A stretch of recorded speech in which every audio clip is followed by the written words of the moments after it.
Brown eyes meets blue. Rin, 12 years old. Kakashi, 12 years old. Obito, 12 and dead. The fourth, no clue in hell. Rin had been sitting in her apartment for the last 3 weeks.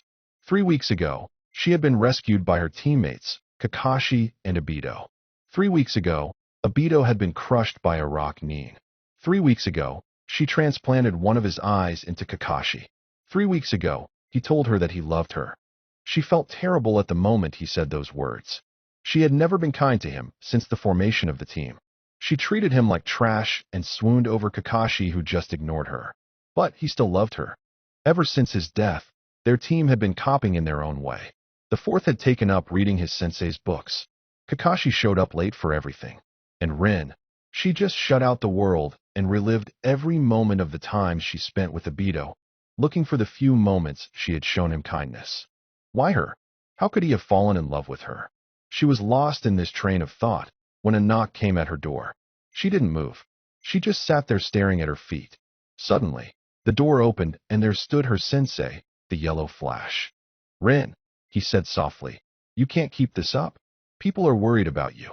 I'm less than trash, she replied. Why didn't I act more like a teammate to Obito? Why didn't I do more? The fourth just stood there letting her pour out all her emotions. Sensei, I want to go away. I can't stay here anymore. Everything just reminds me of him. I'm sorry, but no, said the Hokage. We are at war right now. If you leave, you will be considered a traitor by the village and declared a missing Nin. If you stay here, you can do more for his memory. Missing Nins get killed on sight, right, Sensei? She asked with a small smile. She turned to fan her sensei, the look of defeat in her eyes. Maybe that wouldn't be so bad. The fourth raced over to her and grabbed her. This startled her. He had never done anything like this before. But, then again, nothing like this had ever happened before. Don't think like that, he said in a stern voice. Obito gave up his to save yours. Don't throw it away after he did something like that. He let her go and began to walk away, when a thought came to his mind. Rin, if in a week you still can get over this, come and see me by the cabin in the woods. I think I might have an idea for you to disappear for a while and not be declared a missing Nin. Just try to think of the good things in life. With that, he gave her a small smile and left her to her thoughts. A week passed by, and there he stood waiting for Rin by the cabin. It was late at night, so no one was around. He stood there with a large scroll that he had recently finished, and it contained all of his jutsu knowledge. Soon, he would place one last item in it. Rin came running up to him.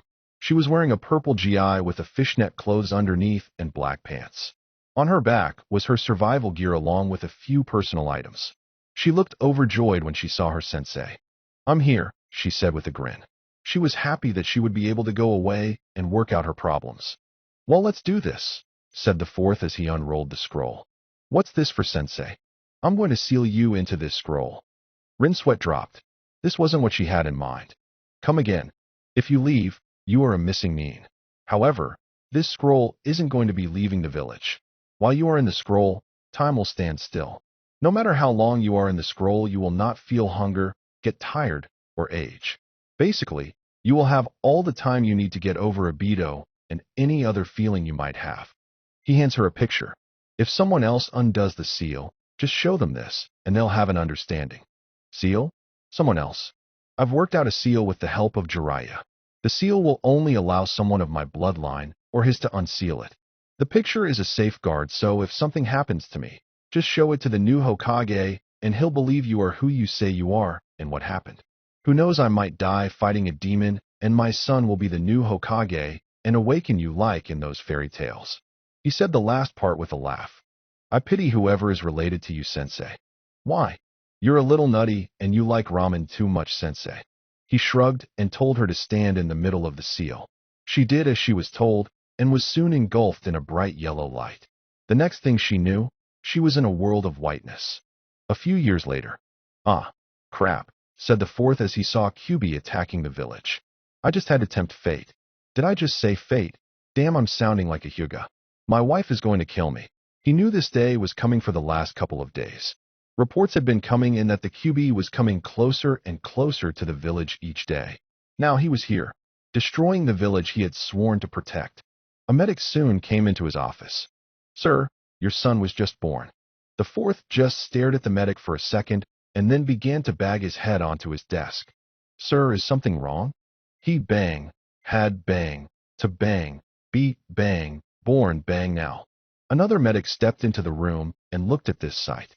He took a deep breath. Sir, I'm sorry, but your wife has slipped into a coma. The fourth looked up and stared at him. Well, at least she can't object to this. With that, he went down to where his son was and began to place a seal on the baby's chest using his blood. A few seconds later, the third came into the room, looking angry. Don't even think about it, he said. Think about what? Replied the fourth, trying to look innocent. Kind of hard when you are making a blood seal on your son. We talked about this. You are not going to be placing the demon inside your son. Think about what his life will be like. He will be considered a hero to the people. He alone will be the one to keep the demon at bay. He will be the one responsible for giving the people of this village their futures back. But what if? What if tomorrow ends and this was all for nothing? You worry too much. Have faith in the people of this village. With that, he walked out of the room as a teardrop fell off his cheek. He felt cheated.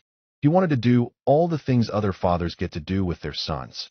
Teaching his son how to ride a bike, how to throw a kunai, how to dispose of an enemy corpse. He just hoped to Kami that someone would be there for him, to take his place. Take care, Arashur, said Saratobi. One night a man had a dream. He dreamed he was walking along the beach with the Lord. Across the sky flashed scenes from his life. For each scene, he noticed two sets of footprints in the sand. One belonged to him and the other to the Lord. When the last scene of his life flashed before him, he looked back at the footprints in the sand. He noticed that many times along the path of his life there was only one set of footprints. He also noticed that it happened at the very lowest and saddest times in his life. This really bothered him, and he questioned the Lord about it. Lord, you said that once I decided to follow you, you'd walk with me all the way, but I have noticed that during the most troublesome times in my life, there is only one set of footprints. I don't understand why when I needed you most you would leave me. The Lord replied, My precious, precious child, I love you and would never leave you. During your times of trial and suffering, when you see only one set of footprints, it was then that I carried you. We all go through hard times, some more than others. It's nice to know that someone is there to help carry us even when we don't know it. And no matter how long that pain and sorrow lasts, someone will be there all the way. Well, I hope I didn't offend anyone with this. Well, on with the show. Naruto, get back here, shouted an angry Chunin as they chased an orange-clad boy.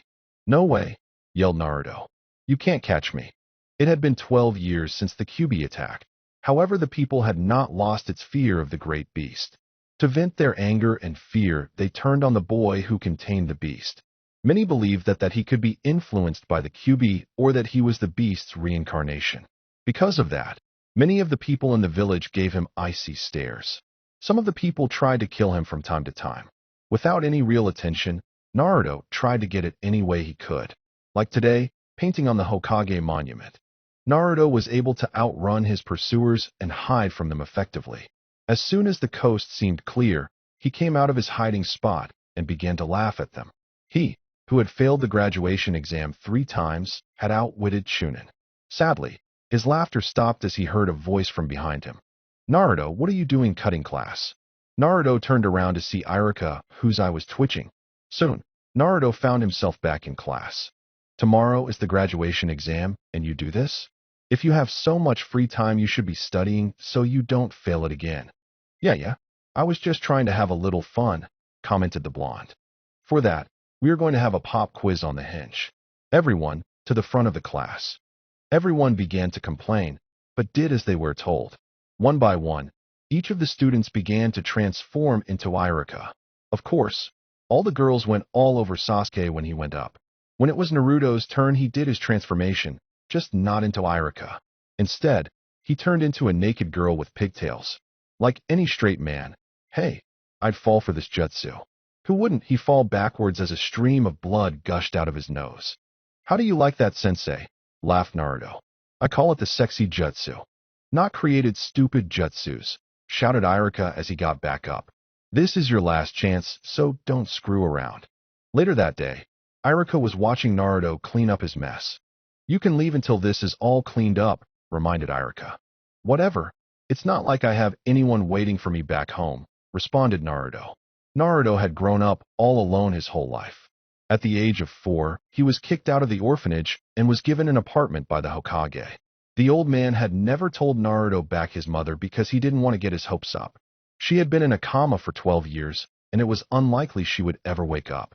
Iruka sighed and decided to pull out his trump card. Hey Naruto, when you get down I'll treat you to a bowl of ramen. Naruto looked at his sensei for a second, and then got to work faster than ever. Amazing what a little motivation can do to a person.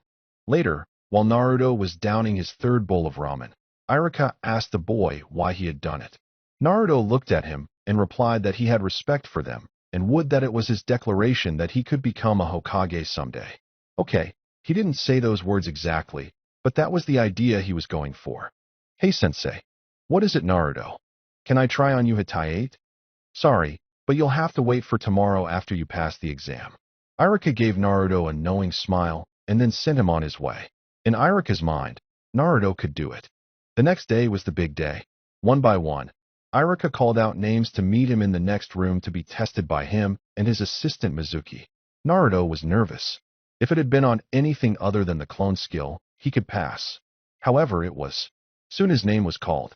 He soon found himself facing his senseis. Okay Naruto, said Iruka. All you need to do is make a clone and you pass. Do your best. Right? Bushin no Jutsu. A large puff of smoke appeared, and when it disappeared, it revealed a half-dead looking clone. You fail, shouted Iruka. Hold on, said Mizuki. He has the concept down and was able to make a clone. I'm sure we could pass him. Naruto looked up at this. His hopes were high. Maybe he would pass after all. Sadly, those thoughts vanished with Iruka's next words. No, we can't pass him. The other students were able to make at least 3 clones, and they were able to walk around. Naruto's clone is useless. I'm sorry, but it wouldn't be fair to the rest of the class. After that, Naruto sat on a swing watching the parents of the other students pick up their children. He was the only one who didn't pass. What hurt the most was that no one came over to him to cheer him up. No, that wasn't true. He could handle the stares and the cold words that were whispered about him. What hurt the most was that, once again, no one was there to pick him up like the other students. He was alone. Soon Mizuki came over to Naruto and asked if he wanted to talk. Naruto agreed and followed Mizuki to the top of the Hokage monument. Don't be too hard on Iruka, said Mizuki. He just wants to see you do your best. He really cares about up. Naruto said nothing. He just looked down at the ground until Mizuki spoke again.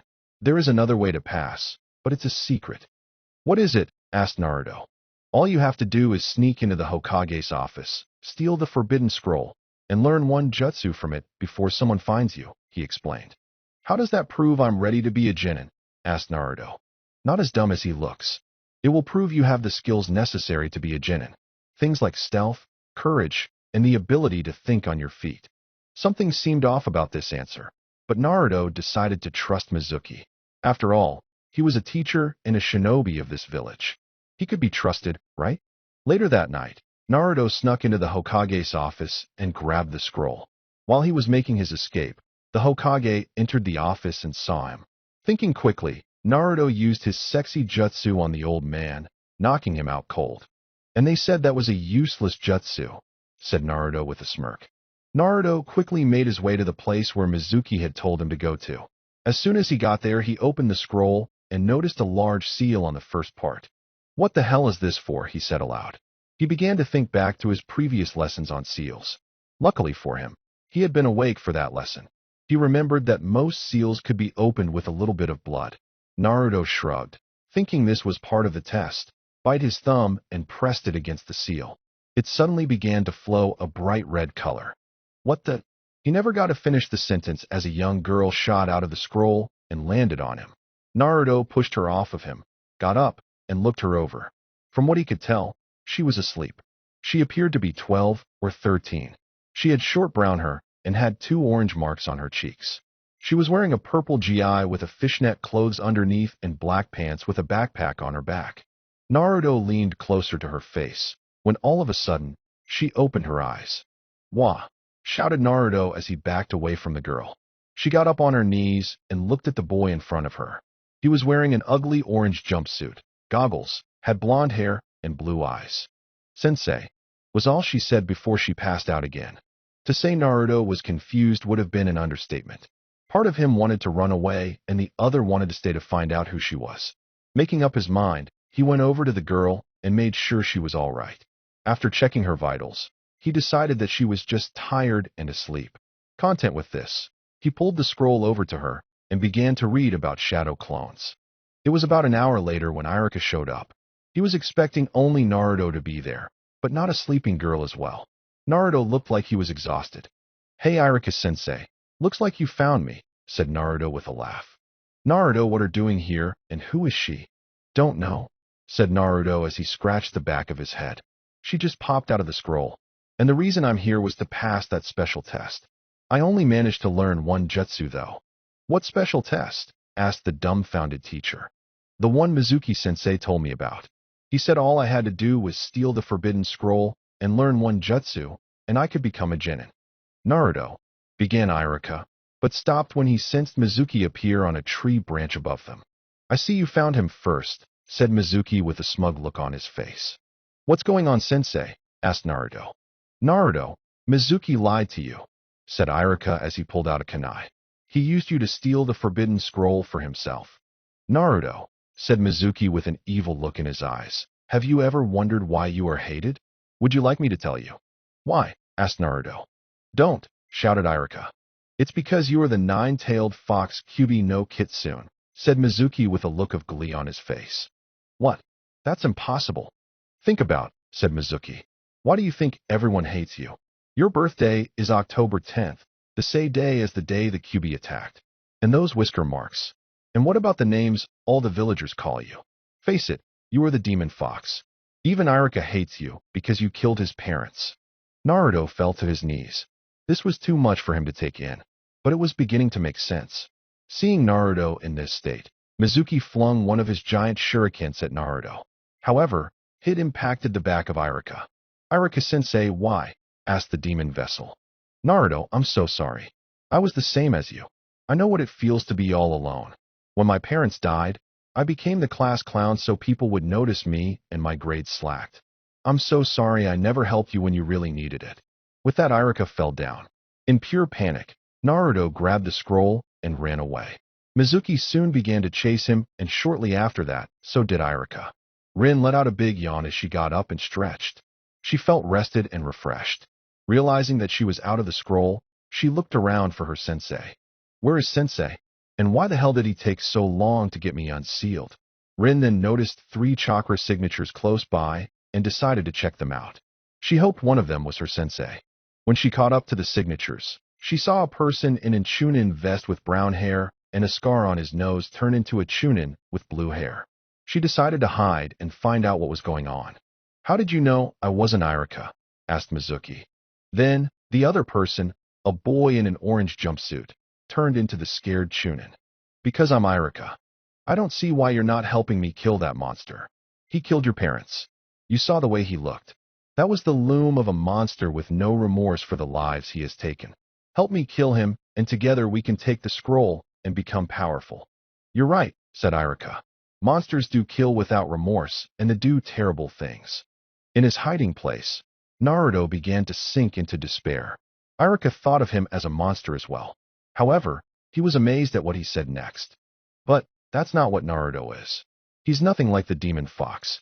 He is a kind and hard-working boy that everyone ignores. He is one of the finest students I have ever taught, and will become a great shinobi one day. "You are a fool, Iruka. Now die," said Mizuki as he reached to his back to pull out his other shuriken. However, it wasn't there. "What the hell? Looking for this," said Rin as she strolled out of her hiding place into view. "Now, what's this I hear of a demon fox?" Just then, Naruto rushed over to his sensei. "I'm sorry, sensei," he said. "That's okay, Naruto. That's the demon fox right there," said Mizuki as he pointed at Naruto. The fourth sealed it inside a newborn baby, and the demon fox took over. "Now, help me kill it and that traitor." "The only traitor here is you," shouted Naruto as he turned to face the blue-head chunin. "If you lay one finger on my sensei, I'll kill you." "I'd like to see you try," said the cocky chunin. "Fine, shadow clone jutsu." Suddenly, the entire forest became orange. My eyes can't take it. So many ugly jumpsuits. Well, it was then the beatdown began. When Naruto was finished, he turned to see the girl who had appeared out of the scroll treating Irika's wound. Are you okay, sensei? Asked Naruto.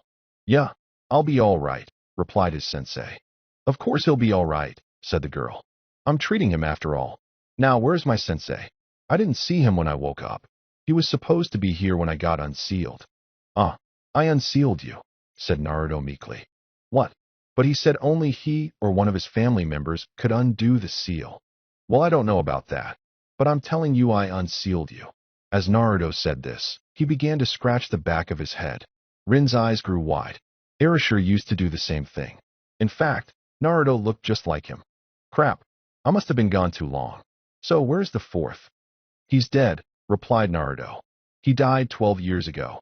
When she heard that, she sank into a corner of the meadow looking depressed.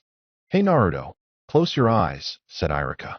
Naruto complied, and when he opened them, he noticed the Irika's Hitayate was no longer on Irika's head. It was his. Naruto began to jump for joy, and his happiness was infectious. Rin looked over at this happy sight. I'm glad you became a shinobi, she said as she walked over. My name is Rin. I'm Naruto Uzumaki, the next Hokage. Sarutobi looked at the scene unfolding in his crystal ball. The girl did look a lot like Rin, but she should have been much old. Suddenly, a medic burst into his room. Lord Hokage, something incredible just happened. What is it? The fourth wife just woke up. The old man just stared at him. Oh shit, was all he said. Momiji Uzumaki opened her eyes for the first time in 12 years. She slowly looked to her right, and then her left. She then let out a sigh. The last thing she remembered was the Kyuubi's attack and her going into birth. Talk about stressful. Wait a minute, birth? She quickly looked at her chest area, and her eyes became dish plates. How long was she out? Where was her baby? Oh, Kami, you're awake, cried a nurse as she entered the room. Where's my baby? Asked Momiji softly. The nurse, who wasn't there at the time of Naruto's birth, walked to the end of the bed and looked at her chart. Her eyes went down and read all the information till she got to the name of the baby. Her eyes narrowed. Sadly, madam, the demon brat still lives. Momiji's eyes narrowed. A flood of killer intent filled the room. What is that supposed to mean? She asked. Fair question for a woman who had been in a coma and didn't know why people hated Naruto. I am afraid I can't answer that, replied the nurse. The third Hokage has forbid anyone from talking about the reason. The third forbid it? What happened to her husband? What was so bad about her son? Did Erasure do know? He promised her he wouldn't seal the demon in a child. He had given her his word. Get a wheelchair and take me to see the Hokage, she demanded. He and I need to have a little chat. Ma'am, you just got out of a coma. You shouldn't move for at least. She was cut off as a bone spear shot out Momiji's arm and hit the wall next to her. A bead of sweat dripped off her chin as she stared at the angry mother in her hospital bed. I'm feeling much better, she said coldly. Now, get that damn wheelchair and tell the Hokage that I'm coming. The Hokage was cringing in his office. They say hell has no fury like a woman scored. Well, that fury is nothing compared to a mother's rage. The Hokage knew this, and the mother he was currently dreading, when angry, made Anko seem like a sweet little schoolgirl. In short, he was screwed. Erasure, why do I get the feeling you died just to escape her wrath? Said the old man looking up at the ceiling. Just then, the door to his office began to open in slow motion. The old man began to sweat bullets. He clenched his heart. His skin started to pale. This was it. The door was fully opened, and Naruto ran into the room followed by Irika and the girl called Rin. Sarutobi let out a sigh of relief. Sorry for barging in, said Irika. I brought Naruto as quickly as possible, and he really wanted to see you. Hey, old man, said Naruto suddenly. You should have seen me. I mastered the Shadow Clone Jutsu and beat up Mizuki. Yes, I know all about that, Naruto, replied the third. I was very impressed that you were able to learn that jutsu in such a short amount of time. I approve of Irika's decision to make you a genin. Naruto was grinning fro ear to ear. Sarutobi then looked at Rin. Now, who are you and where did you come from? I'm Rin, you old man. My sensei was Erasure and my teammates were Obito and Kakashi. You must have gone senile since I've been gone. I mean, how could you forget about me? That impossible, he replied. If you are who you say you are, then you should be at least 27 years old. That's thanks to Erashur. He sealed me in his giant scroll to give me some time off to get my head together. He told me that time would basically stand still for me while I was sealed away, and that the only people who could unseal me were people in his bloodline. Here, he told me to give this to anyone other than him unseals me. She hands the picture to Sarutobi. He looked down and was shocked at what he saw. It contained his 3 students and their best student at their trip to the beach. Tsunade was with Shizen, smirking at Orochimaru, who had gotten a bad sunburn. His apprentice, Anko, was applying ointment to his once white skin. Jiraiya and Erashur were laughing their heads off. Those were better times, happier times. Only the people there that day have a copy of this picture. I should know since I was the one who took it. The only way you could have gotten this is if someone gave it to you. So, do you believe me? Asked Rin. I do, he replied. It seems impossible, but Erashur did the impossible a lot. I take it you want to be reinstated back into the shinobi program. Of course, she said. I want to get back out there and do my best for this village. If possible, I would like to work with my old teammate. Well, that's a problem. You have been gone for so long that no one will recognize you, and will have a hard time believing who you say you are. Also, you earned your rank during wartime circumstances. In order to be placed back into the program, you will have to start over as a genin. What? Was heard all over the village. Rin was trying to attack the Hokage, but was held back by Naruto. Let me at him. This senile old man is going down. Wait, said Naruto as he felt his grip begin to slip. You made it to Chunin once. Can't you just do it again? Rin stopped and calmed down. I could do that. Everyone face-faulted. I got a question. She points at Naruto. Is he a nephew of Arashi's or something? Iruka and Naruto perked up at this. Sarutobi sighed. He wanted to wait to tell Naruto about who his father was for a bit longer. He didn't want Naruto to get a big head and start yelling at the streets. But it looked like his options were none. Naruto is, started Sarutobi. However, he was interrupted by a voice of a very angry woman. I don't need an appointment to see the Hokage, he heard the woman yell. It was coming from the receptionist's desk. I am going to give that old man a piece of my mind and spinal cord for what has been going on. Once again, the old man was sweating bullets. He had to get out of here. He had to get someone else to take the blame and the punishment. But who could do that in such a short amount of time? Iruka, he was perfect. Iruka, said the old man quickly. I'm retiring. I'm making you the new Hokage. Me, sir, stammered the young school teacher. Then his eyes narrow. Just what are you trying to pull? If this is a joke, it's not funny. There was a loud crash behind them. When the 3 in front of the Hokage turned around, they saw that the door was missing. In its place was a woman in a wheelchair in a hospital gown. She had white hair, blue eyes, and 2 red dots above her eyes. She was staring at the Hokage, ignoring everything else in the room. Hello, Sarutobi, she said in an icy tone. I thought that I should stop by and see how things were. I also have some questions.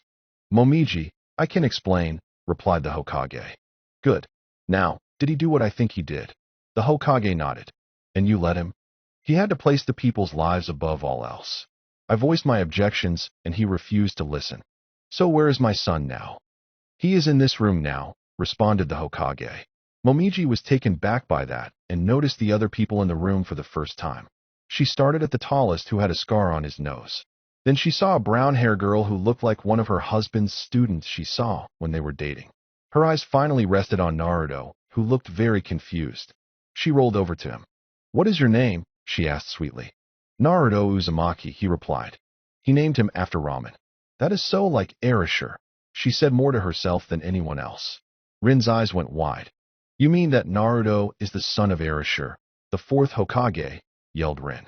Naruto fainted as the Hokage nodded. He took that well, said the old man. Iruka, could you and Rin please take him to his apartment? I think this could take a while. Iruka nodded as he picked up Naruto and left. Rin followed, looking like she was in a daze. Apartment, said Momiji questionably. Who is taking care of him?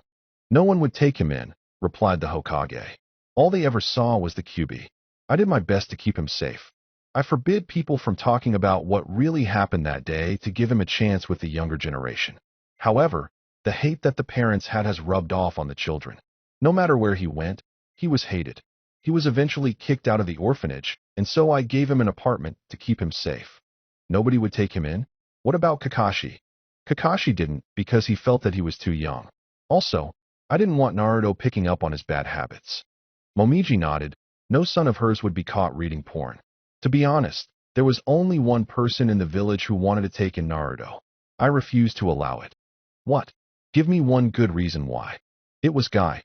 Momiji stopped and thought back to her encounters of Guy. She then began to think of her son acting like Guy. She saw Naruto wearing orange spandex with green leg warmers. She then thought of him going on about the springtime of youth. She shuddered at the thoughts. Scary, she said. I know, replied the old man. Now, I have saved your old home for you and your son. I was saving it for him till he reached Chunin, but since you're back, I'll just do it now. She gave him a nod. Yes, she was back. She had missed 12 years of her son's life, and she would not miss anymore. She would do her best to help her son and give him a better future. Naruto was just waking up as the three of them were walking downtown. He's up, said Rin. Iruka set Naruto down on a nearby bench. How are you feeling, he asked. How do you think, he said with a bit of anger. I just found out that my dad was the one who sealed the demon fox in my gut. I also found out that my mom is back. Where has she been for the last 12 years? That's a good question, said Rin. Well, I heard that she was in a coma, said Iruka. When Naruto heard this, he brought his head down in shame. He had thought that his mother had simply abandoned him. Hell, he thought they both had. Iruka decided to continue. I'm sure that the Hokage is telling her how strong you have been. Not everyone could take the abuse you have had to endure all these years. This made Naruto smile. Well, now that he's up, let's go shopping, she Rin with a wide grin. I mean, that jumpsuit is awful. How can you stand to wear it? I wanted something that would make people notice me, replied Naruto. Yes it does, said Rin. People can't help but see you and think, how can he go outside like that? Now I'm going to find you something better to wear. I can't, said Iruka. I got some paperwork to take care of and a few other things. You too. Be at class on Monday for team assignments. With that he walked away. He knew that Naruto could make it the rest of the way to his place. All right, it's you and me, said Rin as she grabbed Naruto's arm and began to drag him into a store. Can't we talk about this? He said. Sadly, he had no luck. They were in a store in a matter of seconds, and Rin was going over each of the items. She thought blue would look the best on him. It looked good on her sensei, and Naruto was like a clone of him. After an hour of trying out outfits, Naruto stepped out of the store in his new clothes. I don't know the names, so just think of Ichigo's Bankai outfit, but light blue. He was carrying several boxes of clothes that Rin bought as well. That looks good on you, commented Rin. So, do you want to get something to eat? You bet, said Naruto as he began to drool. Do you mind going to Ichiraka's? No, I haven't been there in forever, replied Rin. I wonder how Tucci is doing in his old age. Last time she had seen the man, he was worried that he was going bald. They later reached the ramen stand and chatted with Ayum and Tucci before placing their orders. Rin was surprised that Tucci now had a daughter, but as the saying goes, things change. Naruto placed an order for 3 miso and 2 beef, while Rin simply asked for a shrimp. When their orders came, Rin was surprised by Naruto's bad table manners. Why do you eat like that? She asked. Naruto looked down at his bowl with a hint of sadness in his eyes.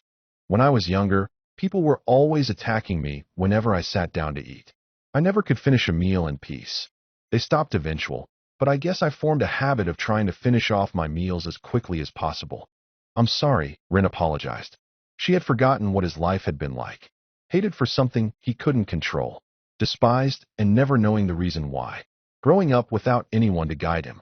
She was amazed that he could still smile and laugh. Just then, a hand fell on Rin's shoulder. They looked up at a man wearing a mask. His Hittite covering one of his eyes. He was wearing a Jounin uniform and had silver hair. Rin, is that you? Asked the man. His one visible eye was wide. Kakashi. Damn, I hoped it wasn't true, he said as his eye went lazy. He then pulled out an orange book from his back pocket and began to read it. I was hoping you would have at least come back with bigger breasts. An angry aura surrounded Rin. Her eyes turned blood red. Everyone in the vicinity thought that she had some kind of bloodline limit. Is that so, pervert? Rin sent a powerful punch at Kakashi, sending him ricocheting off several buildings. Naruto found it odd that the man named Kakashi never let go of his book the whole time. Rin went back to the stand and asked for several more bowls. Who was that? asked Naruto as Rin finished her fourth bowl and had calmed down. My old teammate, she said. I used to have a crush on him, but he just ignored me. Kami, I was so stupid. I know how you feel, said Naruto. I had a crush on this girl in my class. She would always turn me down and only talk about Sasuke. That's all anyone ever talks about, how great Sasuke is. Wow, said Rin. It looks like history is repeating itself. Naruto looked confused, and Rin decided to explain better. Kakashi was always the center of attention back at the academy. He was the one all the girls wanted. I stalked him everywhere. She gave a light chuckle. I was such a fool. He never cared about me or anyone. Not until someone died, that is. Naruto began to think of Sasuke following Kakashi's footsteps. He began to laugh at the thought of Sasuke carrying porn wherever he went. He turned to Rin and saw that she was looking a little down. Hey, said Naruto suddenly as he paid for the meal. I want to show you something. Later, Rin found herself on top of the fourth's head on the monument. The scene was beautiful. This is where I like to come and think about things. Not that many people like to come here because it's a long walk.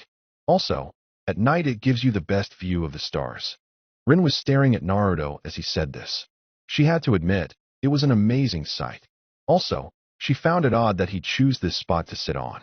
Naruto, why this head? Well, I want to be more like the fourth. I mean my dad. Why? He was the strongest Hokage ever.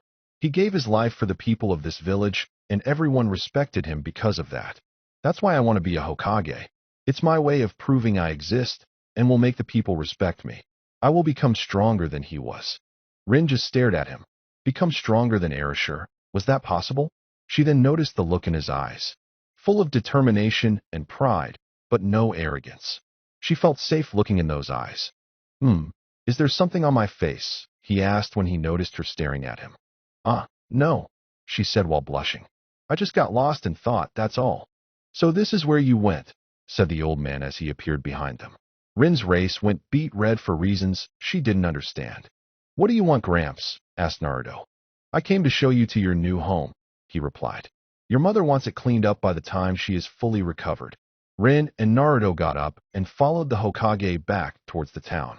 Hey, old man, asked Naruto suddenly. How did my parents meet?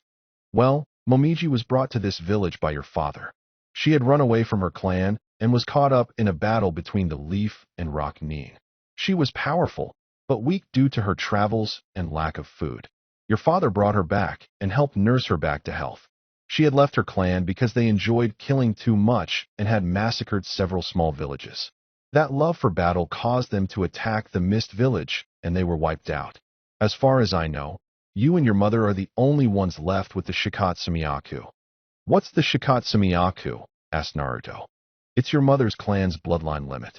She said it should be awakening in you soon, and she'll talk to you about it more. Naruto was in awe. He had a bloodline limit. They soon reached his new home. It looked like a simple two-story Japanese-style house with a dojo on the side. Where will Rin be staying? Asked Naruto as he set down the clothes he had been carrying. With you and your mother, he replied. Rin was about to object, but the Hokage cut he off. The only place with rooms available is Naruto's old apartment building. It is in no condition for you to live in, Rin. But it was for me, asked Naruto darkly. It's different. I'm sure you didn't mind the cockroaches and funny smells. The old man got his answer as Naruto's eye began to twitch. Well, I got paperwork to do. Oh, tomorrow you will be taking your identification picture. Be at the Hokage Tower by 5 o'clock. And with that, he left the two preteens alone. It was early the next morning and Momiji was feeling much better. Thanks to the advancements made in medical jutsus, her muscle strength was returning much faster than normal. By the end of the weekend, she would be able to leave and start spending time with her son. As if on cue, he appeared at her door with some flowers. She noticed his change of clothing and was glad. Orange and ninjas don't go tighter. Morning, miss. I mean, Mom, he said as he walked in. Sorry, this is going to take some getting used to. I understand, she replied. It was then that she noticed something new on the boy's forehead. There were two red dots above the boy's eyes. Naruto, when did you get those? I think last night. I had the weird dream that the village was made of bones and stuff. When I woke up, I had a huge headache. I saw them on my forehead when I was washing my face. What are they? They are the marks of my family's clan. Since they have shown up, It means that you will be able to use the Shikatsumiyaku. Really? Beamed Naruto. I can't wait to see what it does. It is very powerful. However, it isn't easy to master. I will take a lot of hard work in order to fully master it and use it in combat. Don't think of it like it's a shortcut. Naruto looked down at the ground. He felt like he had disappointed his mother somehow. Seeing this, Momiji decided to change the topic. So tell me about yourself. I want to know everything that has been going on in your life. Naruto began to tell his mom about his life starting at the orphanage. He told her about the pranks he pulled and the number of times he escaped from the Chunin. He told her about the people who had treated him decently and the ones who just tolerated him. He tried to avoid the number of beating he had gotten over the past because he didn't want to sound like he was whining. But in the end, she convinced him to tell her about them.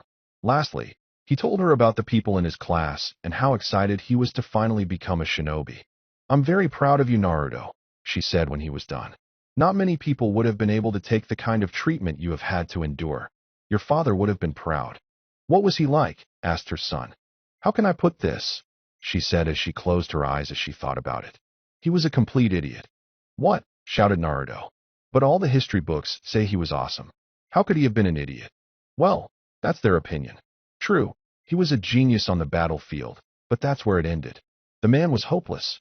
He was loud, loved ramen too much, and got over emotional at the worst times. But I loved him. He was a fair man who treated everyone with respect, even if they didn't deserve it. He forgave others and tried his best to help those in need. Wow, said Naruto. But why did he seal the Kyuubi inside of me? Believe me, I did my best to talk him out of it. When we first heard that demon was coming, he decided that sealing it in a newborn child was the best way to go. I argued that it would be unfair to the child. He said that the people would see the kid as a hero. I was more rational. But I also had a bad feeling that you would be the one he would choose. Erasure would never force something like this on someone else unless he would be willing to do it himself. So, you knew that whoever got the Kyuubi sealed up and would be mistreated. It was the same thing in Water Country.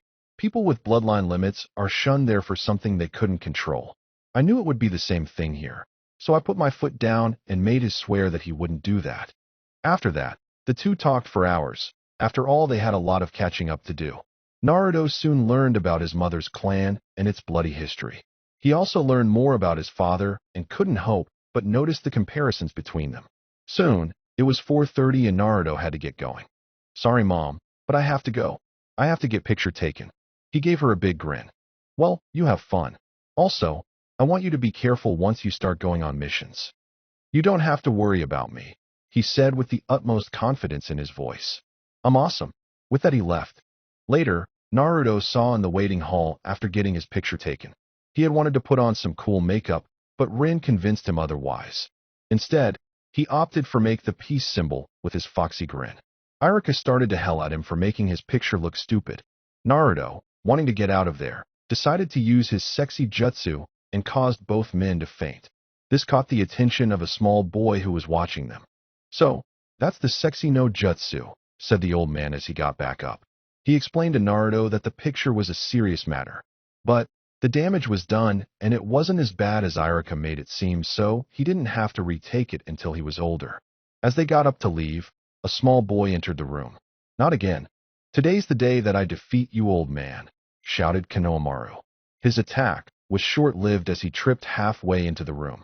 Soon, a jonin with sunglasses entered the room. Young master, are you all right? Said Ebisu. Konohamaru sat up quickly and pointed at Naruto. It's your fault that I slipped. What? Shouted an angry Naruto. He got up from his chair, grabbed the little brat by his shirt, and got ready to punch him. You were the one who slipped, so don't blame me. Don't touch the honorable grandson of the Hokage, said Ebisu. Konohamaru knew what was going to happen next. The blonde would apologize and put him down. However, that's not what happened. Naruto punched him. I don't care who you are. No one has the right to blame others for their mistakes. With that, Naruto left, and Konohamaru slipped past his sensei, who was talking about how he was the best chance of Konohamaru becoming a Hokage, and followed Naruto. Naruto walked down the street looking for things to do. After a short period of time, he saw Rin talking to Kakashi. Please let me see, she begged. No, now stop asking, he replied. Naruto walked up to the two of them. What's going on? Asked the blonde. Rin went into pout mode. I have been bugging Kakashi to let me see his face since the academy days. I just can't take it. I want to see his face. And you never will, said Kakashi with his eye smile. He then disappeared in a puff of smoke. One of these days, Kakashi, one of these days, growled Rin. Ah, Rin, said Naruto, getting her attention. Do you want to hang out for a while? Rin blinked. Was he asking her out? It was probably too early for that, she decided. However, she didn't have anything else to do, and most of the people she knew were either dead or had families. Time travel sucks. Sure, but do you mind if we leave your pet rock behind? She said with a smile and pointed at a square rock behind him. After she did that, the rock exploded and out came Konohamaru, coughing. Damn, I think I used too much powder, he whined. He then looked up at Naruto. Please take me on as your apprentice. I want to know how to do that super cool jutsu you used to take out my grandpa. Rin gave Naruto an odd look. She was questioning his ability and his morals. Who attacks elderly men with jutsus? She also noticed him sweating bullets. Inside Naruto's head, he was yelling at himself.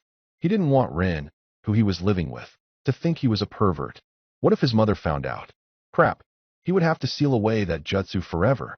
Naruto, asked Rin sweetly, why did you use a jutsu against some poor defenseless old man? He isn't that defenseless, he's the Hokage, replied Naruto quickly.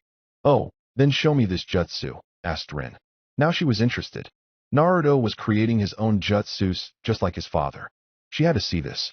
Maybe later, he said as he picked up Konohamaru and began to run away at full speed. A few hours, and many bruises, later, Naruto was showing Konohamaru the sexy jutsu on the condition that he never tell anyone where he learned it. Naruto had taken the boy to several spots in the village to get an idea of how the female body should look. However, the boy was having some difficulty with it, and Naruto was the one who always got hit in the end. Naruto had asked why he wanted to beat his grandfather, and the boy said it was for respect, so that people would use his name and not honorable grandson. Soon Ebisu had finally found them. Jonin my ass if he can't find two children. Young master, what are you doing? Asked the special Jonin. Boss is teaching me. Watch this sexy jutsu. Konohamaru then turned into a naked, female adult version of himself that wasn't fat for once. Ebisu's nose began to drip a little blood, but he didn't faint. That is a disgusting jutsu, and it will never have any effect on me, he said as he grabbed Konohamaru and began to forcibly drag the boy away. Come with me, and I will show you the quickest way to Hokage. Hey, said Naruto. He doesn't want to go with you, so let him go, or eat my fist. Ebisu let go of the boy and began to walk towards Naruto. He gave the boy an evil grin. He was going to put this genin in his place and look good in front of the Hokage's grandson. Fine then, let's see what you got. Naruto preformed his shadow clone jutsu and surrounded Ebisu. Please, I am a Jonin. I won't fall for this as easily as Mizuki did. Actually, said Naruto with an evil grin, this is something new. Both he and his clone did a henge, and the area was covered with smoke. A henge won't work on me. I'm a Jonin. When the smoke cleared, he was surrounded by naked blonde girls and pigtails. They all ran up to him and began to touch him. It was too much for poor pitiful Ebisu to take. He was down for the count. Naruto returned to normal and dispelled his clones. I call that the harem jutsu. God bless his perverted little heart. Naruto then told Konohamaru that there was no shortcuts in life, and that to become Hokage would be very long and hard. Just as he was leaving, feeling good about his accomplishment, Rin appeared. So that's the jutsu you used. Konohamaru winced at the pain his boss was in as she began to punish him. The Hokage, who was watching it all from his crystal ball, decided to label these perverted jutsus under forbidden. Then he began to wonder if he should tell Momiji about these jutsus. The image of her impaling him with one of her bones caused him to decide against it. On Monday morning, Naruto was awoken to something completely new to him. The sounds and smells of breakfast being made. Naruto got out of bed and began to get dressed. He was in the room that he guessed was meant for him. It was the room filled with baby stuff. He had moved its original contents and replaced it with his stuff from his apartment. While doing this, he got the feeling that his dad had decided on his name a long time ago. On the back of several of his baby clothes was his name. Putting on his new light blue outfit and tying on his forehead protector, he went downstairs. When he reached the kitchen, he saw his mother making pancakes, bacon, and eggs. Mom, You're back, he said happily. She turned to face him and gave him a grin. I got out late last night. Could you please help set the table? Naruto began to get to work, and so Rin came down dressed in a new outfit. After she finished beating Naruto, she decided to blackmail him. In exchange for not telling his mother that he knew perverted jutsus, he would take her on another shopping spree. She was now wearing black pants, a white GI with fishnet underclothes, and a black sash. She smiled as she said good morning to everyone, and they soon began to eat. They were soon at the academy, and Rin was a little nervous. She didn't know any of these people, and felt them staring at her. She noticed a brooding Uchiha in a corner, a quit Aburame, and a shy-looking Hyuga. They all looked at her and noticed she was with the class loser. Shino. I don't care. Wait, did she just step on a bug? She must die? No. Wait, that was a raisin. I'm back to not caring. Sasuke. Since when has any girl been close to that loser? She probably just pities him. She must be new since she hasn't hit on me yet. Just wait, Itachi. I'll defeat you and then make all the girls of this village mine. That will prove I'm better than you. I mean, I have never seen you with a girl. Not once. Hinata. What is going on? I'm the only one who should like him. Back off, bitch, he's mine. Wait, calm down. It's not like they're living together or anything like that. She'll probably go after Sasuke, and then he'll be all mine again. Naruto. Is there something on my face? Everyone is looking at me. Oh well. Hey, what are you doing here? Asked Kiba as Naruto took a seat near him. I thought you failed. I took a makeup, said Naruto. Rin then sat down next to him, and Naruto introduced her to Kiba. Suddenly, Sakura and Ino came barging in the door. It was another one of their odd attempts to get Sasuke to notice them. Naruto thought back to when he liked Sakura and sighed. He never stood a chance in hell. Soon all the girls were ganging around Sasuke, who simply ignored them. Naruto got up and jumped in front of the Uchiha. I don't like you, said Naruto. The two began their glaring match. What's going on? Rin asked Kiba. The morning glaring ritual, he replied. They do this every morning. Sakura, who was angry at Naruto for getting in the way of true love, tried to push him out of the way. Sadly, Naruto landed on Sasuke and their lips touched. Gagging soon followed. Naruto. That was disgusting. Damn him, he stole my first kiss.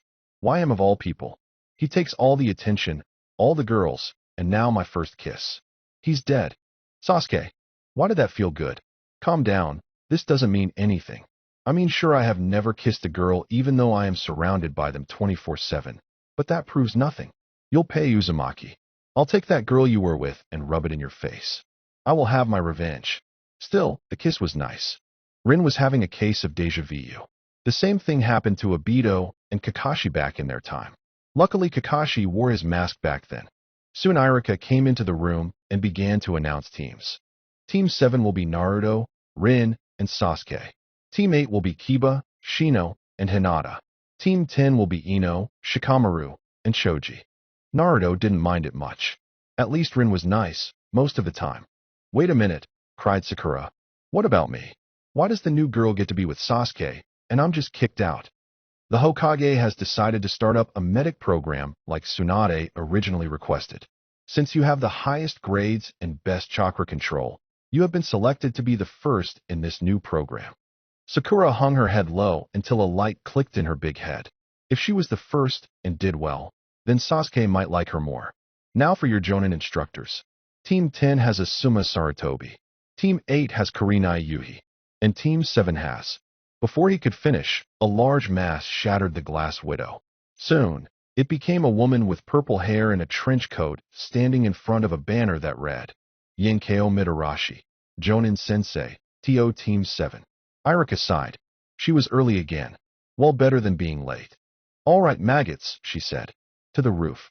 Let's go. Omake. Wait a minute, cried Sakura. What about me? Why does the new girl get to be with Sasuke, and I'm just kicked out? There was a knock on the door, and Irika went to open it. There was nothing there, just blackness and a hand holding a letter. Irika grabbed the letter and then closed the door. He went back to where he had been standing and read the letter out loud. From the author. I don't like you. What? She screamed.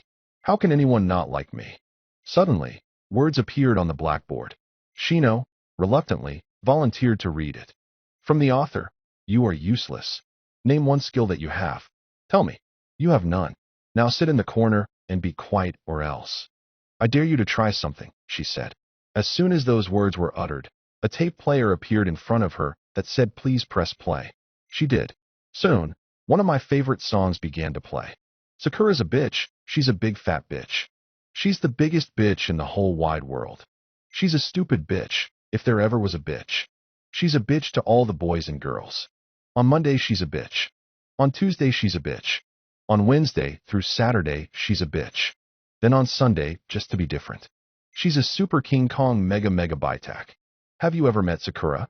She's the biggest bitch in the whole wide world. She's a mean old bitch, she has stupid hair. She's a bitch, bitch, bitch, bitch, bitch, bitch, bitch, bitch, bitch, bitch, bitch, bitch, bitch, bitch. She's a stupid bitch, Sakura's a bitch. And she's such a dirty bitch. Talk to kids around the world. It might go a little something like this. Sung in 3 different languages by other children who appear out of nowhere. Have you ever met Sakura? She's the biggest bitch in the whole wide world. She's a mean old bitch, she has stupid hair. She's a bitch, bitch, bitch, bitch, bitch, bitch, bitch, bitch, bitch, bitch, bitch, bitch, bitch, bitch. She's a stupid bitch, Sakura's a bitch. And she's such a dirty bitch. I really mean it. Sakura, she's a big fat, fucking bitch. Big old fat fucking bitch, Sakura, yeah, Kia. Sakura, how the whole class was silent. Then my voice came on the loudspeaker. Take that. Let's see, where did I leave off? Ah, now I remember. Irika let out a sigh. Damaged window, 11,000 Rio. Dents in the floor from Kanai, 10,000 Rio. Being behind Anko as she scares your class senseless, priceless. Anko, he said, you're early. You don't meet your team until after lunch. Anko's sweat dropped. She then looked at the students and sized them up. She saw a fat kid, a lazy kid, a couple of blondes, a pissed-off girl with pink hair, a shy girl, a brooder, a kid with sunglasses, a kid with a dog on his head, and several others that seemed boring. Weak-looking crop this year, she said to Irika. This earned her several glares from the students. She then turned her attention back to them. Well, go eat lunch, and then get your asses back here. With that they began to leave. As the last one went out the door, she smirked in Irika's direction. So, want to go get lunch? Sorry, stammered Irika. But I have to meet with a new teacher today. This was true, and it was a very good excuse. He didn't mind Anko at all. It's just that he didn't want to ruin their friendship with her. Ever since his parents' death and Orochimaru abandoning her, they had become friends because they knew what it was like to be alone and to have their worlds destroyed by monsters. Anko let out a sigh and walked calmly out the door. Once she was out of sight of everyone in the area, she punched the wall. She didn't know why she bothered. Every day she got the glances and hated stares of everyone in the village simple because who her teacher had been. It wasn't like she knew beforehand what he was going to do. The only person who was really there for her was Irika. Sure, she had other friends, but he was different and a bit more caring. Also, she just wanted to be treated like a woman and not a shinobi. To go on a date and wear a dress that wasn't so skimpy. Was that too much to ask for? The students had all gone outside for lunch since it was a nice day. Choji and Shikamaru were having a nice, quiet lunch while watching the clouds. Sasuke was hiding on the roof so that his fangirls wouldn't find him. Kiba was feeding Akamaru and Shino was watching an ant mound. Rin was deciding what to do when a blonde girl in a purple outfit with bandages came up to her. Would you like to eat with us? She asked as she pointed to where the girls were sitting. Rin thought about it. It would be a chance to meet others and make some friends. The only person she knew around here was Naruto, and he had gone to get some ramen. Sure, she said with a smile. She then followed the blonde over to where the others were sitting. The spot was under a tree that had a rope swing. When she got there, she said hello to everyone and opened up her lunch that Mrs. Uzumaki had made for her. The meal consisted of a couple of rice balls, juice, some bread, and mixed fruit. So, your name is Rin? Asked the pink-haired girl. Rin nodded. I'm Sakura. That's Ino, points to Ino. And his is Hinata, points to Hinata. So, are you new to the village? No, said Rin with a thoughtful smile. She knew they were curious about her and would be trying to get as much information as they could. Rin knew she would have to be careful not to say too much. I have just been away for a long time. So when did you get back? Asked Ino. A couple of days ago, replied Rin. Why did you see come in with Naruto? Asked Hinata. Rin was really taken back by this. It wasn't the question but the fact that she was talking to a stuttering Hyuga. She had met many different Hyugas in the past, and they were either arrogant or wouldn't stop talking about fate. Rin was so confused that she gave away too much information. Oh, well, we walked her together after we had breakfast, she answered, then regretted it. Oh shit. Now they are really going to be going at it. Damn that girl, she threw me off my game. She was right. All the girls were amazed by this. Naruto had breakfast with a girl?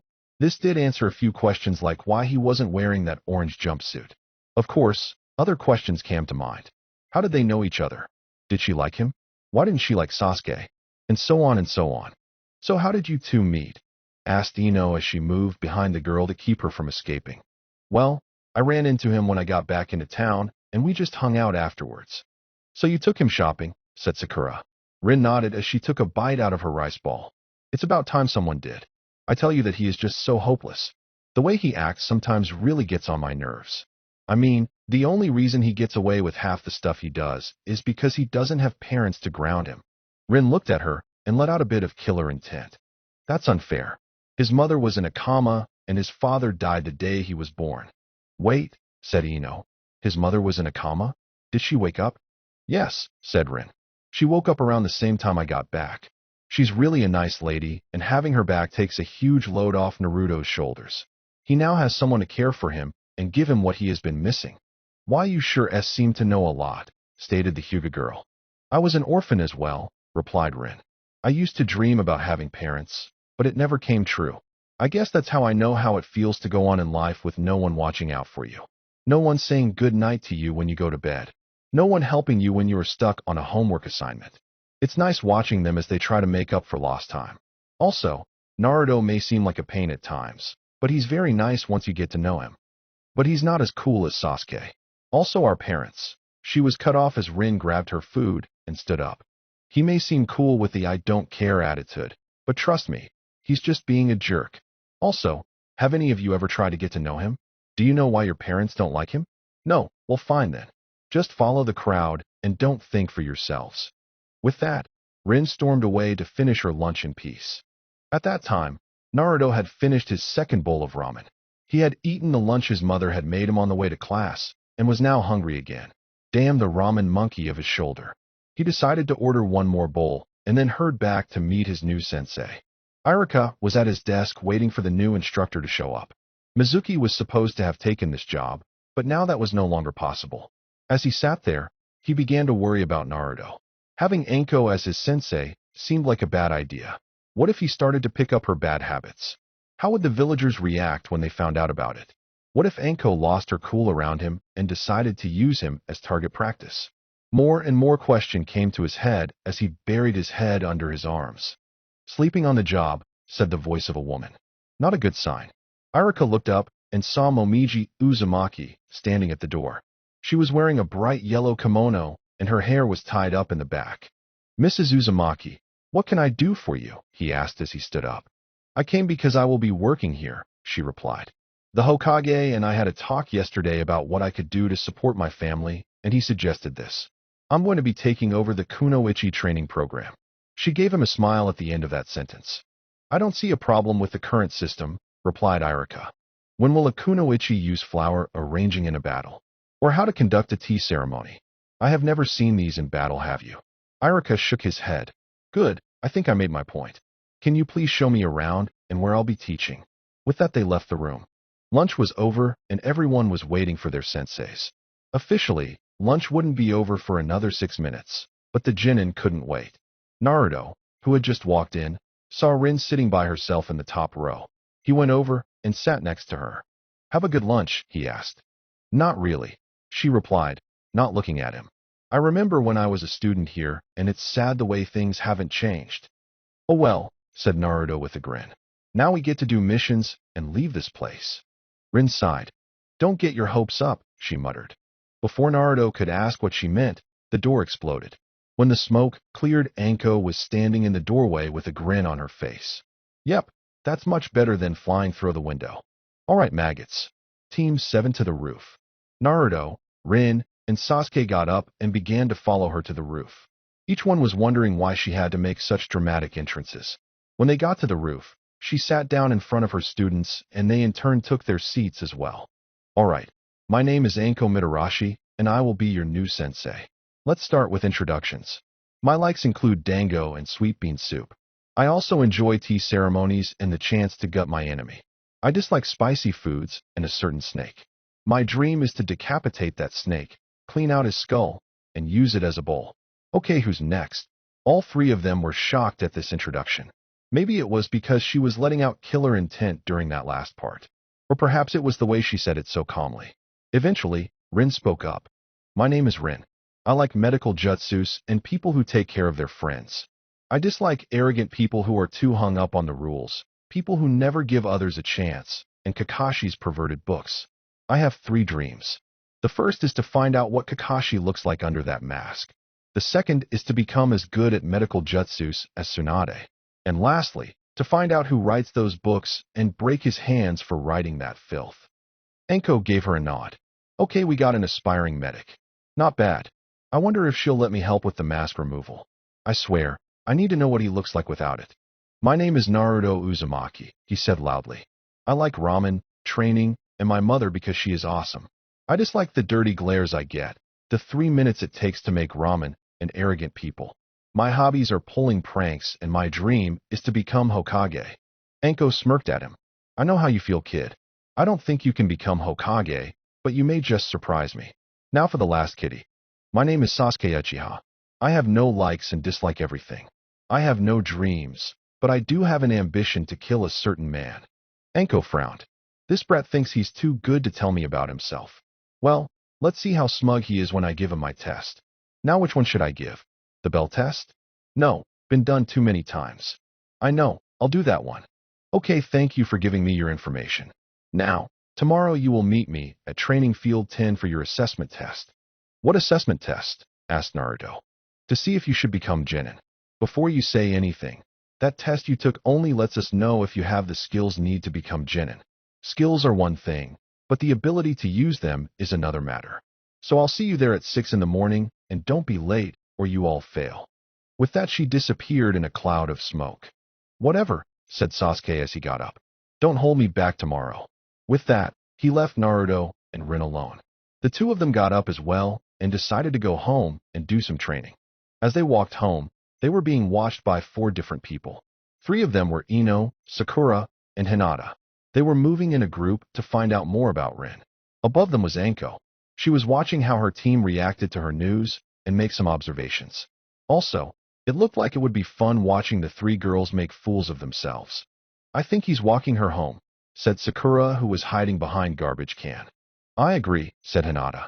And Naruto lives in the other direction. She was hiding behind a pole. How do you know that? Asked Ino. She was using the old newspaper trick, so she didn't have to hide behind anything. Hinata didn't respond, but she blushed a deep red. They followed them for a while until they reached the Uzumaki residence. They watched as they both entered the house and began to talk amongst themselves. Oh my Kami, said Ino. They are living together. She turned to Hinata, who had fainted and was muttering something like, kill the bitch. They soon saw another person coming down the street and went back to hiding. The person they saw was Momiji. She noticed them and sighed. What terrible hiding abilities. They need work. Wait, why are they hiding in front of my house? I swear, if they are here to cause trouble, then I'll go Wolverine on their asses. She then went into her house and let the girls be for now. Anko, who had avoided detection, was chuckling at the 3 girls' actions. She then decided to watch this continue for a bit longer. That night, Momiji decided to start training Naruto. Mom, he asked as they entered the dojo, can Rin train too? She is my teammate, and this might be helpful for her as well. Momiji closed her eyes and began to think. He made a good point, and it wasn't like she could steal any of the jutsus she would be showing him. Also, she didn't mind it at all. I see no problems with it, she said as she opened her eyes. Naruto raced out to get Rin. Anko smirked from her hiding place. He had the right attitude about teamwork and suspected that he might have another motive. She then left the area to watch the Uchiha for a while and see what he was up to. Soon Naruto and Rin were facing Momiji. Naruto was practically jumping up and down until Rin slapped him on the back of the head. Thank you, Rin, said Momiji. Now let's get started. She looks at Rin. I want you to begin with push-ups, sit-ups, and then some meditation. Rin nodded and went into a corner on the other side of the dojo and got to work. Now, Naruto, I'm going to tell you about what our bloodline limit does. It allows us total control over our bones. We can make them as hard as we want, make them regrow quickly, and even control the shape of them. Who does that help? Asked Naruto. He had been hoping for something like walking through walls or flying. Momiji smirked and loosened the top of her kimono till her right shoulder was bare. Then a bone came out of her shoulder, and she reached for it and pulled it out. The bone looked more like a dagger to Naruto. This is where we will be starting at, she said as she rearranged her cloths back to normal. Once you are able to do this, I will start to show you the dances. The dances are the jutsus that go along with our bloodline. For example, the Hyuga clan has the power to look through solid objects. Now, once they learn how to activate it, they move on to training in the gentle fist. In a way, the dances are like the gentle fist. It will take time to fully master them, and sadly you are a bit behind. I can only assume it is because of the seal that has hindered this. Naruto looked down. This damn seal ruins everything. He was hated for it, and it messed up his bloodline. Seeing this, Momiji decided to put a different spin on the situation. On the other hand, the QB did give you some powerful benefits. I have heard about your stamina, which will let you train longer than most. Also, you have much more chakra than most Chunin and some Jonins. And that's where you are now. Add to that your healing powers, and you got a dangerous combination. For your enemies at least. Naruto grinned at that comment. He then undid the button on his long jacket and tossed it aside. He was ready to begin. Momiji noticed his small gut and decided that she would help him work it off. Now, the first step is to focus on the bone or bones you want and push some chakra into them. Start with your shoulder bone. She waited a few moments before continuing. Now, imagine a blade and focus that image onto the bone. Once you do that, use your chakra to push it out. As she said this, Naruto's humerus began to poke out. Then, a second later, it shot out like a rocket and sank into the wall, catching everyone by surprise. Momiji went over to the wall and examined the bone blade. It looked too soft, and the blade looked dull. It's a start. He didn't put enough chakra into the bone for it to harden. He didn't concentrate enough, so the blade wasn't sharp enough. Lastly, he used too much to push it out. That much chakra is used for the finger bullet drill. Not bad, she said as she turned back to Naruto. Now let me tell you what you did wrong. The rest of the night continued like this. Naruto worked on make his bone blade until he got it right. After that, he and Rin did a few spares. Rin beat him each time. Momiji noticed that he had jerky movements and would work on that later so that he would be a bit more fluid. So after that, they called it a night. At 5:56, Team 7 was at Training Field 10. Sasuke was leaning against a tree while he stared at Rin. She and Naruto were having a pleasant conversation about how to improve themselves when Anko appeared. Good, you're all early, she said with a grin. What? Run out of explosives to make a big entrance? Asked Naruto with a grin. No, lied Anko. Now then, you have until noon to complete the test. It is very simple. All you have to do is find me. I will be somewhere in the village, either hiding or in plain sight. The first one to find me will stay. The other two will be sent back to the academy. This caught Sasuke and Naruto off guard. Rin knew it was a lie but played along. Ready, set, go. With that she disappeared. Sasuke began to run out of the training area. Rin called out to him. Sasuke, wait. Let's do this together. No way, he shouted without stopping. That loser, and you would only hold me back. Besides, it's everyone for themselves. Naruto was about to start running too, but Rin grabbed his arm. He turned to her and gave her a worried look. What are you doing? He asked. We have to find her, or it's all over. He would have said more, but Rin brought up a finger and silenced him. Naruto, the village is big and she can be anywhere. We need to calm down and think. But she said only one of yous will become a genin. And I really like this headband. We'll cross that bridge when we come to it, she said. For right now, let's find both Sasuke and Anko. Naruto nodded, and they were off. Watching them was a shadow clone Anko had left behind. It smirked and puffed out of existence, sending all of its knowledge back to Anko. Sasuke was running down every street. I had been 2 hours since the exam started, and he still couldn't find her. He knew he could do this without the others slowing him down. They were only burdens compared to him. He raced down another street looking for his sensei. Naruto and Rin were walking calmly down a street. Rin told Naruto to make about 10 shadow clones and have them look in different areas of the village. The two of them were thinking of places she might be hiding at. She, said Rin. What do we know about her? She likes dango and hates spicy foods, said Naruto as he remembered their conversation. She hates a snake for some reason. She also said something about tea ceremonies. Good. That narrows down the places she could be at. Let's check out places that have her likes in them. Maybe we should also check out weapon stores, said Naruto as he miraculously used a bit of his brain power. We saw the way she likes to make entrances, and she might be running low. She also mentioned liking to gut things. Rin smiled at Naruto. Good idea. With that they were off. Back with Sasuke, he was checking out the most likely place anyone would hide at. Well, in his mind at least. He was in the Uchiha district. She has to be hiding here. This is as close to greatness as anyone can get. If I was as pathetic as her, I would hide here. Back in a logical world, Rin and Naruto were heading to their last stop. The clones had scouted the rest of the city and had come up empty-handed. They had checked every weapon store and tea house. Only one place remained, a dango stand. As they walked in, they found her finishing up her 20th dango stick. She saw them as they came in and checked her watch. They still had an hour to go. Not bad. Good job, you two, she said, grinning. She then did some hand signs and placed them under a genjutsu, putting them to sleep. She then picked them up and took them back to Field 10. After dropping them, she went to pick up Sasuke in a less than gentle manner. Basically, she hit him over the head with a mallet and brought him back. Once she had gathered the all together, she released the jutsu and slashed water on Sasuke to wake him up. Now, I have good news, she said. Sasuke smirked. She was going to say that he passed, and they would be leaving. You all passed thanks to Rin and Naruto. What? This came from Sasuke. How the hell did that happen? I'll explain, said Anko. The test really began when I told you about the test to see how you would react. Sasuke did his own thing while Naruto and Rin trained together. Also, those two worked as a team to find me. Sasuke simply went off on his own, again. The last part of the test was looking at the information I gave you yesterday. What information? Asked Sasuke. My personal information. I told you my likes and dislikes. They used what they knew about me to find the best spots I would hide. I mean, why would I hide in the Uchiha district? But you said only one of you would pass, snarled Sasuke. Fool, why place you on a team and then send back two? Your teammates realized this, and even after you left them were willing to help you out. Because 2/3 of you passed my test, you all pass. Congratulations. Now let's celebrate with dango. Omake. Anko appeared in the Uchiha district and went towards Sasuke's house. She found him sitting in his room, opening a diary and beginning to write into.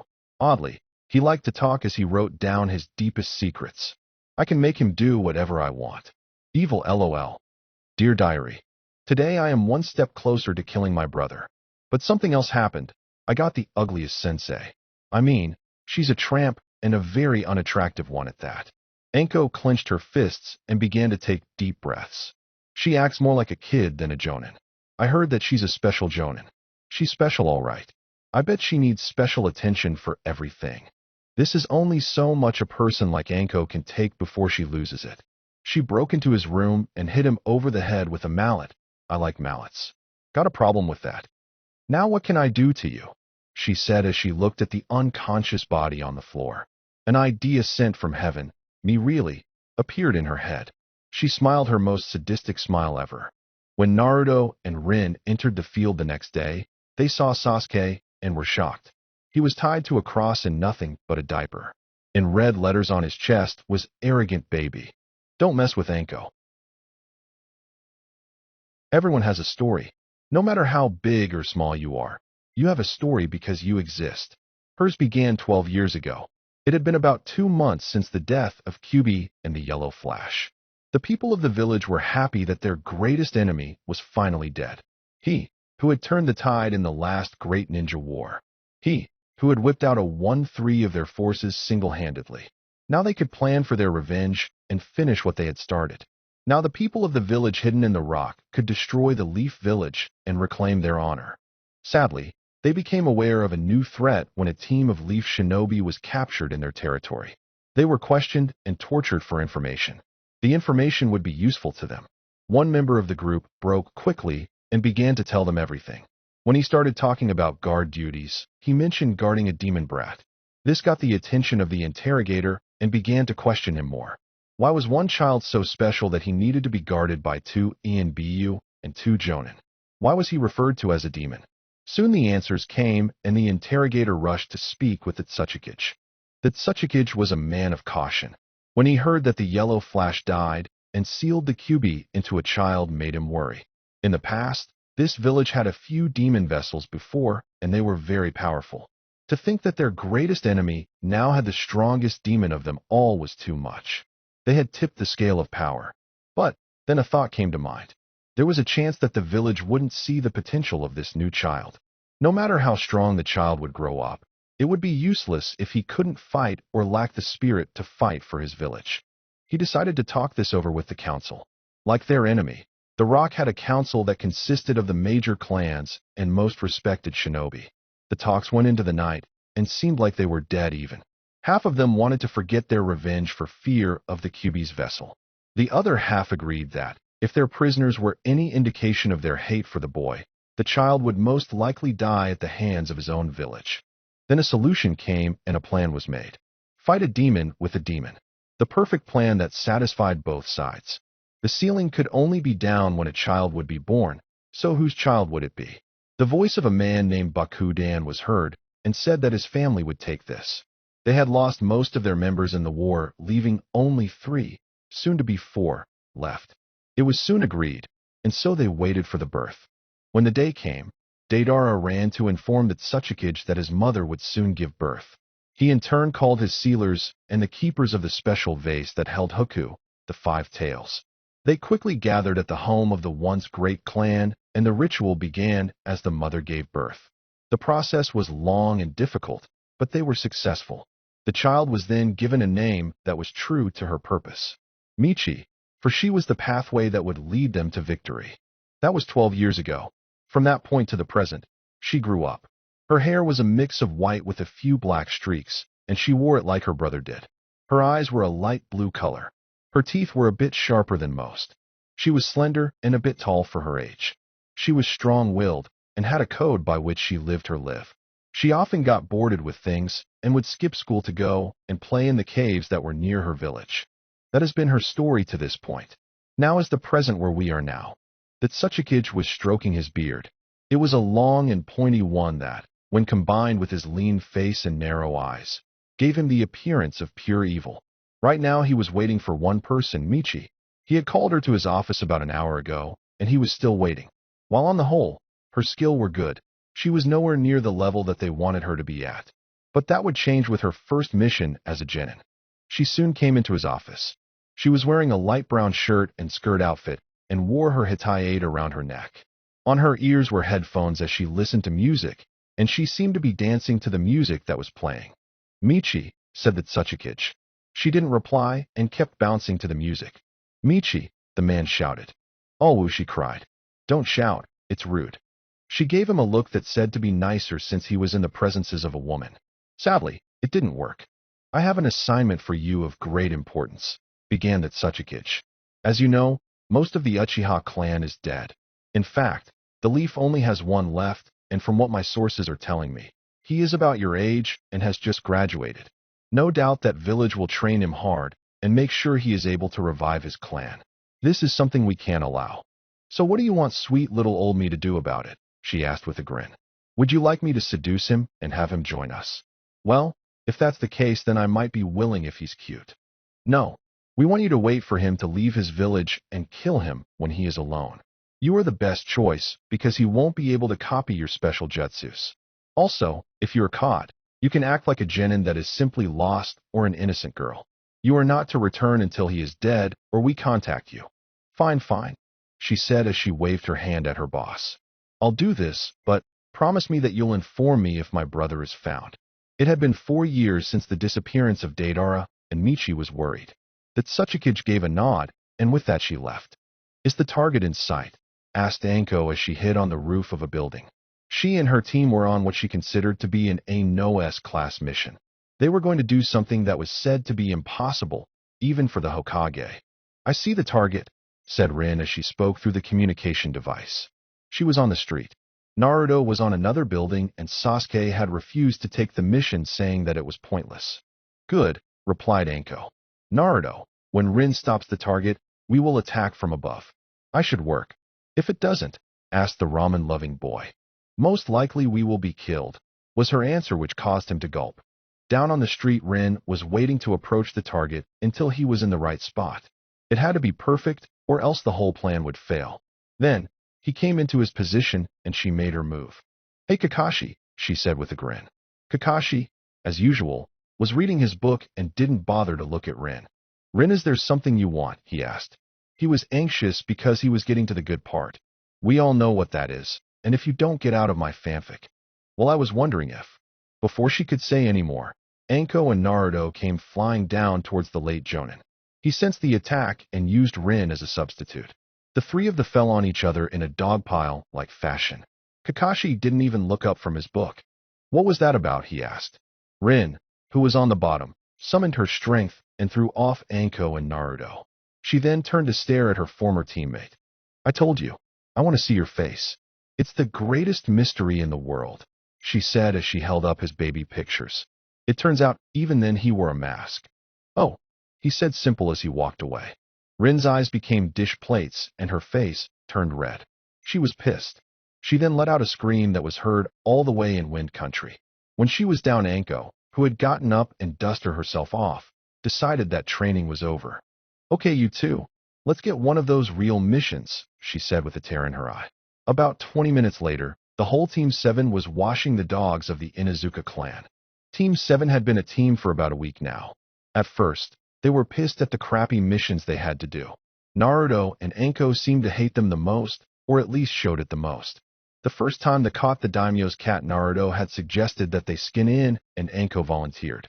Other jobs they had been doing consisted of picking up trash, painting, pulling weeds, and cleaning latrines. Over this time they had become closer, for the most part. Rin and Anko had become friends, and sometimes were seen shopping while Naruto carried their bags. Anko began to grow fond of Naruto as well, like he was a little brother or something. Sasuke, on the other hand, spent only the time he was required to with them, and then left. As for Rin and Naruto, some people began to talk that they were getting close. These people were Ino, Sakura, and Hinata. When Ino and Hinata weren't training with their teams, and Sakura was finished at the hospital, they followed the girl around and Naruto was usual right next to her. To Ino and Sakura, it seemed weird that someone would want to be near Naruto and enjoy it. For Hinata, she was coming out of her shell more and more each day as her jealousy grew. One day her father saw her attacking a training dummy on compound and was shocked at what he saw. His daughter, the one he considered to be weak, was destroying a dummy with a picture of Rin's face on it. When he went to speak with her, her head snapped in his direction and glared at him, and only for a second, with enough killer intent to make him shudder. Momiji was enjoying her time at the academy. At first, she was shocked at the lack of desire these girls had becoming shinobi. All they did was talk about which boy was the cutest and what outfits went with what. Momiji just wanted to go back into a coma and never get up again. The next day, she made her point and got them to start training seriously. All it took was a couple of finger bullets, who knew? After the group was done with that mission, Anko took them back to the training field to train some more. Now, we are going to do some sparring, she said, getting everyone's attention. These will be pure taijutsu, and will finish when I say so. Now Naruto, you will face off against Sasuke first. They both nodded and went into the middle of the field. In the last week, Naruto had gotten better at the dances. While he was still working on the dance of the camellia, he had gotten the basic movements down. He was still at a disadvantage to Sasuke, who was stronger, but at least he would make him work for a victory. Begin, shouted Anko. Sasuke started first with a series of punches. Naruto dodged most of them while moving backwards. After a while, Naruto decided it was time to fight back. He caught one of Sasuke's arms and used it to bring Sasuke in closer and brought his knee into Sasuke's gut. Sasuke stumbled back in pain for a moment and then regained his composure. Sasuke moved towards Naruto and then did a foot sweep that sent him falling towards ground. Naruto sent one of his hands to the ground and used it like a spring to launch himself back up before the rest of his body could hit the ground. Seeing this, Sasuke moved over to Naruto's side and punched him in the gut while he was in midair. Naruto hit the ground hard and coughed up some blood. All right, said Anko. That's good enough. At that, Sasuke smirked. He wasn't nearly good enough, he said with arrogance. He turned to face his fallen teammate. You're useless, so just quit. That's enough, said Anko with an angry glare. You need to learn how to be a graceful winner. She saw that Naruto had gotten up and was walking back towards them. Naruto, you are getting better, but you still need work. You should have continued your attack after your knee hit Sasuke. Also, you should have rolled out of that last fall instead of springing up. Rin, it's you versus Sasuke, and then we'll move on. Naruto sat down as Anko told them to begin. Rin was amazing. No matter what Sasuke did, he couldn't hit Rin and kept getting pummeled. Rin started with a few quick jabs to the face and then in the gut. When Sasuke recovered, he tried to do a flying kick. Rin caught him by his leg and used his momentum to throw him to the side. While he is rolling, he uses his arms to quickly get back up onto his feet. Rin quickly moved over to him and gave him one final punch in the face. All right, that's enough, said Anko. You both did fine. Now everyone come here so I can give you all a special test. When they were all gathered around her, she pulled out some small square pieces of paper. These are going to be telling me what your chakra affinity is. That will tell me what types of jutsus I should be teaching you. She then handed them each a paper. How does this work? Asked Naruto. Just place it in your hand, and then push a little chakra into it. The three of them did as they were told. Naruto's was split in half. Sasuke's began to crumble. Rin's turns to dust. Anko looked at them and smirked. Naruto has wind, Sasuke has lightning, and Rin has earth. Well, now I know what to teach them. All right, she said. Naruto, you got wind. Rin has earth and Sasuke is lightning. Good, because I know a couple of jutsus for Naruto and Rin. There aren't that many lightning jutsus unless you want to ask Kakashi. So, for now at least, I'll be showing Sasuke fire. She decided to start with Sasuke. She began to do some hand signs, and then shout out several small fireball from her mouth. Sasuke watched and was slightly impressed. It wasn't as powerful as his grand fireball, but it would help against a moving target.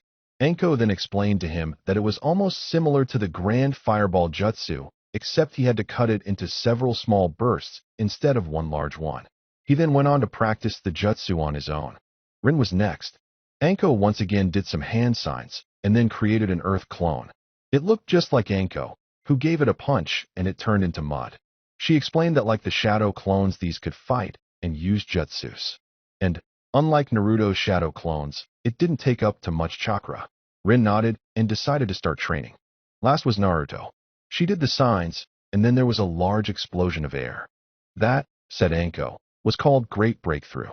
Basically, this jutsu will let you send your opponent flying. It will also be good in combination with fire jutsus. It's C rank, so you should have no problems with chakra amount. Naruto nodded and then began to practice the jutsu. They all continued until Anko told them to go home. As Rin walked home with Naruto, she saw that he was pouting slightly. What's wrong with him? Was it because he lost today? He should be proud of how good he's getting. She was pulled out of her thoughts when Naruto spoke up. Why have you been holding back? He asked. What do you mean? When we train, you don't fight like you did against Sasuke. Not that I look back, I realize that in all of our spars you have been holding back a bit. Well, I don't want to hurt you are. If I did that then. That's not the point. How am I supposed to get stronger if you don't take me seriously? Rin began to realize the real problem. It wasn't that she was holding back, but doubting him. He thinks that I think he's no good. Naruto, listen. If I were to go all out on you, you would be seriously hurt. I'm sorry if I hurt your pride, but you got to learn that sometimes holding back is a good thing. How? How is it a good thing? Asked Naruto as he stopped. I know you're stronger than me and that I would never win in a real fight. But I don't want you to protect me. How are the both of us supposed to get better if one of us keeps holding back? This has to with our teamwork and trusting each other. I give you my all and you don't. This has nothing to do with pride. Rin was taken back by this. She hadn't thought of it like that. She remembered back when she was younger, when everyone never fought her seriously. Back when people thought she was weak because she was a girl. Naruto, I'll tell you what. Tonight during our spar, I'll go all out on you. She gave him a smile, and he smiled back at her. Little did they know that his stalker was watching them and trying to hear what they were saying. All Hinata heard was tonight, and I'll go all out on you. That night Hinata trained like the world would end if she stopped. This caused her father to ask his other daughter some questions. Hanabi, have you done something to your sister? No, what makes you think that? Have you seen her? he asked sarcastically. I have never seen her train like this before. Well, I did read her diary yesterday, said Hanabi. It seems like some is going after the boy she likes. At that, Hayashi went into protective father mood. Wah-hey-it? She's too young. Sorry, father, but I think it's too late, said Hanabi with a sigh. Her diary is very detailed. It mentions everywhere he goes, who he hangs out with, and everything that he does. Your daughter is a stalker. Plus, she has very nice handwriting. At this, Hayashi looked like the painting The Scream. At about the same time, Naruto was training again with his mother and Rin. Okay, Naruto, said Momiji. Tonight we will be working on the finger bullet drill. You remember what you did wrong with your first try with the bone blade? Naruto nodded. Well, that was it. Only you need to focus on your finger bones and put a bit more chakra into them. Naruto began to follow his mother's instructions. He held out one hand and focused his chakra. Soon, 5 finger bones shot out of his fingers and into the wall. I think I'd better pick up a training dummy, said Momiji as she looked at the holes in the wall. Naruto soon got a full hang on the jutsu and went back to training on the dance of the camellia. After that was done, he sparred with Rin. True to her word, she didn't hold back. At the end of practice, Naruto was glad he had the Kyuubi. Well, I have to get going, said Momiji as Rin was healing Naruto. Where are you going? Asked Naruto. I'm just going to pick something up from the Hokage, she replied. And with that she was off. Later that night, Naruto had fallen asleep. It had been a tough day for him, and he was beat. His eyelids were just starting to fall when he heard a noise. This put him on high alert, being used to being beaten up in the middle of the night. The noises were coming from in the hall and moving towards his door. He held up his hand, ready to use the finger bullets. Whoever it was went past his room and into the bathroom. A minute later he heard a flushing sound. A moment later his door opened, and there stood Rin half asleep. She was wearing a white t-shirt and panties. She walked over to the bed and got under the covers. Naruto's eyes became dish plates. What is she doing?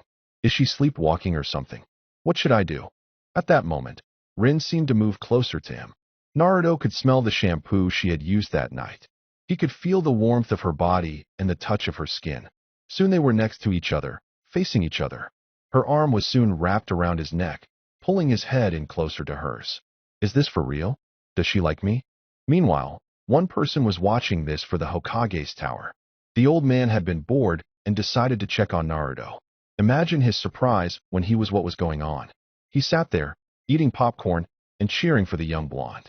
I wish I could get some like he can, said the Hokage. What was that? Said the voice of Momiji. The Hokage turned around and saw Mrs. Uzumaki giving him a death glare. Oh shit, he said. Back with Naruto, he decided to make a move.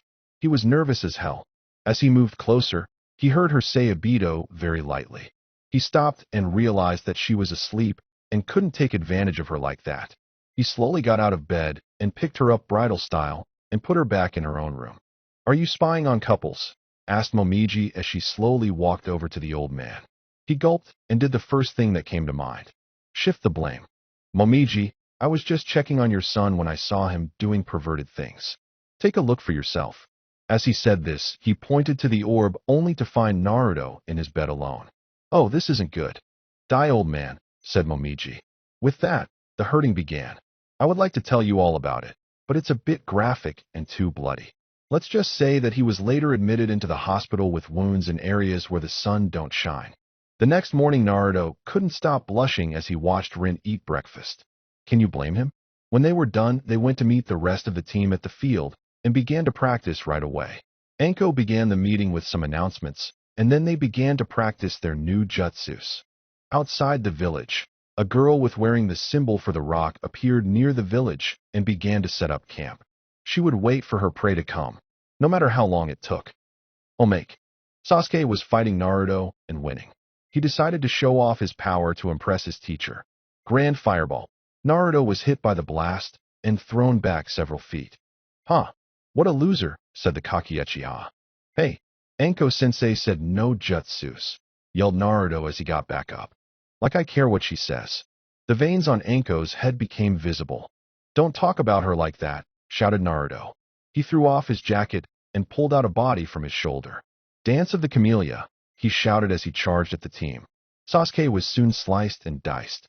Before he could more again, Anko was behind him.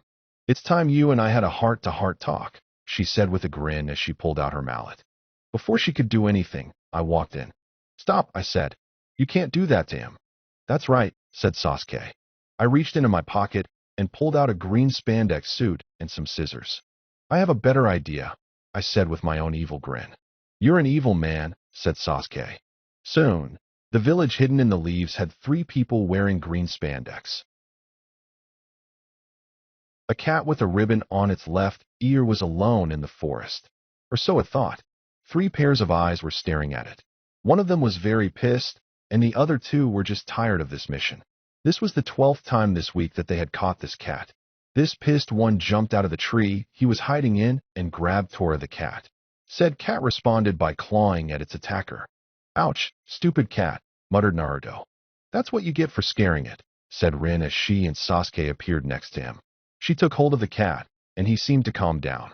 Cat Tora captured, said Sasuke into his headgear. He's not dead, asked the disappointed Anko. No, the owner wanted him brought back, replied Sasuke. She never said what condition he had to be in, said Anko. She then began to laugh and Sasuke began to shiver. 20 minutes later, the daimyo's wife held her Tora tightly in her arms. This caused mixed reactions on the team. Rin felt sorry for the poor cat. Sasuke looked at the scene with indifference. Anko and Naruto sent looks to the cat that said, if we have to catch you again, it will be the last time. They then heard the Hokage cough that was meant to bring them to attention. Well done, Team 7, said the old man. We have a couple more missions for you. He begins to shift through his papers. We have picking up dog poop, weeding gardens, cleaning my garage, helping old ladies cross the street, and he stopped when he heard the daimyo's wife call out to Tora. It seems like we need to get the cat back. No, shouted Naruto and Anko. I tired of all these chores, old man, shouted Naruto. We are ninja, not the cleanup crew. How about we get some real missions? I agree with the kid, said Anko. I haven't killed anyone in weeks. Just one real mission where I can feed my bloodlust. Stop acting like children, said Irika. Team 7 has only been active for about 2 months now, and you 3 are still to green. Till we feel that you are ready, you will be given simple missions. Anko crossed her arms and began to pout. Please, she said, trying to sound innocent. No dice. No, was Irika's response. Allow me to explain, said the Hokage. Missions are based on a letter system with a being at the top and D at the bottom. A-ranked missions are for Jonin and A and BU. B-ranked missions are for rookie Jonin and high Chunin. C-ranked missions go to Chunin and experienced Genin. D-ranked missions are for you rookies so that you can work on teamwork. We will get the occasional S-ranked mission, but that's not for you to worry about. Naruto let out a sigh.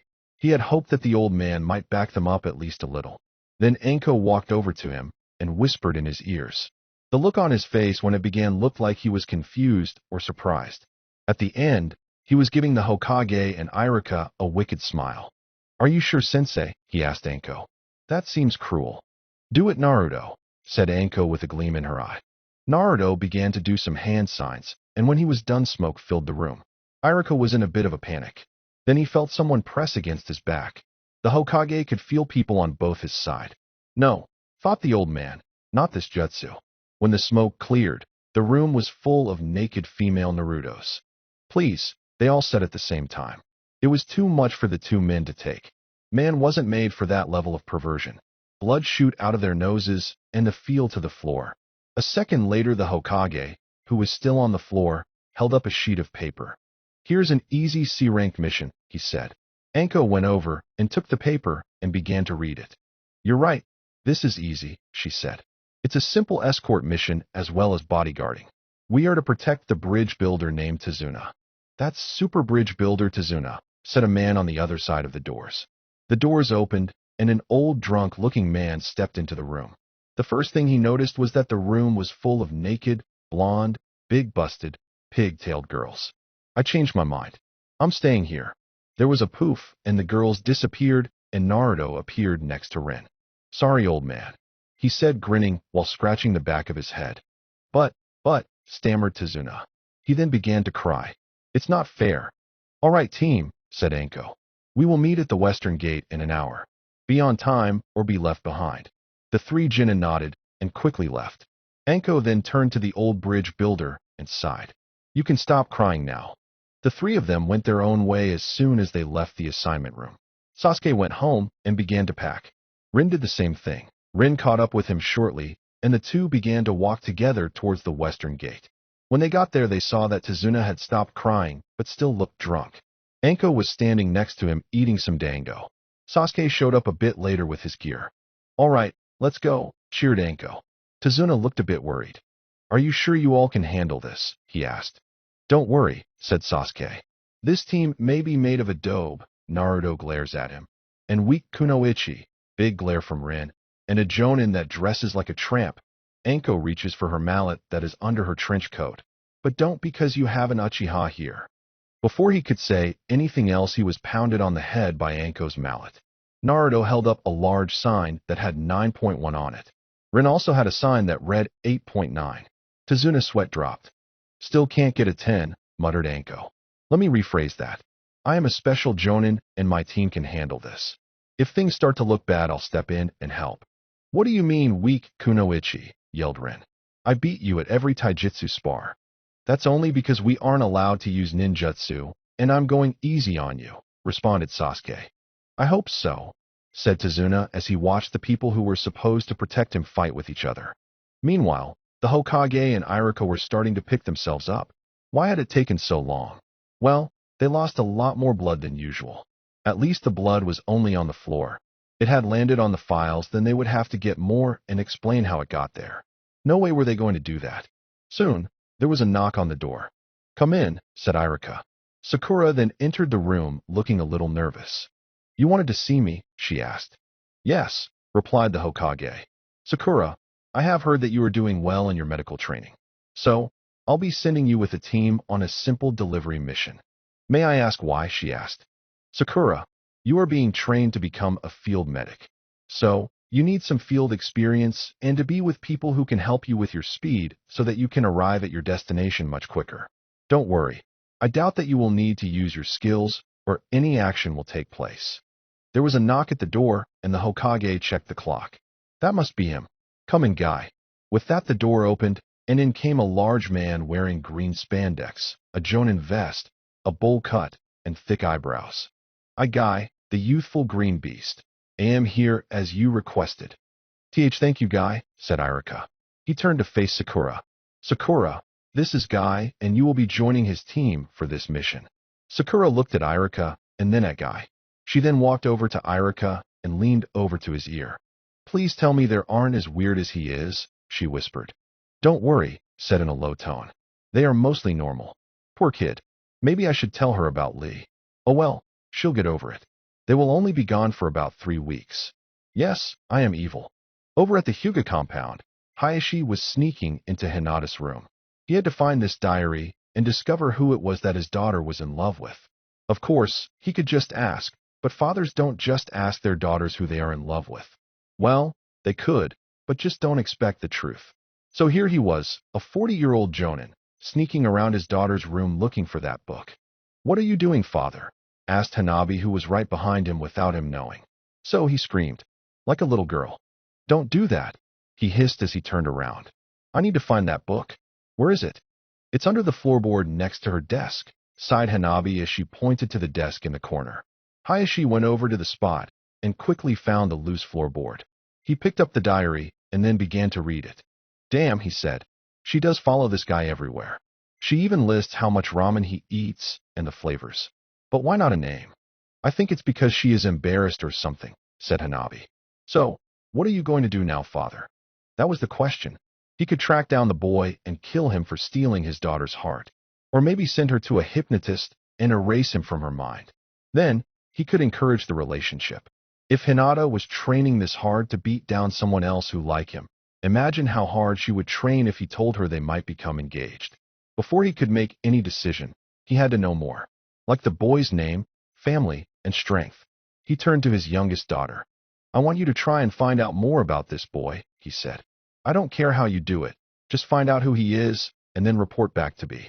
Then I'll check out his records and see if this is a suitable match. Yes, father, she replied. I hope he doesn't go this overboard when I start to date. Michi was watching the roads that went in and out of the village. She was well hidden thanks to her hiding camouflage jutsu. She could watch people pass her by without anyone noticing unless they had an active Sharingan, be a Kugan, or animals with really powerful sense of smell. She was about to move to a different area when she saw a group of 5 pass by. There was a loud blonde, a girl with orange markings on her cheeks, an old drunk, and a woman in a trench coat with no sense of modesty. The last one was an Uchiha. She could tell that due to the fact that he wore his clan's symbol on his back and his dark eyes. Finally, it's been a week since I ran out of batteries and haven't been able to listen to any music. Now, to wait for the right moment and kill him.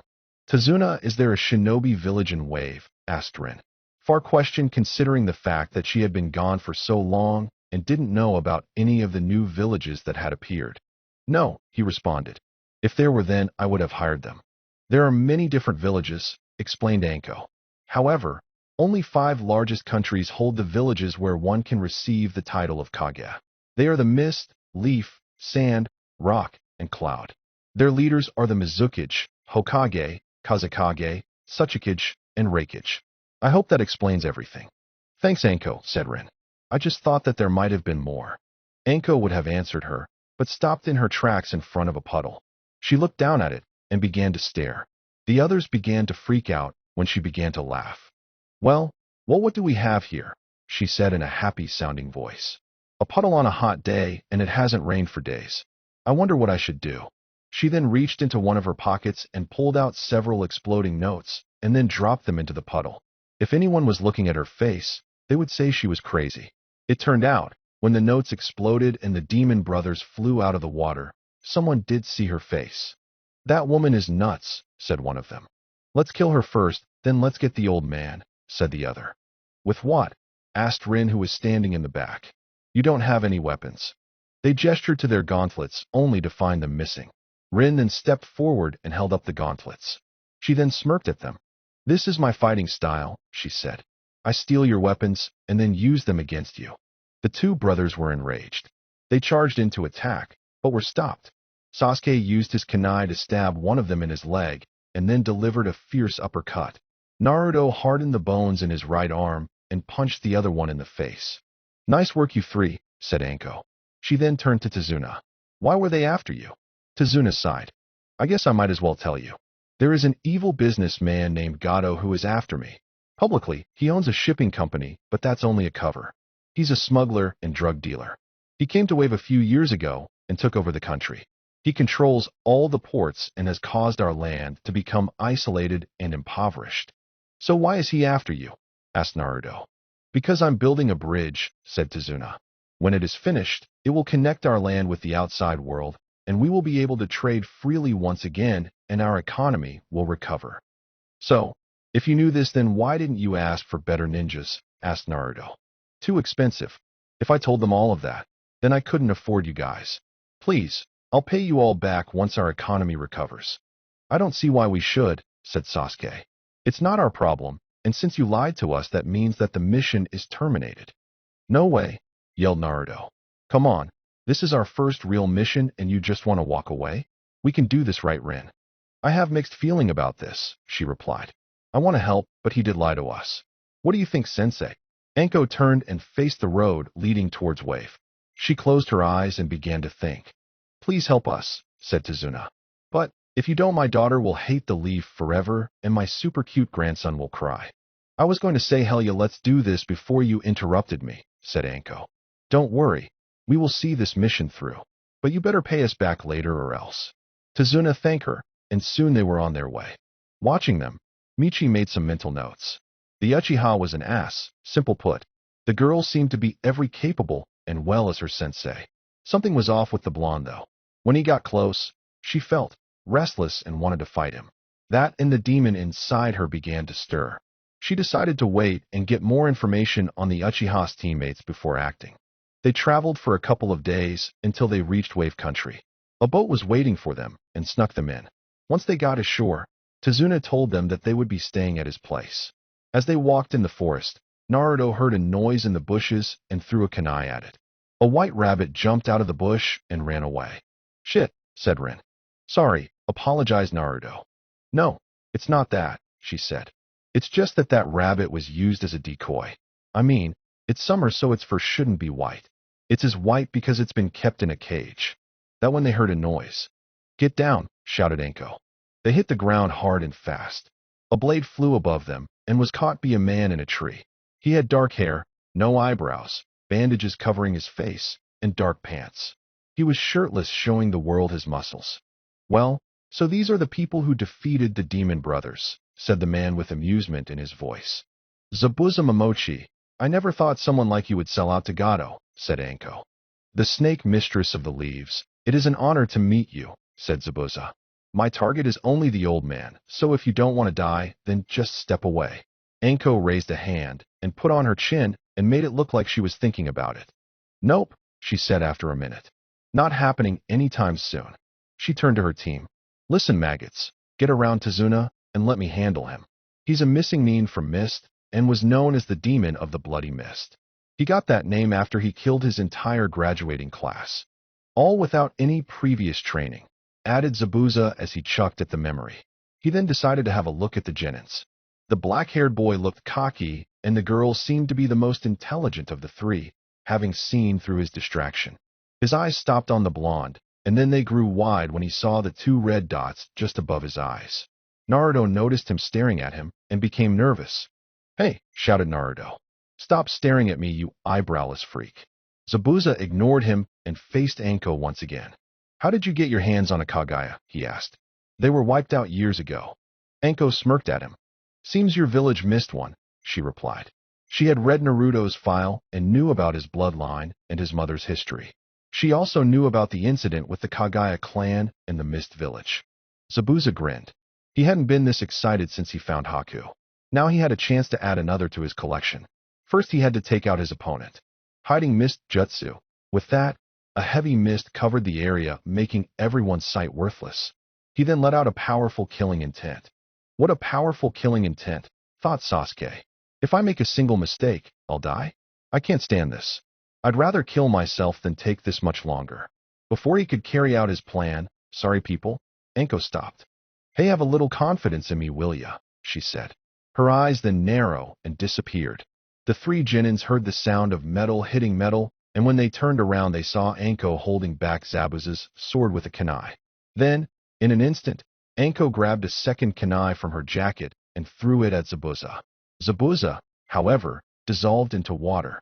Shit, that was a water clone. Before anyone could blink, Zabuza appeared above her, with his sword in hand, and cut her in half. One down, he said. Then, Anko turned into mud. An earth clone. Then he felt a kunai press against his throat. Was that all you had? Asked Anko.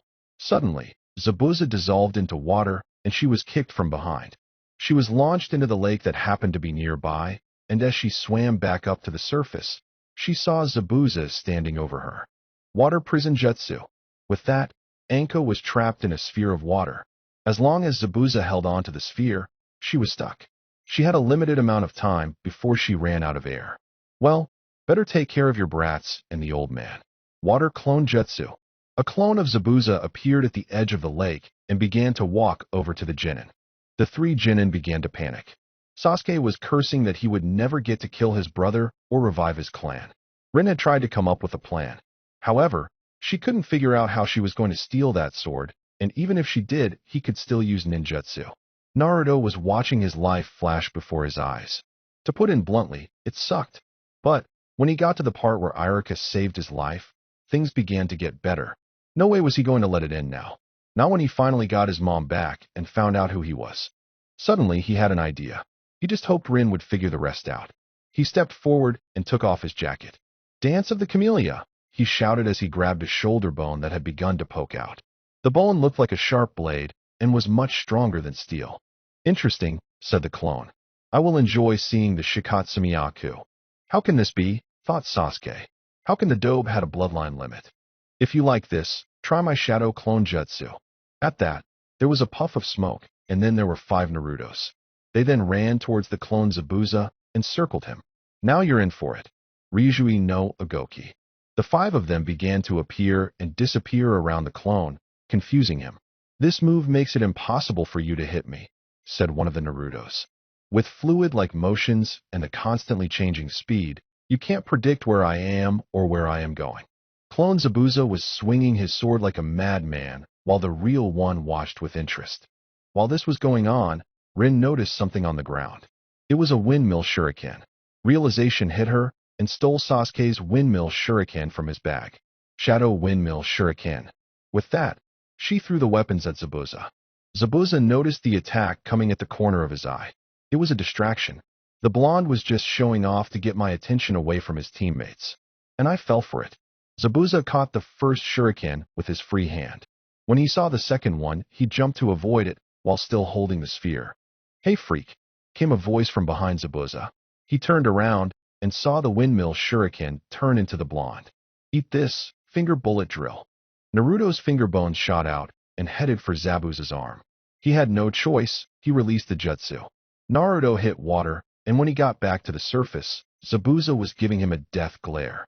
"You little shit," he said as he grabbed his sword. However, before he could do anything else, a kunai was shoved into his side. He looked down at the form of Anko. She then pulled out the kunai and gave him a roundhouse kick that landed in his gut. The force of the kick tossed him off of the water and into a tree. Soon, Anko was standing over him ready to give him the death blow. Before she could act, 3 senbons were embedded in his neck. The group looked up and saw a dark-haired hunter Nin. "Thank you for your assistance," said the figure in a very feminine voice. "I doubt I could have taken him by myself." He then appeared next to Zabuza's body and picked him up. "I will be leaving now to dispose of the body. Goodbye." With that, the two disappeared into a whirlwind of leaves. Michi, who was well hidden thanks to her jutsu, watched the whole thing and was in awe.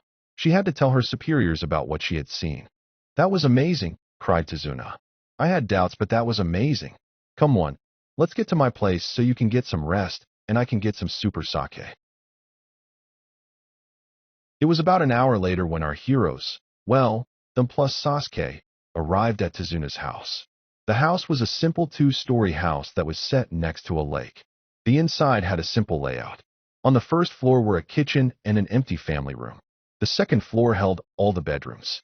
Tsunami was overjoyed to see that her father was both alive and sober. He quickly introduced the leaf Nins while he went looking for a bottle of sake. Once he found one, everyone sat down at the kitchen table and he began to tell them about what had happened.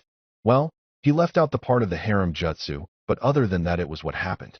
While this was going on, Sasuke was fuming inside. The Dobe and the Kunoichi had done all the fighting in the last battle, and he just stood there. How could he kill his brother when he couldn't even handle a simple missing Nin? Then, there was what Naruto had done in his fight. What was that? He had known the blonde for years, and he had never done anything like that before, not even in practice. These thoughts began to burn away in the back of the Avenger's mind. Finally, he couldn't take it anymore. "Dobe," he said, getting everyone's attention. He looked at Naruto with anger in his black eyes. "What was that power you used? How did you get it?" "What you mean by Shikatsumiyaku?" asked Naruto as he scratched the back of his head. "It's my bloodline limit. It awakened a couple of days after the graduation exam, and I got these spots to prove it." He pointed to the spots above his eyes. Sasuke, being the self-absorbed ass that he was, had never noticed them till now. "What? I have never heard of it. How did Zabuza know what it was?" "That's because the bloodline isn't from our village," said Anko.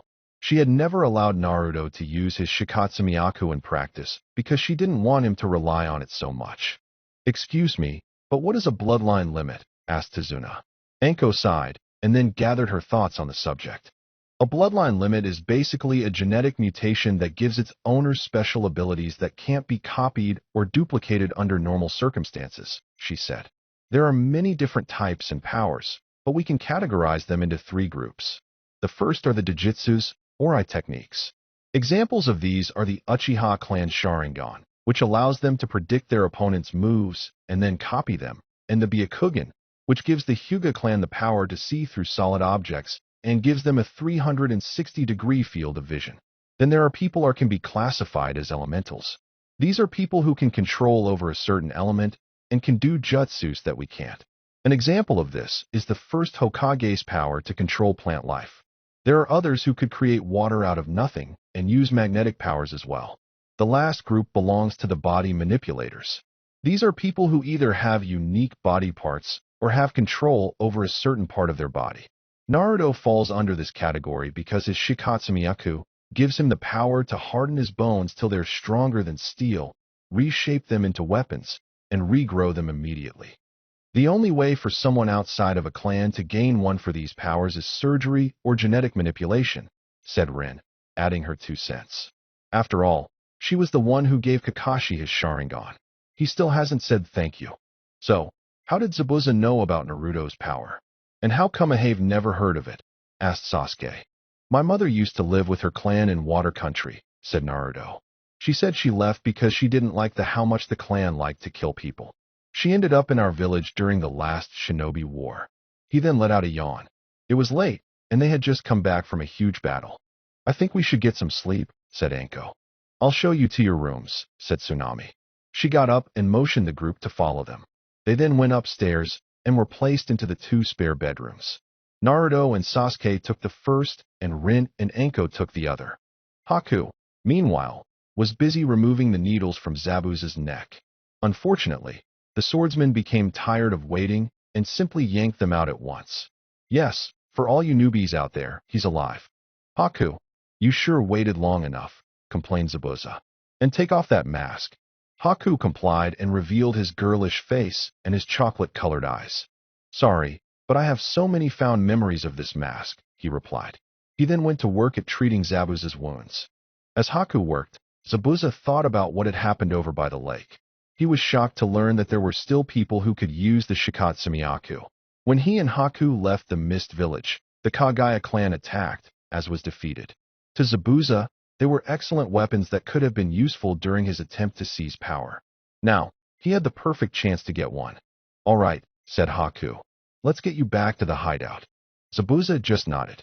On the way there, he began to think of a way to obtain the blonde. In Hidden Leaf, Hanabi was busy looking for her sister's hidden crush.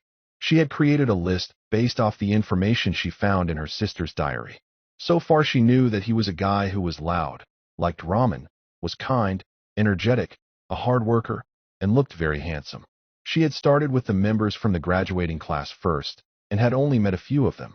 She crossed off Shikamaru and Shino because they weren't loud or energetic. When she met Choji and Kiba, she put them on the maybe list. Choji seemed very nice and liked ramen. Also, she didn't know what her sister considered handsome. Kiba, well, he was loud and energetic. Plus, he looked better than Choji and was her teammate. Then she began to wonder about her cousin's teammate. She had only met Lee a couple of times, and he seemed to fit the bill as well. He was loud, kind, energetic, and was a hard worker. But, did her sister find him handsome? Hanabi shuddered at the thought. Why, Dad? She asked the sky as she began to walk home. I'm a 7-year-old girl, so why do I have to do this? Maybe I'll just ask that blonde girl and her fiend with the huge forehead. In another part of the world, Sakura sneezed. This caused 2 things to happen. The first was her wondering if people were talking about her, and her hoping it was Sasuke. Fat chance. The other was 2 green spandex wearing people to going off their rocker. Sakura, what an unyouthful cold you have, shouted Guy. We will help you get rid of it with the springtime of youth. Gi-sensei, yes correct, said Lee, the mini-me of Guy. I will use all of my love to help you get better. And if I fail, I will read every medical book I can find. And if my adorable student can't go that, I will carry you both to Tsunade for treatment. Cue the hugging and the evil genjutsu that no one can figure out. Gi-sensei. Lee. Gi-sensei. Lee. Gi-sensei. Lee. Gi-sensei. Lee. Meanwhile, the rest of the group was doing its best to coo. Tintin began to chant a mantra. Niji began to hit his head against a tree. Sakura cursed Kami for her luck. Finally, the 2 stopped and Lee went over to Sakura. I will do what I can to make you feel better. When you are, will you go out with me? At this, Sakura shivered. It wasn't that he wasn't a nice guy, he was just creepy. Plus she loved Sasuke. Sorry, but I like someone else, she said quietly. This caused Lee's eyes to glow with the light of fire. Then I have a new rival. He then turned to Niji. I am sorry, Niji, but until I defeat the love of Sakura's life, I cannot be your eternal rival. Niji had a very odd reaction to that. He turned around to face the tree once again and began to eye. Niji, what's wrong? She said as she moved over to her teammate. I promised myself I wouldn't cry when this day came, said Niji. Sakura, what is the name of this AMN who has stolen your heart? This question made by Lee caught the group's attention.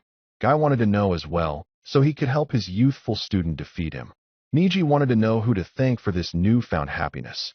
Tintin simply wanted to know so she would know who to send the flowers to. Sakura began to think. She could have this guy attack Sasuke. He might get the wrong idea. Then, she had a thought. What if she gave him someone else's name? It's Naruto, said the pink-haired girl. Naruto Uzumaki. The next morning Naruto, Rin, and Sasuke were eating breakfast with Tazuna and Tsunami. Anko had her eyes closed as she sat at the dinner table. She was in deep concentration on the events that had happened yesterday. All night she had been worried about something that didn't feel right back the fight with Zabuza. Coming to the most likely conclusion, she opened her eyes. Zabuza is still alive, she said, getting everyone's attention. What? Shouted Naruto. But we saw that Hunter Nin kill him. I hate to say it, but I agree with the dope, said Sasuke. We saw him die, and then his body was taken away to be disposed of. That's right, said Anko. He took the body away. A real Hunter Nin is supposed to destroy the body on sight. Also, there was the weapon that used. That's right, said Rin. Senbon needles are too small and weak to kill. At least, more difficult. However, they are good at hitting the body's nerves and pressure points. If he has studied the human body well enough, he could have put Zabuza in a dead-like state. Don't you think that you're overthinking this, said Tazuna. He didn't like the fact that Zabuza was still alive and might come after him again. That'll be a first, muttered Sasuke. Sadly for him, Anko heard him. In a single motion, she grabbed her mallet from within her trench coat and hit him over the head. At that moment, Inari walked in. Ah, my super grandson, said Tazuna. Say hello to the ninjas who saved me. Inari just looked at them with a vacant expression. You're all going to die, he said. Just go home. And with that he left. This caused Anko and Naruto to get very pissed off and began to yell things that would make someone like Tayuya blush. Yeah, that bad. Okay, said Anko as she calmed down a bit. I believe they'll attack again as soon as his injuries heal. That will give us about a week. So, I'll have to step up your training. Follow me. With that, she got up and led the genins outside. They all had mixed reactions. Sasuke, about time she started training me seriously. It better not be something lame. Maybe it's some special jutsu that is more powerful. It better be because the Uchiha clan deserves the best. And why do these losers have to come along? She should only be focusing on the best, me.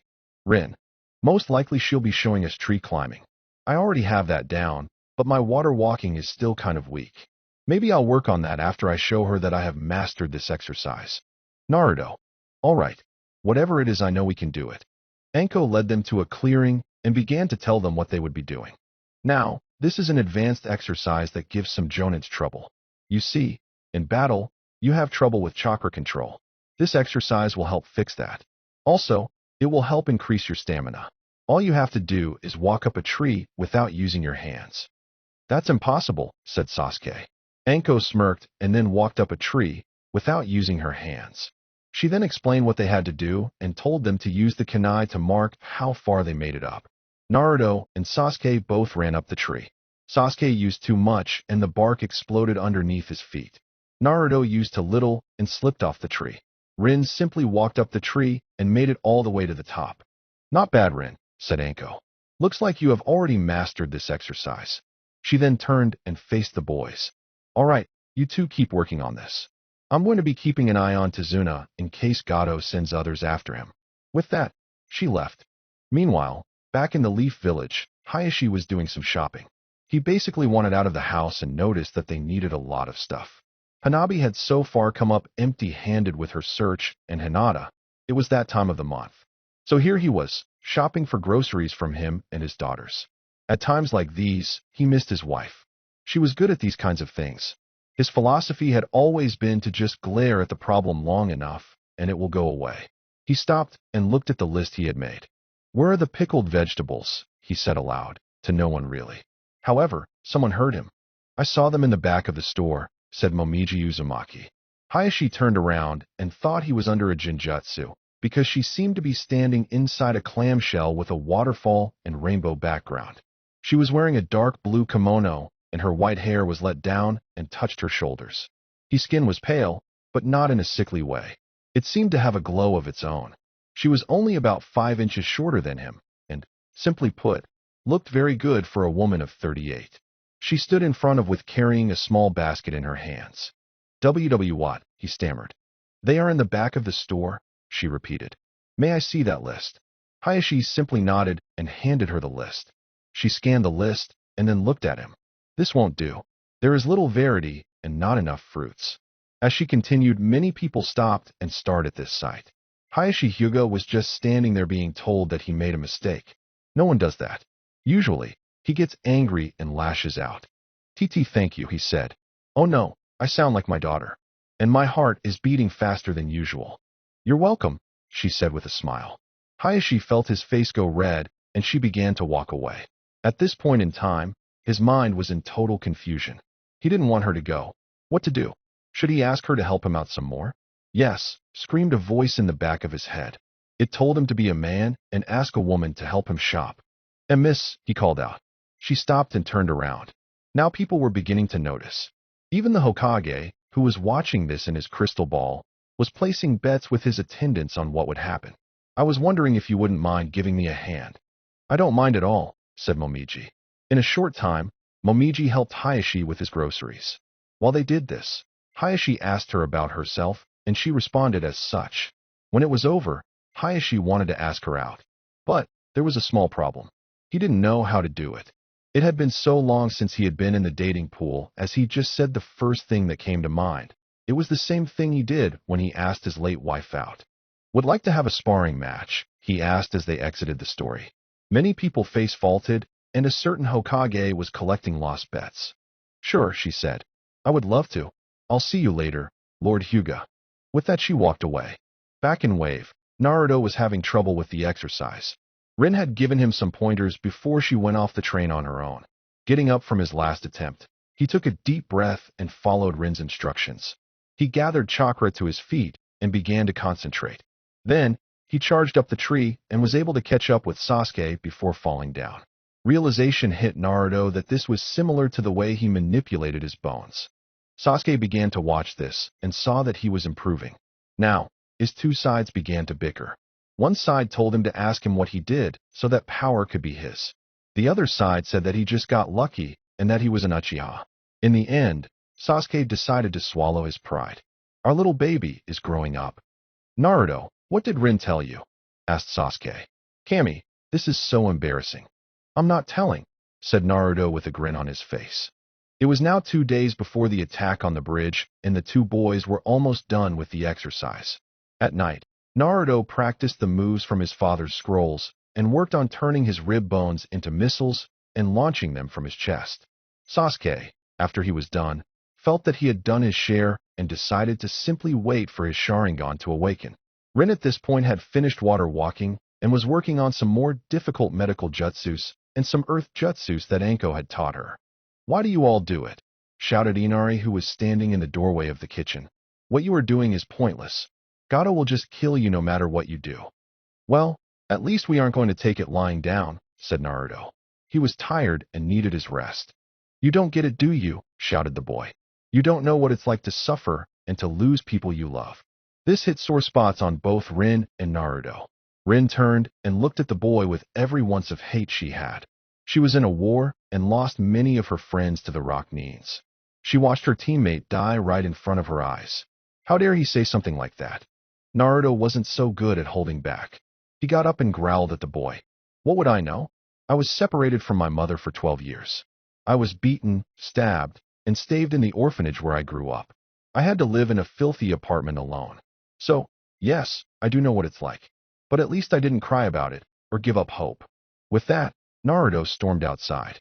Inari was shocked for a moment and then went upstairs. "Is that true?" asked Tazuna. "Sadly it is," said Anko with a sigh. She then went upstairs to talk to Inari.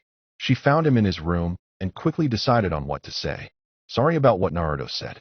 He's had a hard life. A lot of us have had hard times that seem to never end. But, from what I have seen and heard, is that Naruto has never cried. Well, not in a long time, that is. I guess he felt that he didn't want to feel useless and decided to do something about his problem rather than cry about it." With that, she left the boy alone her words echoing in his head. Outside, Naruto was looking up at the moon. A moment later, Rin walked up to him. I think you could have handled it better, she said. When I lost my teammate Obito, I felt like nothing mattered anymore. It hurt so badly that. She stopped then, unable to continue. For Naruto, it answered the question who Obito was. Maybe, he said. I just don't like people who wallow in self-pity. I mean, he still has people that care for him. He should be doing everything he can so he doesn't lose anyone else. It's hard, said Rin. To lose someone so close, it's so hard. I thought about ending my life after Obito died, but your father helped me out of it. Naruto began to get a sense of dread. How close were they? No, he did want to know. I'm going to train some more, he said as he walked into the forest. The next morning, Haku was collecting herbs for Zabuza.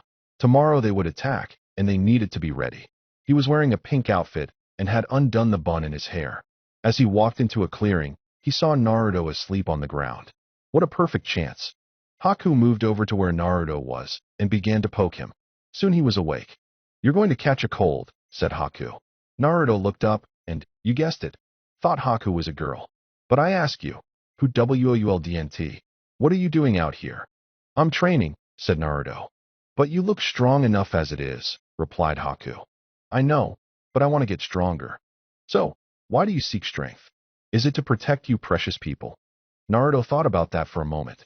He thought about his mother, Anko, Irika, the old man, and Rin. Yeah, I want to protect them and make sure that nothing happens to them.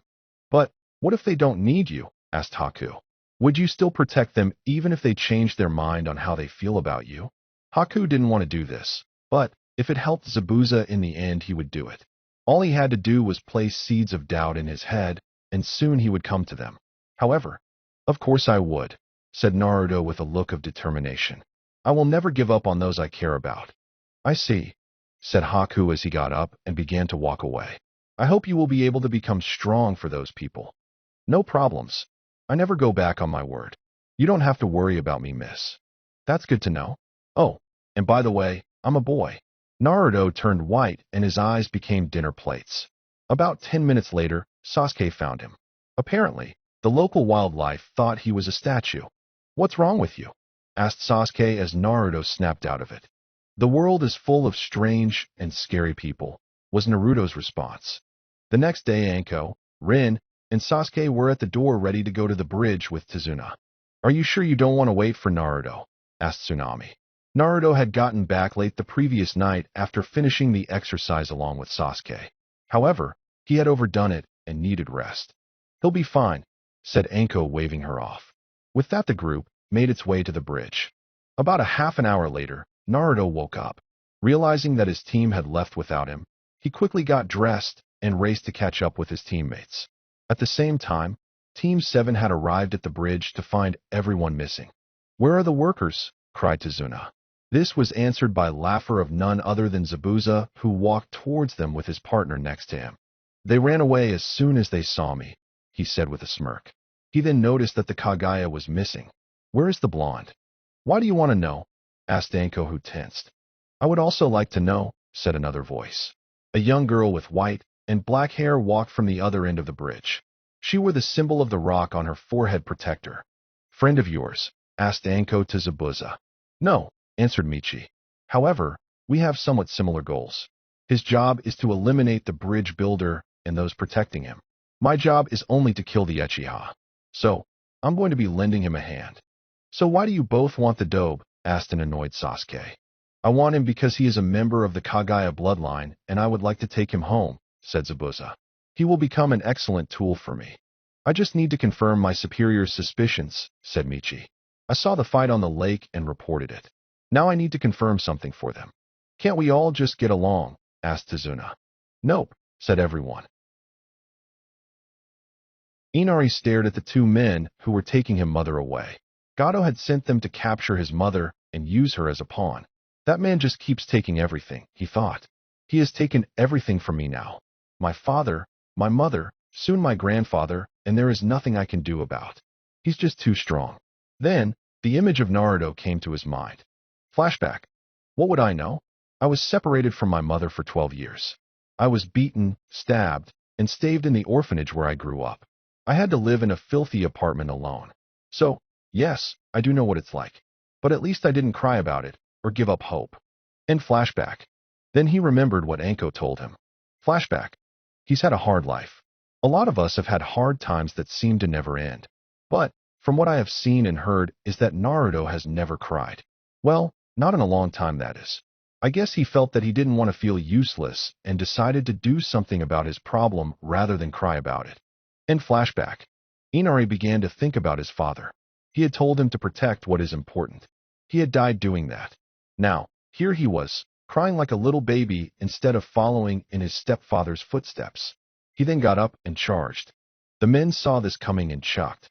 When he got close enough, they struck him down in an instant. Their amusement ended quickly as the boy turned into a log. Further down the dock was the blonde shinobi with Tsunami and Inari. That was the last thing they saw as they were both knocked out from behind by two of Naruto's shadow clones. Inari looked at Naruto, who just smirked back. "Why did you come back?" asked the boy. "While I was on my way to the bridge, I saw a boar that was slashed up. Then I noticed that the trees leading up to your place had slashes on them as well. So I decided to check it out. Good job, by the way. Because you distracted these goons long enough, I was able to grab both you and your mother in time. Well, I'd better be going." With that, Naruto ran towards the bridge to where the real battle was beginning. "All right," said Michi. "Here's how it's going to work. I'll take the guy with the stick up his ass, Sword Boy can have the Snake Lady, and Mask Boy can have the leftover." "Who put you in charge?" shouted Zabuza. Michi gave him a sad puppy dog look. "You, Sniff, don't have to be so mean," she said. Zabuza's sweat dropped. "Just do what she says," said Haku with a sigh. "It'll be less of a headache for us, and this could be beneficial as well." "You should really listen to the kid," said Michi as she went over to give Haku a hug. "He's so sweet." "Can you guys take them?" asked the scared bridge builder. "I can take that idiot Rockneen," said Sasuke. He turned to Rin. "Don't get in my way. Attack the Mist Neen or my teammate." That was a though question for Rin. She then turned her attention to her opponent and got into a fighting stance. Anko and Zabuza said nothing. They just stared at each other. One could smell the blood lust on them. Anko knew he would be a difficult opponent, but she was confident with her skills. Soon, the six ninjas charged at each other. Anko and Zabuza were the first to start their fight.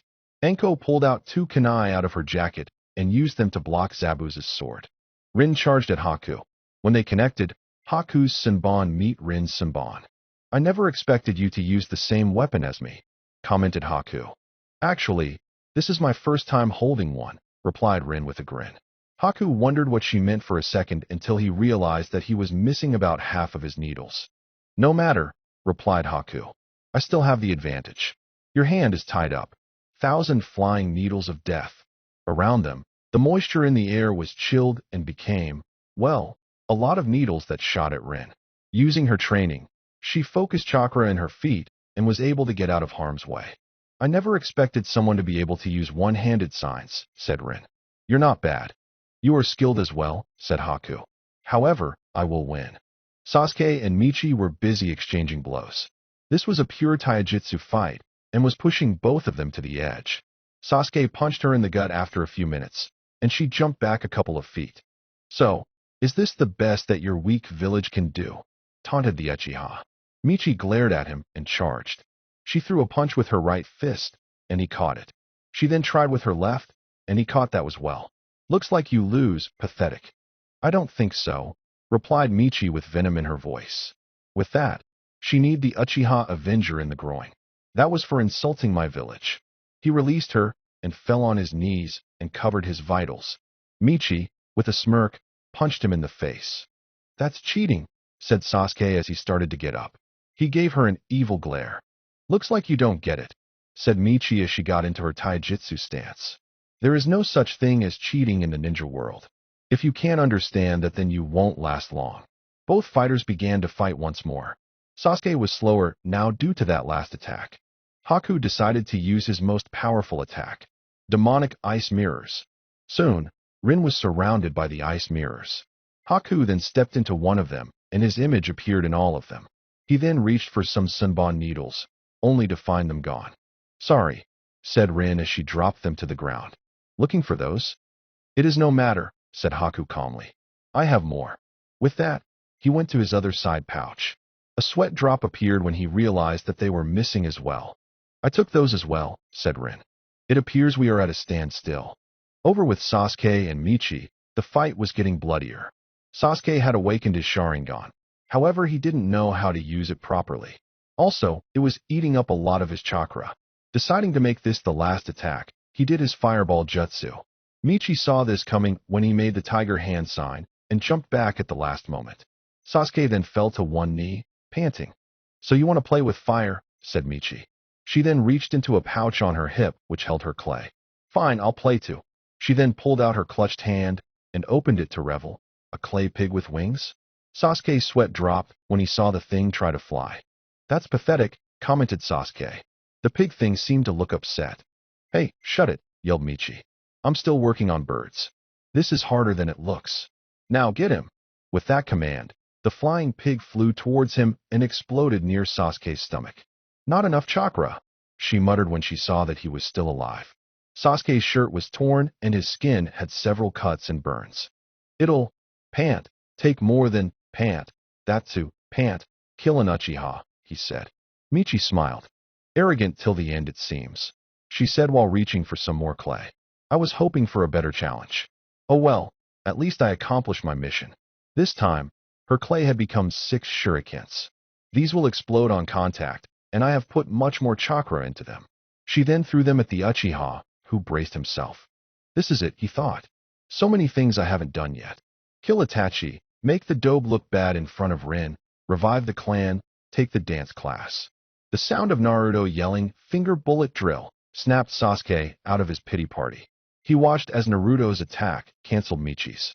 Don't worry about her, Sasuke, said Naruto as he walked into the battle area. I'll take it from here. With that, he took off his jacket and stepped in front of Sasuke. By the way, who is she? Dobe. Can't you tell by her forehead protector? She's a Rocknin and you can't handle her, said Sasuke. Meanwhile, said Rocknin was searching through her pockets looking for something. She had pulled out gum, a couple of coins, the keys to her house, and lint before she found what she was looking for. It looked like a baseball trading card. However, in the ninja world they don't play baseball. Instead, these cards held the pictures of famous shinobis from all villages. Sometimes the cards listed their most famous jutsus, and sometimes the picture had them performing one of them. This card had the image of the 4th Hokage on it. Michi ran over to Naruto and placed the card next to his face. She then began to look the card, and then at Naruto. What the hell is he, a clone? I mean, get rid of those dots and whisker marks, and he looks just like the yellow Flash. When I decided him and his fighting style to that Tsuchikage, I never expected him to check to see if he was related to our most hated enemy. What are you doing? Asked Naruto, who had several sweat drops on his head. I see, was all she said. She walked away, giving them some distance. I have 2 targets now. I must kill the 2 of you. Why do you want to kill the dobe? Asked Sasuke. He's a nobody, a loser. If you can't figure it out, then you don't deserve to know, she said. Michi then gave Naruto her full attention. A person who can use the Shadow Clone and the Ryujui no Agoki is worthy of my special ability. She reached into her pouch once again, and Naruto created a bone blade from his shoulder. Michi created another flying pig and sent it to attack Naruto. Naruto slashed it with his blade and was shocked that when it exploded it sent out blades of wind in all directions. He now had several slashes on his body, but they were healing quickly.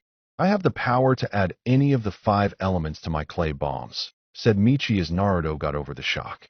I am the only one in my clan that can do this. My turn, said Naruto. Naruto's rib bones began to stick out and straighten themselves. Their ends looked like arrowheads. Rib cage missiles. The rib bones shoot out and flew towards Michi, who dodged the attack. Not bad, she said with a grin.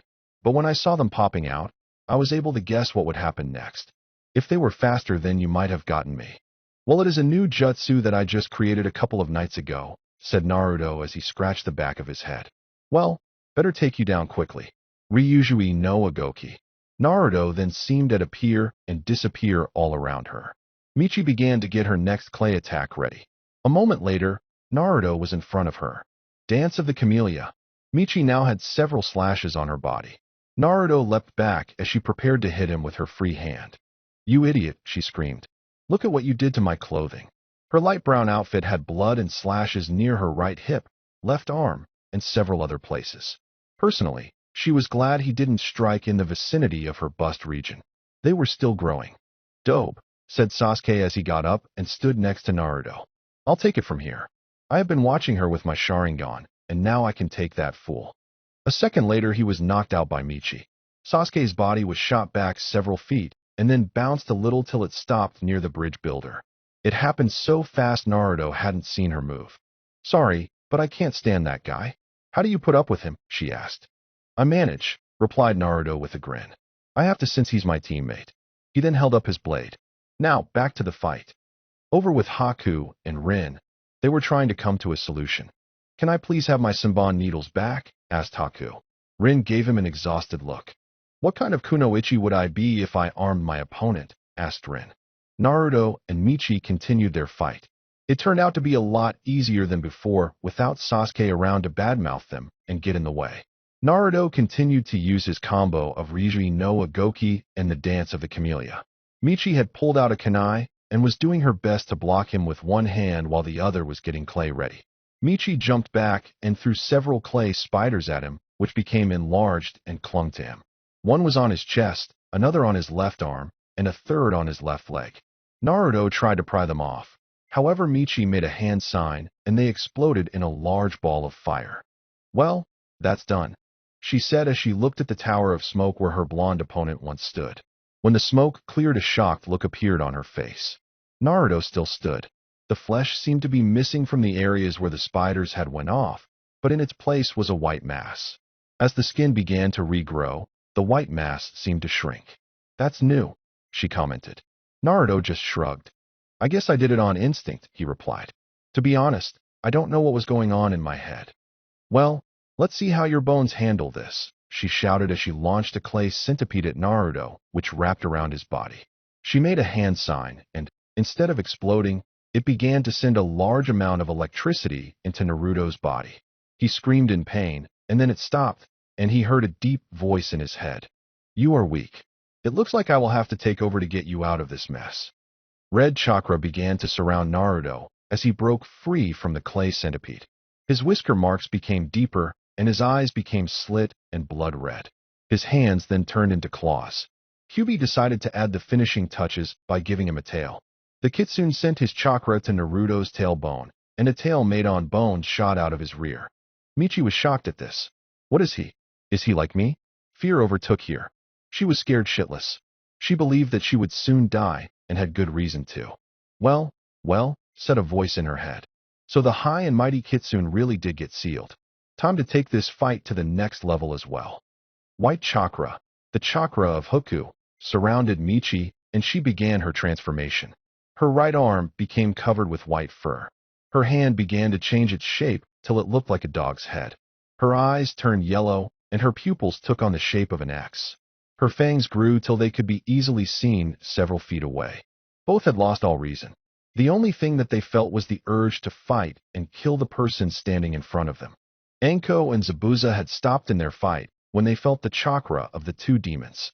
What is that? Asked Zabuza. There was fear in his voice, and his knees began to shake. Why is there two? Wondered Anko. I know Naruto hold the Kyuubi inside of him, but there is a completely different demonic chakra near him. Could it be the girl? I better finish Zabuza fast and get things under control. Summoning Jutsu, shouted Anko. A moment later, she was standing on the head of a big blue snake. Time to finish this Zabuza. I have never felt anything like that before, said Haku with fear in his voice. Before Rin could say anything, one of the ice mirrors shattered as Naruto and Michi came sailing through it. Michi's dog hand had bitten into Naruto's side, and Naruto's clawed hands were slashing her continuously. When they hit the ground, they let go and rolled away from each other. Haku canceled his jutsu, deciding that this area was no longer safe to fight in. Rin just watched as the two demon vessels got back up and continued to fight. Bone clone jutsu. With those words, Naruto hunched down, and two white ovals began to grow from out of his back. Soon they were about his size, and they quickly began to take shape. A moment later, there were 3 Narutos. 2 of them looked paler and thinner than the original. The 3 of them charged at Michi. Michi grabbed a handful of clay and shoved a handful of clay into her transformed hand and pointed it at the charging Narutos. Clay cannon. I suck at naming these moves, she shouted as a dozen winged dogs shot out and headed for Naruto. Naruto's new clones moved in front of Naruto and took the attack. There was a large explosion that destroyed both clones, shattering them. Naruto lunged forward, and, in a second, his hands were around her neck. As Michi began to pass out, she began to revert back to normal. But Naruto didn't stop. The voice in his head told him to continue. Naruto, cried Rin. Stop, you've won. Something in her voice caused Naruto to awaken, pushing Kyuubi's influence away. He, too, began to revert back to normal and let go of her. Rin walked over to him, kneeled down next to him, and spoke up again. Are you all right? Yeah, he said with a nod. If you hadn't have stopped me, I might have killed her. He leaned closer to her. Thanks, Rin. Listen, I need to tell you something. Rin began to blush. What is it? She asked. Naruto opened his mouth to speak, but before he could say anything he was stopped by Zabuza's screams. The two of them got up and went over to where Anko and Zabuza were fighting. When they got there, they saw Zabuza under a giant blue snake. Anko was next to him holding a kunai next to his throat. She had one of her sadistic looks on her face. Come on and say it, she said. Have a heart, moaned Zabuza. Just say it, sneered Anko. Fine. I surrender to the goddess that is Anko. I am scum that doesn't deserve to be under her boots. Say the last part. I also like to wear dresses. There, I said it. Now let me go. The giant snake then poofed out of existence, and Haku appeared next to his master. Anko turned to face her students. Oh, Naruto, you're fine. For a moment I thought. Well, never mind what I thought. Anyways, it looks like everything is fine. Hey, where is Sasuke? He got knocked out after insulting his opponent too much, said Naruto with a grin. Well, isn't this sad, said a voice at the other end of the bridge. I thought I hired a killer, and what do I get? A whipped dog. The shinobi turned to see a short man with a broken arm. Behind him were about 100 of his thugs. Gato, shouted Zabuza. What is the meaning of this? I just came here to finish you off after you killed the bridge builder, said Gato. But it seems like you couldn't even do that. So I'm just going to have my men kill you all. Gato, shouted Tazuna. You'll never get away with this. Everyone had forgotten that he was there. I think I will, said the evil little man. First I'll kill all of you, and then have my way with the rest of this village. Maybe I'll sell your grandson to some slave traders I know and send your daughter into one of my brothels. At that, Naruto's eyes narrowed. Think Kenshin when he gets pissed in his battle mode. And he let out a massive killer intent. Gato had gone too far. Tsunami and Inari had suffered enough. He created another bone blade from his shoulder and disappeared, and then reappeared in front of Gato. Kaiten Kinbu, he shouted as he spun around 3 times in less than a second, killing the greedy businessman. Naruto looked down at him and then walked back to the others. Anko was shouting things like, hell yeah, and that's the way, kid. Rin was shocked that Naruto had killed him so easily, that being his first kill and all. She remembered how hard her first one was, but then realized that this man deserved it. Zabuza and Haku just nodded. Hey, shouted one of the men. Don't think you're off the hook. Since you killed our meal ticket, we'll just have to take it out of this town. Just then an arrow landed in front of the goons. Team 7 and company turned around and saw the villagers with many sharp and pointy objects. You'll have to get past us fist, one of them shouted. Get out of here, said another. Leave our village or else, shouted Tsunami. Zabuza looked at her, and suddenly his eyes turned into hearts. Haku looked at him and tried to snap him out of hit by slapping him, but it did nothing. Well, since that bastard betrayed me, said Zabuza to Tazuna, how about I make it up to you by getting rid of these guys for free? Ah, thanks, said Tazuna, wondering what was going on. I'll help, said Anko as she summoned another large snake. This was all the warning that the thugs needed. They quickly began to retreat, so even jumped off the unfinished bridge to escape the shinobi. The villagers began to cheer, and no one noticed that a certain Rocknin had slipped away. Back in the Leaf Village, Hayashi was eating his lunch while crying. Hanabi noticed this and decided to find out what his new problem was. What is the matter, father? She asked. Did you find out who Hinata is stalking? No, he said with a sniff. I asked a woman to have a sparring match, and I forgot to tell her when and where it was to take place. Hanabi, could you? I'm going, said Hanabi as she got up. As she left, she muttered something about slave drivers. It was a week later, and Team 7 was on the bridge saying their goodbyes. The whole village was there along with Haku and Zabuza. Haku was wearing his pink outfit again, and Zabuza was wearing jeans and a white t-shirt. "So, Zabuza," said Anko, "are you sure you want to stay here? You could come with us and become a leaf neen." Zabuza snuck a quick peek at Tsunami and then turned back to Anko. "I'm sure," he said. "I think it's time for me to find a new way of life. Plus, I want to make up for some of the trouble I caused." "He's sure to visit sometime," said Haku.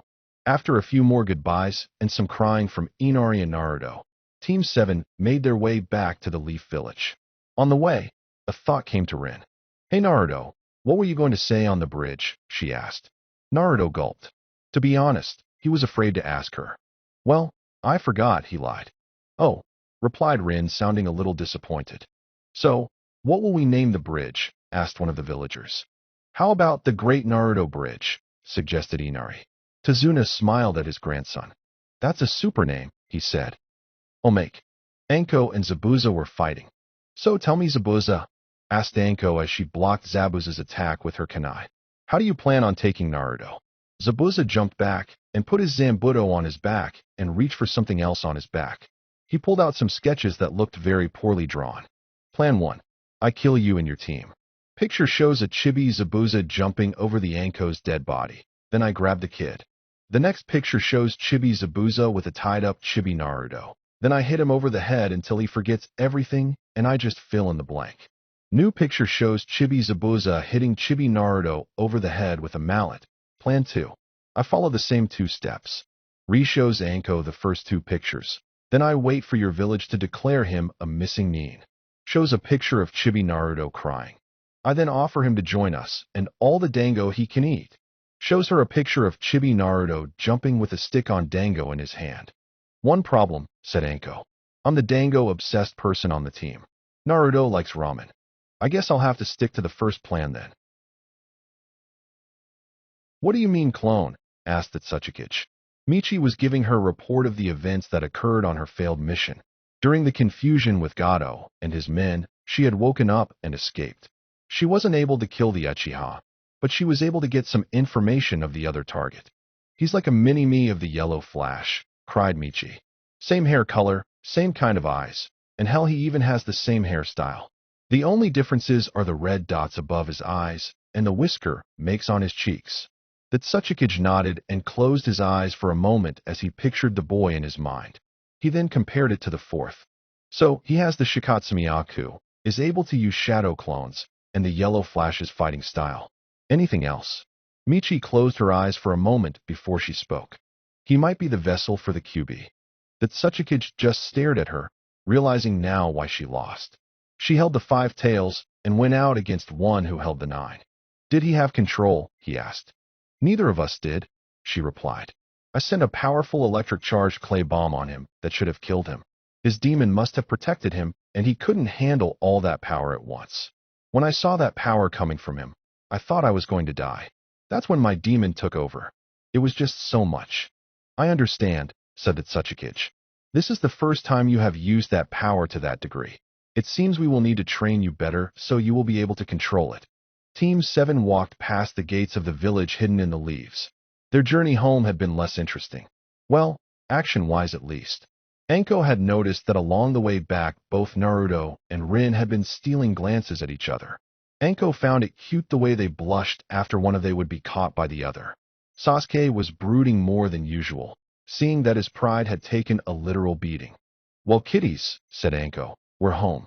I'm going to turn in the mission report so you can all go home." The 3 Jinins nodded and left. Only Naruto and Rin said goodbye to her and wished her well. Over with Team 8, Hinata's eyes widened. "My Naruto senses tingling. He must be back."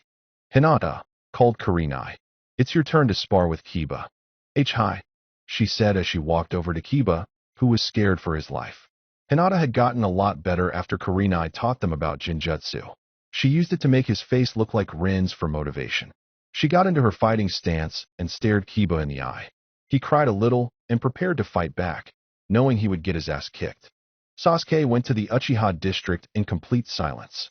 His defeat at the bridge was a complete embarrassment. If his father was still alive, he would die from the shame of being told that his son lost. What made it worse was that he had been saved by the class dobe and then knocked out by the clay girl. Only one good thing came from this mission, and it wasn't saving some backwater town. He had awakened his Sharingan. Now, he could steal all the jutsus he wanted and make them his.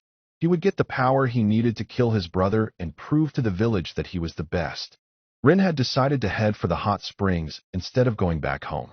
She needed some time to herself and needed to treat herself to something nice after a mission like that. As she made her way to the hot springs, she ran into an unlikely trio. It would be too troublesome to explain, said Shikamaru to a young girl. Next to him was his best friend and teammate Choji. Just tell me who my sister likes, she yelled. I have been trying to figure it out for weeks. What's going on? Asked Rin as she came up to the group. You're Rin, right? Asked Choji. She nodded, and he continued. Hanabi here has been asking people around here who her sister, Hinata, likes. Everyone knows except her family. Well, I'm a little out of the gossip pool, said Rin as she crossed her arms. She turned to Hanabi. So, do you have any idea what this guy is like? According to Hinata's diary, he is loud, energetic, caring, a hard worker, and is good-looking, said the Hyuga. Rin was beginning to figure it out. She had seen Hinata and her friends tailing them a couple of times, but had marked it off as curiosity towards her. She did make an impression on them. Hanabi looked like she just remembered something. And he loves ramen way too much. Yep, said Rin. It's him. Naruto sneezed. Someone was talking about him. But then, everyone talked about him, and it wasn't anything nice. It was usually some plot to kill him, and he didn't sneeze on those times. Maybe something good was going to happen. It would be nice for a change. He let out a sigh. He had wanted to tell Rin how he felt on the bridge while they were alone. But, after they were interrupted, he couldn't get a moment alone. Hell, he had tried. He had seen her outside the night before they left, and was going to tell her then, but something got in the way. That had been Tazuna looking out his window at them, and the radio that was playing, Is This Love, by Whitesnake. Another thing that kept him from asking was Obito. He now knew who he was, but he didn't know his history with Rin. Were they close? What if she only liked people like him? Maybe it was fear holding him back, afraid of letting her know and then being told that she didn't feel the same way. The just friends bit. For some reason, hearing something like that would hurt worse than one of Sakura's punches. And she punched hard. For a completely useless person. He needed someone to talk to. His mom wasn't home when he had gotten there. He was heading down to Ichiraku's when he saw someone. He blinked. There was someone after all he could go to for advice. And that's what happened, said Anko as she finished her report to the Hokage. I see, he replied as he took a drag. Pity that rock girl got away. It seems like that Tsuchikage has an idea on who Naruto is. Do you think he'll send more assassins after him? Asked Anko. No, he'll wait until he can confirm it. A simple resemblance is not enough to risk war. We'll just have to keep our guard up. You may go. Anko gave him a bow and left. The Hokage let out a sigh. He was glad no one had gotten hurt on this mission, but the Kyuubi's chakra worried him. Also, the knowledge that the Tsuchikage had eyed Naruto was unsettling. If he found out how he was treated, he would use it to his advantage to lure Naruto to his village and either kill him or use him against the Leaf. He knew Naruto was loyal to the Leaf, but if something happened, he didn't want to think about it. All he could do was put his faith in Naruto's resolve. Out in the hall, Anko ran into Irika. Heard you just got back, said Irika. So, how was the mission? Everyone is one piece, she said with a sigh. Then an idea came to her mind. If you want, we can talk about the mission later tonight. Sure, he replied, totally unaware of her plan. I can meet you later. Great. So your place of mine? Irika now looked like he was going to have a heart attack. What the matter? You said you wanted to talk, and I felt we could be comfortable while we talk.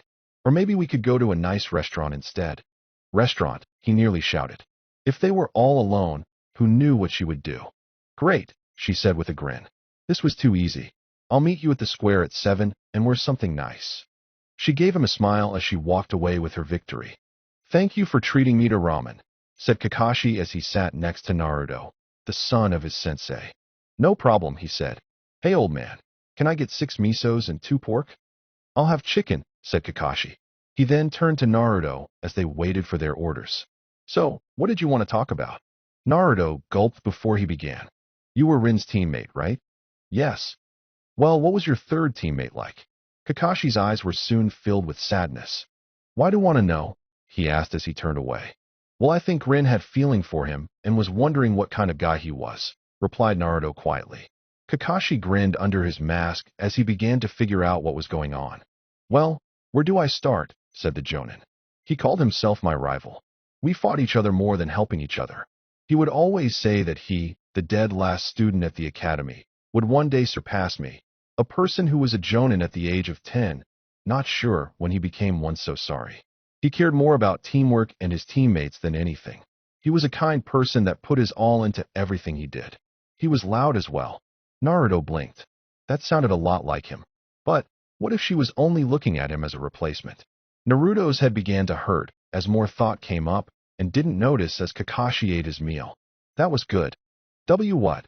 Shouted Naruto as he realized that Kakashi had finished his meal. He didn't see his face. In frustration, he began to eat his own ramen with much vigor. Can I ask you a question? Asked Kakashi. Sure, what is it? What gave you the impression that Rin had feeling for Obito? Well, something came up during our last mission and she mentioned his name. That, and she talks in her sleep. Shit, I didn't just say that, did I? He turned to face Kakashi once again, and from the look on his face, he wasn't angry. He had a perverted look on his face. Suddenly his face was an inch away from Naruto's. Give me the details, he said. And nothing happened, shouted Naruto as he blushed. She was sleepwalking and ended up in my bed. At the time I didn't know she was sleepwalking. Anyways, she began to grab me, and then she whispered Obito, and I took her back to her room. Kakashi sighed as he moved away. He then gave Naruto a look of disgust. I was hoping for something better, he said. I'm very disappointed in you. You should have taken the opportunity that was given to you. Things like that don't come twice. Fool, you missed your chance. He would have said more, but he felt a very angry aura behind him. He slowly turned around and saw Rin with hellfire in her eyes. For all of you wondering why she's here, well, she didn't have enough money and went to look for Naruto to borrow some. Die pervert, she shouted as she launched a chakra-infused fist at Kakashi. A second later, a star was seen in the middle of the day. Some Jonin couldn't even dodge a little love tap like that. With that, Rin began to storm away. Naruto quickly paid for the meal and chased after her. Wait, Rin, he said after he was only a few feet from her. I can explain. I just went to him for advice and... I heard the whole thing, said Rin as she stopped. You wanted to know about Obito and asked Kakashi. She then turned to face him. You could have asked me. I'm finally over it. You didn't look over it at Tanzuna's house, he said quietly. Well, I am. It was just, I don't know what that was. Inari just hit sore spot. That's all. She began to turn but stopped and faced Naruto again. Before I forget, she said in an emotionless tone that made Naruto gulp. She walked over to him, and he closed his eyes expecting a powerhouse punch. What he got was a kiss on the cheek instead. Thank you for not taking advantage of me, she said with a smile. She then walked away with some money she had borrowed from the Uzumaki. Naruto just stood there as she walked away. Slowly, he raised a hand to his cheek. She doesn't hate me. That thought made him feel warm all over. He heard a whistling sound and took a large step to the right. A moment later, Kakashi landed on the ground. What's her problem? He asked as he got up like nothing happened. He then pulled out his orange book and walked away. Naruto just stared at Kakashi's fading form as he walked away. This day can't get any weirder. He couldn't be more wrong. Are you Naruto Uzumaki? Came a voice from behind him. Naruto turned around and faced a Hyuga and a girl with her hair tied into buns. Yes, he said. The boy's eyes narrowed and Naruto took a step back. Thought came to mind on who this boy might be. He could be someone who liked Rin and didn't like seeing her kiss someone else. He could be someone who found out about the fox and wanted to kill him. He could be an arrogant punk who just wanted to kick the crap out of him. Seconds passed until the Hyuga finally made his move. It happened fast. Naruto couldn't dodge or anything. Soon, his attacker held him tightly in a hug. Thank you, thank you, thank you, thank you, thank you, he shouted as he swung Naruto back and forth like a rag doll. Tears were racing out of his eyes like two small rivers. Thanks to you, Lee will be leaving me alone.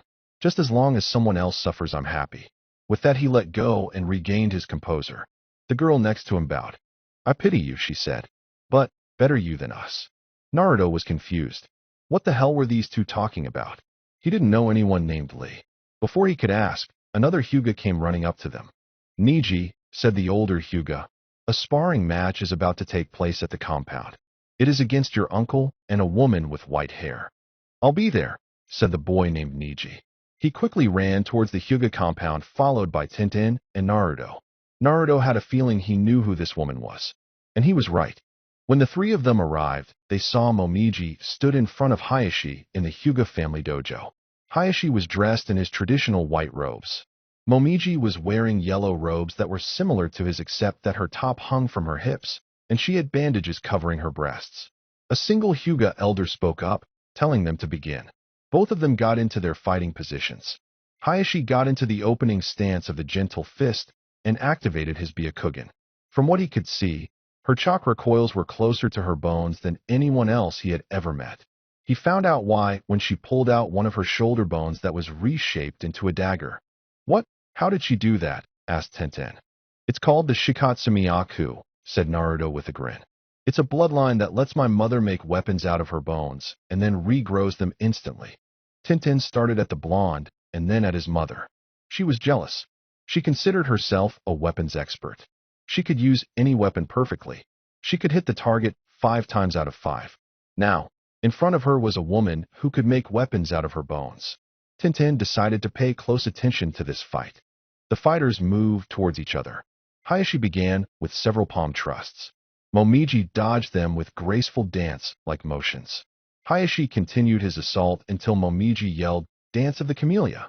In a quick motion, she launched several slashes at her opponent. Hayashi reacted and jumped back just into time, receiving only one slash across his chest. "I see you are very talented," he said.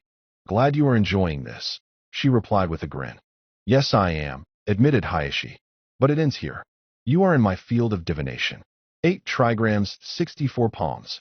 With that, he launched at his opponent, shouting the number 2 as he prepared to attack his first target, her chest. Momiji decided to up her game. Hayashi was about to close the fist 2 chakra points when her rib bones and several other bones on her arms, legs, and back sprouted. Her rib bones caught Hayashi's hand, stopping his attack.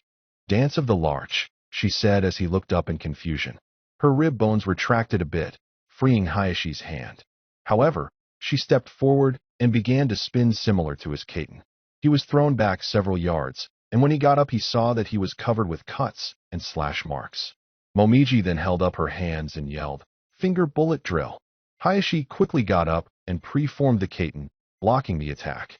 As he spun around, Momiji reached behind her neck and pulled out her spinal cord. It looked like a chain staff or a whip. The moment Hayashi stopped, Momiji yelled, "Dance of the Clematis, Vine." Her new weapon was soon wrapped around Hayashi.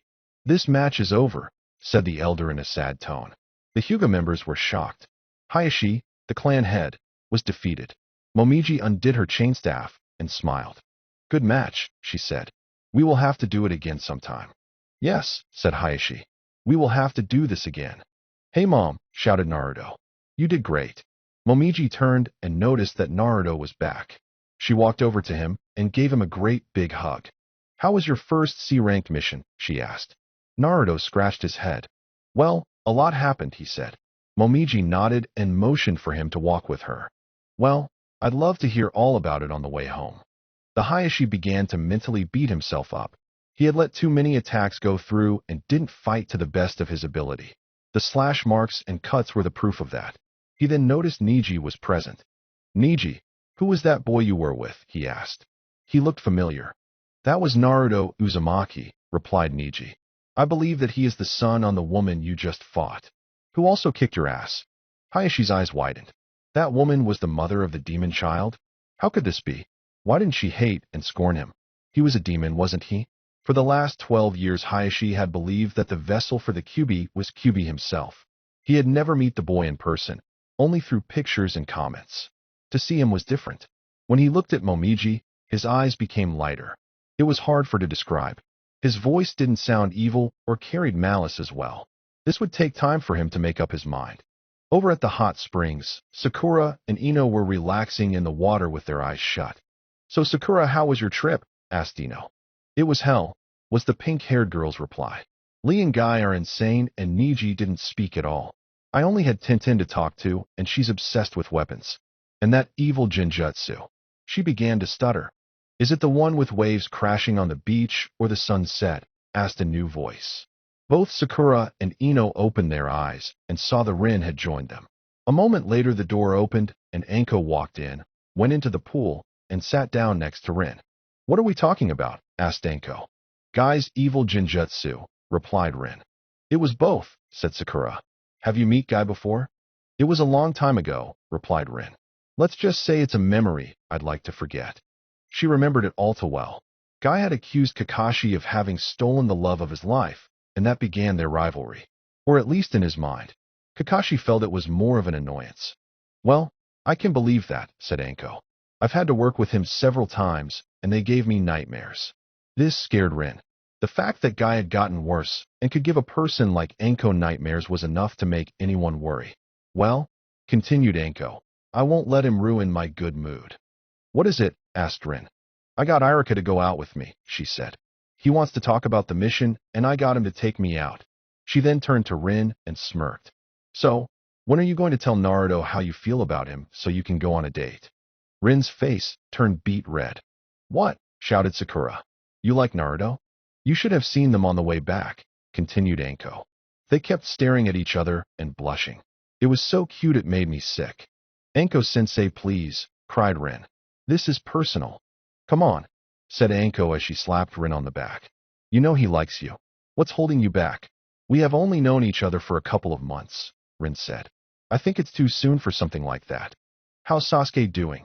Asked Ino, beating Sakura to it. He's been a bit down since the mission ended, said Anko as she closed her eyes. The hot water felt great.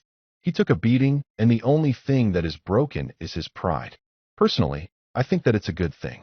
Now maybe he won't be so stuck up all the time. She opened her eyes to see that Sakura and Ino were gone. She turned to Rin. Where did they go? They left when you said that Sasuke took a beating. They are probably rushing over to his place to check up on him. Ah, said Anko as she closed her eyes. Peace and quiet. The next morning, Iruka walked into his classroom, which was noisy, and didn't yell at them. No, he answered, and a field of flowers and a rainbow appeared behind him. I feel great. Somewhere else, Guy could feel that someone had discovered the power of youth. Team 7 got an equally weird greeting from Anko as well. The three of them were waiting at their training field when there was a sudden explosion a few feet in front of them. When the smoke cleared, they saw Anko in the center of the blast, swirling and dancing around. The three Genins began to sweat drop. I think her date went well, said Rin after a while. Anko-sensei was on a date, asked Naruto. With who? Iruka, she answered. She was so excited when she told me about it at the hot springs. I'm glad it went so well. Good for him, exclaimed Naruto. He really needs a life outside the academy. Please, said Sasuke. He was probably wasted when she asked him out or hi or something like that. Who would want to go out with a woman who dresses like a... He never got to finish as Anko hit him in the face with her mallet. This time, Naruto and Rin gave her perfect tens. Sasuke got up after a moment and continued to talk. He must have been good in bed. Now, everyone was pissed. Sasuke, why do you have to be an ass? Asked Rin as she cracked her knuckles. No one talks that way about Iruka-sensei and Anko-sensei and gets away with it, growled Naruto as he took off his jacket and bones began to pop out of his skin. Get ready to enter a world of hurt maggot, growled a beet-red Anko.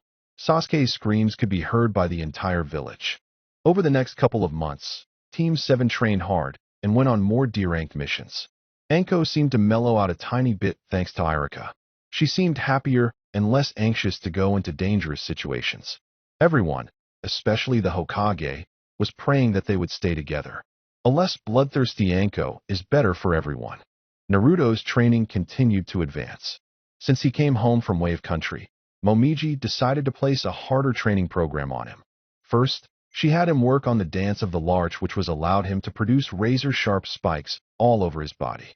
This dance was both offensive and defensive at the same time.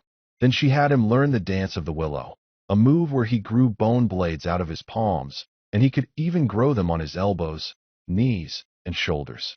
Naruto decided that this dance would work perfectly with the Gokojuji, a scissor move using two blades. Momiji was very impressed that Naruto had created a new bone-based jutsu. His ribcage missiles had potential. She was surprised, however, when she learned about him using the bone clone jutsu.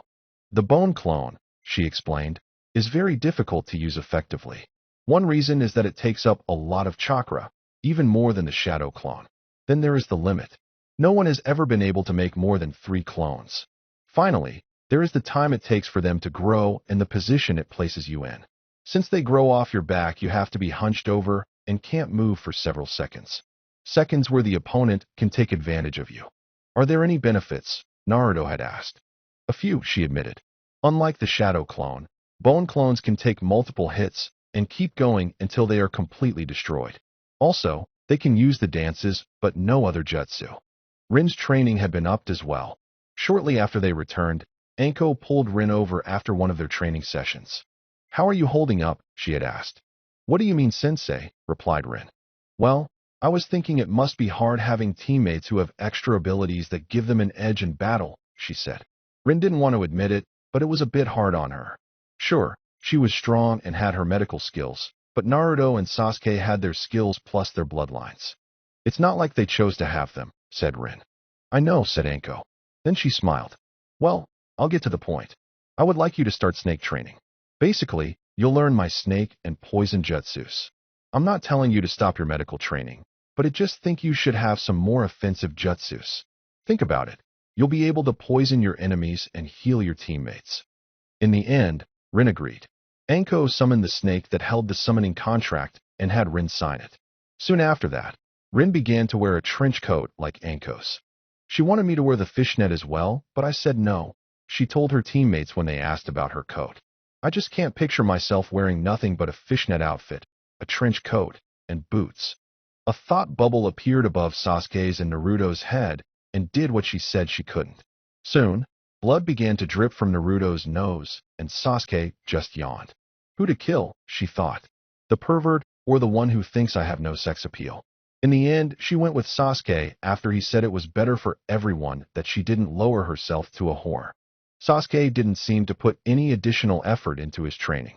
He had his Sharingan, so what did he care? The only thing he really did was try to copy other people's jutsus. It was a clear, warm day on October 10th as Michi walked towards the Hidden Leaf Village. She was dressed in a green civilian dress, and she wasn't wearing her forehead protector. There were only 2 times when security into this village was lowered. The first was the Chunin exam, which was coming up soon. The other time was during the Kyubi festival. The guards glanced over her fake papers and let her in. The Tsuchikage had asked her to infiltrate the village and find out more about the Kyubi's vessel. She would comply and find out what advanced training that this village was giving him. Naruto woke up early to get out of the house. He had told his mother a lot about his life except about what happened on this day. It was the hardest one of the year, his birthday. On this day, every year, he was attacked without fail. Back at the orphanage, the head mistress would put him in a room and allow people to beat him for a price. Then, when he got his own place, there was always a mob ready to get him whenever he stepped outside. If he didn't go outside, they would break in and beat him anyways. He would always be saved by the old man or an ANBU member, but not until the end. When Momiji entered Naruto's room to wish him a happy birthday, she found the room empty. She frowned a bit. He must have gotten up early for some training. She sighed at this thought and went downstairs to make herself a light breakfast. As she ate, she wondered what present to give her son.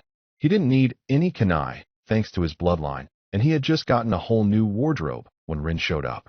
She knew how much he loved ramen, but coupons seemed like a bad idea since she had missed the last 12 birthdays. Bikes were used by academy students and civilians, so that was a no. In the end, she decided to ask the Hokage what he usually did and try to get an idea from him. As she walked towards the door, Rin walked down the stairs yawning. "Morning," she said. "Good morning, Rin," said Momiji. "I'm going to the Hokage's for a bit, and Naruto seems to have gotten up early. Can you please wish Naruto a happy birthday when you see him today?" "Sure," replied Rin. "Why didn't he tell me today was his birthday? Anko-sensei gave you the day off for some festival that's going on today. Maybe I'll try the training fields. But first I have to find something for his birthday." It was about noon when a group of drunken civilians found Naruto. He had been in a different training field than he normally trained in. He had been training with some shadow clones for the last couple of hours. There were about 20 of them. Some carried bats, pipes, and other blunt objects. "Happy birthday to me," he thought as they charged on him. Michi just watched as she saw the gang beat down on the blonde. Why is he just taking it? Why isn't he defending himself or running away? Anger flared inside of her. It might have seemed odd that she, a Rockneen, would be upset by something like this, but there are some things that people everywhere agree is wrong. Stop that, she shouted as she stepped out of her hiding place. The group turned to look at her. Go away, little girl, said one of them. This doesn't concern an outsider like you. I think it does, replied Michi as she added some killer intent. To see so many people gang up on one person for no reason is sick. He's no even defending himself. What did he do to you? He exists, said one of them. You couldn't understand what this demon has done to us, shouted another. Michi let out a strong killer intent. She hated people like them. People who judged other with getting to know them. People who placed value on what bloodline a person came from instead of what they did. Worst of all, they blamed others for actions that weren't their choosing. Her life in Rock was much better in comparison, but there were a few people who claimed that she was a demon in human form. It seemed that this entire village was like that, a village of blind fools. The mob, to their credit, became afraid at her killer intent and decided to leave. After all, there was always later. They knew the Hokage couldn't protect the brat all the time. Sooner or later, he would drop his guard, and the demon child would die. Why? Asked Michi after they had left. I could ask you the same thing, said Naruto as he got up. He was covered in blood. He could have used his Shikatsumiyaku to protect himself, but that would have led to more proof that he was a demon, and they would have tried harder than they did. But, thanks to Kyuubi, he was healing fast, and the bleeding had stopped. We are enemies, so why did you help me? It was just instinct, she said as she looked away. So why didn't you defend yourself? If I did that, things would have gotten worse, he replied. Why do you stay? She asked, looking at him again. Her voice held anger. Any village would gladly welcome you. With Kyuubi and you bloodline, you could have anything you want. Maybe, said Naruto as he grinned at her. But I want something that I can't get easily. I want respect from this village. I want to show everyone here that I'm worth something. Sure, I could convince people elsewhere, but this is the place where I want it the most. He stopped for a moment and then closed his eyes. Also, I could never leave because it would hurt the few people who believe in me. Naruto slowly opened his eyes. My mother, the old man, Iruka-sensei, Anko-sensei, Kanomaru, Anko-sensei, Rin, and most of all my father. Michi was taken back by this a bit. Why stay when there were so few people who cared about you? It made no sense to her. Maybe, when the Chunin exam came up, she would see what he meant. But for now, she had to leave. The group that she had scared away might report the killer intent she unleashed, and suspicions would arise. She turned to leave. My name is Michi, she said without turning around. Next time we meet, I will finish what we started on the bridge. She began to walk away when Naruto spoke up. The name's Naruto Uzumaki, he said. I'll be waiting. Michi paused for a moment and then continued to walk away. The smirk she had on her face was one of glee. His value just went up. The Hokage was sitting at his desk doing the same thing he did every day, paperwork. He hated it. He dreaded it. And he was in his own personal hell. He stopped for a moment. Cammy, please send me something to end this nightmare. Well, since he asked, there was a knock on the door. Thank you, Cammy. Come in, he said. A moment later, Momiji entered the room. I hate you, Cammy. I hope I'm not interrupting anything, she said as she sat down. Nothing really, he said as he backed away a bit. This woman scared the shit out of him. Good, because I have something important to discuss with you, she said in a serious tone. In the past, you have been the only one who has ever given my son birthday presents. I was hoping for a little inside information. The Hokage blinked. She came here to ask him what he thought she should give her son for his birthday? Well, it was better than being beaten. With a sigh, he began to think. In the past, I got him things that would help him in the long run. Basic chakra control scrolls, a microwave, a kunai set, his frog wallet. Things like that. I see, said Momiji with a sigh. She had hoped for something a bit better. At least this was a start. Seeing her disappointment, Sarutobi spoke up again. I suggest that you give him something that will help him with his dream. It's not like there is a store that sells stuff that helps people become Hokage, she said with a deadpan look. The old man just chuckled. I don't mean that, he said. I'm taking about a boy's true dream, to surpass their father's. It's the same with every boy when they are growing up. They look to their father and wish to be as good as he is. Then, when they get older, they wish to surpass him. The proudest moment for a father is when that day comes. Naruto, who never knew his father growing up, looked for a figure that he admired. Ironically, he chose his real father without knowing it. Naruto wishes to surpass someone he only knows from history books and what people say about him. Momiji took all of this information in.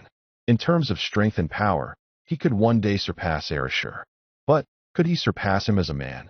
A person is not defined just on what they accomplish, but how they live their lives. She had tried to explain what her husband had been like, but it was difficult. Also, her opinion and views might sound biased to him. Then, an idea hit her. I think I now know what to give Naruto, she said as she got up. Thank you very much, Sarutobi. No problem, he said as he watched her walk out the door. I'm sure Naruto will have a better birthday since he has you and no beatings. Beatings, said Momiji as she stopped in front of the door. She turned around and faced him. What beatings? Didn't Naruto tell you what happens on this day? He asked. No, said Momiji. In fact, he has never mentioned it at all. I see, said the third. I can only assume that he didn't want to worry you and is trying to carry all of the weight on his own. On this day, the people remember Kyuubi's defeat at the hands of your husband. However, there is always a group that feel they must hurt Naruto believing that they are hurting Kyuubi. There hasn't been a year where he hasn't been beaten or nearly killed. Momiji's eyes narrowed. Damn them all. How can they justify this? How? If he was the Kyuubi, he would kill them instead of taking it. If it wasn't for the memory of Erasure and Naruto being a shinobi of this village, I would have taken him out of here. Rin had stepped into a special shop. In order to get in, she had to go through an hour-long background check and several jutsus to confirm that she was a shinobi of this village, who were the only ones allowed in. But it was worth it. This shop was special. In the entire village, this was the only place to buy jutsus or sell ones that you made or found. The inside looked like a video store, but instead of videos there were scrolls. The store was separated into 3 groups: taijutsu, jinjutsu, and ninjutsu. The jinjutsu and taijutsu scrolls were placed along the walls. The ninjutsu, being the more popular and having a wider variety, were in the center. Each shelf in the middle had a sign on them that said what element the jutsu was. Rin walked to the wind section and began to look around. The Hidden Leaf Village didn't have a high demand due to the fact that most people preferred fire jutsus. Also, people who had an affinity for wind were very rare. She stopped at one of them and read the description. Tobi Izuna creates a vacuum of air and is then directed at the opponent. This jutsu requires a sword to use. C rank. Rin sighed. This was one of their best wind-based jutsus. There were only 3 others. One was a wall of wind. Another was the Great Breakthrough, and Naruto already knew that one. The last scroll was held a jutsu that would cancel out another person's wind jutsu. With another sigh, she picked up the scroll and walked to the counter and paid for it. As she walked out of the store, she saw the group that had been beaten Naruto. She walked behind them, not knowing what they had done, since she was going in the same direction. As she walked, she overheard their conversation. I can't believe that Brat got lucky, said one of them. If that bitch didn't show up when she did, we could still be over there kicking its ass. Just be glad it wasn't ANBU that found us, said another. Last time I was caught, the bastards took me in for interrogation. Can you believe that? Remember last year when that group almost gutted him, said one with laughter. I heard the demon was begging them to stop. Rin stopped and just watched them walk away. She realized who they were talking about.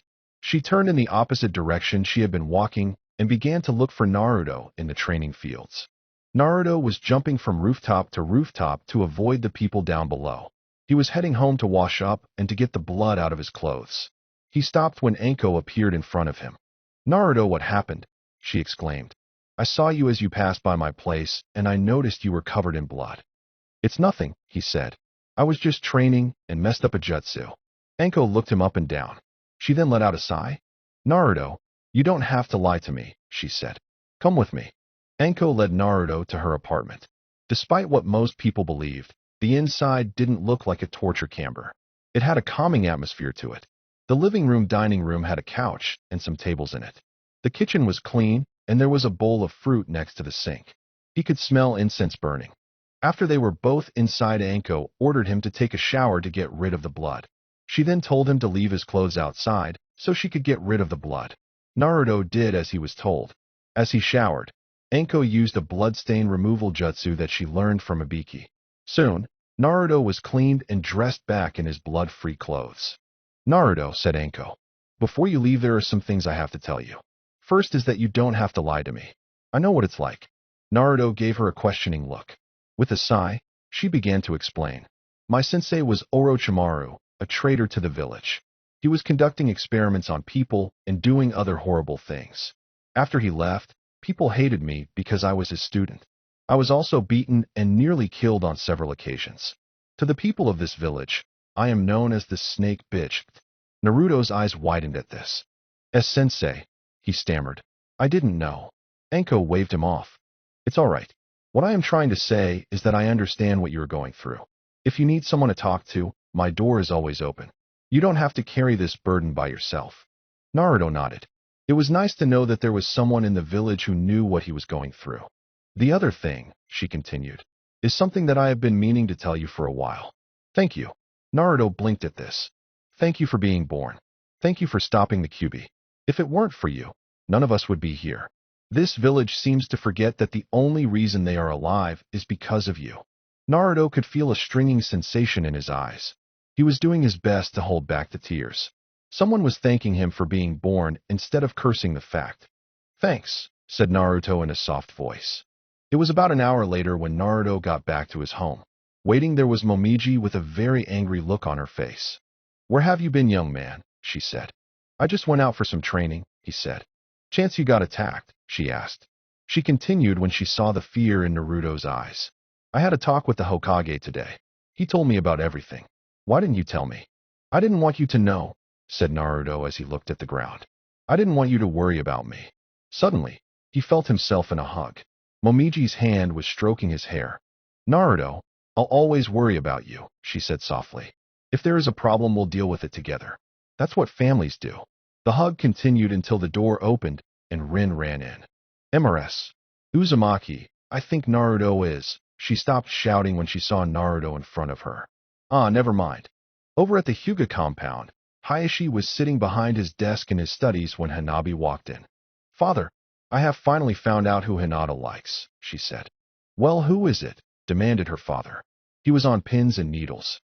His name is Naruto Uzumaki, she said. Hayashi was a mix of emotions. The son of the woman that he had a crush on was the crush of his daughter.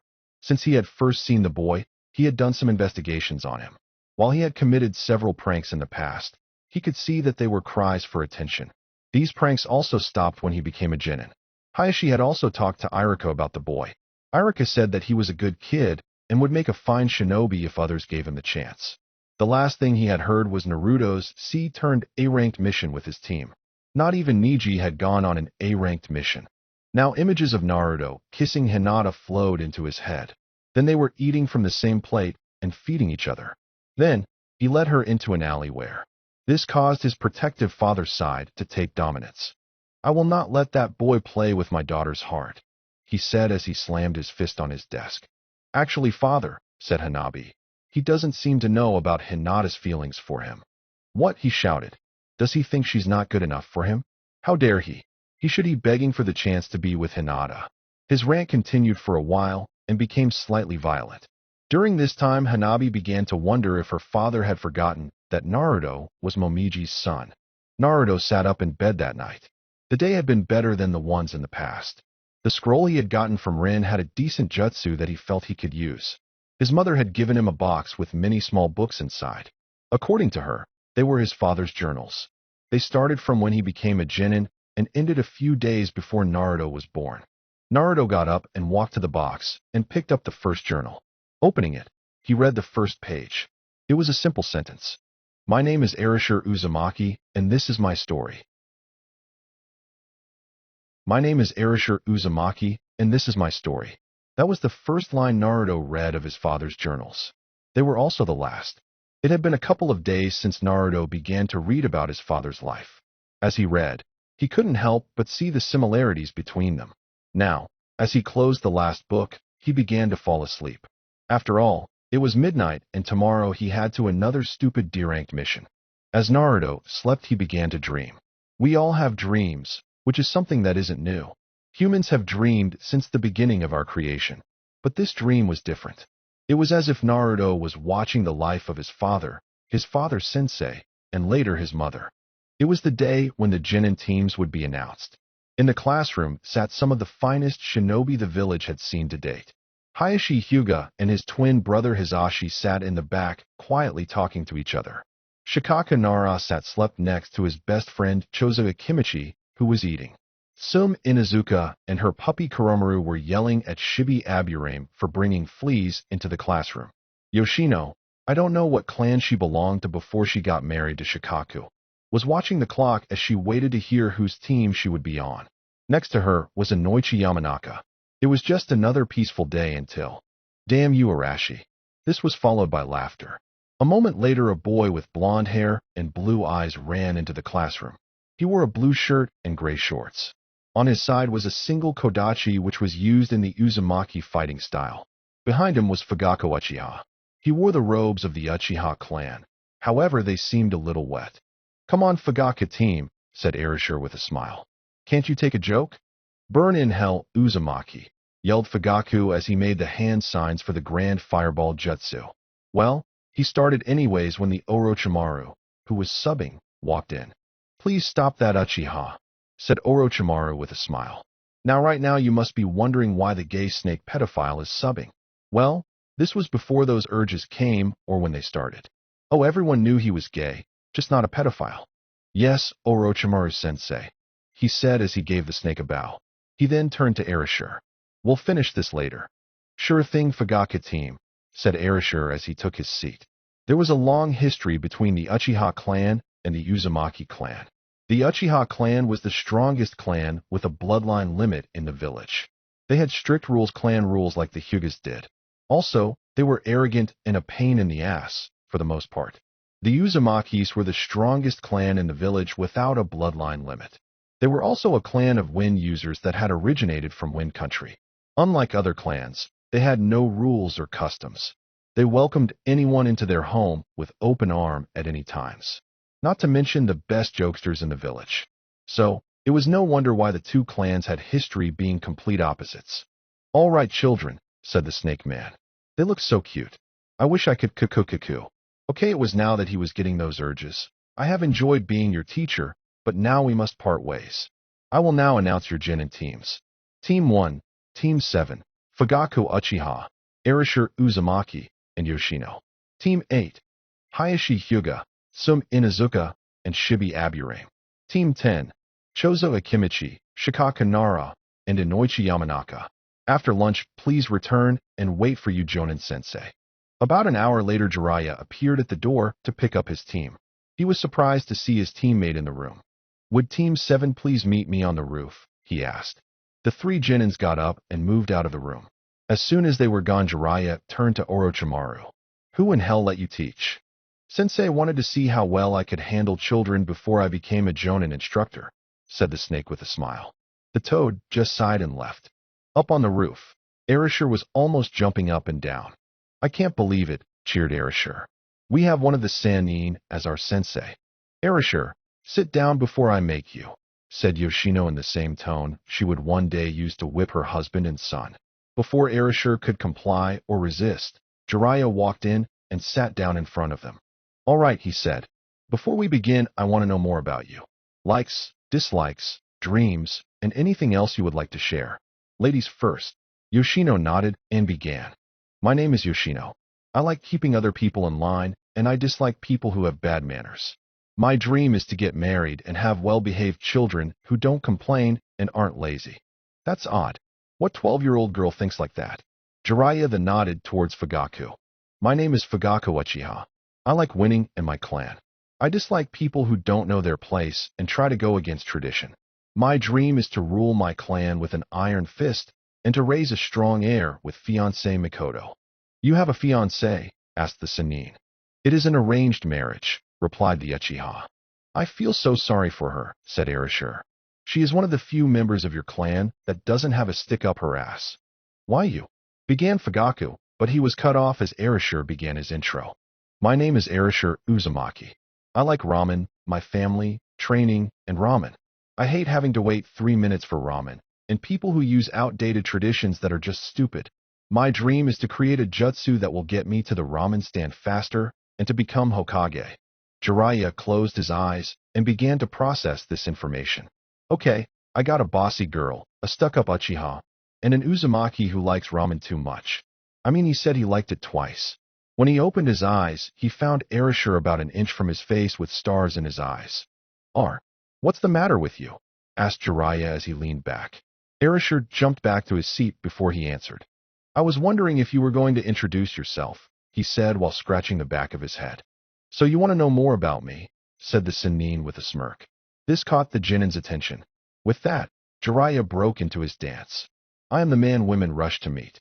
Men tremble at my feet. I am a writer in training and a lover of all that is perverted. My hate for those you can't understand the joys in life is immense. I am the man who will one day write the most perverted book in history. I am Jiraiya. That was the start of the journey for one Erasure Uzumaki and his team. Time skip, what? I can't give you every detail of his life. Momiji, age 22, was running through Fire Country as fast as she could. It had been a week since the chance to escape her clan had presented itself. There had been a battle with some mist Nins, and she had decided to escape during the confusion. Life with them had been one pointless bloodbath after another. She hated killing people pointlessly. Lost in her thoughts, she didn't notice that she was running into a battlefield. Erasure was facing 15 rock Nins. All Jonins. They all were staring at the 23-year-old man who had earned the name Yellow Flash. He stood there in a Jonin uniform with a white sleeveless coat that had his nickname of the back. On each of his sides was a Kodachi. Their orders were to eliminate this man, and they would do it gladly, especially now because he was yawning. Are you going to do something or just stand there? Asked the Yellow Flash. The man looked half awake. Sir, let's rush him, said one of the rock Nins to his commander. He can't handle this many people at once. Look at him, he's an idiot. Now, said Erasure as he scratched the back of his head. You really need to look underneath the underneath. Shut up, said the same Nin. Our captain is the famous Stone Fist. He's never lost. That's enough, said the Stone Fist. It seems help has come for him. Erasure blinked at that. His Genin squad was nowhere near here unless Kakashi finally got it in his head to care about his team. A moment later, he realized who they were talking about. A woman with white hair and blue eyes entered the clearing. On her forehead were 2 red dots. She was also wearing the robes of the Kagaya clan. She had sweat all over her body and looked very thin. Oh shit, she said as she realized what she had walked into. Any chance of letting me walk by? Get her, yelled Stone Fist. I'll handle the blonde. With that they all charged. The 14 Jonins against 1 girl and 1 Jonin versus the Yellow Flash. Crazy, don't you think? Momiji watched as the rock Nins surrounded her. Shit, I don't have enough chakra to fight them all. Suddenly, they charged at her. Momiji landed a palm thrust on one of them, and when she made contact, a bone spike shot out of her palm and into her opponent. 1 down and 13-2. Before she could finish that thought, she felt a kick on her side. Erasure stared down at the man in front of him. The Stone Fist was said to be one of the best the Rock had. According to the stories, he had created a jutsu that turned his hand into stone and could break anything. Erasure had one thing to say when he heard that. My jutsu is better, in a childlike voice. He was brought out of his thoughts when he saw the woman being kicked down. Now he was serious. Erasure put one hand inside his jacket, and the other was lifted up and began to form a Rasengan. The stone first began to use his personal jutsu as well. Then, Arashi's non-Rasengan hand threw a coup of kunai, which missed horribly. The stone first smirked, thinking that he couldn't be as good as the rumors said he was. His smirk vanished when Erasure vanished in a yellow flash and appeared next to him and yelled, Rasengan! Thus ended the legend of the Stone Fist. Erasure quickly pulled out more of his special kunai and threw them over at that other group. He got one in the back and the others hit the ground. Seeing this, he grabbed both of his Kodachi and said in a low voice, Hirashin no Jutsu. He was suddenly in the middle of the group, catching them all by surprise. Kaiten Kenbu Rokurin. With that, the fight lasted only a few minutes before Erasure was the victor. The fist sense that came back to Momiji was hearing. She heard a constant beep like the one a heart monitor makes. Then she took a deep breath. The air smelled like disinfectants and other thing that reminded her of a hospital. She then realized that she was in a bed. The blankets were warm and the mattress was so soft. Slowly she opened her eyes, to find Arashi's face only an inch above hers. They stared at each other for a moment. Outside of the hospital, the entire village heard, "Pervert." This was followed by a loud slapping sound. Back in the hospital, Arashir was rubbing his face while lying on the floor. Momiji had brought the blankets close to her chest as she watched the blonde. Arashir was the first to break the silence as he got up. "So," he began casually, "is this how you thank people who save your life?" "No," she said with venom. "That is how I stop perverts from taking advantage of me. I was just checking your breathing." "Likely story. Now where the hell am I?" "You are in the Leaf Village," said the third as he walked into the room. He gave her a smile before continuing. "Please keep your voice down. This is a hospital after all." Momiji blinked and then relaxed for a moment. She was safe, for the moment at least. Then, a thought came to mind. "So, what are you going to do with me?" she asked. "I am of the Kagaya clan, as you probably already know." "Well, I was thinking about making sure you were all right," said Arashir with a grin. Momiji shot him a glare. "I mean, are you going to keep me here till you can use my bloodline?" "Nope," said Arashir as he looked at the soon-to-be retired Hokage. "I wouldn't dream of doing something like that. What about you, old man?" "I'm not that old," whined Saratobi. "As for you, miss, you are welcome to stay here as long as you like. If you wish to live here, then you may. If you wish to leave, so be it. However, if you harm any of the shinobi of this village, you will pay a heavy price." Momiji just sighed. "I have no interest in this village," she said. "I only wish to live my own life." "Very well," said the old man. "Arashir, please come with me. I have some very good news for you that I will be making public in a few weeks." With that, the two left the room. Later that night, Arashir was sitting at the Ichiraku's eating his ramen with a smirk. "I'm going to be Hokage." He couldn't wait to tell his family and his team. Then, he felt two people walk behind him. Arashir turned around and saw Fugaku, his wife Mikoto, who was with their son Itachi. "Hey Mikoto and team," said Arashir with a grin. "HMP," was the only response of Fugaku. "Hello Arashir," said Mikoto calmly. "So what are you two lovebirds doing over here?" asked Arashir. "Actually," said Fugaku, "I came to find out if a rumor was true." "What rumor would that be? Is there a Kagaya in this village?" "Yes." At this, Fugaku smirked. Now he would add that bloodline to his clan. The Kagaya clan's power was well known and very powerful. It would be a simple matter to get her into the Uchiha clan. After all, the Uchiha clan was the most loved and most powerful clan. Who wouldn't want to join? "This is good news," he said. "I will send an Uchiha to assist her in her stay in this village. After all, it is the least I can do as clan head." "Oh," said Arashir. "So, your father finally made you the clan head. Congratulations. I'm getting a promotion soon that might trump yours." "What? Becoming ANBU? That would mean leaving those brats you care for so much behind." "Isn't one of those brats, as one call them, an Uchiha?" asked Arashir. "Obito is a disgrace to our clan," said Uchiha. "He is weak and doesn't understand a shinobi's duty." With that, he walked away without finding out what Arashi's promotion was. Mikoto gave a bow and hurried after her husband. Arashir could only sigh. Obito was a good kid and had talent. He just needed some extra help. He had heard about the things going on in that clan. Obito was being bullied the clan because he had been the class's dead last, and that he couldn't outdo Kakashi. In fact, they said that Kakashi would make a better Uchiha than him. With a sigh, Arashir decided that he could make sure to cheer the kid up a bit during their next practice. Time skipped 1 year. It had been about a week since Arashir had sealed Rin away. Guy had gone on a large search while Kakashi just brooded.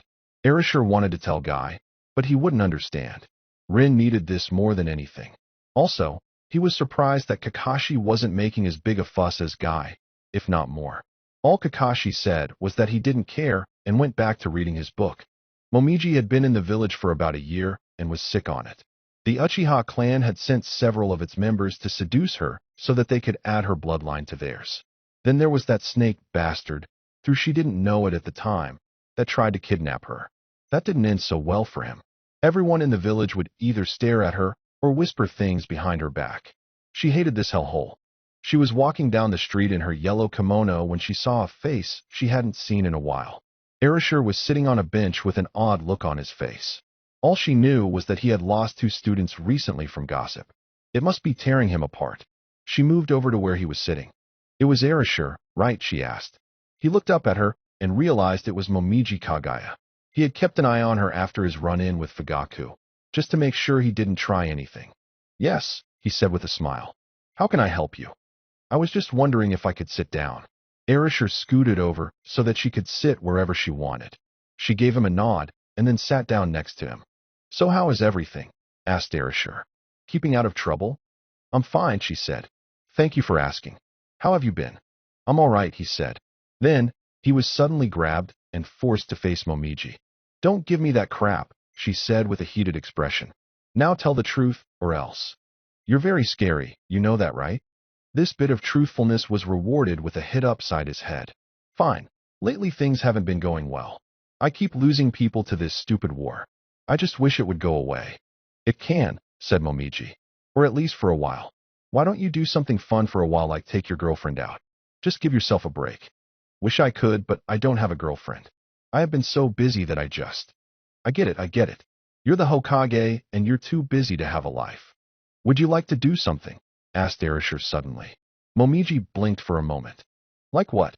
"Well, I was going to get a bit to eat, and then take a stroll in Training Ground 44. "Want to come?" "Well, I have nothing better to do." "Fine, you got yourself a date. But if you try anything perverted, I'll—" "When have I ever done anything perverted?" "When we first met." "I wasn't trying anything, honest," said Arisher as he got up. Momiji got up as well, and the two of them started to walk towards a nicer restaurant than Ichiraku's. While they ate, they talked about things. Things like what they did when they were young, hopes and dreams, the best ways to sneak up on the enemy. You know, the kind of things that shinobi talk about. As they exited the restaurant, Momiji was thinking one thing. "I wonder what Training Area 44 is like."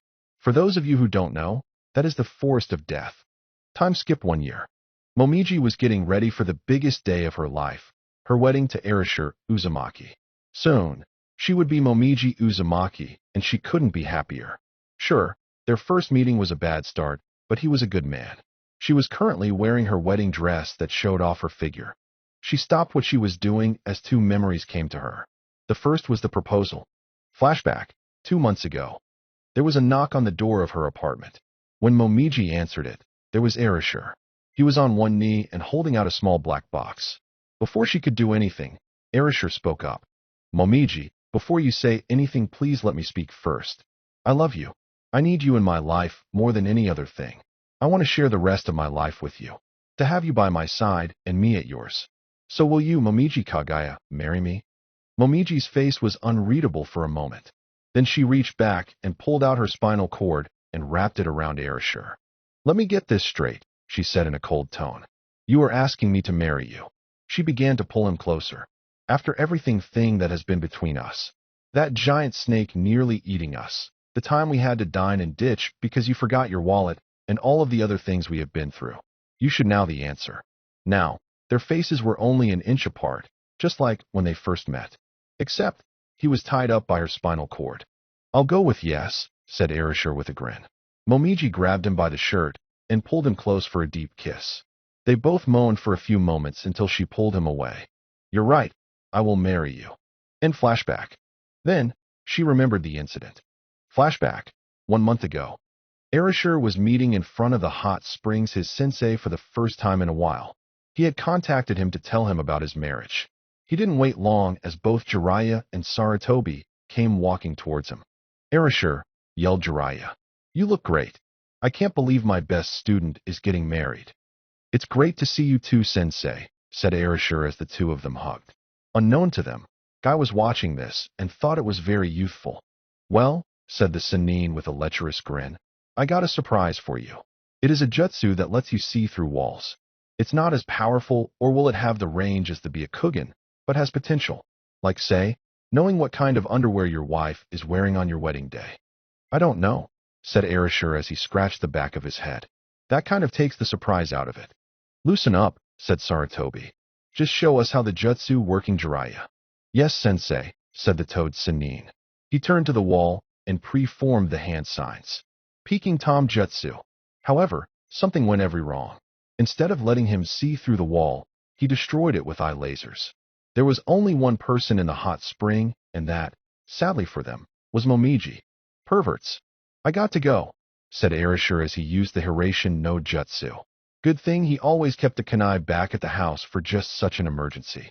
Damn you, Arashir, shouted both Sarutobi and Jiraiya as they ran from Momiji, who was dressed only in a towel.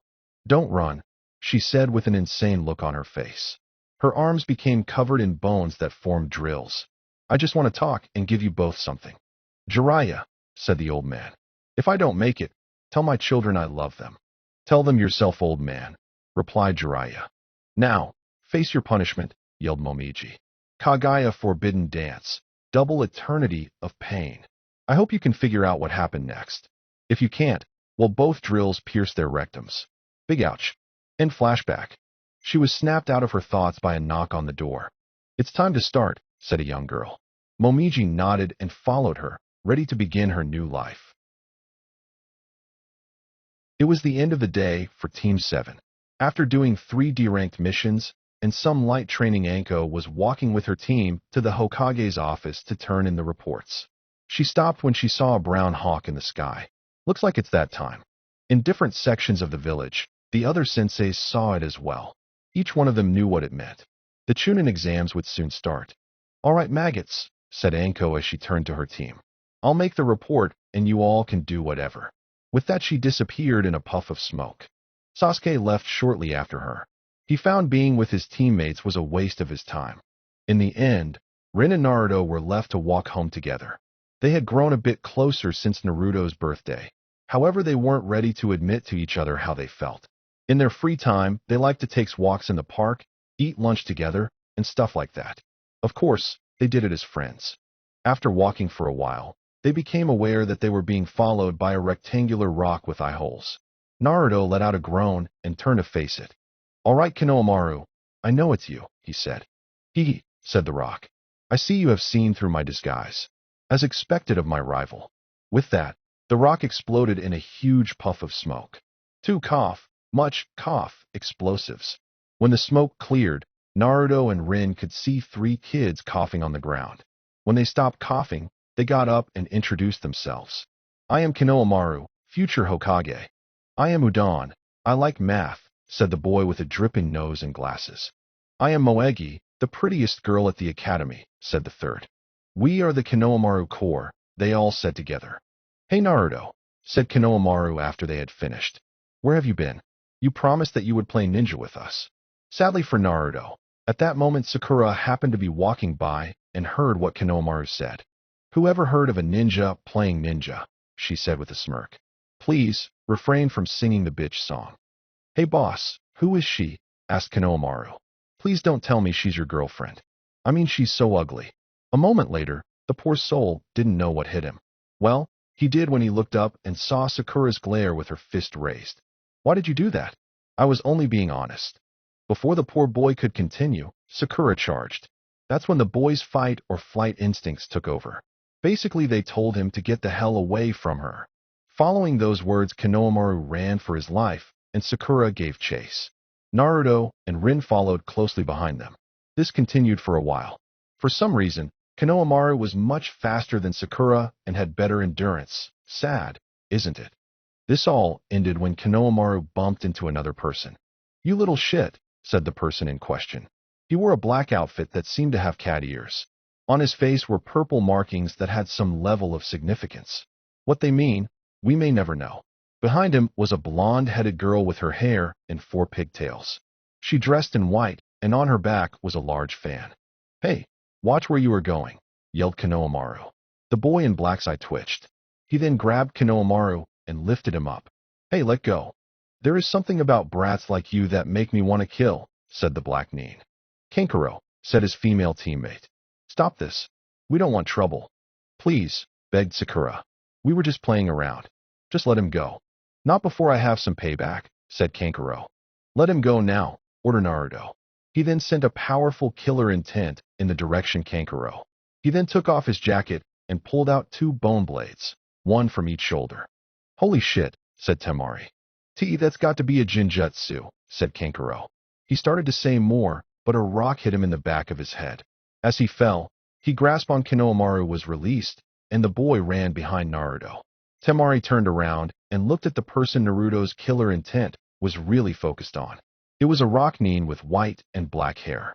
I see you are holding me to that next time we meet bit I said last time, said Michi as she reached into her clay pouches. I always keep my word, said Naruto. He then leapt at her, aiming his blades at her shoulders. Michi tossed some clay daggers at him to counter. Naruto used his blades to strike first, causing the blast to occur a bit farther away from his body and reducing the damage. Michi then jumped back to avoid Naruto's attack. Not bad, said Michi. As much as I wish to continue, I can't. As she said this, she raised her hands to show that she was unarmed. The mouths opening and closing were just a bit gross. Why you little, said Kankuro as he got up. Stop it, Kankuro, said a voice from up in the nearby tree. Everyone turned to see a red-headed boy with dark circles around his eyes. On his forehead was the symbol for love. On his back was a large gourd. Jigara, said Kankuro as he gulped. You are an embarrassment, said Gaara. Make a fool of yourself again, and I will kill you. Why yes, Gaara, said Kankuro as Gaara landed in front of him. Gaara turned his attention to the leaf and rock nins that had been fighting. Said nins turned their focus on him as well. The demon within him began to stir like crazy. They were strong. There was no question about that. They also used odd means to fight.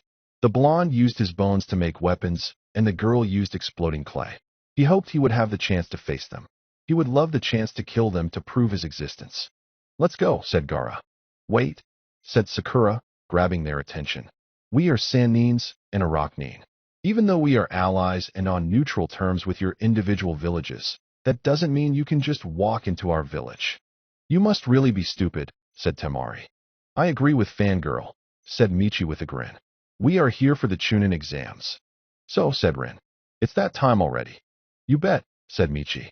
She then turned her attention to Naruto, who was putting his jacket back on. I hope you will be participating. I would love the chance to get to know you better. With that, she walked away followed by the Sand siblings. After Rin checked out Konohamaru, she and Naruto walked home together. So Rin, said Naruto, breaking the silence. What are the Chunin exams like? Well, I didn't take them, she said. When I got my rank, it was because we needed more shinobi and my skills at the time were ranked Chunin level. I do know this. Back then, each village held its own Chunin exam. I guess things have changed. At the same time, the Hokage was staring at the Jonin senseis. All right, he began. We will begin with the rookies. Are there any in your teams that you feel are ready for these exams? Anko, Asuma, and Kurenai all stepped forward. I, Anko Mitarashi of Team 7, select Naruto Uzumaki, Rin, and Sasuke Uchiha for the Chunin exams. I, Asuma Sarutobi of Team 10, select Shikamaru Nara, Ino Yamanaka, and Shoji Akimichi for the Chunin exams. I, Kurenai Yuhi of Team 8, select Kiba Inazuka, Hinata Hyuga, and Shino Aburame for the Chunin exams. Now hold on one moment, yelled Irika. Those 6 haven't been Jinins for a full year. They are too green for this exam. I agree, said Guy. Even though my students were ready for the exam their first year, I decided to have them wait so that they would get some more experience. I only have one thing to say about Anko's team, said Kakashi, putting in his 2 cents. Both Rin and Sasuke are ready, but I don't feel the same about Naruto. What's that supposed to mean? Said both Anko and Irika at the same time. He was the dead last in the academy, said Kakashi in a lazy tone. I doubt that he has made enough progress to advance to the point where he could be considered to become a Chunin. Kakashi, said Anko in a serious tone. I am their sensei, not you. I know their skills better than anyone in this room, not you. If I feel they are ready, they are ready. That is enough, said the Hokage. Although this is unusual, the rules of the exam states that if a Jonin sensei feels that his or her team is ready for the exams, they will be allowed to participate. Now let's move on. The meeting lasted about a half an hour. After announcing their students, the Jonins were told the rules of the exams that applied to them. They weren't allowed to give information of what the exams were like or what they tested them on. They had to be at certain places at certain times to make sure they weren't helping their students. The only time they could was during the one-mouth gap between the second and third tests. As the Jonins made their way out, Anko stopped Kakashi to have a word with him. What the hell was that about? Asked Anko. I don't know what you were talking about, he replied. If you have issues with Naruto, take them up on your own time and not ours. Naruto has worked harder than anyone on my team, and he deserves a bit of respect for that. He is no longer the dead last, as you called him. Your Sharingan lets you see everything except potential. A dead last will always be a dead last, replied Kakashi. He can't even make a simple clone. The only things going for him are a bloodline and a larger amount of churka. He will never make it to the level of Chunin.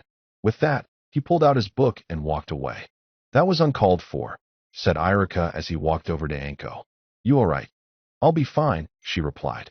I just hate people who think that people are incapable of change. She then felt him grab her hand. Come on, he said as he gave her a smile. I'll buy you dinner.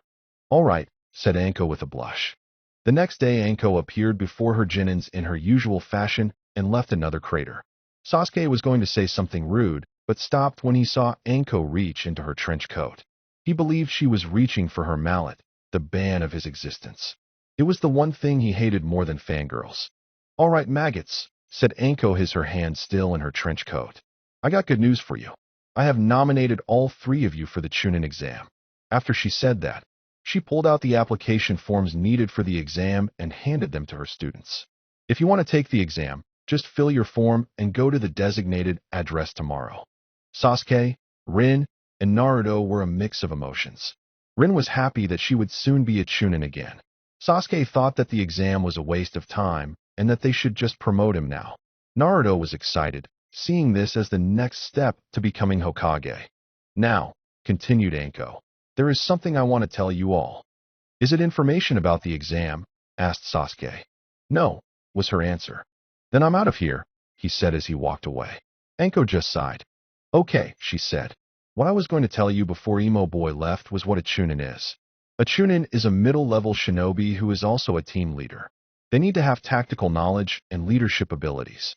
If you think you have what it takes, then please attend. With that, she left. That night, Momiji began to teach Naruto the first step of the dance of the clematis. The first step was called Vine. In this step, he had to pull out his spinal cord and intently regrow it. However, he was having trouble making it into a chain staff. Instead, he was making it into a bow staff. He is learning this fairly quickly, she thought as he began to try again. In a few years, he will have mastered both my style as well as his father's. I think I'll save our ultimate jutsu for the 3rd round. At the Hyuga compound, Hayashi was talking to his nephew Niji about the Chunin exam. Niji, how well do you know Naruto Uzumaki? Asked Hayashi. I have only met him once, Niji replied. I see. The reason I have called you here concerns Hinata. She seems to be infatuated with the boy. I want you to defeat him during the exam while she is watching. Make him look bad so that she will stop.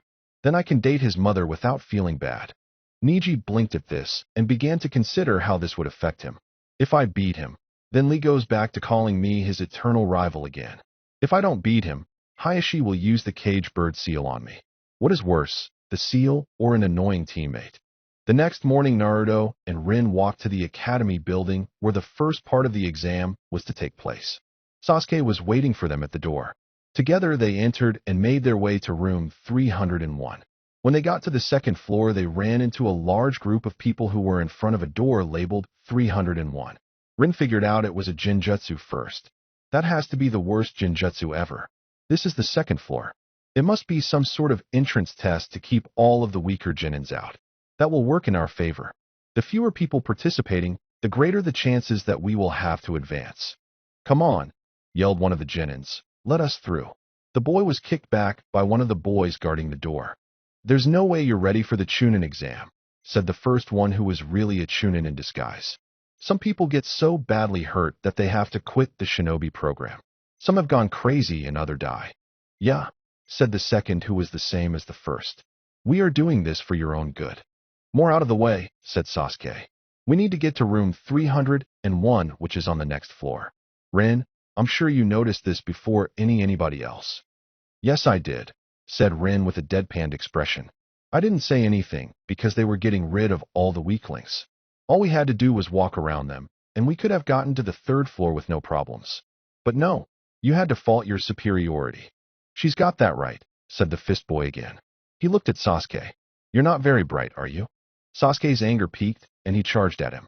The Chunin in disguise charged as well. Before they could hit the other, There was a flash of green, and both attacks were caught by a boy wearing green spandex and orange leg and arm warmers. Lee, what are you doing? Asked Niji as all of his wounds disappeared. Yali, said their bun-haired teammate Tenten. It was your idea to hide our true strength. Sorry, was all Lee said. It can't be, said Rin quietly as her eye twitched. It's Guy Jr. who would want to bear his child. I pity the women. You must be skilled, said Niji as he turned to Sasuke. What's your name? Before you ask for another's name, you should give yours first, said Sasuke as he turned around and headed for the next floor. Naruto and Rin quickly apologized for him and followed Sasuke. Before they made it to the next stairway, they ran into Lee once more. My name is Rock Lee, he said. You must be Sasuke Uchiha, am I correct? I would like to test myself before I begin this exam by facing off against the year's #1 rookie.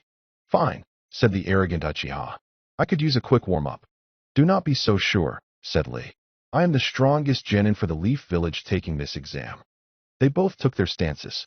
Sasuke got into the Academy battle stance and activated his Sharingan, while Lee took the stance of the strong fist style. Sasuke made the first more and ran towards Lee and attempted to punch him in the face. Lee used his speed to move behind Sasuke in an instant and delivered a powerful kick, which sent Sasuke flying. When Sasuke looked up after landing, he saw that Lee was standing right in front of him. Sasuke used his arms to push himself up and away for Lee. How? Asked Sasuke. I saw your moves but couldn't do anything about them. It is simple, said Lee. The Sharingan lets you see through ninjutsu, taijutsu, and jinjutsu. However, if your opponent is faster than you, there is nothing you can do. After all, seeing is one thing. Lee vanished and appeared in front of Sasuke and kicked him into the air. The power to do something about it is another. Lee then began to do the Shadow Leaf Dance, a starter up to the Lotus. His bandages began to unwrap when a pinwheel was launched and stopped the attack. Lee turned to face a turtle. Lee, yelled the turtle. That move is forbidden. How dare you defy your sensei's warnings? Now you must face Guy. With that, Guy appeared in a poof of smoke. Without warning, the new spandex-wearing man punched Lee. Lee, said Guy as he began to cry. It's all right. Mistakes are part of learning. It is all a part of the springtime of youth. Kami isn't this cruel, said Rin, having an idea what would happen next. Lee and Guy began to hug. Soon the evil jinjutsu of a sunset and waves crashing on the beach appeared behind them. They were crying as they embraced each other. Guy-sensei. Lee. Guy-sensei. Lee. Guy-sensei. Lee. Guy-sensei. Lee. While this was going on, Team 7 was left to their own thought. Rin. They were right. It has gotten worse. I wish I was blind right now. Please don't let him notice me. Sasuke. Naruto. Haha. Sasuke lost to a fruitcake. He must be so embarrassed right now. Life is good. When the hugging finally stopped, Guy turned his attention to Team 7. Sorry about Lee, he said. So, you are Anko's students. It's nice to meet, Rin. Is that you? Hi Guy, she said with a strained smile. Been a while, hasn't it? But how? Exclaimed the shocked Guy. You look exactly the same as the last time I saw you. It's a long story. Kakashi could tell you. Kakashi knew and didn't tell me.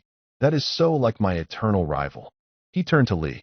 Lee, as punishment for using that jutsu, you will have to run around the village 200 times. Guy, said a deadpanned Rin. The exam starts in 10 minutes. Right, he said sheepishly. Lee, punishment will be postponed until after the exam. With that, both he and the turtle vanished. I want to admit something, said Lee as he stared at Sasuke. I lied when I said that I was the strongest. The strongest genin is on my team. He is a genius by birth while I am a genius of hard work. I look forward to seeing you in the exams. With that, he raced up the stairs. A few minutes later, Team 7 walked into the correct room. A moment later, there were two ear-piercing cries, and Sakura and Ino ran up to Sasuke. I'm so glad you're doing this, said Sakura. When I was told I would be helping the medics during this exam, I had hoped I'd see you here. Hey, how did you guys manage to get in? Said Kiba while his dog was sitting on his head. Behind him was the rest of his team. Shino just gave them a nod, and Hinata glared at Rin. Don't bother, Sasuke, said Ino and Sakura in unison. Man, we're all here. How troublesome, said Shikamaru as he and his best friend walked over to the group. I would suggest you all keep it down, said a guy with glasses and silver hair. This must be your first time. "Yeah, so what about it?" said Sasuke. "Well, I'll give you a hand. This being my 7th time taking this exam and all. This year I have an edge. These are my info cards. They contain information on the different villages, topics, and people who are taking this exam. Got anyone you want to know about?" "Rock Lee of the Leaf," said Sasuke. "I am curious about Gaara of the Sand Village," said Rin. "That's no fun. You know their names. First is Rock Lee. According to this, he has done 20D ranked missions as well as 12C ranked. He specializes in taijutsu, and his other skills are unknown. This is his first time taking the exam. Next is Gaara of the Desert. 8Cs and even AB, and he has never been hurt in any mission. That's all I have on him." "Wow, there are a lot of amazing people taking this exam," said Sakura. "Yeah, we have people from all over the shinobi nations here, as well as some of the smaller villages. Also the newly formed Sound Village, but don't worry about them too much. They aren't too important." "That doesn't matter," said Naruto, "because I'll bet them all." Everyone looked at him like he was crazy. Well, some were pissed, and Michi was thinking that he had guts. Few people noticed that the team from the Sound Village was moving towards Kabuto. "Add this to your notes, brat," said the mummy man as he got ready to launch his attack in the air. Kabuto leaned back to dodge the blow and smirked, thinking that he had succeeded. However, his glasses breaking and blood coming out of his ears changed that.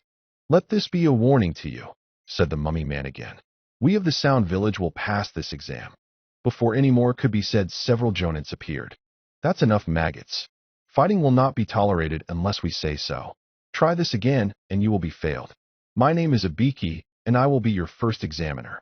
Naruto began to wonder if Anko knew Ibiki. A few moments later, they were all seated for the written portion. Naruto took his seat next to Hinata. Inside Hinata's head was a little chibi figure of her doing a little dance. "All right, I'll go over the questions once, and there will be no questions. The exam will have 10 questions. You will start out with 10 points, and for every question you get wrong, you will lose 1 point. So, if you miss 2 questions, your score will be an 8. If you are caught cheating, you will lose 2 points. If you get a 0, you fail. Caught cheating 3 times, and you fail automatically. Also, this test will be taken as a team. If one of you fails, you all fail. The 10th question will be given at the last 15 minutes. The test was given out and was quickly begun. Naruto looked over the exam and tried to decide what to do. He looked at the first question and decided to try the next one. This became a trend. Everyone else was using their special gifts or abilities to get the information. Tintin used mirrors to get the information to Lee. Neji, Sasuke, and Hinata used their dijitsus. Rin waited a while, and then stole someone's paper and replaced it with hers. Gaara used his third eye to look at other people's paper. Naruto was at a clear disadvantage. His bloodline wasn't made for spying or stealing. In fact, all of his skill were used to beat other people into the ground. So, in the end, he decided to place all his faith in the last question. After all he had to do was get 1 question right, and he passed. Soon, the 15-minute marker came up. All right, time for the last question. However, there are special rules to it. First, you have the option of not taking it. If you choose not to take it, you fail. If you take the question and miss it, you get an automatic 0 and are banned from ever taking this exam ever again. "That's bogus," shouted Kiba. "There are others here who have taken this exam before." "That's true, but I wasn't in charge before. Now I am, and I'm making the rules. It's just your unlucky break." Soon several teams were dismissed due to fear. "Anyone else?" he asked. That was when Naruto slammed his fist onto the desk. "Hey, just give us the damn question already. Are you sure? You might be stuck as a genin for the rest of your life. I'm not going to run away. Even if I miss it, I will still work to become Hokage. I'm not afraid to put everything on the line." Ibiki noticed that everyone else had been encouraged by his words and were standing their ground. To say he was impressed was an understatement. He had never met anyone who could dispel the fear he placed in others with such ease. "Very well then," he said and paused for a few seconds. "Everyone in this room passes." "What?" cried several people. "I will explain. As many of you figured out, the purpose of this test was not to see what you knew, but how well you could gather information. To supply you with correct answers, several people were placed in the room as your targets. Then, it was up to share this information with your teammates." "Okay, we get that," said the blonde Sannin. "So what was the deal with the 10th question?" "In the world of the shinobi, you will be given many difficult tasks like the one I gave you.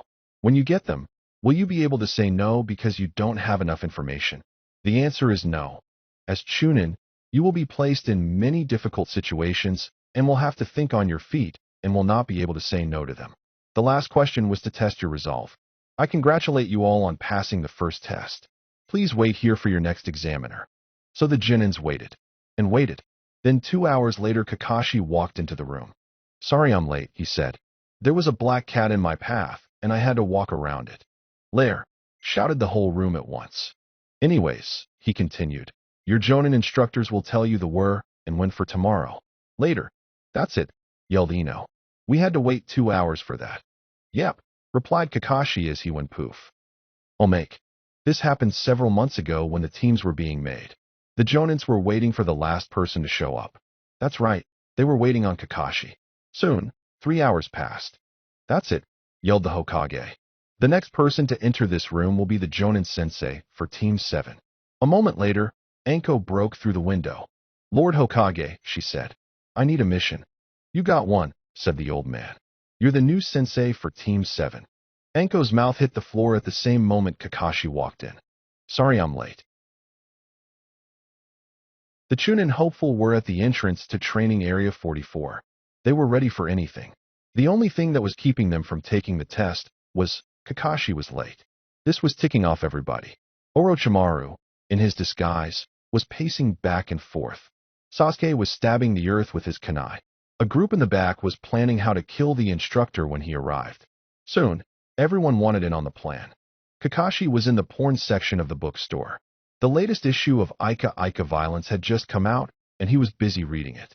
Hey Kakashi, yelled the owner of said bookstore. I know you're my best customer and all, but this isn't a library. You have been standing there for the last 45 minutes. Buy it and get out. Nodding, Kakashi walked over to him and paid for the book. In his opinion, it was the best yet. Good plot, and, oh, who was he kidding? It had more sex than the last one, and that's all he cared about. Screw good plot and character development. As he read the book, he slowly made his way to the Forest of Death. About an hour and 15 minutes later, Kakashi appeared before the examinees. Sorry I'm late, he said after he appeared in a puff of smoke. I had to stop and help an old lady cross the street. It was evident that they didn't buy this as they threw all of their kunai at him. Luckily for Kakashi, he had sent a shadow clone in first. After it was destroyed, he reappeared and began to give them their instructions. This is Training Area 44. Around here people call it the Forest of Death. This is where the next part of the exam will be held. What do we have to do? Asked a nameless Jinin. This is a survival test, said Kakashi. In this forest there are a lot of dangerous things that I don't feel like telling you about. Also, you will be trying to survive from each other. Each one of you will be given a scroll. There are 2 different types of scrolls, Earth and Heaven. In order to pass, you need to bring both scrolls to the tower in the center of the forest.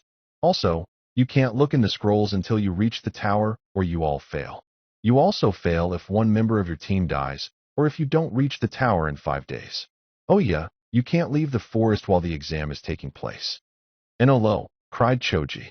I don't have enough food for 5 days. Before you start, said Kakashi as he held up some papers, I need you all to sign these consent forms. The Leaf Village will not take responsibility for those who die. He then turned to the Dachunin examiners. Can I go now? They just shook their heads. Everyone was handed a paper, and eventually everyone signed theirs. While they waited for their teams to be called, Naruto was thinking about what was going to be happening. As he sat there, several people were staring at him. Hinata was staring at him from behind a tree, trying to get up the courage to talk to him. Michi was also staring at him. Her new mission was to kill the Uchiha and to get Naruto to join Rock by any means necessary. The rest of the stares were coming from the remaining members of the Rock team. The 2 other members on the team were Yu Dai and Kurao Yoshi. Yu, age 14, had long pink curly hair and blue eyes. His face was like Haku's in the way that it was overly feminine. He wore a blue female battle kimono that was altered to make it appear he had breasts. On his sides were black iron fans. Kurao was a giant at the age 15. He was about 7 feet tall and kept his silver hair in a mohawk. His face was covered with scars, and when he smiled you could see that several teeth were missing. He wore a green shirt with one sleeve on his left arm, and his right was covered in bandages. He was wearing black shorts that had extra pockets. On his back was a giant double-bladed battle axe. Instead of metal blades, they were made of rock. "So that is Naruto," said Yu as he looked at the boy. "He's cute, but I prefer his teammate the Uchiha. I just love emos." "Me no care about Yu's odd tastes," said Kurao. "Me want to smash both of them. Me will smash them both." "You can smash the Uchiha, but not Uzumaki," said Michi. "The Kage wants him on our side. Once we have his bloodline limit, we will be stronger than ever and ready to finish off the Leaf Village." Just then, their team was called. It took about an hour for all the teams to be called up, turn in their consent forms, and given a scroll. Team 7 got a heaven scroll and was sent towards Gate 17 and was told to wait until they were given the signal. "So what's the plan?" asked Naruto as they waited. Sasuke scowled at him. "Dobe, we don't need a plan," he said. "We just go in, get the scroll, and get to the tower." The Chunin at the gate kept his face neutral, but inside he was laughing. It was clear to him that the Uchiha was taking this test too lightly. "But shouldn't we scout first and set up base?" asked Naruto. "Get our bearings and set up some traps." "I agree with Naruto on this," said Rin. "We have 5 days, so let's not rush this. If we get a layout of a certain area and set up traps there, we can better defend ourselves, and we'll have an advantage in battle." "I am the only advantage we need," said Sasuke in an arrogant tone. A few minutes later, the gates opened, and the second test began. All at once, the other teams decided to take action. Team 8 decided to set up some traps and let the enemy come to them. Team 10 decided to find a weak team and take them out. The Sound team had a mission to go after Team 7. The Rock team decided to get a scroll first and then find Team 7. In Wave Country, Haku was preparing lunch for everyone. Since the incident at the bridge, both he and Zabuza had moved in with Tazuna, Tsunami, and Inari. He was in his pink yukata, had his hair down, and had an apron on. Inari was watching him as his eye twitched. Tazuna then entered the house. "How is work going?" asked Haku as he set an extra plate out for Tazuna. "It's going super good," replied the bridge builder. Since the completion of the Great Naruto Bridge, Tazuna had been getting jobs from many different nations. Because of this, Wave Country was starting to get back on its feet. "Where is my super daughter?" "I think mom's upstairs," said Inari as he started to eat. "Wow, Haku, this tastes great." "Thank you," said Haku as he gave the boy a smile. "Well, I'd better get her so she can have lunch too," said the old man as he went up the stairs. "I think I forgot something," said Haku. Maybe it was nothing." A moment later, yelling could be heard from upstairs. "Father, you forgot Tio Knock," yelled Tsunami. "He looks like he's having a heart attack," yelled Zabuza. The next sound that was heard was Tazuna screaming so loud it could be heard in the Leaf Village. "What was that?" asked Hayashi as he stopped in front of the community building. "My ears must be playing tricks with me." He sighed and then walked inside. He was on his way to a parenting class. This one was called, "So You Finally Realized That You Were Doing It Wrong." He quickly found his classroom and took a seat in the middle. That way he was in a good position if he had to cheat on a test. "Lord Hyuga, what a surprise," said Momiji as she appeared next to him. "Mrs. Uzumaki," said the shocked Hyuga head. "What are you doing here?" "Well, I thought that I would take this class since I'm mostly guessing on what I'm going with my son," she explained. Sadly, this was the only class that was opened. "So what brings who here?" I am trying to patch things up with my eldest daughter," admitted Hayashi. "I think I have been too hard on her." "Well, admitting there is a problem is the hardest part," said Momiji. "At least, that's what the pamphlet says."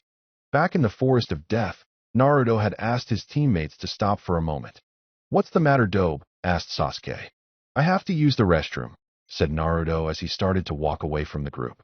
Once he was sure they couldn't see him, Naruto picked a tree and let down his pants.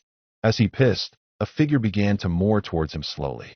When the figure was only a few feet away from him, he stepped on a branch. Acting on instincts, bone spikes shot out of Naruto's back. When they retracted, Naruto heard a thud and turned around. Behind him was a dead Reinin. Naruto, after complaining that his jacket now had holes, checked the body for things him and his team could use. In the end, Naruto took his money and an extra heaven scroll. He then made his way back to his teammates, one of whom looked extra pissed. "What the hell took you so long?" demanded Sasuke. "A Reinin caught me with my pants down." "Literally," said Naruto in a sheepish tone. "Don't worry, I killed him and got us an extra heaven scroll." "Just like you to pick up useless trash," said Sasuke. Before Naruto could say anything in his defense, a large wind blew into the area and separated our heroes and Sasuke. Sasuke landed a few feet away from where he had been. He checked his surroundings for the enemy. A moment later, he heard rustling in some nearby bushes. He was about to throw his kunai when Rin appeared. "Sasuke, are you all right?" she asked. He nodded. "Good. Let's find Naruto before the enemy finds us." "Hey guys!" yelled Naruto as he came running up to them. When he was only about a yard away, Rin threw a kunai at him. "Rin, what are you doing?" yelled Sasuke. "If the dobe dies, then we fail." "You're Rin," yelled Naruto. "What are you trying to do, kill me?" "Yes," said Rin. "It's because you're not Naruto. 3 things tipped me off. The first was that you had a kunai holder on your right left. Naruto is left-handed and doesn't use kunai. Also, you are missing his red dots." "Not bad, Rin," said Naruto with a smirk. "I wonder could he have the no? It's impossible." He then transformed into a grass nin. "You know your teammates so well." "Where is he?" demanded Rin as she pulled out another kunai, as did Sasuke. "With Naruto." Naruto had landed hard on the ground. He was lucky for having very strong bones and super healing powers. Getting up, he looked around for signs of his teammates and found nothing. He looked behind him and saw a giant snake, and it looked hungry. "Shit!" he yelled as the snake ate him. "With the others." "He is most likely dead," said the grass nin with a sadistic smirk.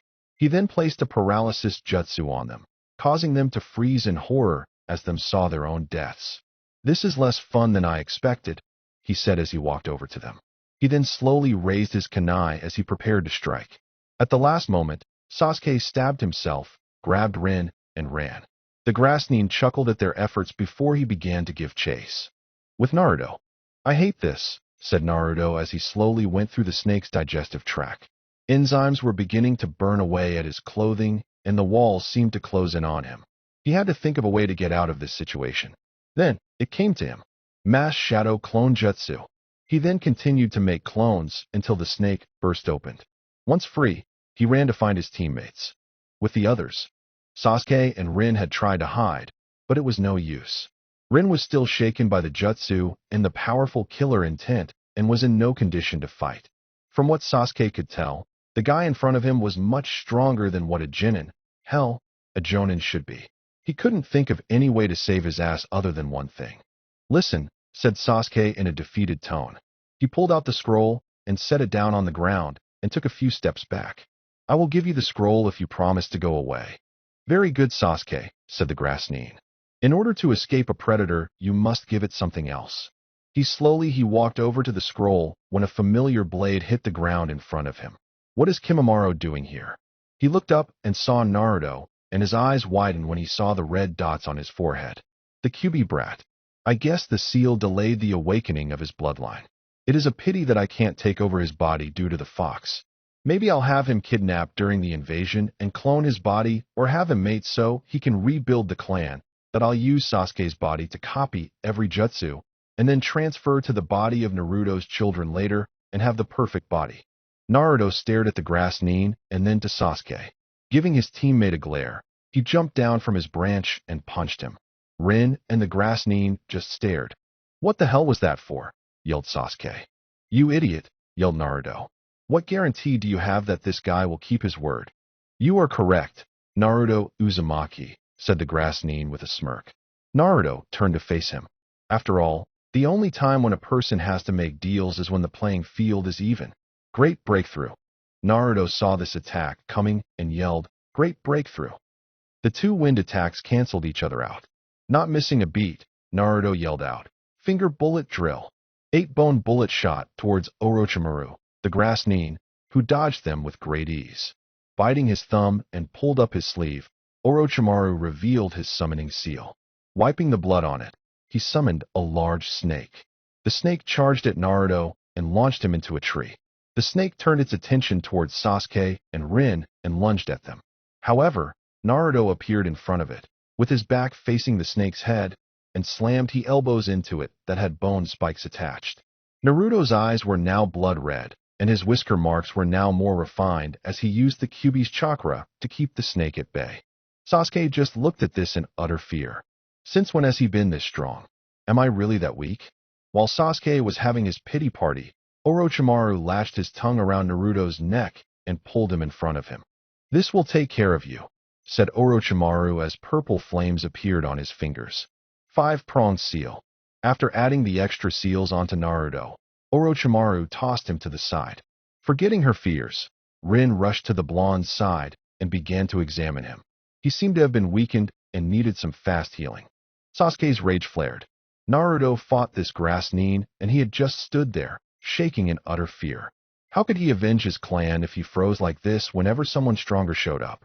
Making up his mind, he charged at the grass nin and launched into a series of punches and kick. Orochimaru was grinning as he blocked each blow with ease.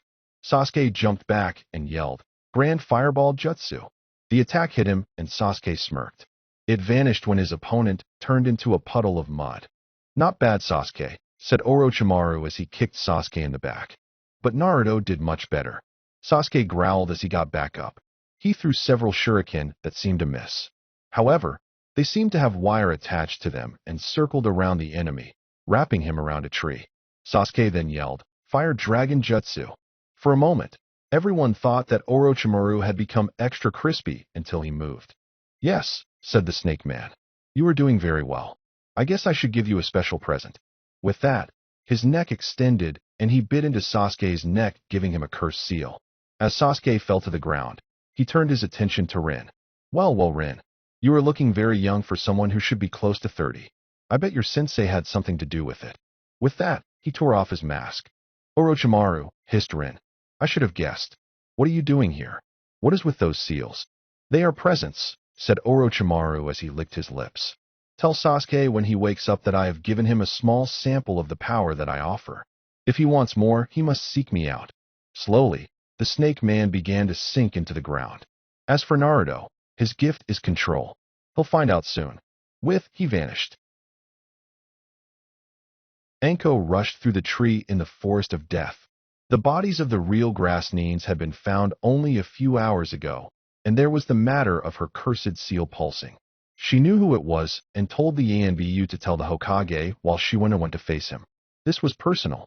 She had to face him and settle things once and for all, even at the cost of her own life. She suddenly stopped on a branch and paused to look around for a moment. She could feel his presence. It was like something cold was slithering on her back. There was also the fact that her seal was now causing her intense pain. It felt as if there were a million needles stabbing her shoulder over and over again. "Hello, Anko," said the voice of Orochimaru. Anko turned around and gazed into his yellow-slit eyes. He was wearing tan-colored robes and a large rope like bow tied around his waist. "It's been such a long time. And look how you have grown. Congratulations on making special Jonin." As he said this, he was wearing a sadistic smile. Anko quickly raised her hand and yelled, "Sanaijishu." Several snakes shot out of her trench coat sleeve and attacked her former sensei. When they hit, the snake Sennin turned to mud. Anko's eyes widened as she realized that her opponent was now behind her with a kunai in his hand. "Nice try," said Orochimaru as he stabbed her in the back. His eyes widened when he realized that he had stabbed a log. Before he could do anything, she had given him a powerful kick in the gut that sent him into a tree trunk. Anko then pinned her hand and his into the wood with her kunai and made a sign using both her hand and his. Orochimaru's eyes widened when he realized what she was attempting. "I think this is a fitting way to go out," said Anko with a satisfied smirk. "So you plan to kill both of us with the forbidden jutsu that I taught you," said Orochimaru in a calm voice that caught Anko's attention. "I'm sorry to say that you will fail." With that, he turned to mud before her eyes.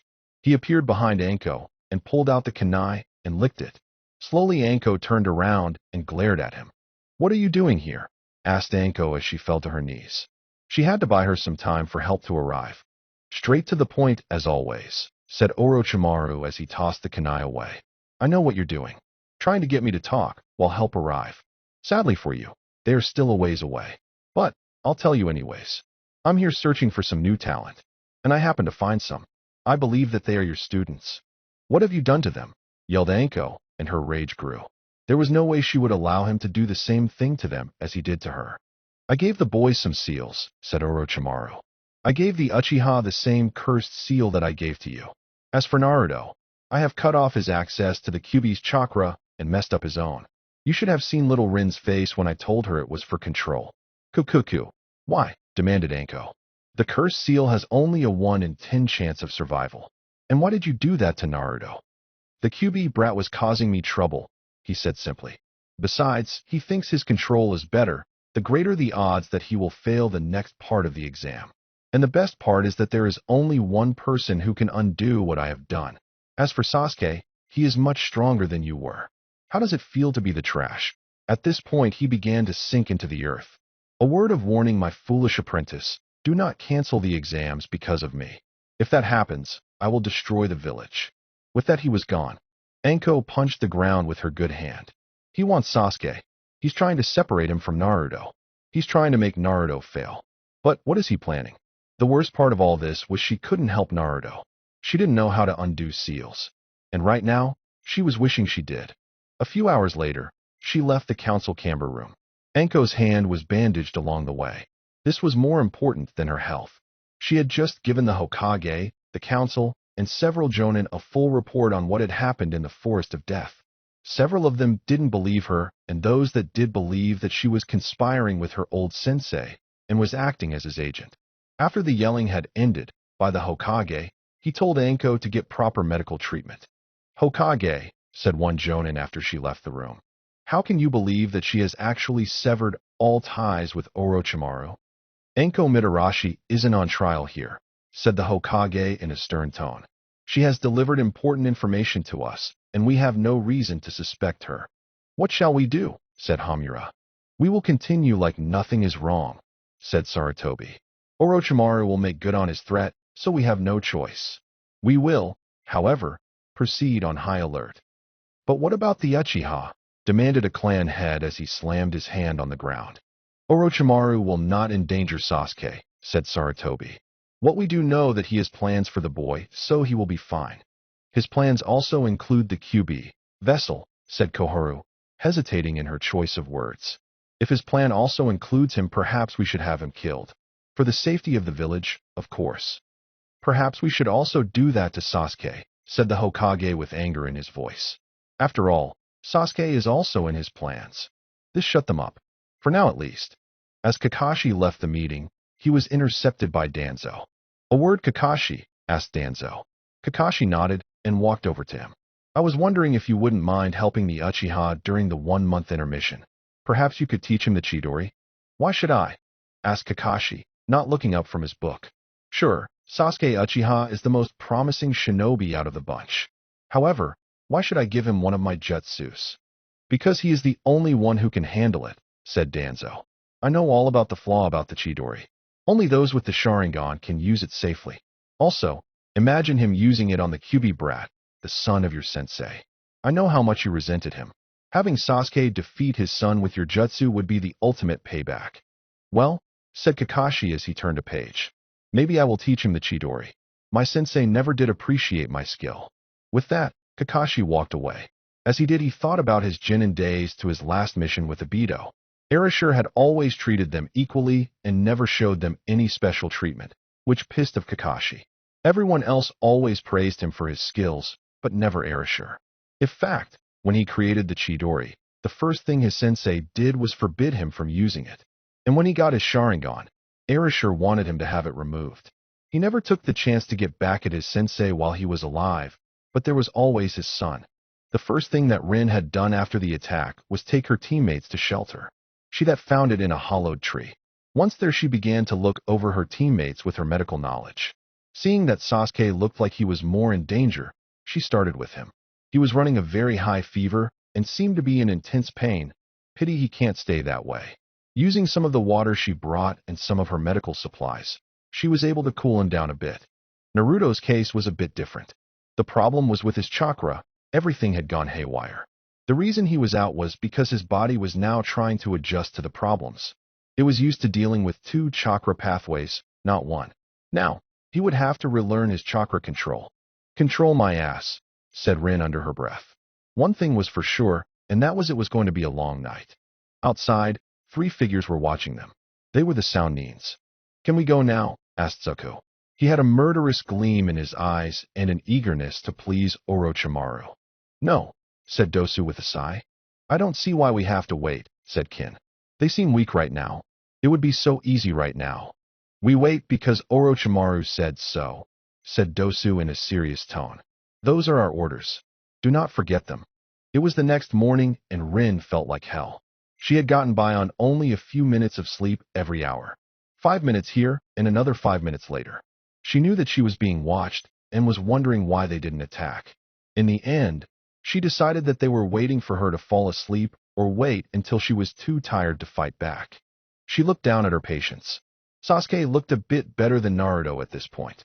However, they both looked like they would awaken within the hour or the next. Sudden movement caught her eye. She turned to see a squirrel running towards her. At first she relaxed, and then tensed when she noticed the exploding note on it. She threw a kunai that landed in front of it, and it ran away. A few moments later the sound team appeared. I'm impressed that you were able to see the note, said Dosu as he pulled up his sleeve to expose his gauntlet. If you move, we'll only kill Sasuke. I won't let that happen, said Rin as she got up and walked out of the tree. He's my teammate, and I won't just sit back and let you kill him. You'll have to get past me to get to him. And to get to my youthful comrade, said a voice above you will have to defeat me. They all looked up and saw Lee, in his green spandex glory, horror of course, with the squirrel of his shoulder. Lee jumped down and landed between them. Are you the unyouthful people who attached an explosive note to this youthful squirrel? Ah, yes, said Zaku. So what? It's just a dumb animal. Then I promise that you will pay, said Lee as he went into his good guy pose. Everyone's eyes twitched when the squirrel imitated Lee's good guy pose. The squirrel then jumped off his shoulder and ran into the tree hole where Naruto and Sasuke slept. Very well, said Dosu. At least when I kill you, I will never have to look at that awful green outfit again. He charged at Lee and prepared to punch him. Lee countered this by pulling up a large root to act as a wall. The physical attack missed, but Lee still fell to his knees. How? Asked Lee. His vision was blurry and his other senses were weakened. My melody arm sends a supersonic sound right into ear, and I can control it, said Dosu simply. Rin then felt 3 more chakra signatures. She turned her attention to them and realized that it was Team 10. They were crouching behind some bushes watching the whole thing. Rin let out an annoyed sigh and threw a kunai in their direction. Hey, she said. How about you 3 watch over Naruto and Sasuke while I help out guys mini-me? Sasuke's hurt, cried Ino as she jumped up and raced towards him. Shikamaru, Choji, get your asses over here and protect Sasuke. Shikamaru and Choji slowly got up and followed. One was complaining about troublesome women and the other was still munching on chips. Rin watched this and sweat dropped. Rin collected her thought and faced off against Zaku and Kin. Kin made the first move as she raised some Senbon needles and prepared to throw them. Rin saw this and yelled, Sanaijishu. Snakes shot out of her sleeve and wrapped around her opponent, who was shocked. That takes care of one pest, said Rin as she turned her full attention on Zaku. She charged at him, and the two began to exchange blow after blow in close-range combat. Back with Lee and Dosu, Lee was having trouble. With every swing of Dosu's arm, the worse his senses became. It didn't happen every time, but it was enough to throw off his fighting style. He decided to use the jutsu that he was going to use on Sasuke at the beginning of the exam. Collecting what was left of his senses, Lee dashed at Dosu and appeared in front of him. He delivered a powerful kick into Dosu's gut and sent him flying high into the air. Lee followed it up with his shadow leaf dance as his bandages came undone and began to circle around his opponent. As they began to spin towards the ground, Lee shouted, Primary Lotus. Zaku, seeing his teammate in trouble, broke away from Rin and slammed both of his hands into the ground. He then sent an air pressure wave in the direction of the falling duo and softened the earth. When they hit the ground, Lee pulled himself away at the last moment and rolled out to avoid a majority of the damage. Dosu was able to stand, thanks to his teammate. Thank you, Zaku, said Dosu as he saw Lee gasp. Hey, yelled Kin. How about a little help here? Her teammates ignored her. Lee tried to get up, but the effects of his attack and from Dosu's melody arm had taken their toll on his body. His vision was now shot, and he felt like vomiting. He was done. Dosu saw his chance to finish Lee off for good. He charged at Lee, but before he could swing his arm, he was kicked in his side by Rin. He was sent flying in the direction of Zaku and landed on top of him. Damn you, said Dosu as he got up. He then realized that something was missing. He raised his sleeve and realized that his melody arm was missing. He raised his head to a grinning Rin who held his melody arm in one hand and the earth scroll in the other. "But how?" yelled Zaku as he pointed at Rin. Nobody had seen her do it. "Not only did it take these, but I also got some stuff from Air 2 Boy," said Rin as she set down the melody arm and scroll. She then began to pull out the items she took. Ika Ika Paradise, a picture of Orochimaru, and I'm not even going to ask about the lipstick. Shut up, said Zaku as his face turned red out of embarrassment. Zenkaha. Rin saw the attack coming and at the last moment created an earth wall and attempted to block the attack. Sadly, the wall didn't hold and she and the stuff she stole were thrown against a tree. Dosu and Zaku began to move towards Rin until they felt a powerful chakra spike. They turned towards its direction and saw it was coming from Sasuke, who was now standing up. He had weird black flame marks across his body and purple chakra coming from his body. Team 10 backed away from his when he looked up at them. He had an evil, insane look in his eyes. He then disappeared and reappeared in front of Kin, who was still wrapped in snakes, and slit her throat with a kunai. Bastard, yelled Zaku as he raised his hands. Zenkakyakuwa. When the attack ended, destroying much of the landscape, he smirked. That smirk was short-lived as Sasuke grabbed his head in a headlock. In a quick motion, he snapped his neck. Pathetic, said Sasuke as he spat on the body of the fallen Sannin. Now, he turned his attention to the last one. Dosu was scared. He didn't have his melody arm and didn't know any other jutsus. What was worse, he knew what Sasuke had. But, he thought, Orochimaru only gives the cursed seal to his most loyal followers.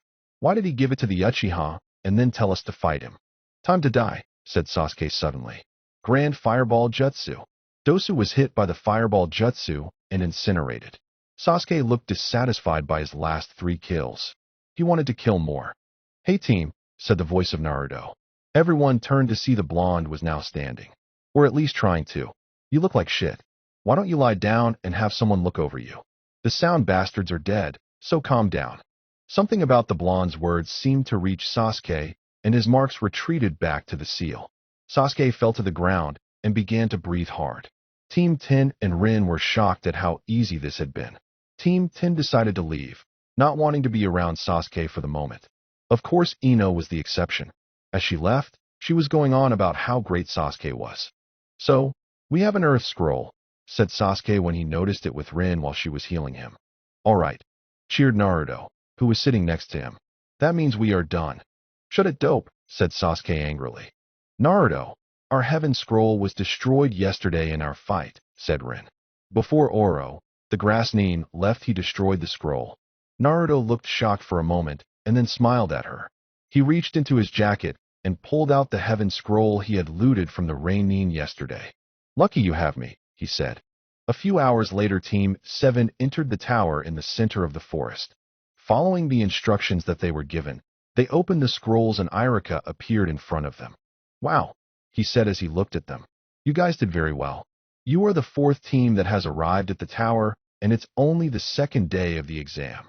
Who are the other teams? Demanded Sasuke. Well, said Irika, Team 8 got here yesterday. Along with them is the Sand and Rock team. Now, I would like to explain the meaning of the passage behind me. He paused for a moment as the Genins looked it over really quickly. Heaven represents the mind and earth is the body. So, if you are strong and need more mental power, meditate and train your mind. If you are smart but are physically weak, train your body. Just then, Anko and Kakashi walked into the room. Sasuke, said Kakashi, please follow me. I need to have you looked over. Sasuke looked at his sensei, and she indicated that he follow him. Once they were gone, Anko looked at both of them. How are you? She asked. I'm okay, said Rin. I'm just a bit tired. Anko nodded, and then looked at Naruto. I think I feel okay, said Naruto. My churka feels a bit different, but that's all. I see, said Anko. Well, we'll have to do something about that. We have 3 days till this part of the exam is over, and we can't leave. So, I'll do my best to help with your control, and I'll even teach you a new wind jutsu. All right, cheered Naruto. The next 3 days would be great. Or so he thought. The Hokage sat in his office waiting for a select group of people to arrive. What he was about to propose was something that had never been done before. Then again, So many young shinobi just out of the academy taking the exam and making it this far was also never seen before. When he had brought up his idea at the council 2 days ago, they had rejected it. It had taken a while for them to see the benefits of his idea, allowing him to go along with it.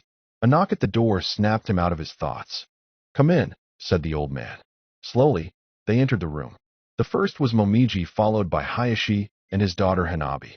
Next came in Shikaku and Yoshino Nara, Chozo Akimichi, and Inoichi Yamanaka. The last two people who came in were Tsum Inuzuka and Shibi Abure. Some of them were giving Momiji odd looks, not knowing who she was or why she was doing here. "Why are we here?" demanded Hayashi. "This is so troublesome," said Shikaku.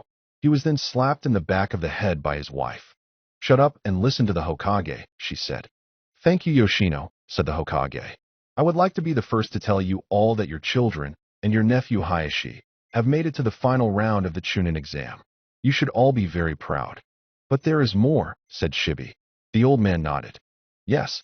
The problem is that there are too many people who made it to the final exam, so there will be a prelim. I would like you all to be there. I have arranged for you all to watch from the observation room, so that no one will know until it is over." "May I ask why?" asked Momiji. "I feel it would be for their benefit. Those who pass will have to fight again in a month and will need to train hard. If more than one member of their team makes it to the finals, they can't train with their teammates or with their sensei. I'm sure most of you remember what happened the last time a rookie took the exam. Most of them did. The last time a team of rookies took the exam, their sensei only trained the one he felt had the best chances of passing the exam. The other two were left to train on their own as best they could without having anyone to help them. As a result, his teammates were killed in their matches. It was the reason a rookie team hadn't taken the exam in 5 years. You want us to watch our children so we will get a better idea in training them if they make it to the finals," said Inoichi with a serious look. Once again, Sarutobi nodded. After knocking on Naruto's door for 2 minutes, Rin gave up and walked in. She sighed when she saw that he was still sleeping. Not that she blamed him. For the last 3 days Naruto had trained like a madman, getting his chakra control back to normal and learning a new jutsu. Kakashi was supposed to have looked at the new seal that was placed on Naruto, but he claimed he was too tired from sealing Sasuke's seal and would get to it later. Rin walked over to the sleeping blonde and was about to give him a little shake to wake him up. Before she did, a thought came to mind. She glanced back at the door and sensed that there wasn't anyone there. She then turned her attention back to Naruto and slowly moved her lips towards his. Time seemed to slow down as she got closer to her goal. "Am I interrupting something?" came Captain Emo's voice. Rin stopped in her tracks. "Shit," she thought. "I was 2 inches away from kissing him. Please, Cammy, let me have revenge. I was just waking him up now," she said as she turned her head to Sasuke and glared at him. Sasuke gave her an uncaring look. "Whatever," he said. "The second exam ends in about 10 minutes, and we have to be in the arena by then for the Hokage's speech." With that, he turned around and left. The parents of the rookies were in the observation station along with Hana and Hanabi.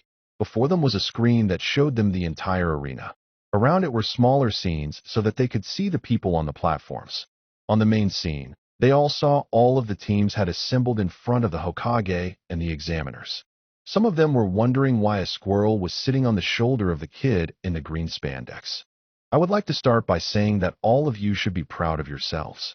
You truly are the best that your villages have to offer.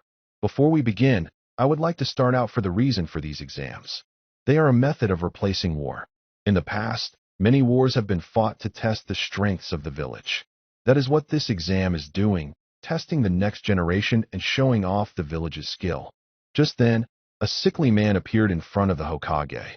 "Excuse me," he said. "There seems to be too many people in this part, of the exam." He then turned to the genins. "My name is Hey Gecko and I, will be your next proctor. If there are, any of you who don't feel well enough to fight, please raise your hand and you will be allowed, to leave." Should you even be here? Thought everyone in the room in the observation room. "I resign," said Kabuto as he raised his hand. Hey gave him a nod, and with that, he left. Meanwhile, Rin was suggesting that Sasuke quit. "Sasuke," she said, "you have been out for the last 2.5 days. I don't think you should be doing this." Just shut up, he hissed. This is my decision. Hey team, said Naruto in an angry voice. She's just worried about you. You don't understand, said Sasuke. I need this so that I can move a step closer to killing my brother for killing my clan. Even as we speak, he is training both his mind and body for when we fight. At that very moment, Itachi Uchiha was sitting in the bathroom reading a very special book. Jiraiya, said Itachi as he turned a page with his thumb, you are a genius. Just then, there was a pounding at the door. Itachi, yelled Kisame. What the hell are you doing in there? It's been an hour. I'm training my mind and body, said Itachi quickly. Kisame wondered what the hell that meant for a moment and just gave up. He probably didn't want to know. Back at the tower. If no one cough, else is going to cough. Forfeit, then we will begin, said Hate. The scene above the Hokage then began to flash through people's names until it stopped, causing Sasuke to smirk. The first match will be Yudai versus Sasuke Uchiha. Everyone else, please make your way to the observation platform. About a minute later, everyone but you and Sasuke had made their way off the arena floor. Sakura had gone up to the leaf side in case anyone needed healing. Oh, who am I kidding? She just went up there so she could be close to Sasuke when he was finished. What you think of you's chances? Asked Karao to Michi. When he didn't get an answer, he turned his head towards her and face-faulted. She had her eyes closed, was bobbing her head, and listening to music on her headphones. She wasn't paying any attention to the fight. Back to the fighters. You are just so cute, said Yu in his feminine voice. Maybe we could go out for a date after this. Sadly for Sasuke, he didn't know you was a boy. I'll say this, said Sasuke as he stared at his opponent. You're cutter than most of the girls in this village. At that, several things happened with the woman standing in the room. Anko and Kurenai were glaring at him as they leaked a lot of killer intent. Ino and Sakura began to cry. Tintin simply stated that he was a jerk. Rin gave him the finger. Hinata didn't give a damn about his opinion. Begin, yelled Hate. You grabbed his black fans as Sasuke activated his Sharingan. On the first black fan was the kanji for fire, and the other was ice. Sasuke eyed this and figured it was just for decoration and charged at him. Big mistake. You swung his fire fan and said, blazing gust. From the fan came dozens of mini fireballs that hit Sasuke, burning him on several different spots on his body. I think you need to cool down, said you with a smirk. He then swung the ice fan and said, Arctic breeze. This time, hail came flying from Yu's fan. Sasuke tried to dodge, but there were too many of them. He was now bleeding due to the hits and on his knees. How? He asked. I am a wind user, explained Yu with a sweet smile.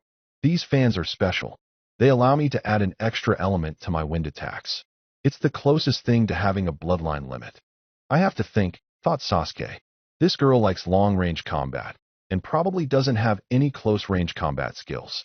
If I can land a powerful attack on her, she'll be down for the count. That's when it clicked for Sasuke. He got to his feet and began to make some familiar hand signs. Grand Fireball Jutsu. Yu smirked and waved his ice fan again, but put much more chakra into it. Instead of a hailstorm of ice balls, there was just one large one the same size as Sasuke's fireball. The two jutsus collided and exploded, leaving the room full of steam, blocking everyone's vision that didn't have a Dojutsu. My turn, said Sasuke right before he kicked you in the gut. The force of the attack sent you flying into the air, and Sasuke began to perform the Shadow Leaf Dance. From here on, it's an original. With that, Sasuke began to twist his body so that he could kick you in the gut. He then pushed of and attacked from the other side. He continued this as they fell, and the moment you hit the ground, Sasuke landed one last kick, yelling, Loin combo. Not bad, Uchiha, grunted you. He was barely holding on to conciseness. Still, there was one thing he had to say. Maybe, if I was a real girl, you would have gone easier on me. With that, he passed out as Sasuke's jaw hit the floor. But, stammered Sasuke for a moment. He then walked up to where the rest of his team was with his head down. The board spanned to life again. Hinata was praying she could fight Rin and beat her up in front of Naruto. Lee and Naruto were both yelling at the board to pick one of them. They groaned in disappointment when they saw who was next. The next match will be Kankuro versus Gaara, said Hate.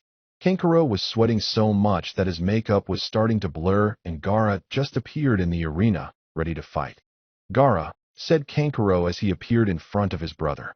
Please go easy on your big brother. This was answered as a blast of sand came out of the gourd, picked up Kankuro, and slammed him into the ceiling. He fell back down to the ground and landed with a thud. He had several broken bones and some minor internal bleeding. "Thank you for going easy on me," was the last thing he said before he was rushed out of the room. "That was interesting," said Hana. "The Jinins here are more powerful than when I took the exam." "Yes," said Hayashi. "The next generation looks every powerful. Still, they have a long way to go." Back in the fighting arena, the board was flashing the names of the next two opponents. The next match will be Naruto Uzumaki versus Kirao Yoshi, announced Hate. Naruto smirked and proceeded to take off his trench coat. As he began to walk away, he heard Lee shouting. "Wait," said the spandex box. Naruto turned around to look at him. "You are the Naruto Uzumaki that Sakura spoke of?" Up until this point, no one had mentioned that he was Naruto. Naruto gave him a nod, unsure of what he was getting at. "Yash, you are my eternal. I shall defeat you and claim Sakura's heart." "Hurry up, Uzumaki," said Hate before Naruto could ask what was going on. Naruto walked down to the arena floor. "So," said Guy as he stepped closer to Anko. "What do you think of your student's chances?" "He'll do just fine," said Anko with fierce determination. "His opponent uses an odd weapon, but Naruto can handle it." Naruto was now standing in front of Kirao.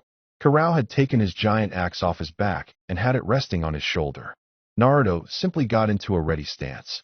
Seeing that they were both ready, Hate told them both to begin. At that, Naruto pulled out two shoulder blades, surprising most of the shinobi in the room. "You beat me," said Kirao as he charged at Naruto. "Me make you dead." With that, he swung his stone axe at Naruto.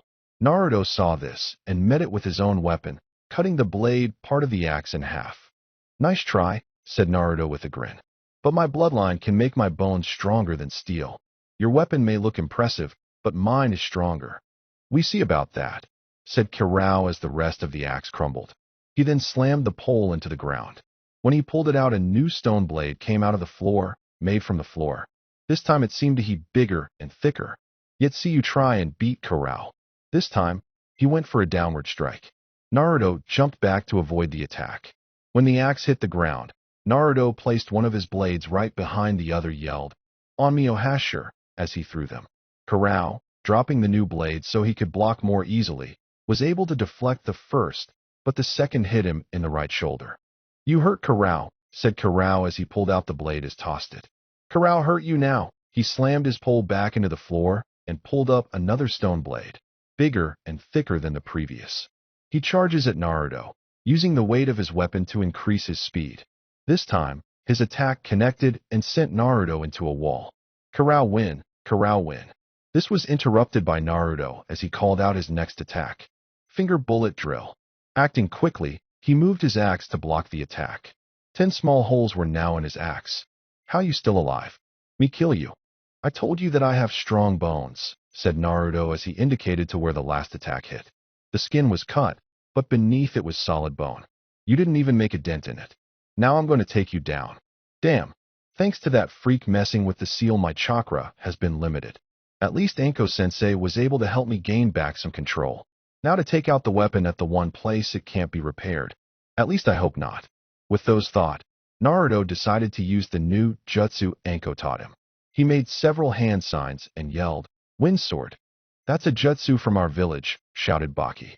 "How did he learn that?" Anko smirked. When she was a student of Orochimaru, he had caught a sand spy and managed to acquire that jutsu from him. He then taught it to her. While everyone was shocked, Naruto charged and aimed his attack on the pole. Kirao, not realizing his plan, used the pole to block the attack, thinking that some wind couldn't defeat his axe. When the attack hit, it easily cut the pole and left a cut along Kirao's chest. The second the pole was cut, Naruto pulled out his spinal cord and yelled, "Dance of the Clematis, Vine," as it warped around Kirao. What came next was a shock. Naruto's free arm became covered in bones and took the form of a drill. When it was done, he charged and pierced Kirao, killing him. "I remember that," thought the Hokage with a shudder. "He must have learned that formation from his father's journals," said Momiji in a quiet voice. She had only taught him the vine formation of that dance, not the flower. The only place he could have heard of that was from those books. Naruto slowly made his way back up to the stands while holding his wound. It was healing, but slower than usual. Here, said Rin once he made his way back to his team. I'll heal that for you. She moved over to Naruto, but she was stopped by Anko. Rin, you must save your chakra for your fight, she said sternly. Let Sakura take care of him. I'm busy with Sasuke right now, said the pink-haired girl who was fawning over the emo boy. I have some healing cream, said Hinata as she walked over. I would be happy to help in Naruto. She undid the cap of the container and was about to apply it when Rin grabbed Naruto's arm and pulled him over to her. I think I can handle this, said Rin. You just go back to your team. Everyone was shocked when Hinata grabbed his other arm and pulled him towards her. I said I would heal him, said Hinata without stuttering. Soon a tug of war began for the blonde, who didn't know what was going on, that distracted everyone's attention from the board. The next match will be Michi versus Rock Lee, said Hate. He looked at the two people who were supposed to be making their way done and let out a sigh. The green kid was yelling at Uzumaki for playing with the pink-haired girl's heart. The other was listening to music. He grabbed some small rocks from the floor and threw them at the two in question, getting their attention when they hit them on the head. He repeated the same line, and they both made their way down after Lee told his squirrel friend to stay put and Michi took of her music player. As soon as they got down to the floor, Hei called for the match to start. As Lee got into his battle, Michi's hand went into her clay pouch. Lee used his incredible speed to appear right in front of Michi and deliver a powerful punch in her chest. However, as she fell backwards, a clay spider came out of each hand and attached themselves to Lee. I got you, said Michi as she got up and made a sign. Now try this. With that, the clay began to produce an electric current that caused Lee to scream in pain. Michi looked surprised when he didn't fall. How do you like my art? Unlike most members in my clan, I believe something can only be called art when it affects more than one of the five senses. Sight is a given because you can usually see the attack coming or the clay itself. The touch of the clay as it presses against your skin and the feel of the electric current. The smell of your burned skin. The sound of your screams. You might taste some blood if you bite your tongue or cough up some blood. Isn't art great? I won't let you win, said Lee as he shook of the remains of the clay spiders. You sure are stubborn, said Michi as she made some clay birds. Finally, Lee began to dodge them to the best of his ability, but every time he dodged them, they would simply circle back. Eventually, he jumped onto one of the statues in the room. Lee, take them off, called Guy. But Guy-sensei, you told me never to take them off unless I was protecting someone precious to me. I did say that, but I'm willing to make an exception this one time. With that, Guy did his nice guy pose, and Lee began to take off his weights. When they hit the floor, they created large craters. Michi was shocked and ordered her birds to attack. However, Lee's new speed allowed him to hit the bird and move away fast enough to escape the blast. One by one, Michi watched as her birds were destroyed. Suddenly, Lee appeared before her and delivered a kick in her chest and sent her flying. Lee then began to perform the shadow leaf dance. Slowly his bandages came undone and wrapped around Michi. As they fell to the ground, they began to spin, and Lee yelled, "Primary Lotus!" When they hit the ground, there was an explosion that shouldn't have been there. Lee was thrown into a wall, and Michi was nowhere to be seen when the smoke cleared. Then, Michi came out of the ground a few feet away from where the explosion took place. "Looks like my suicide bombing clone was a success," she said with a grin. "After that last kick, I substituted myself with my clone and hid underground." With that, the match was called, and Lee was rushed out of the room. Everyone watched as the board ran through the names once again. Hinata was hoping that she would get the chance to fight Rin and take her down. Ino was hoping for an easy match. Niji knew that fate was on his side and would win regardless of who it picked. Then it stopped. The next fight will be Rin versus Tenten, said Hate. Both girls nodded and jumped down. When the match began, Tenten jumped back and counted the squares between them. She was in the perfect position to attack, counter, and defend. When she looked back up at Rin, she saw that she was grinning. "What's so funny?" asked Tenten. "You sure had a lot of weapons," said Rin. She then pulled out some scrolls that belonged to the weapon master in one hand and several of her kunai in the other. Tenten was shocked. How did she get those? Up on the observation deck, Sasuke grinned a bit. He had seen everything thanks to his Sharingan. While Tenten had been counting squares, Rin had moved at lightning speed to get behind her, grab her stuff, and get back without her knowing. "Sanaijishu," yelled Rin. The snakes shot out of her jacket and wrapped themselves around Tintin. "You lose." "Winner Rin," said Hate. As Rin and Tintin walked back up to their teams, Hate looked at the board and announced the next fight. It was Ino versus Temari. The two girls went down to the fighting arena and stood facing each other. "Begin." Temari, wanting to get this fight over with, yelled, cutting whirlwind jutsu. Ino didn't stand a chance and was knocked out. The next 3 matches ended just as quickly. It was Shino versus Yario after Ino's fight.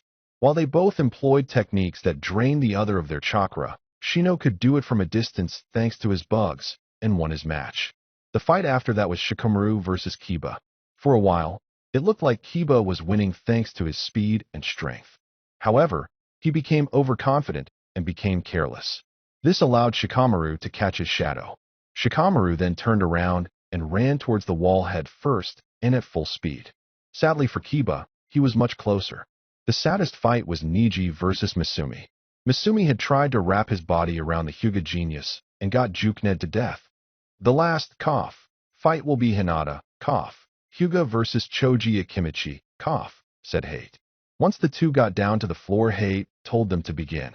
Hayashi, who was watching with great interest, watched as his eldest daughter made several hand signs and was surprised when nothing happened. For Hinata, it was a different story. Choji's face had vanished and was replaced with Rin's. Her face twisted into rage that scared everyone, including the Hokage. "Is something the matter, Hinata?" asked a very scared Choji.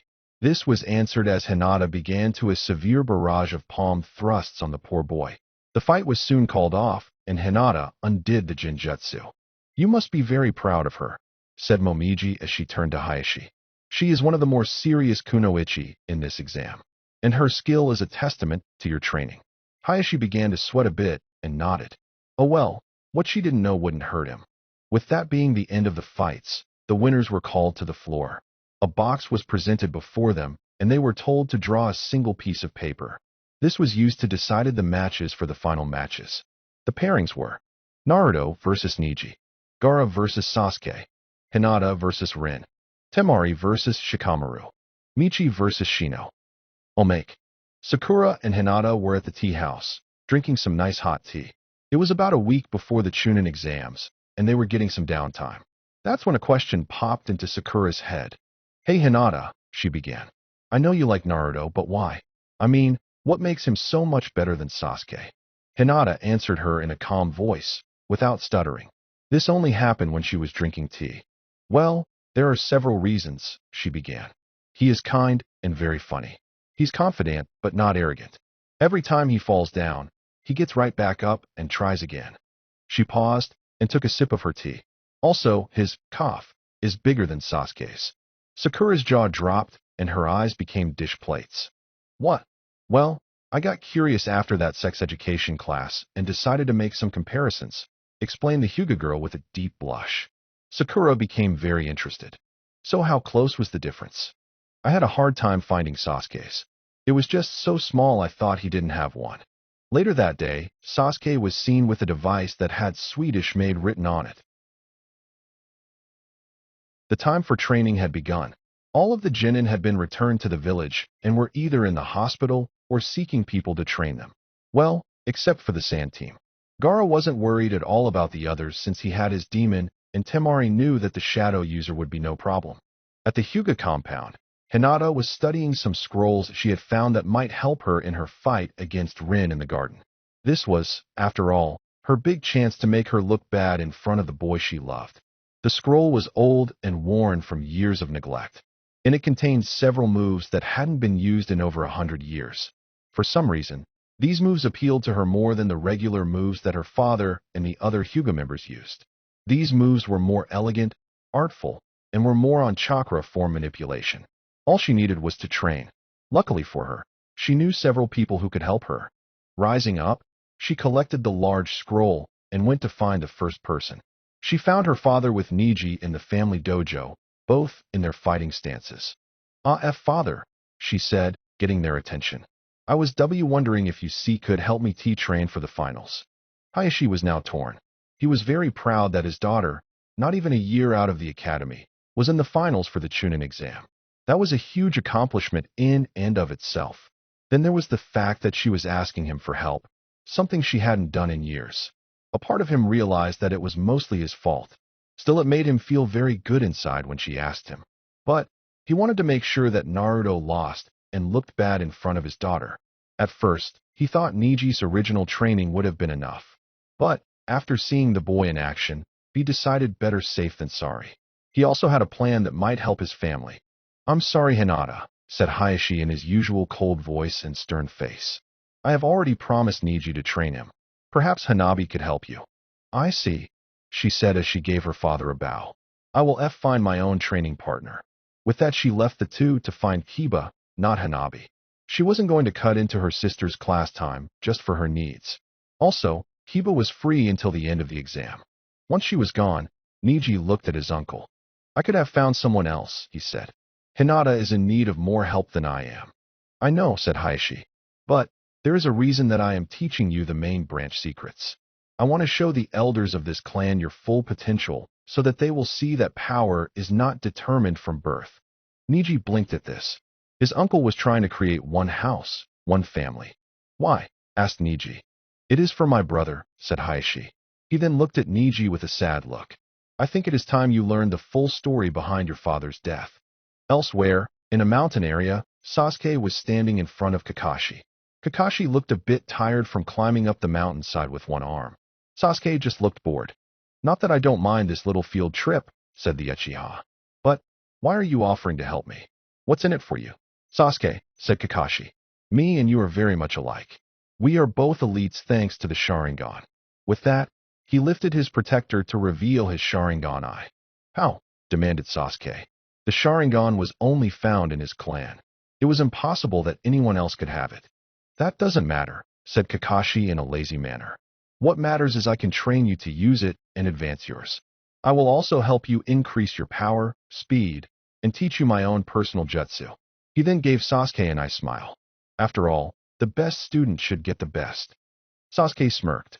He was going to like this guy. Inside Kakashi's mind, he could see his plan coming together. If Naruto could defeat Niji, that would tire him out and make him easy pickings for Sasuke. He would finally be able to get back at his sensei for never realizing his skill and wanting to remove his Sharingan. Simply put, those who had it were the best. Naruto was walking down the street as he remembered his conversation with his sensei. Flashback. "What do you mean you're not going to be training me?" demanded Naruto. He was standing in front of Anko in their team's training ground. "Come on, kid," she said with a grin as she messed with his hair. "Don't be like that. You have your mom to train with, and Sasuke was taken by Kakashi to train with. Rin will need my help for training, and she's my apprentice as a snake summoner." "I know that," said Naruto. "But my mom also works at the academy, so I won't be able to train with her as much as everyone else. Also, my chakra is still messed up." "I know that," said Anko.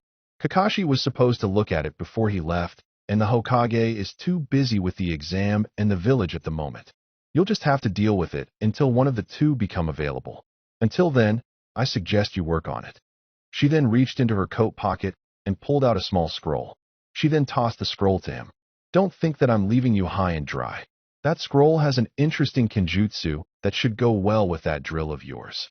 Naruto opened the scroll and gave it a quick look. The jutsu seemed to be a powerful thrusting move that was originally meant for swordsmen. Yet, she did have a point about the drill. In fact, the scroll said that, if done correctly, a person should be able to use this move without a weapon. "All right," said Anko, getting Naruto's attention once again. "Just do your best, and you'll do fine." In flashback. That was a little over an hour ago. Now he had to decide how he was going to use his month to train. His mother could only train him in the morning and late at night when she came home from the academy. This left the majority of the day to himself. Naruto began to think of the things that he knew he had to do. The first, and most important, was to get his chakra control back to normal. The second was to work on this new jutsu until he felt comfortable with it. There were other things he had to do as well, but these two were his biggest issues. Also, without anyone to help him, he would probably be spending all of his time working on these two. Naruto was so focused on these thoughts that he didn't notice a familiar person yelling at him. "Naruto!"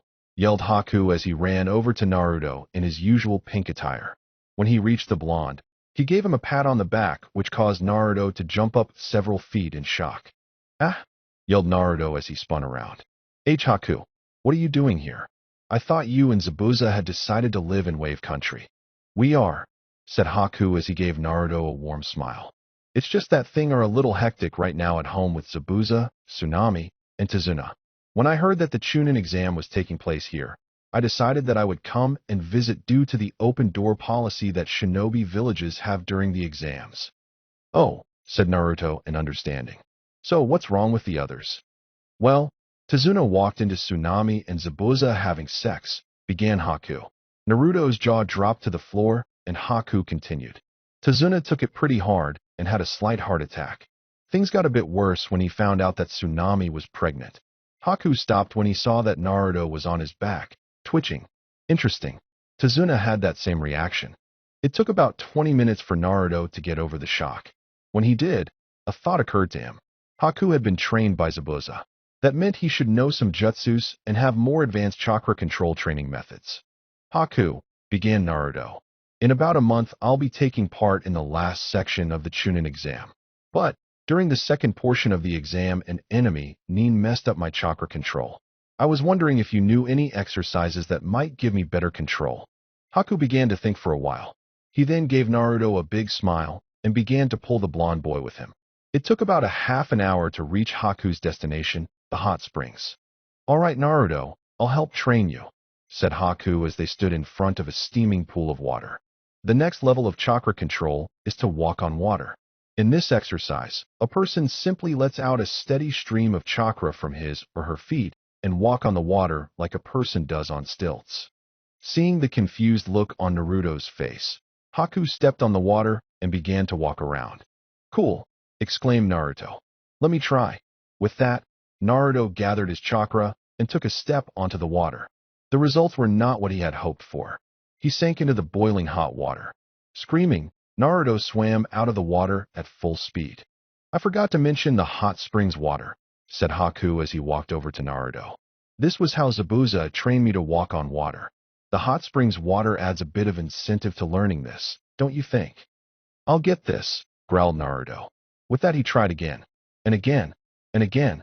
After 10 more tries, Naruto was starting to get the hang of the exercise, and only his feet were submerged. Haku was astounded. It had taken him a week to get the hang of this exercise.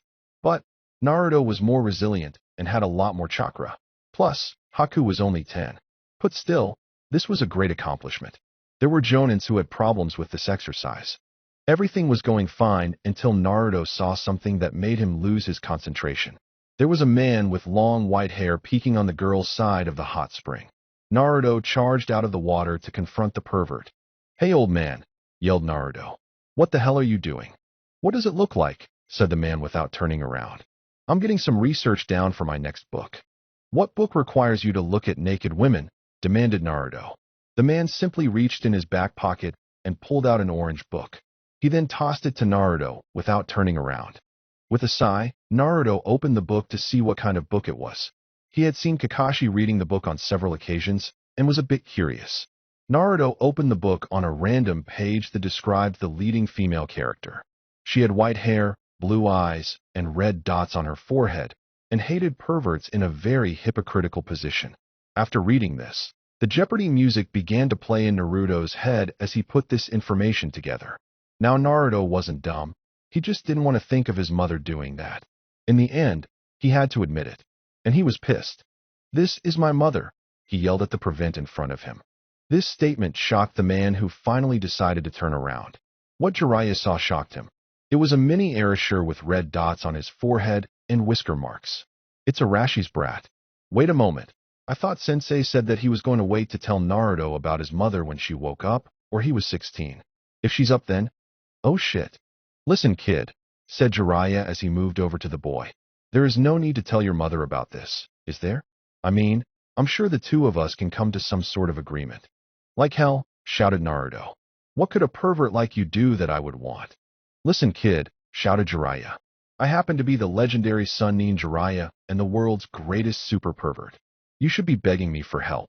Wait. said Naruto as he calmed down and narrowed his eyes. You trained my father? So you know about that? Yes, I did. But we shouldn't talk about it in front of other, said Jiraiya as he indicated to Haku. Now to show you that I mean business, I'll give you a freebie. You are having trouble with that chakra control exercise, right? I think I know what's wrong. Open up your jacket. Naruto hesitated for a moment and then did as he was asked. Jiraiya then yelled, "Five-pronged unsealing," and slammed his hand into Naruto's gut. Hey, that hurt, yelled Naruto. Forget about that, snapped Jiraiya. Now, try to walk on water. Naruto got up and moved to the water. He took a deep breath and stepped onto the water, and this time he was staying afloat. Well, kid, said Jiraiya as Naruto walked back to shore. Promise not to tell your mother. I'll think about it, said Naruto with a grin that scared Jiraiya. It was the famous I own you grin. Well, I'll see you tomorrow.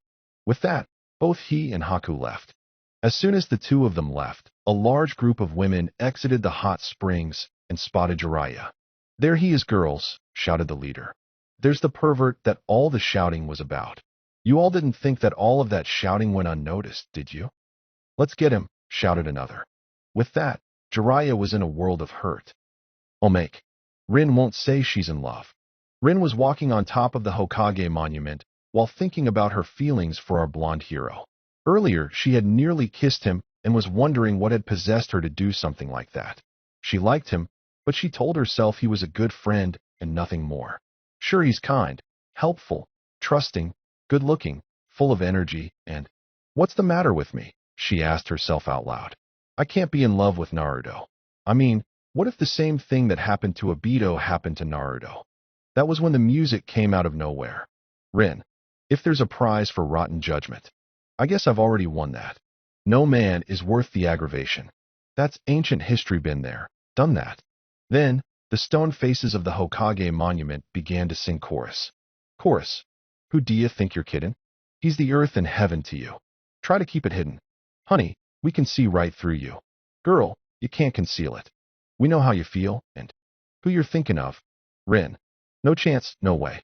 I won't say it, no, no. Chorus. You swoon, you sigh. Why deny it? Oh. Rin.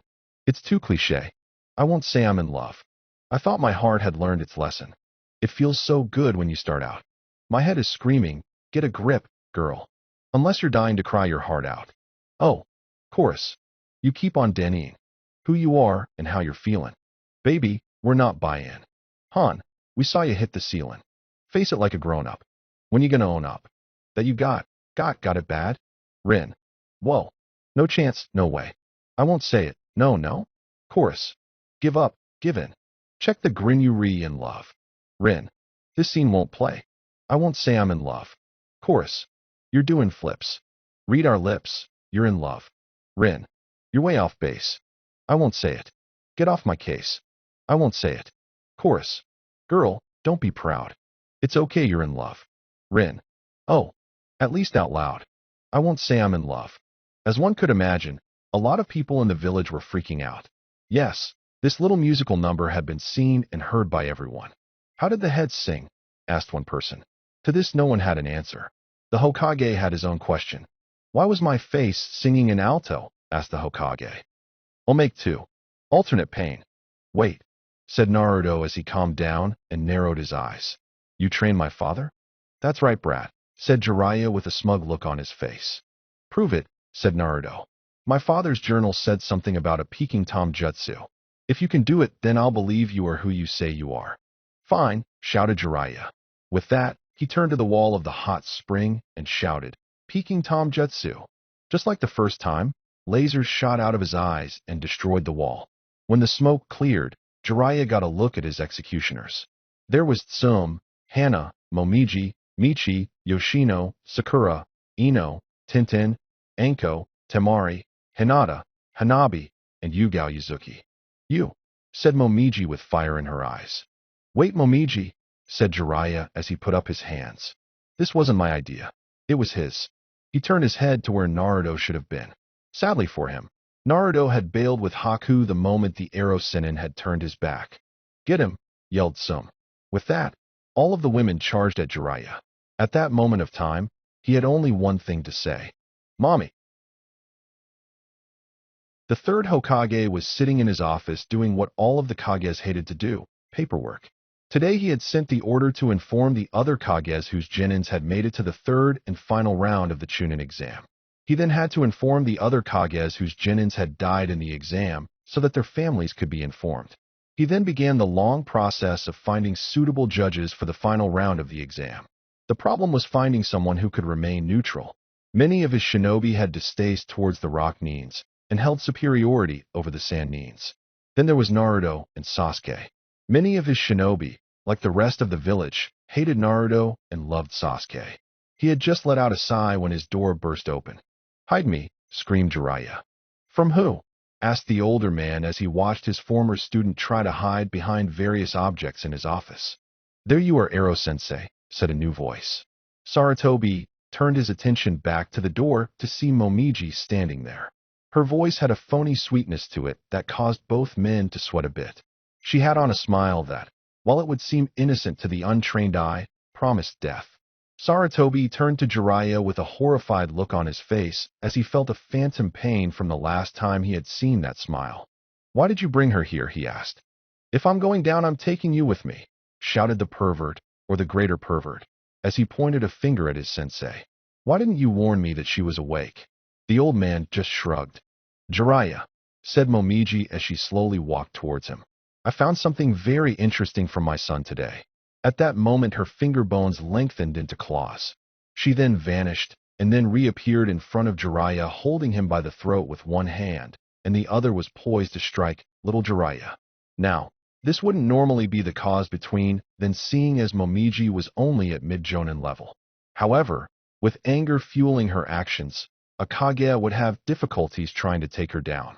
"Yeah, she's that pissed. How could you put me in that book of yours, and then show it to my son? I didn't know he was your son," pleaded Jiraiya in an attempt to save his little partner. "So you just show your book to everyone? Have you no shame? He's underage. Old enough to kill, old enough to read porn," replied Jiraiya. Based on the veins in Momiji's eyes and the tick marks on her face, this was the wrong thing to say. Before things could get out of hand, Sarutobi cleared his throat. "Momiji, I know that you are very angry with Jiraiya, but could you wait to kill until the exams are done? I know that he has offered to train your son, and—" "Like hell he will," interrupted Momiji. "I'm not letting him make my son a pervert." "A bit late for that," thought Sarutobi as he thought of Naruto's sexy and harem jutsu. "But I can't let her kill Jiraiya. Orochimaru is back, and I will need him here for whatever that snake is planning. Also, the paperwork I'll have to fill out will be enormous." "Momiji, think of all that Naruto could learn from him," said Sarutobi. "He would receive the same training that his father got." Momiji bit her lip as her two sides battled for dominance, her hatred of all perverts and the well-being of her son. She didn't want to admit it, but the old man had a point. Jiraiya was a pervert, but he knew his stuff. She could see Naruto becoming much stronger and his chances of becoming a Chunin increasing dramatically. However, the thought of him helping Jiraiya with his research kept her from saying yes. Sarutobi noticed this and decided to continue. "Also, I have heard that Kakashi is training Sasuke Uchiha the Chidori." "What?" spat Momiji as she let go of the self-proclaimed super pervert. Once he was free, he checked to make sure that little Jiraiya was fine. "That scarecrow is teaching that spoiled brat that jutsu." When she saw Sarutobi nod, she turned her attention back to Jiraiya. "Fine, I'll let you train him. But know this. If he learns anything perverted, I will make sure that you will never be able to write those books again or even be able to do your research." Jiraiya gulped and then nodded weakly. That wasn't a threat, it was a promise. If there was one thing that mother and son shared, other than their temper and bloodline, it was that they always kept their promises. The next day Naruto made his way slowly to the area where Jiraiya and Haku were going to train. He was moving slowly because of his early morning training session with his mother. She had decided to teach him the last of the dances, the dance of the seedling fern. Unlike the others that he had learned, this one was much more difficult and more demanding of him. Maybe it was because, in a way, it was an earth jutsu while he was a wind user. Or maybe it was the fact that it took much more chakra and concentration than even he expected. He remembered earlier when his mother had shown him what it would look like once he had mastered it. She had covered the entire backyard with tree-sized bone spikes in a second.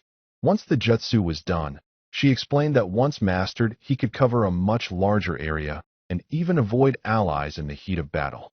In short, it was an ultimate offensive jutsu. "You're late, Gaki," said Jiraiya as Naruto finally made his way to the stream where they would be training. "Sorry," said Naruto. "I'm a bit worn out right now." "Too bad," said Jiraiya with a smirk. Oh, he was going to love this. This is what life will be like when you become a Chunin. The enemy will not give you time to rest and replenish your strength. "Now, I have been talking to the girly Gaki," points at Haku, "and he told me about your fight with the rock chick. During the fight, you used Kyuubi's red chakra. What I plan to teach you for the remainder of the month is how to tap into that power at will." "Wait," said Naruto as he held up his hands. "The last time I did that I went out of control. I could have killed everyone. And you told Haku about the Kyuubi?" "I guessed it actually," said Haku. Naruto just stared at him as he shrugged it off. "What? I had a lot of time to think about it." "Oh," said Naruto. "Back on topic," said Jiraiya. "True, you lost control. But that's what we are going to work on. Summoning it and controlling it. While we are doing that, Haku will be helping you with elemental chakra manipulation." "How can I do two things at once?" asked Naruto. "Geez, you're stupid," said Jiraiya as he slapped his face. "Don't tell me you never noticed the special ability of the shadow clone." Naruto's blank stare gave him the answer. Anything that the clone learns goes back to the caster once the clone is destroyed. Naruto just blinked. This was news to him. He then began to think about what Jiraiya was saying and began to see the advantages of this new jutsu. He could use the shadow clone for tracking by sending the clones in all directions, and when they found the target, they would just go poof, and he would knew where the enemy was. He could use it for spying by having the clone tail the suspect all day, and to have all the information would then just poof into his head. Fighting was obvious. And training. He could learn more things faster. "Awesome," said Naruto.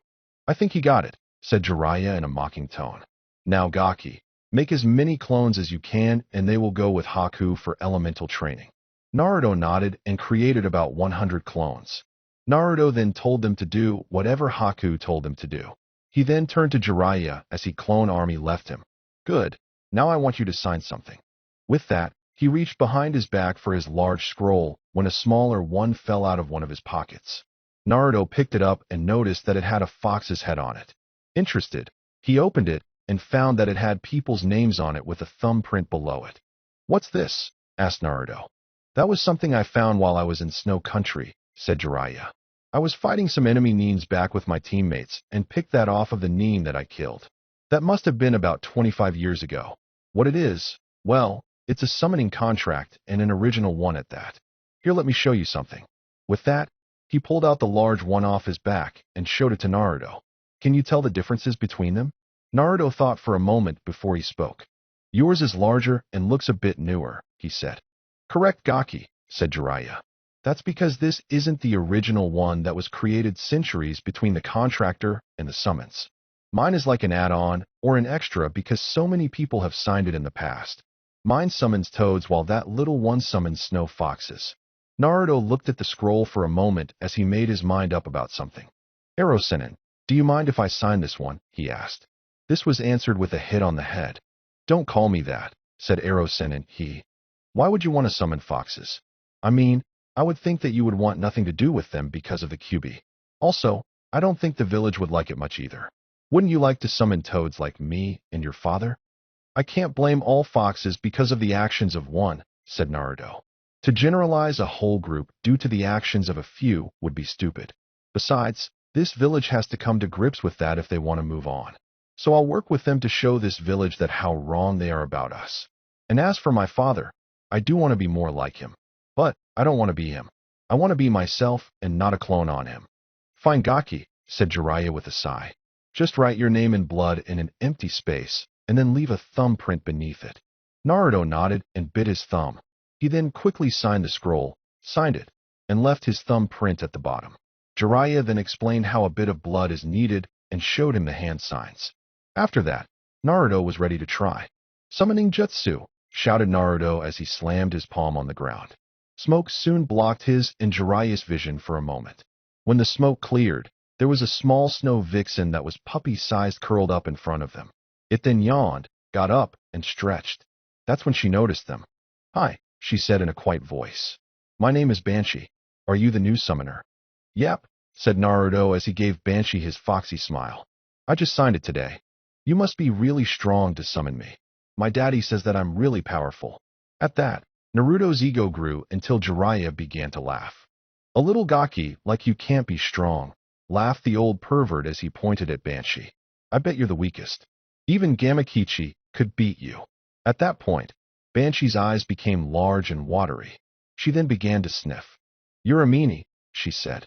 Then, she began to cry, and that is when she lived up to her name. The wailing is incredible. Both Naruto and Jiraiya were holding their ears and were brought down to their knees. Thinking quickly, Naruto did the only thing he could think of. Banshee, do you like ramen? He asked yelled. I'll treat you, and we'll leave the big bad meanie out. Banshee stopped crying immediately and looked very happy. Okay, she said. With that, she and Naruto walked away as Kyuubi began to heal Naruto's ears. Sadly, Jiraiya was left there to suffer temporary deafness. For the rest of the month, all of the Genins were training like there was no tomorrow. Over with Michi, she and you were training. At that moment, she was working on making a C2 Gobi and learning a fire jutsu that would make her explosions 10 times more powerful. Anko was teaching Rin some poison jutsus and some snake jutsus that she had made herself. Hinata had borrowed Kiba for some training as she worked on increasing the speed of her hand thrusts and creating a new jutsu based on the principles of the old scroll. Shino was working hard with his bugs and Gaara was watching Sasuke. Temari was just chilling and Shikamaru was going through troublesome training. Naruto's training had progressed rapidly as well. At the end of the first week, he had gotten down the dance of the seedling fern. After that, he began to work on controlling its area and avoiding certain objects that were in the area. After all, what's the point of a jutsu that kills your allies as well as your enemies? According to Momiji, that was the difference between knowing a jutsu and mastering it. His training with Haku had gone well. He had cut the leaf with his chakra by the end of the first day. After that, Haku took him over to a nearby waterfall and created a bridge for him. He was then told to cut the moving water. This took Naruto much longer, but he had it down by the end of the week. Once that was down, Haku helped him out with the scroll that Anko had given him. The only problem was tapping into Kyuubi's chakra. So far, Naruto couldn't summon anything higher than Banshee because he had sent most of his chakra to his clones like Jiraiya had told him to. Day after day and summon after summon, nothing changed. Eventually, time began to run out. 2 days before the finals were to begin, Jiraiya took Naruto to a different location. What's this about Arrow Sennin? Asked Naruto. Sorry, was all Jiraiya said as he pushed Naruto that sent him, well, very far back. When Naruto finally stopped, he found that he was in the middle of a deep cavern and began to fall. He tried to use his chakra to grip the sides, but they were too wet. He then tried to use his bone spears, but due to the speed he was falling at, he couldn't get them into the wall fast or deep enough. Like Jiraiya had planned, he was backed into a corner and would now have to use the power of Kyuubi. Suddenly, the scenery changed and Naruto found himself in a sewer. He slowly began to walk down it, following an unconscious command in his head. This command led him to a room with a large cage. On the cage was a tag with the word seal of it. That's when he noticed those blood-red eyes. So my jailer has finally decided to visit me, said the Kyuubi in an amused tone. He then struck the door with a paw which caused Naruto to fall down. What a pitiful human you are. You are not even worthy to be looked at by one as great as I. What was that fur face? Yelled Naruto as he got up. He no longer cared who his prisoner was. No one talked to him like that. You got some ego for someone locked in a cage. Be silent, mortal. Do you have any idea of who you speak to? Since the dawn of time I have existed and have been the most powerful being in this or any other world. It has only been by my whim that your kind should exist. Wait a minute, said Naruto as his eyes narrowed. You were born with all of your powers. Yes, it is amazing and deserves respect. With that, Naruto turned his back to the Kyuubi. Maybe, but I have lost all respect for you. What? Respect is something that you have to earn and work hard for. You're just like Sasuke. Everything was handed to you on a silver platter. You look down on others who have had to struggle all their lives and make light of their accomplishments. I bet that you have no need for it. What do you have to protect? Only you humans need to protect things. I have lived my life for me and me alone. With that, Naruto turned his head back to the Kyuubi and looked him in the eye. And are you happy? Kyubi was about to speak, but they hesitated. I have lived a long time, Kit. I have seen the world change hundreds of times. I have fought all of the other Biju at least once and won. At first I was. Then, as the endless centuries went by, that faded. I had done everything and experienced everything. There was no one who could challenge me. Now I am destined to spend the remainder of my life in your gut. So no, I am not happy. Then I pity you, said Naruto. He then sighed before he continued. Now listen up. We are going to die unless I can get some chakra. So guess what? I'm here for the rent you owe me. With that, red chakra poured out of the cage and encircled Naruto. Then I'll lend it to you. Think of it as a present brought forth by your courage. We shall meet again, Kit. Naruto suddenly found himself falling again, but this time he could feel a small amount of Kyubi's chakra coming out of him. He quickly bit his thumb and made the hand signs. Summoning Jutsu, he yelled, and this time he didn't summon Banshee. This time it was a 50-foot tall snow fox with a red scarf around its neck. Its paws were on the sides of the cavern, stopping them from falling. Naruto found himself on its head. What am I doing here? Demanded the boss fox. He then flicked his head and sent Naruto to the tip of his nose. Who are you? I'm Naruto, he nervously replied. I mean, wouldn't you be nervous and you were standing on the nose of a very large fox with very large teeth? So you are the one that my daughter has been talking about for the last month. She speaks highly of you. I suppose you need my help. Naruto nodded. Very well. Before I do, I must make sure that you are worthy. If you are not, then I shall leave and let you fall to your death. How are you going to tell if I am worthy? Asked Naruto. Stare into my eyes, said the fox. Naruto did as he was told, and soon the fox was inside his mind. The snow fox looked at Naruto's past and studied every detail of the boy's life. When that was over, he looked into the boy's heart and saw what he was willing to fight and to die for. In a moment, it was over. You are worthy of summoning me and my kind. You have the slyness of a fox and a worthy vixen by your side. Naruto's face turned bright red when he said that, and the fox laughed. My name is Byako, and I shall start our relationship off by getting you out of this cavern. Hold on. With that, Byako moved his body so that it was on one side of the cavern and slowly began to climb upwards. Omake, the real Kyubi. Suddenly, the scenery changed and Naruto found himself in a sewer. He slowly began to walk down it, following an unconscious command in his head. This command led him to a room with a large cage. On the cage was a tag with the word seal of it. That's when he noticed those blood-red eyes. So my jailer has finally decided to visit me, said the Kyubi in an amused tone. He then struck the door with a paw, which caused Naruto to fall down. What a pitiful human you are. You are not even worthy to be looked at by one as great as I. Naruto was about to say something when one of Kyubi's eyes vanished. What the hell is going on? Oh shit. Halfway there his sentence, his voice had changed from deep and scary to soft and squeaky. Naruto then looked around and saw a switch. He got up and walked over to it, and saw that it controlled the lights to the Kyubi's cage. With a shrug he flipped the switch and gasped at what he saw. The large eyes were fake. Below them was a small nine-tailed fox that was the size of a collie speaking into a microphone. Please pay no attention to the fox operating the Kyubi, squeaked the Kyubi. You're the Kyubi? Asked Naruto as he pointed at the fox. It nodded as he realized that it was over. But aren't you supposed to be big? Why does everyone expect me to be big? Demanded the small kitsune. No one ever respects you unless you're huge. So I need to use a genjutsu in these props. You got a problem with that? Mommy, why didn't you love me? With that, Kyubi began to cry. Hey listen, can I just get some chakra? Just don't tell anyone, begged the fox as he tossed some red chakra at the boy.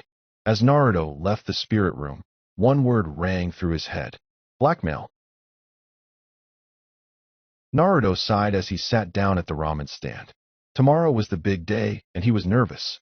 All day he had seen the daimyos, their vassals, and other important people entering the village. These people, along with the rest of the village, would be watching him and judging him during his match with last year's #1 rookie. He had only met Neji a couple of times, and he seemed alright. But during his match, Neji showed that he was a very serious fighter and showed no mercy. Then there were his teammates. Naruto knew that Sasuke had gone to train with Kakashi and had not been seen for the last month. From what he had heard from Ino's gossip, Sasuke was learning Kakashi's best jutsu. When he asked where she got this information, she had replied that a guy named Danzo had stopped into the flower shop and began to talk to himself as he picked out some roses. She hadn't paid any attention until the name Sasuke came up. When Naruto asked if she knew anything about Rin, she said she hadn't heard anything. Like Sasuke, Rin and Anko hadn't been seen during the last month. It wasn't that he was worried about them. It was just that he missed them. Anko was one of the few adults in the village that ever gave him a chance. And Rin. So, said Teuchi as he snapped Naruto out of his thoughts. His back was facing Naruto as he made the boys ramen. I heard you're going up against Neji Hyuga tomorrow. You scared? No way, shouted Naruto. I'll beat him for sure. Teuchi grinned as he finished Naruto's bowl. He then handed the bowl to Ayam to give to Naruto as he went to work on another order. Ayam looked a little surprised, but handed the bowl to Naruto, who had a stunned look on his face. He had ordered pork, but instead he got a deluxe seafood ramen. On the house, said Teuchi. For good luck. Thanks, said Naruto as he began to eat the meal happily. The next day was a day of celebration. People from all over the elemental countries were gathering in the Leaf Village. Many of the lords and businessmen had come to see the talent that would one day serve them and to place bets. Others had come to sell their merchandise and to make business deals. A list with stats and the odds was created by the council to help people decide on whom to bet on. As it stood, the top 3 shinobi were Sasuke Uchiha, Neji Hyuga, and Gaara of the Sand. Sasuke and Neji were placed at the top for being the #1 rookie in each of their years and based on their respective clans. Gaara was placed beneath them despite his better record and being the son of the Kazekage, not that he cared. Then came Hinata Hyuga, the daughter of the head of the Hyuga family. Then there was Michi from the Rock Village, who could use exploding clay. Then there was Temari, the hot wind specialist from the Sand Village. Rin, Shikamaru, and Shino were all placed near the bottom, seeing as they weren't related to anyone important or came from great clans like the others. Last on the list, at 1 to 10 million to win, was Naruto, due to the usual reasons. What a bunch of morons, said a man as he walked into the village. He had been reading the stats on the competition that was offered to all people entering the village. Beside him were a woman, an old man, a boy, and a large group of people who hailed from Wave Country. Look, said Tsunami as she pointed ahead. There's Haku. Indeed, the feminine boy was waving at them from up the street. He had written to them a few days after he began training Naruto for the exam. He had told them Naruto was going to be fighting in the 3rd round along with the rest of his team. Not wanting to pass up a chance to cheer for their hero, many of them came to watch the fights and place some bets on the boy. All right, Brad, said Zabuza with a smirk on his now unbandaged face. Let's see if you have gotten any better. The group made their way to the stadium in silence as they looked at the village. When they got to the ticket booth, they each bought a ticket and then asked where they could place bets. Right here, said the 32-year-old genin behind the counter. Let's have the guy without eyebrows go first. This comment caused Zabuza's eye to twitch. I'll place 300 Ryo on Naruto Uzumaki to win the first match, said Zabuza. Cheering for the underdog, said the genin, and he wrote up a ticket of Zabuza and accepted his money. Just between you and me, I think he only got as far as he did on luck. No way some dead last idiot gets this far on his first try. He would have said more if he didn't feel a massive killer intent from the Wave Group and saw a massive dark aura around them. Next. Naruto was now standing in the middle of the arena with the rest of the Chunin hopefuls except for Sasuke.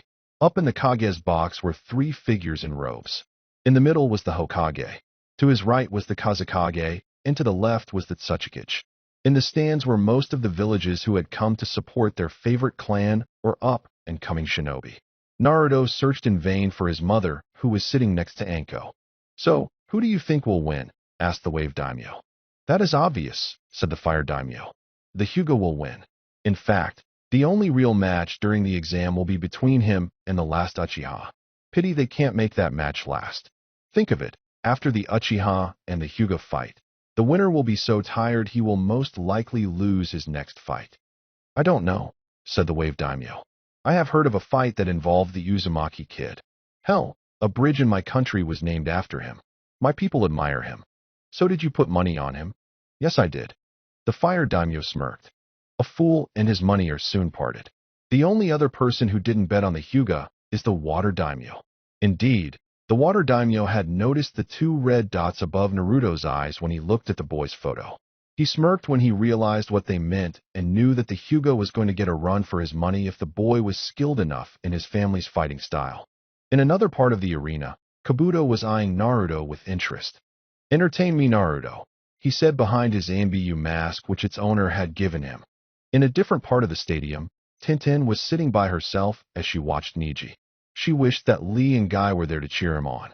However, shortly after Lee got out of the hospital, he was arrested for cruelty to animals. She had told him that giving his new squirrel friend a green spandex suit and a bowl cut wasn't a good idea. Guy was right now trying to bail him out. "All right," said Genma. "The rules are the same as the prelims. There are no rules, and the match will continue until one of you gives up or dies. However, if I decide that one of you is done, I will call the match. Failure to abide by this rule will result in your dismissal. Am I clear?" Both Naruto and Niji gave him a nod. "Good. Now begin." A wind appeared out of nowhere as Naruto tossed off his jacket in one motion, his eyes never leaving Niji. Niji stood steady, confident in what he had learned during this month. Naruto used a mix of bone and wind jutsus, as well as kenjutsu. He was clearly a close-range fighter. Activating his Byakugan, Niji saw calm and confidence in himself. "Naruto," said Niji in a calm tone, "I suggest that you give up now. Fate has decreed that I will be the winner of this match." "Too bad," said Naruto. "I believe that we make our own fates." With that, Niji saw one of his shoulder blades pop out of his shoulder. Niji began to race towards Naruto in an effort to stop him before he could pull the blade out fully. However, the bone shot out straight into the sky in a similar fashion to when he first tried to made the blade. Not wasting a second, Naruto yelled, "Great breakthrough!" and sent the pride of the Hyuga clan flying. Niji twisted his body so that he landed on his feet and skidded back several feet. By this time, Naruto's bone blade had fallen into Naruto's hand. "Father," said Hanabi, who was sitting in the stands, "do you think that Niji can win?" "Yes, but it will be difficult," said Hayashi. "I didn't know that Uzumaki knew that jutsu. With that wind jutsu, he can blow Niji away so he can't get in close for a Juken strike. But Niji will figure a way around this. He is a genius." Back in the arena, Niji was analyzing this new information. "So, he can use the wind to blow me away and keep me from getting any attacks in. However, the same applies for him. If he gets into close, I can cut off his chakra points. The only difference is that he doesn't know I can do that. I have the edge in this battle." Then Naruto did something that destroyed that edge. Shadow Clone Jutsu. In a poof of smoke, there stood 5 Narutos, each with a bone blade.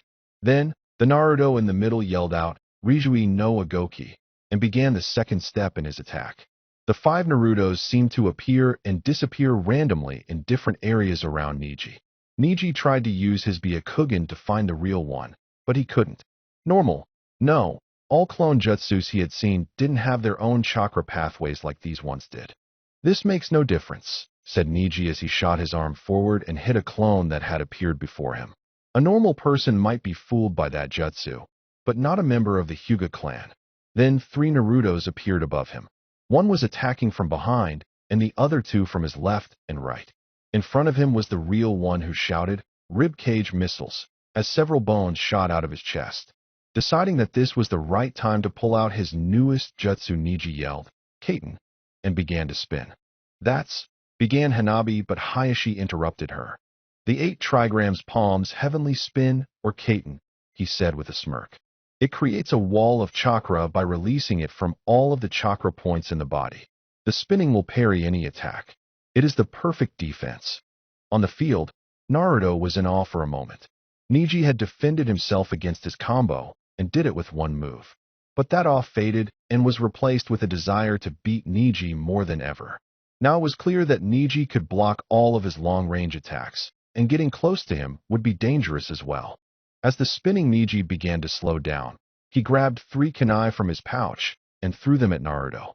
The power of the attack was greatly increased from the spin, as well as the speed.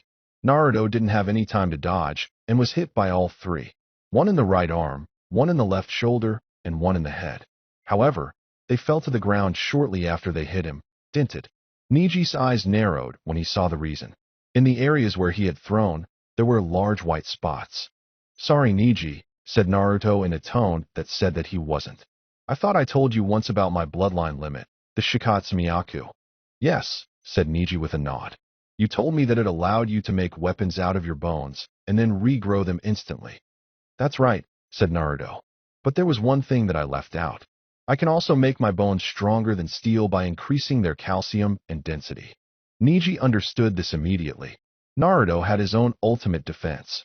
His subconscious must have reacted when he realized my attack, thought Neji as he played back his last attack in his head. It leaked out bone marrow from his pores and hardened it over his skin in the areas where I aimed. The mind truly is a dangerous thing.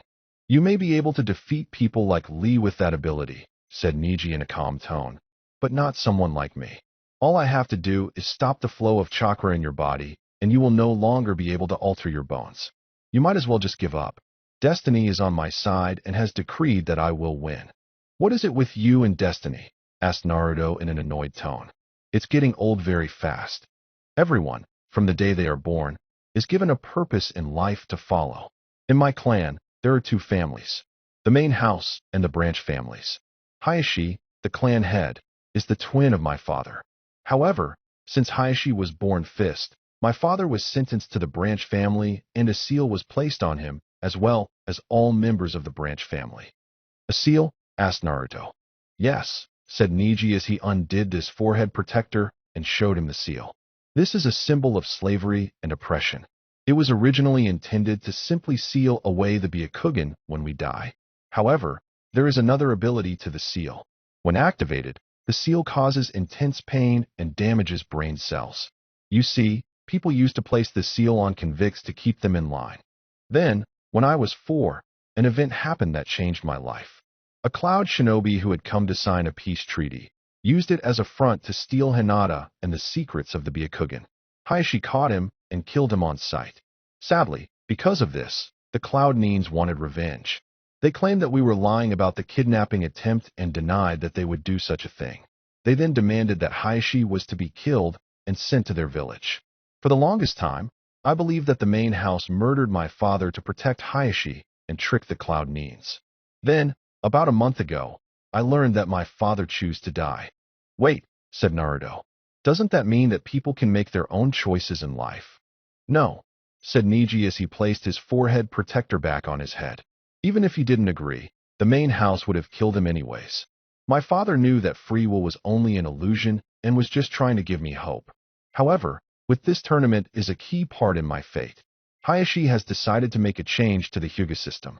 If a member in the branch family can prove his strength, he will have the seal removed and be placed in the main house. Don't you see how destiny works? Because of my father's death, Hayashi was allowed to live so he could fulfill this purpose. And since fate has decreed me to be a genius, I will become a member of the main house and free of the seal. Lucky you, said an angered Naruto. But what about everyone else? Will you just leave them behind just to join the very people you hated? This is my destiny, insisted Neji. It is the same for everyone. Think about it. There are only a handful of people who are born to become Hokage, and they are determined by fate. It isn't something that happens just because you say it will.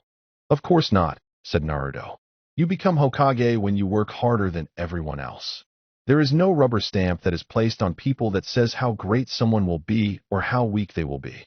You're just hiding behind that fake crap because you're too much of a coward to make your own choices in life. Your father would be ashamed of you. At that, Neji's eyes narrowed. He went too far. He insulted fate. He insulted his father, and he insulted him. He began to take deep breaths to try to keep his calm.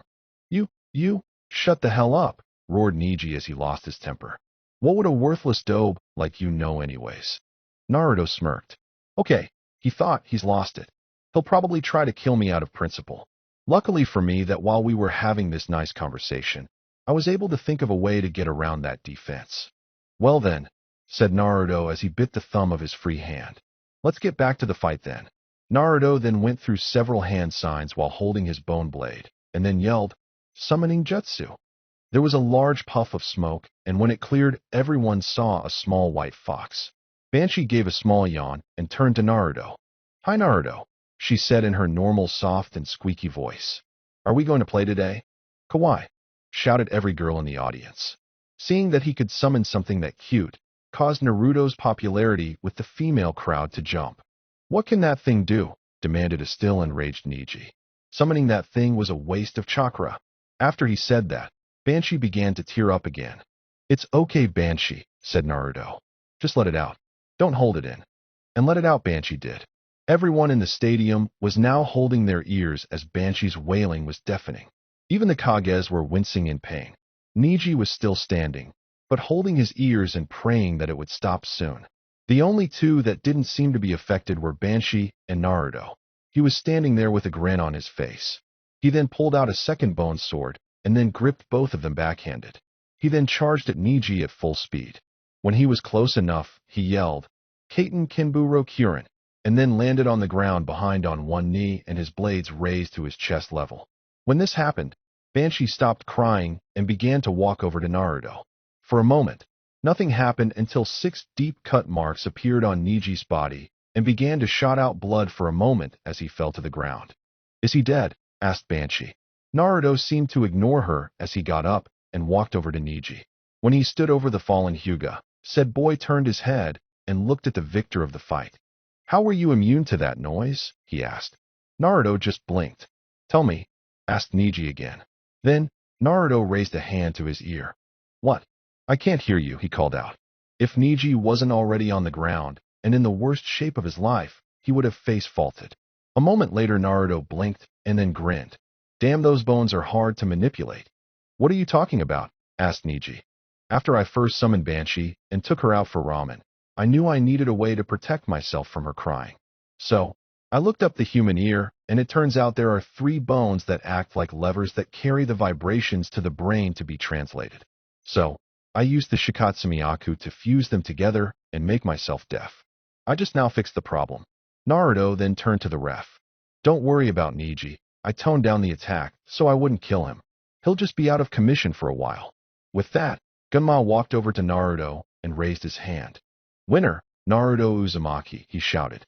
The people cheered and booed at the same time. They had seen a great fight, but a lot of people lost money and were suffering from temporary deafness. The happiest people were Momiji, Rin, Enko, the people from Wave, and the daimyos of Water and Wave. Well, Tazuna was a little depressed because he was hoping that Naruto would use his harem jutsu again. After doing a victory lap, Naruto and Banshee walked to the observation deck to watch the next fight with everyone else. Well done, Naruto, thought the Hokage. That was an excellent strategy, and you stayed focused. I'm sure you'll make Chunin if you keep this up. Will Sasuke, Uchiha, and Gaara of the desert please come down to the fighting arena? Yelled Genma. I'll make. Neji the jerk. Summoning jutsu. There was a large puff of smoke, and when it cleared, everyone saw a small white fox. Banshee gave a small yawn and turned to Naruto. Hi, Naruto, she said in her normal soft and squeaky voice. Are we going to play today? Kawaii, shouted every girl in the audience. Seeing that he could summon something that cute caused Naruto's popularity with the female crowd to jump. What can that thing do? Demanded a still enraged Neji. Summoning that thing was a waste of chakra. After he said that, Banshee began to tear up again. You big jerk, yelled a random woman in the crowd. You're making the poor thing cry. Bully. Asshole. I hate you. Then, several women from the crowd raced down to arena and began to anime stomp Neji. When they were done, he was covered with bruises and bumps. Is that legal? Asked Naruto. Genma shrugged. Well, there are no rules, so I guess you're the winner, said Genma. I'll make 2. Where the summons come from? Mom. Dad.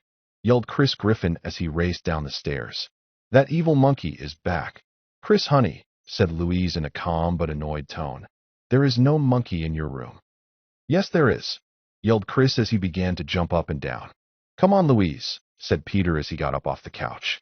Let's go upstairs and show Chris that there's no monkey in his room. Peter, I'm impressed, said Louise. Let's just hurry before Cops comes back on, said Peter as he hurried up the stairs. In the shinobi world, Sarutobi stood before his grandson's class. All right, he said. Is there any jutsu you would like to see? Can we see the summoning jutsu? Asked a boy in the back. Sarutobi nodded and bit his thumb. Summoning jutsu, he yelled. When the smoke cleared, there stood the evil monkey from Chris's closet pointing an accusing finger at them. Back with Chris. But Mom, said Chris as they gazed into his closet. He was just here. Good night, Chris, said Louise as she and Peter left the room. As soon as they left, there was a puff of smoke and the evil monkey reappeared. In a lab in Sea Country, a man with a white lab coat was staring at a container with a green jar. He smirked when the girl opened her eyes. So she's awake, he thought. She was lucky that Kabuto used a preservation jutsu to keep all of her cells from dying, or I would have had no chance at bringing this stupid girl back to life. Now I can use here in my experiments as long as it doesn't interfere with Orochimaru's plan for here. With that, he began to laugh cruelly. The girl in the jar, who had a light scar on her throat, slowly closed her dark eyes. You did great, said Rin as Naruto and Banshee reached the box. Naruto grinned, and Banshee made a purring-like sound at this compliment. Listen, Naruto, I want to tell you something very important. Naruto, shouted Michi as she pushed Rin out of the way in a comical fashion, which caused everyone to sweet drop. That was amazing. The art you used to fight with was simply amazing. We really should spend more time together. How about after the exam? You and me go out for some tea. Don't answer that, shouted Rin as she got up. She then turned to Michi. What do you think you are doing? Asking a guy out, she said simply. It's not like he's your boyfriend or anything. At that, both Rin's and Naruto's faces turned bright red. Hinata held her breath. And no, stammered Rin. We're just teammates and friends. This got a mix of reactions. Hinata got down on her knees and thanked Kami that her love was still on the market. Of course, a moment later, she was cursing to herself that there was a new rival to deal with. Naruto looked saddened and Michi didn't look convinced. Meanwhile, everyone in the stadium was beginning to get impatient. Sasuke hadn't shown up yet, and his fight was supposed to be now. Then it happened. It started with one man, and then escalated to the entire crowd. They were all shouting for the fight to start. They were throwing things into the arena and cursing. What will you do? Asked the Kazekage. The Uchiha isn't here. I have no choice, said the Hokage. Sasuke will have to be disqualified. I agree, said the Tsuchikage. There are rules we must follow. The Kazekage, for only a moment, narrowed his eyes at that. For him, that wouldn't do at all. He calmed down and spoke in a calm tone. Perhaps we could move his match last, he said. After all, most of the people here have traveled just to see him fight. It would be a shame to disappoint them. Then Hokage nodded at that. He was no fool when it came to the daimyos. They had come here just to place their bets and compete with the others. None of them would pass a chance to one-up the others. If he didn't do everything in his power to allow Sasuke to fight, half of them would refuse to hire his shinobi just to get back at him. Sarutobi stood up to address the crowd. The match between Sasuke Uchiha and Gaara will be pushed back to the end. The next fight will be Hinata Hyuga versus Rin. The crowd groaned at this and then quieted down. A few minutes later, Rin and Hinata were staring at each other. Rin's was that of a seasoned fighter. Hinata stared at Rin with determination. For her, this was more than just advancing a rank. She had something to prove. She would show her father and her clan that she wasn't worthless. She would show everyone that she wasn't the same shy pushover she was at the academy, and that she deserved Naruto and not the girl in front of her. Begin, shouted Gunma as he ran out of the arena. It was one of the things that all men know. Never get in the way of a kunoichi cat fight. Okay, thought Rin as they both got into their fighting positions. She probably doesn't have any weapons on her, so stealing them is out of the question. Close-range combat is risky. Best bet is to use some long-range jutsus. If you won't make the first move, said Hinata, then I will. With that she charged at Rin and began her attack. Her palm strikes were slower than Niji's, but that didn't change the fact that they were dangerous. Rin dodged them with ease. Hinata dodged to the left. Ryu dodged to the right. Have jumps up to avoid a leg sweep. Problem, dodge by jumping backwards. With me? Asked Rin. Hill thrust. Never see thrust. See me now, cried Hinata. And it's thrust, your thrust fault. If I thrust can get thrust rid of you, thrust, maybe then thrust he'll notice me. At the end of that, Hinata hit her on the side of her chest. Rin, having enough of this, jumped back and shouted, Earth Clone Jutsu, and created two more of herself. The clones then flanked the Hyuga girl on her right and left, and once they were in position they rushed her. Those in the Hyuga section of the crowd believed this to be the end of the Hyuga failure. What happened next came as a surprise for everyone. In one motion, Hinata moved her arms and pointed her palms at the clones. A thin chakra laser shot out of her palms. It was thin and barely visible to the naked eye. Those who saw it would mark it off as a trick of light. But it was strong. It pierced right through the clones and destroyed them. For a moment, the crowd was in shock. But that faded quickly and they began to cheer. Well, everyone but the Hyugas who were still in shock. Was this the same girl? Hayashi, said an elder. Don't tell me she's learning those jutsus. I had no idea, admitted Hayashi. Father, what are you talking about? Asked Hanabi. When the clan was young, there were several styles that were practiced along with the gentle fist, explained Hayashi. One of these styles was practiced by a faction who preferred long-range battle and created several ninjutsu that used pure chakra rather than manipulating the elements. When the opponent got close, they could create weapons made of chakra like a spear or sword. However, few could master these moves because of the drain and the precise chakra control needed. On the field, Hayashi's words ranged true. Hinata had felt the drain that one jutsu did to her. The amount of concentration and focus needed was enormous. But she would not yield. She still had her ace still to play. Rin stood in amazement at what she had seen. That attack was dangerous. She aimed at where the heart should have been on my clones. Not surprising since she has some knowledge on healing.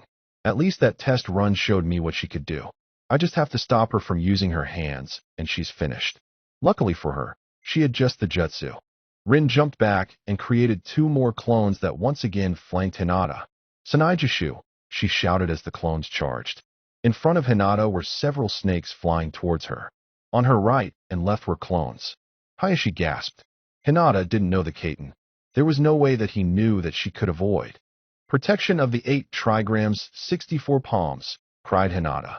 Moving her arms in a way that gave her complete coverage, she began to slice anything that came her way. Both the snakes and the clones were cut to ribbons. When it was over, Hinata fell to her hands and her knees and was panting hard. I have never seen that before, said the Hyuga elder. Nor have I, admitted Hayashi. Back on the battlefield, Rin smirked. Let's see how she handles an attack from below. Making the hand signs, Rin yelled, Snake Pit Jutsu, and slammed her palms on the ground. As soon as she did that, a crack in the ground appeared and shot towards Hinata, who reached into her pouch for a soldier pill. When the crack reached her, for a moment nothing happened. Then, from directly below her, a snake's head made of earth shot up and swallowed Hinata in one bite. Gama walked over to the snake head to check it out. Once he got right next to it, he could hear some light panting and the sounds of someone trying to climb. Don't worry, I didn't kill her, said Rin. Gama turned and saw that Rin had taken a knee and was panting hard. Apparently, this jutsu was somewhere in the high B to a range. That jutsu is used to capture the enemy in a pit with chakra and forced walls to keep them from digging or climbing their way out. She is trapped unless she knows how to fly. Gama gave her a nod. This fight was over. Now, they would have to destroy the snake head and lower a rope to get the Hyuga girl out of the hole. As Shikamaru would say, troublesome.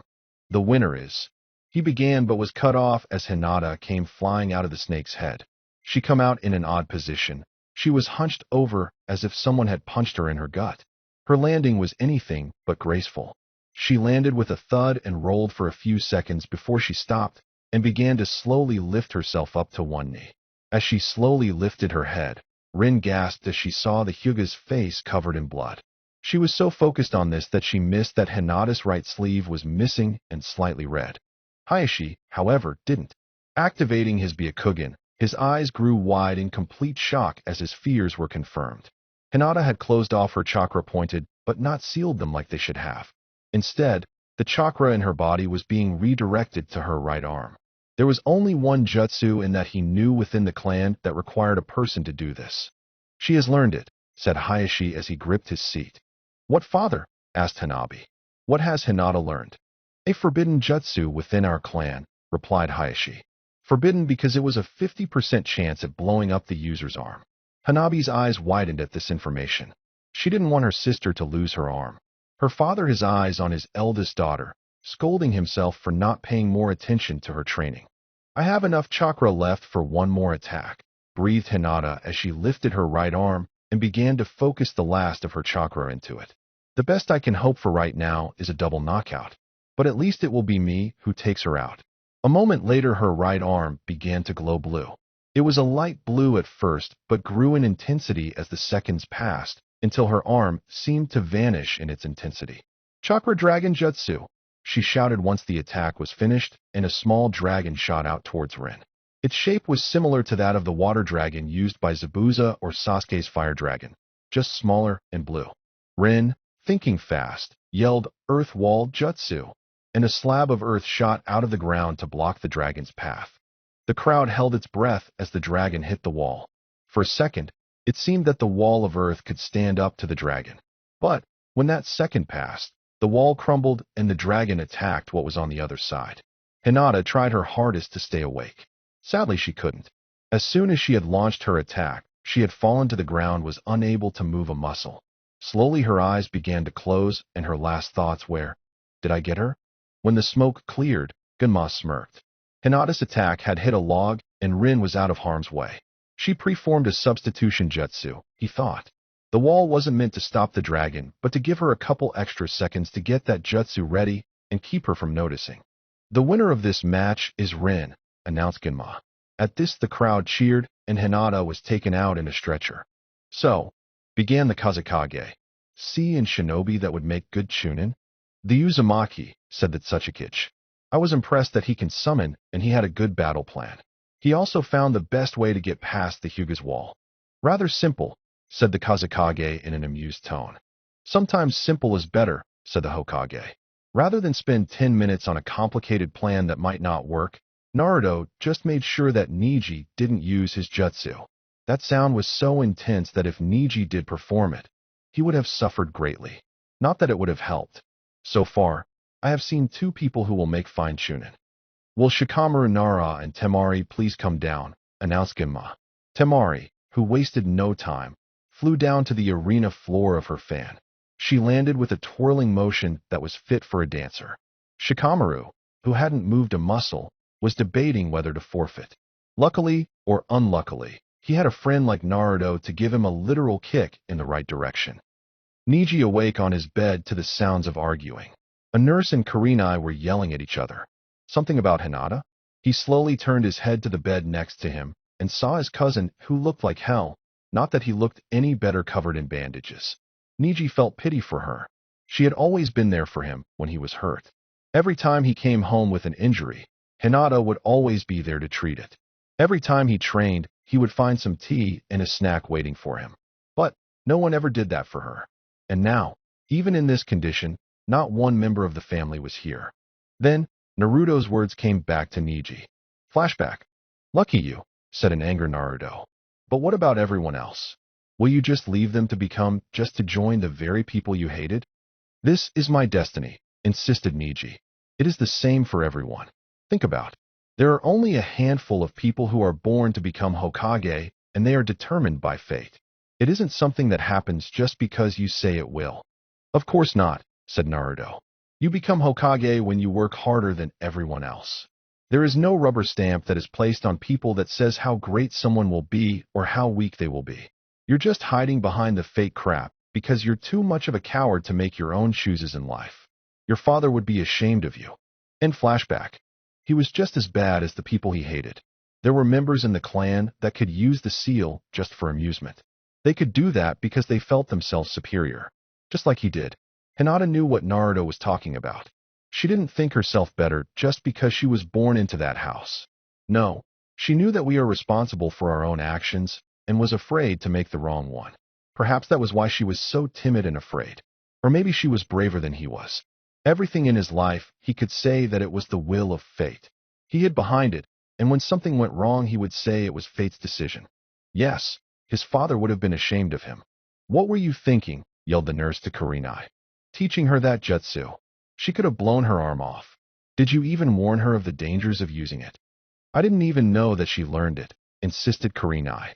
"She and Kiba were training together while I helped Shino. I wanted to help her, but she said she would be getting help from her family." Before the nurse could say anything, Hayashi interrupted them. "What she said is true," said Hayashi. "I'm sorry, but I forgot to tell my daughter about the dangers of that jutsu." "You forgot?" screamed the nurse. "What kind of father are you?"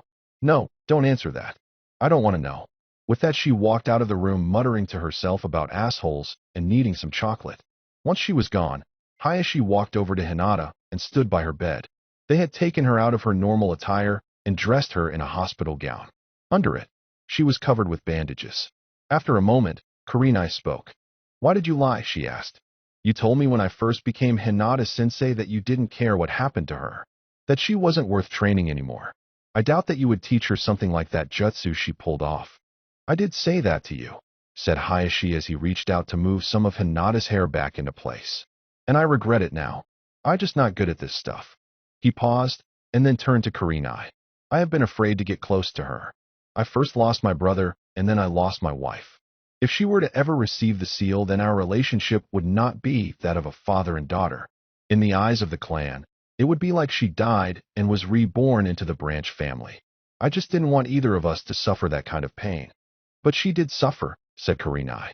"All she wanted was for you to acknowledge her." "I know that now," said Hayashi as he looked down. "Like I said, my wife was much better at these things.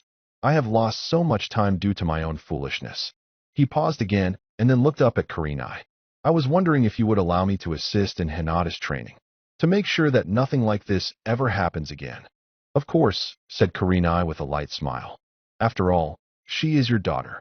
Hayashi would have said something, but was interrupted when he saw several branch members standing at the door.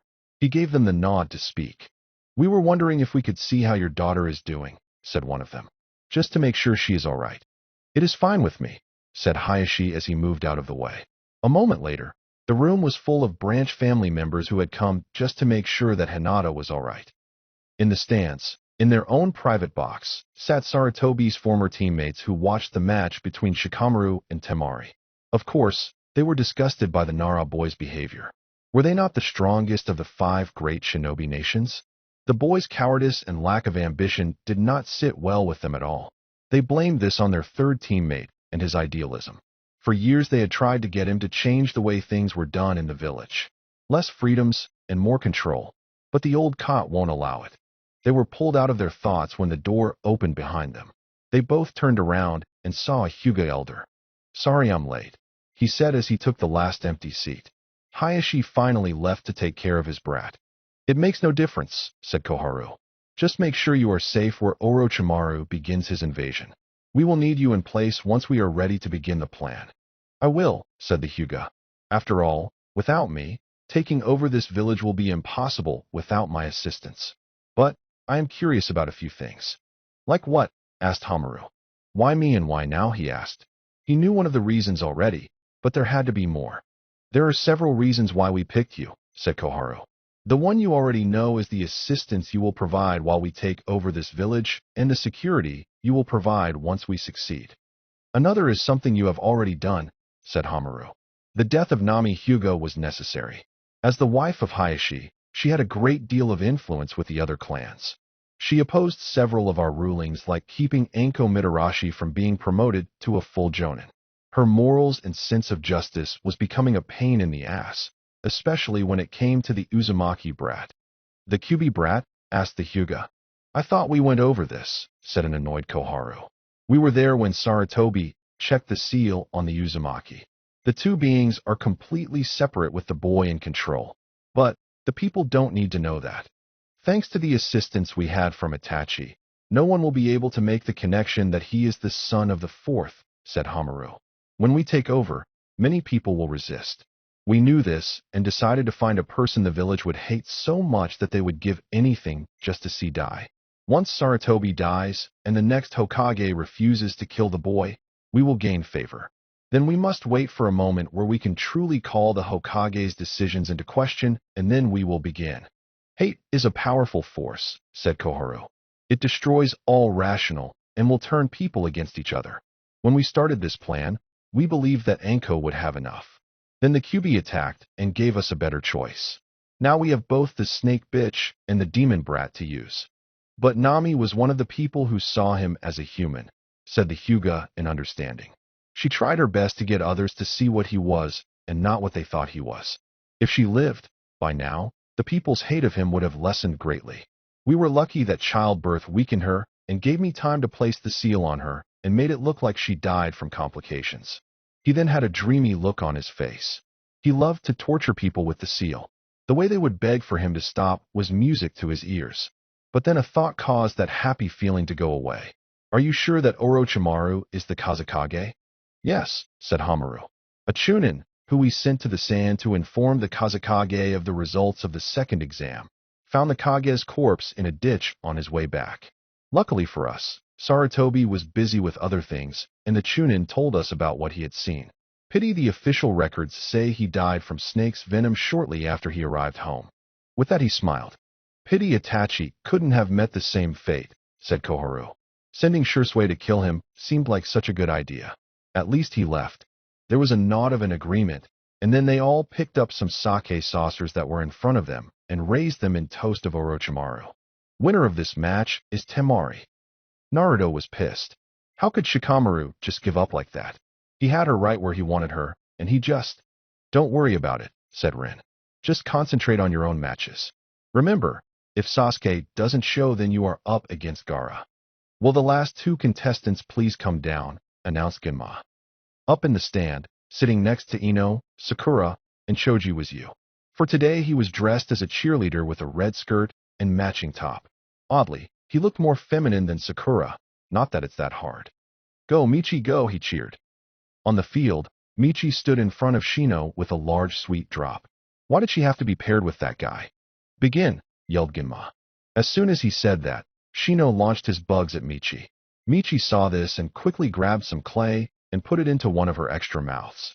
To give her attack more time, she began to run away as fast as she could from the bugs.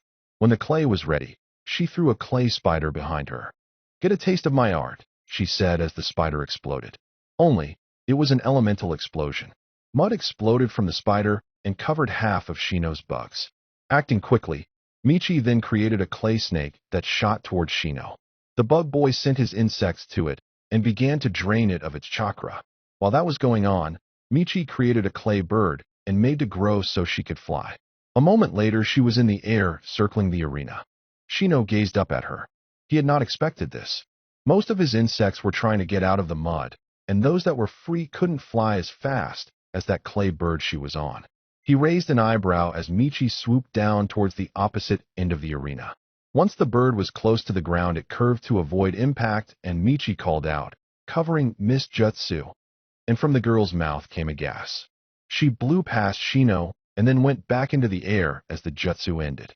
For a moment, Shino was confused. Then he sniffed the air. Bombs away, laughed Michi as she tossed a clay spider. Shino watched as the spider fell to the ground as his fears were realized. And there was nowhere to run and no place to hide. When the spider hit the ground, it detonated and the whole arena was covered in flames. The flames died after a few moments and Shino was found lying on the ground half burned to death. The winner of this fight is Michi, announced Genma. Will Sasuke, Uchiha, and Gaara please come down? Well, I hope you all enjoyed that. I had a hard time with the fight between Rin and Hinata. It took me 4 days to get it right. Michi was easy. Now, in the last chapter, one held a vote for my next story. I think no one voted because the information I gave wasn't enough. So I'll try again. A Naruto Christmas Carol. Sasuke is in line to be the next Hokage. Naruto is still a genin and is at the wrath of Sasuke for killing his brother. One night, Sasuke is visited by the ghost of Orochimaru, who tells him to change his ways or else. Thawing the frozen heart. We all know what Orochimaru did to Yamamoto. What if he tried to create other bloodline limits like the Hayatan, Naruto, and female Haku, but as brother and sister? Some people have suggested that I give them different abilities. If you agree, please let me know, and I'll consider it. The Leaf's bloody fox. Zabuza joined up with the Leaf village shortly after his rebellion failed. With him, he brought his 2 students. How will things be different with Haku and Isaribi in the Leaf village? The lost children. Zenku, Tayuya's little brother, who left Rice Country when Orochimaru was taking it over. Mai, an Uchiha who was kicked out of the clan because she had water chakra nature. Naruto, the person who the 4th used to kill the Kyuubi. 3 souls that will be brought together in the Leaf village. Naruto, the chick magnet. In the end, the Kyuubi got what she wanted. An Uzumaki all to herself. Now, his bloodline is awakening and she will have some competition. Set before the wave arc. Infinite. Erasure found a way to truly kill the QB, removing his chakra and placing it into the body of a boy. Now, the boy meets up with Jiraiya and is taught the Rasengan at an early age. But the boy thinks he can make some changes to it. Naruto, the master of the Rasengan. The Wind Lord. Naruto stumbled onto a scroll containing some C-rank wind jutsus. Intrigue begins to ask for more information on wind. The answers he receives will change him for life. Naruto, based on Jin Yu. The scar that cries. 100 years ago, the QB was sealed into a pendant. Whoever wears it will be flooded with its chakra until the beast takes over. After the attack on the leaf, the Hokage found a baby boy with the power to surpass it. The villages, however, free that the boy will use the power to destroy them. So, the boy is sent away only to return with a cross-shaped scar on his cheek. Naruto modeled after Kenshin. What Suna lost. With the peace treaty between the villages, Suna gave up the nephew of their third. Years later, the boy's bloodline was awakened. For a moment, the crowd held its breath. For most of them, they had taken the day off just to see the last of the Uchiha clan fight. But he still hadn't shown up. So the people did the only thing that they could do in a situation like this, get very angry and shout. What's going on here? Start the match already. We want the Uchiha. This came from about half of the crowd. The other half was smirking since they bet on Gaara to win. The difference in their experience was clear to them due to Gaara's record. Some of them believed that the Uchiha had come to his senses and ran away. This did bother them at all, seeing that a forfeit was still a win for them. You have no choice, said that Tsuchikage up in the Kage's box. You must disqualify the Uchiha. All of the other Genins have fought their matches, and he still hasn't shown himself. Just declare Gaara the winner and move on. We could just wait another 10 minutes, said the Kazekage. After all, we have waited this long. What's another 10 minutes? You sure seem eager to see this fight, said a suspicious Hokage. After all, the last time they had watched a Chunin exam together, he demanded that one of the Genins be executed for not getting to the arena floor fast enough. May I ask why? Certainly, said the Kazekage. Gaara is the strongest Genin in my village. In fact, I would go as far as to say that he is the strongest we have ever produced. I want to prove that by having him fight and beat your Sasuke Uchiha. Besides, I'm not the only one here who feels this way. Many people, both of high and low class, have come to see this as well. Imagine their disappointment if you didn't do everything in your power to give them the fight they want. The Hokage closed his eyes and then beckoned to his guard and whispered in his ear. The guard nodded and then vanished in a puff of smoke and reappeared next to Gunma. Ladies and gentlemen, announced Gunma after he was told the Hokage's orders. Sasuke Uchiha has been given an additional 10 minutes. If he is not here by then, he will be disqualified. A murmur went through the crowd when they heard this. The Genins who were participating were pissed. After all, if they had shown up late, they wouldn't have even gotten one extension, let alone two. Please us this time to visit the restrooms or buy some snacks.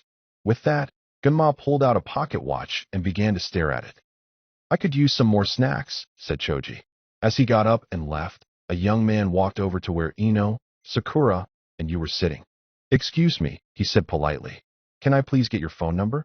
I don't know, began Ino, but the boy cut her off. Actually, I meant your pink-haired friend. Sorry, but I like. Began Sakura, but the boy shook his head, and she stopped. He was looking at you in his cheerleader outfit with a blush. Please remember that you is kind of a pink-haired Haku in a way. People assume that he is a she. Me? Asked you as he pointed to himself. I really shouldn't, but okay. He then pulled out a piece of paper and a pen out of nowhere and wrote down his phone number and gave it to the boy. Said boy thanked you again and left with an even bigger blush on his face than ever before. That's when you noticed Ino and Sakura again. Ino looked like she had turned to stone, and Sakura looked like she was going to kill everyone. What? Would you act normal? Screamed Sakura. What kind of man are you? Let me guess, you want me to start going after girls? Yes, exactly. All right, said you with a grin. How about I take you out tomorrow? Sakura gave him a confused look, and you decided to explain why he had asked her out.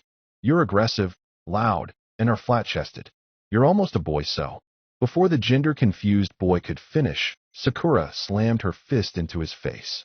A few minutes later, Choji came back with his snacks and some friends. Hello, Sakura, said Lee loudly as he got into his good guy pose.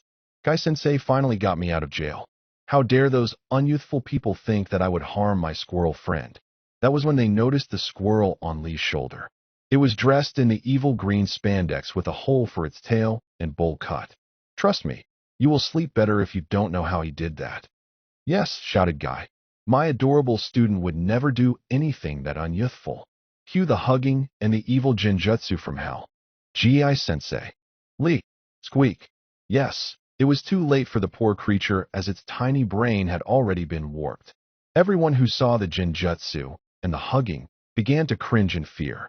Hell, even the Kazekage, who had the misfortune for looking in that area at that moment, began to eye twitch. Once that horrid image ended, Lee turned back to Sakura. How did Niji's fight go? He asked. Naruto won, she replied. She then proceeded in telling him the details of the fight. Of course, she added in that Sasuke would have done it better and that Sasuke would beat Naruto no problem. When she was done, Lee was starry-eyed. Yash, I cannot wait to have a match with him. I will defeat him to prove my love for you, Sakura. Until then, Niji will have to wait. Love is much more important. Guy just nodded in agreement. Down in the medical room, Niji began to cry tears of joy for reasons he couldn't explain.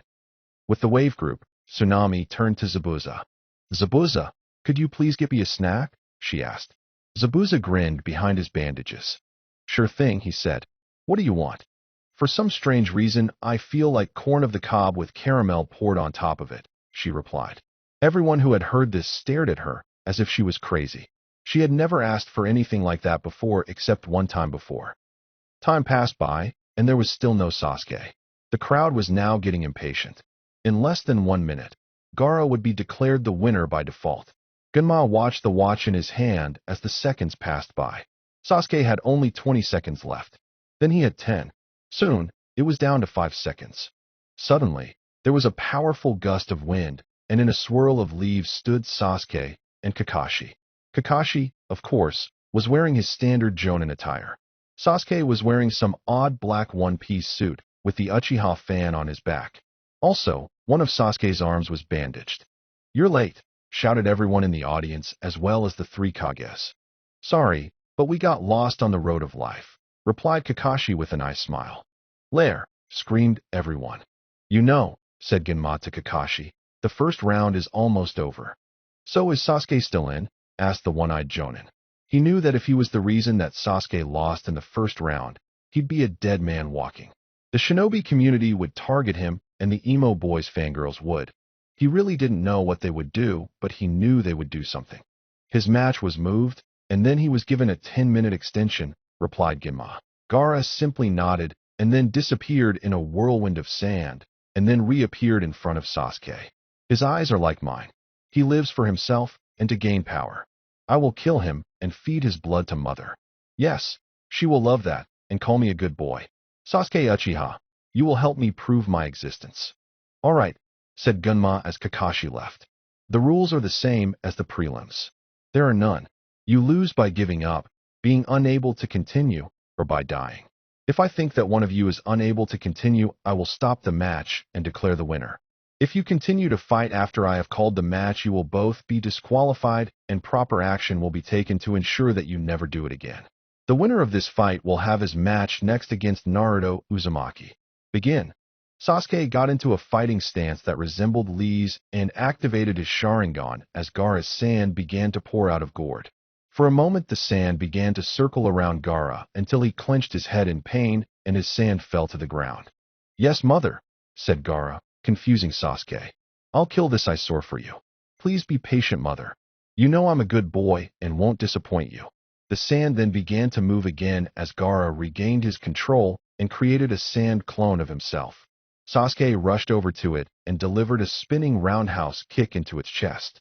However, the clone wasn't destroyed and seemed to hold Sasuke's foot in place. Sasuke then tried punching it in its face only to have the same results. You're mine, said Gaara. However, Sasuke vanished from sight. Then, Gaara's sand shield activated behind him. Then it happened at his left, and then another second later to his right. Sasuke was using incredible speed to try and get past that sand with each strike getting closer and closer to that goal. That looks like my fighting style, cried Lee in shock. It is, said Kakashi as he walked towards them. During your fight with him when you first met, and when you fought the Ronin Michi, Sasuke had his Sharingan activated. From those two instances, he was able to copy your fighting style. During this past month, one of the things we worked on was increasing his speed and strength. Guy turned and looked angrily at Sasuke as he landed the first blow to Gaara. Lee trained for years to learn this style, and this kid just steals it. Stealing from one's comrade is one of the most unyouthful things in the world. Then he saw Sasuke panting and smirked. But it looks like a copy is just a copy. He may have been able to steal Lee's style, but he can't steal Lee's strength and endurance. That came with the training. Perhaps I should begin to teach Lee how to fight against the Sharingan. Up in the stands, Yu was jumping up and down in the stands while waving a large picture of Sasuke. Go, Sasuke, go, he cheered. Then he flipped picture around to reveal a picture of Gaara. Go, Gaara, go. Back on the field, Gaara enclosed himself in a dome of sand. Sasuke raced towards it and launched a punch. However, sand spikes shot out of the dome and scratched Sasuke's arm, and his fist connected, doing nothing to the dome, but injuring himself. A moment later, a large claw shot out of the sand and tried to attack Sasuke, who was able to jump back in time to avoid it. Damn, that was hard, he thought. Looks like that's his best defense. This is the best opportunity to try out my newest jutsu. With that, Sasuke turned and raced to one of the wall, and, when he reached it, continued to race upwards. When he got halfway up, he stopped and began to gather his chakra and make the hand signs. Soon it seemed that there was lightning in his palm, and the sound of birds could be heard. You taught him that jutsu? Asked an angry guy as he glared at Kakashi. I have lost all respect for you. Think what you want, replied Kakashi as if this were nothing important. Sasuke is the only other person in the village who can use this jutsu safely, and he needed it. Guy-sensei, what is that jutsu? Asked Lee. That is the jutsu that made Kakashi famous, answered Guy as Sasuke began to charge. It is the only original jutsu that Kakashi has that he didn't steal from someone else. It is said that he was able to cut a bolt of lightning with this jutsu. It gets its name from the sound that it makes. It is called Chidori. As Guy said the name of the jutsu, Sasuke struck the sand dome. Slowly, the sand began to fall to the ground, and the stadium became very quiet. The Saiyans held their breath. This was the first time anyone had ever pierced through Gaara's defense. When they saw Gaara, they saw another first. Gaara, for the first time in his life, was bleeding. It wasn't deep, for the sand dome had protected him from the full force of the attack. Gaara's eyes were wide open as he stumbled back a bit. Never before had he felt this sensation. It was difficult to describe. So this is pain. He then fell to his knees and began to clutch his head as he felt his mother's presence begin to take over. Then, a jutsu was cast by neither the Uchiha or by Gaara. White feathers began to fall from the sky, and slowly people began to fall asleep. This was then followed by an explosion in the Kage's box. The three Saiyans knew that it was time and headed to the field. Soon Baki and Gunma were staring at each other, while Temari and Kankuro were checking on Gaara. This looks bad, said Temari. He's hurt and low on chakra. That fool, said Baki while keeping his eyes on Gunma. He tried to release it before the plan could start. You two take Gaara and get him to safety and try to speed up his recovery. He's our village's secret weapon, and we need him for this invasion. Temari and Kankuro nodded and picked up Gaara and quickly left the arena. Sasuke tried to follow, but Baki got in his way.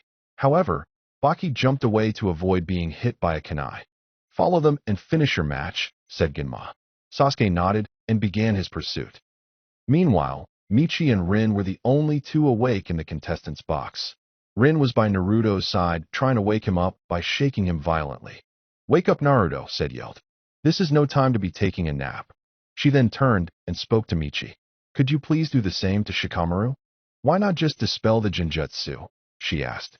Because he's faking it, replied Rin. Now Kai. With that, Naruto woke up as well as Banshee and noticed that the laziest Genin was getting shaken to death by Michi. Alright, I'm up, you troublesome girl, said Shikamaru. This led him to a very painful introduction to her fist. Good, you're all awake, said Anko as she appeared on the scene and began to give them the shortened version of what was happening. The village is being invaded. Right now Sasuke is chasing after the Sannin. I want Naruto, Rin, and Shikamaru to go and bring back Sasuke. The three nodded and left, and Anko went to help get the civilians to the safety points. This left Michi alone. Oh, like hell I'm sitting this one out, she said to no one. You, get that dress wearing butt of yours over here. It's Tanuki hunting session. Elsewhere, in a lab in Sea Country, a scientist was holding two beakers. Let's see, he said aloud. Should I fuse her with bunny DNA or cat DNA? He then turned to the girl in the tank once again and began to use his imagination. First he pictured her with white bunny ears, a cotton tail, and maybe some whiskers. However, the ears didn't match her long black hair. Then he imagined her with cat ears and a tail. That might be the best. Well, that's all for now. Here are the votes. Wind, 38. Chick Magnet, 37. Scar, 36. Lost, 12. Thawing, 15. Leaf's Bloody Fox, 16. Carol, 4. Suna, 13. Infinite, 18. In the next chapter, one will only be hosting the top 3, so the others still have a chance. Also, I'll be adding one that several please PM me about. Please vote only once. Here is some more info on them. A Naruto Christmas Carol. Sasuke is in line to be the next Hokage. Naruto is still a Genin and is at the wrath of Sasuke for killing his brother. One night, Sasuke is visited by the ghost of Orochimaru who tells him to change his ways or else. Rin will be playing the part of the Christmas past. Haku will be the present. Do I have to tell you who is the future? Also, Naruto and Hinata will be married and will be seeing their kids. Thawing the frozen heart. We all know what Orochimaru did to Yamamoto. What if he tried to create other bloodline limits like the Hayaton? Naruto and female Haku, but as brother and sister. No idea on pairing. Just be prepared for every guy to be hitting on Haku with Naruto, trying to protect his long-lost sister. The Leaf's Bloody Fox. Zabuza joined up with the Leaf Village shortly after his rebellion failed. With him, he brought his 2 students. How will things be different with Haku and Isaribi in the Leaf Village? Very similar to the original. The Lost Children. Zenku, Taiya's little brother who left Rice Country when Orochimaru was taking it over. Mai, an Uchiha who was kicked out of the clan because she had water chakra nature. Naruto, the person who the 4th used to kill the Kyuubi. 3 souls that will be brought together in the Leaf Village. Very similar to Tales of the Fox Sage. Naruto, the Chick Magnet. In the end, the Kyuubi got what she wanted. An Uzumaki all to herself. Now, his bloodline is awakening and she will have some competition. Set before the Wave arc. Crazy Kyuubi as a teen and, well, just plain craziness. Infinite. Erasure found a way to truly kill the Kyuubi, removing his chakra and placing it into the body of a boy. Now, the boy meets up with Jiraiya and is taught the Rasengan at an early age. But the boy thinks he can make some changes to it. Naruto, the master of the Rasengan. No pairings decided yet. The Wind Lord. Naruto stumbled onto a scroll containing some C-rank wind jutsus. Intrigue begins to ask for more information on wind. The answers he receives will change him for life. Naruto, based on Jin, Yu. Hinata will be kicked out of the Hyuga clan, Slide Edition with a Bleach character, and so much more. The Scar That Cries. 100 years ago, the Kyuubi was sealed into a pendant. Whoever wears it will be flooded with its chakra until the beast takes over. After the attack on the Leaf, the Hokage found a baby boy with the power to surpass it. The villages, however, free that the boy will use the power to destroy them. So, the boy is sent away only to return with a cross-shaped scar on his cheek. Naruto modeled after Kenshin. Hinata will be the head of the Hyugas because her father died of a heart attack. He had one. What Suna lost. With the peace treaty between the villages, Suna gave up the nephew of their 3rd. Years later, the boy's bloodline was awakened. Yes, the boy is Naruto. Naruto, Banshee, Rin, Shikamaru, Michi, and Yu jumped from tree to tree as they attempted to catch up with Mr. Emo Pants. Thanks to Banshee's nose, they were on the right path. Apparently, people who are classified as being emo had an unusual scent. Who knew?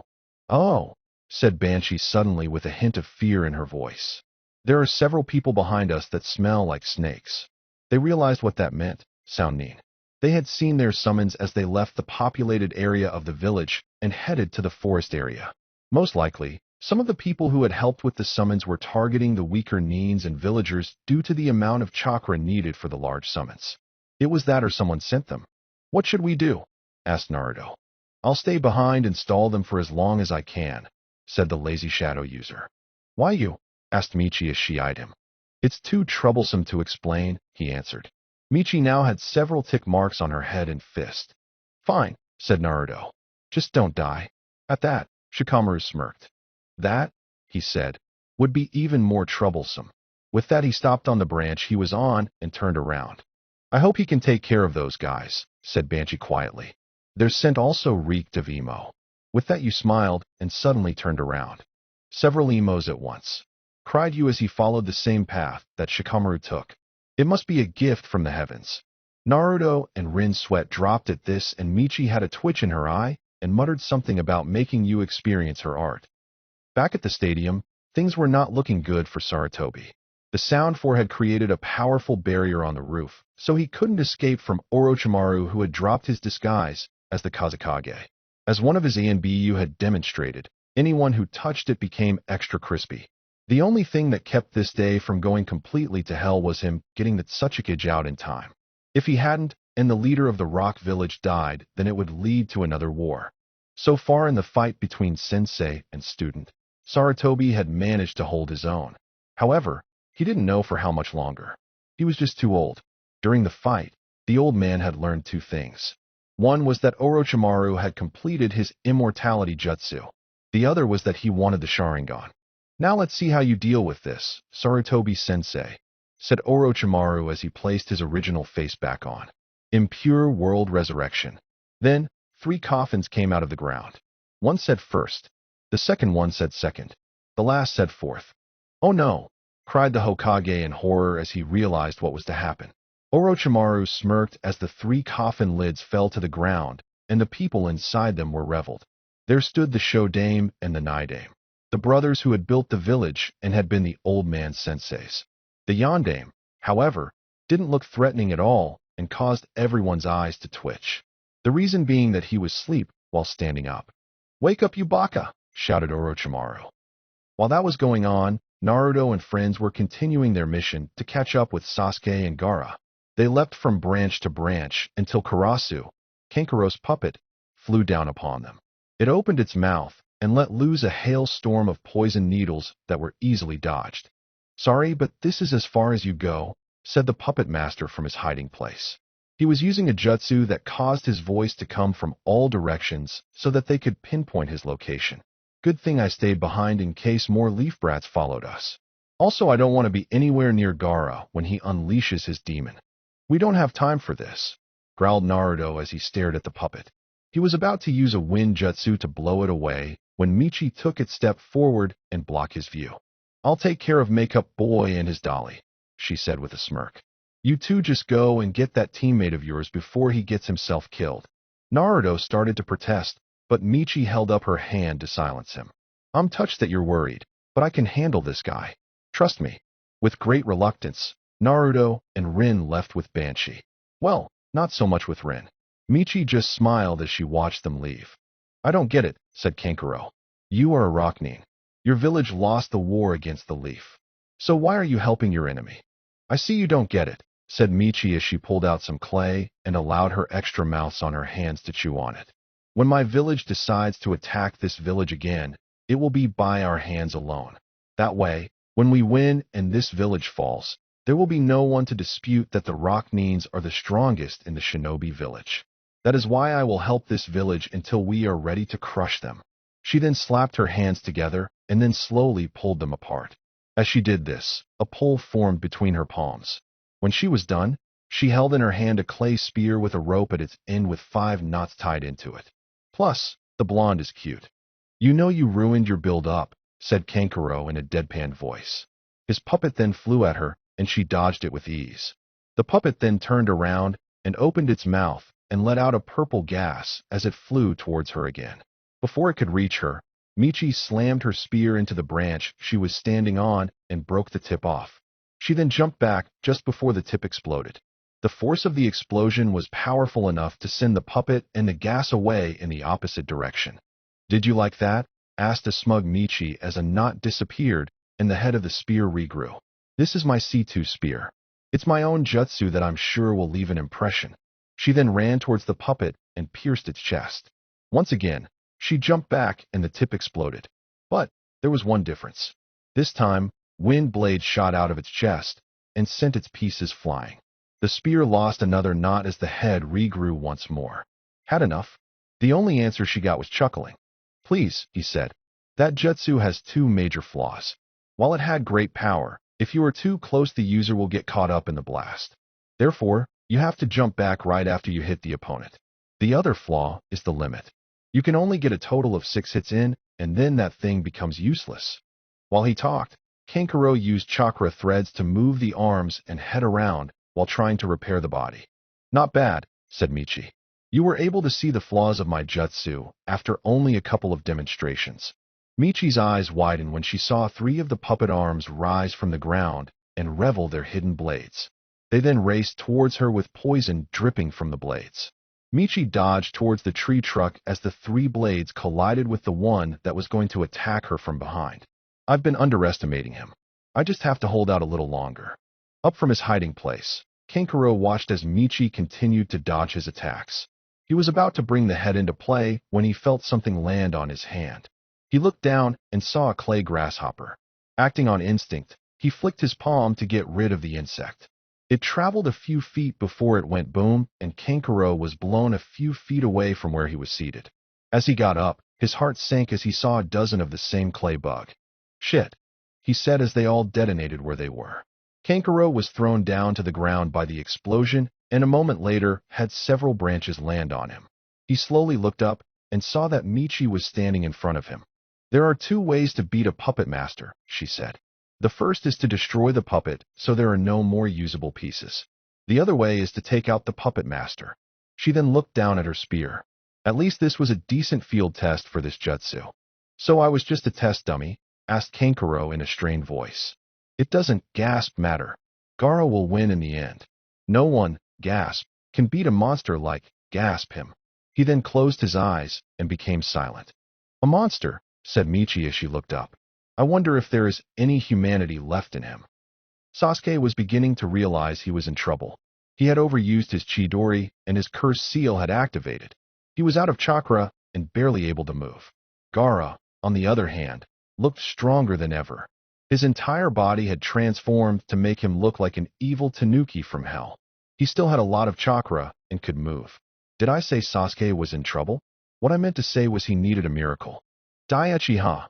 Cried Gaara as he pointed one of his clawed hands at the boy. Sand shuriken. As several balls of highly condensed sand shot towards Sasuke, he closed his eyes and prepared for death. Then both he and Gaara heard a voice yell, Tobi Izuna, and several vacuum blades countered Gaara's attack. It seemed that Sasuke's miracle had arrived in time, damn. Back at the stadium, Erasure had finally woken up. He looked at the other 2 dead Hokages, then to Sarutobi, and then at Orochimaru. So, he said finally, would anyone care to explain what is going on? Erasure, you must get away from Orochimaru, yelled the only living Hokage on that roof. He brought you back to life using a forbidden jutsu to fight and kill me. He's going to destroy the village. You're too late, Sarutobi-sensei, said Orochimaru as he plunged a special kunai into the back of the first. They are under my control. He then plunged a kunai into the back of the second. And there is nothing you can do about it. He was about to stab the fourth when a massive killer intent stopped him in his tracks. He had felt this before back when he was still a member of the Leaf and was kidnapping people for his experiments. This killer intent belonged to the one he failed to get. Slowly, both he and Erasure turned their heads and stared at the woman they both feared. Momiji. She was about to speak when several Soundnines decided to jump her from behind. She turned and pointed a finger at them. Finger bullet drill, rapid fire. Her finger then became an automatic machine gun as she made quick work of the enemy. Erasure turned to Orochimaru. You just had to bring me back, he whispered. Erasure, get over here, demanded Momiji. Erasure quickly moved over to the barrier and stood before his wife. How dare you? You promised me you wouldn't do that. You promised. I'm sorry, he said. It was the only way I could think of. The QB would have killed everyone, including Naruto. I did what I thought was right, and I didn't have time for you to wake up. He then decided to change the subject. So, how's life been? Momiji's eye twitched. I have been in a coma for the last 12 years. And don't think you can change the subject. Now you have some. Erasure tuned her out as he felt an enormous chakra signature appear from the forest area. It was similar to the Kyuubi's, but much weaker. He then turned to his wife with a serious look. "Can we talk about us later?" he asked.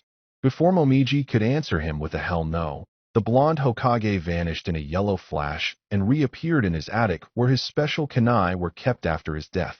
He then ran straight to where the chakra was coming from and stopped when he saw a mini-me of him standing in front of an Uchiha who had a lot of tattoos. Hey, it's from his point of view. So, either that's my son or there is another kid who was lucky enough to look like me. Let's see how he does. If he really does need help, I'll step in. Then he saw Rin. I knew I forgot something when I sealed that fox. Rin, get Sasuke out of here, said Naruto as he stood in front of Gaara. I'll hold him off for as long as I can. I'm not leaving you, said Rin. Naruto turned to yell at her when a large blast of sand went past Naruto and hit Rin.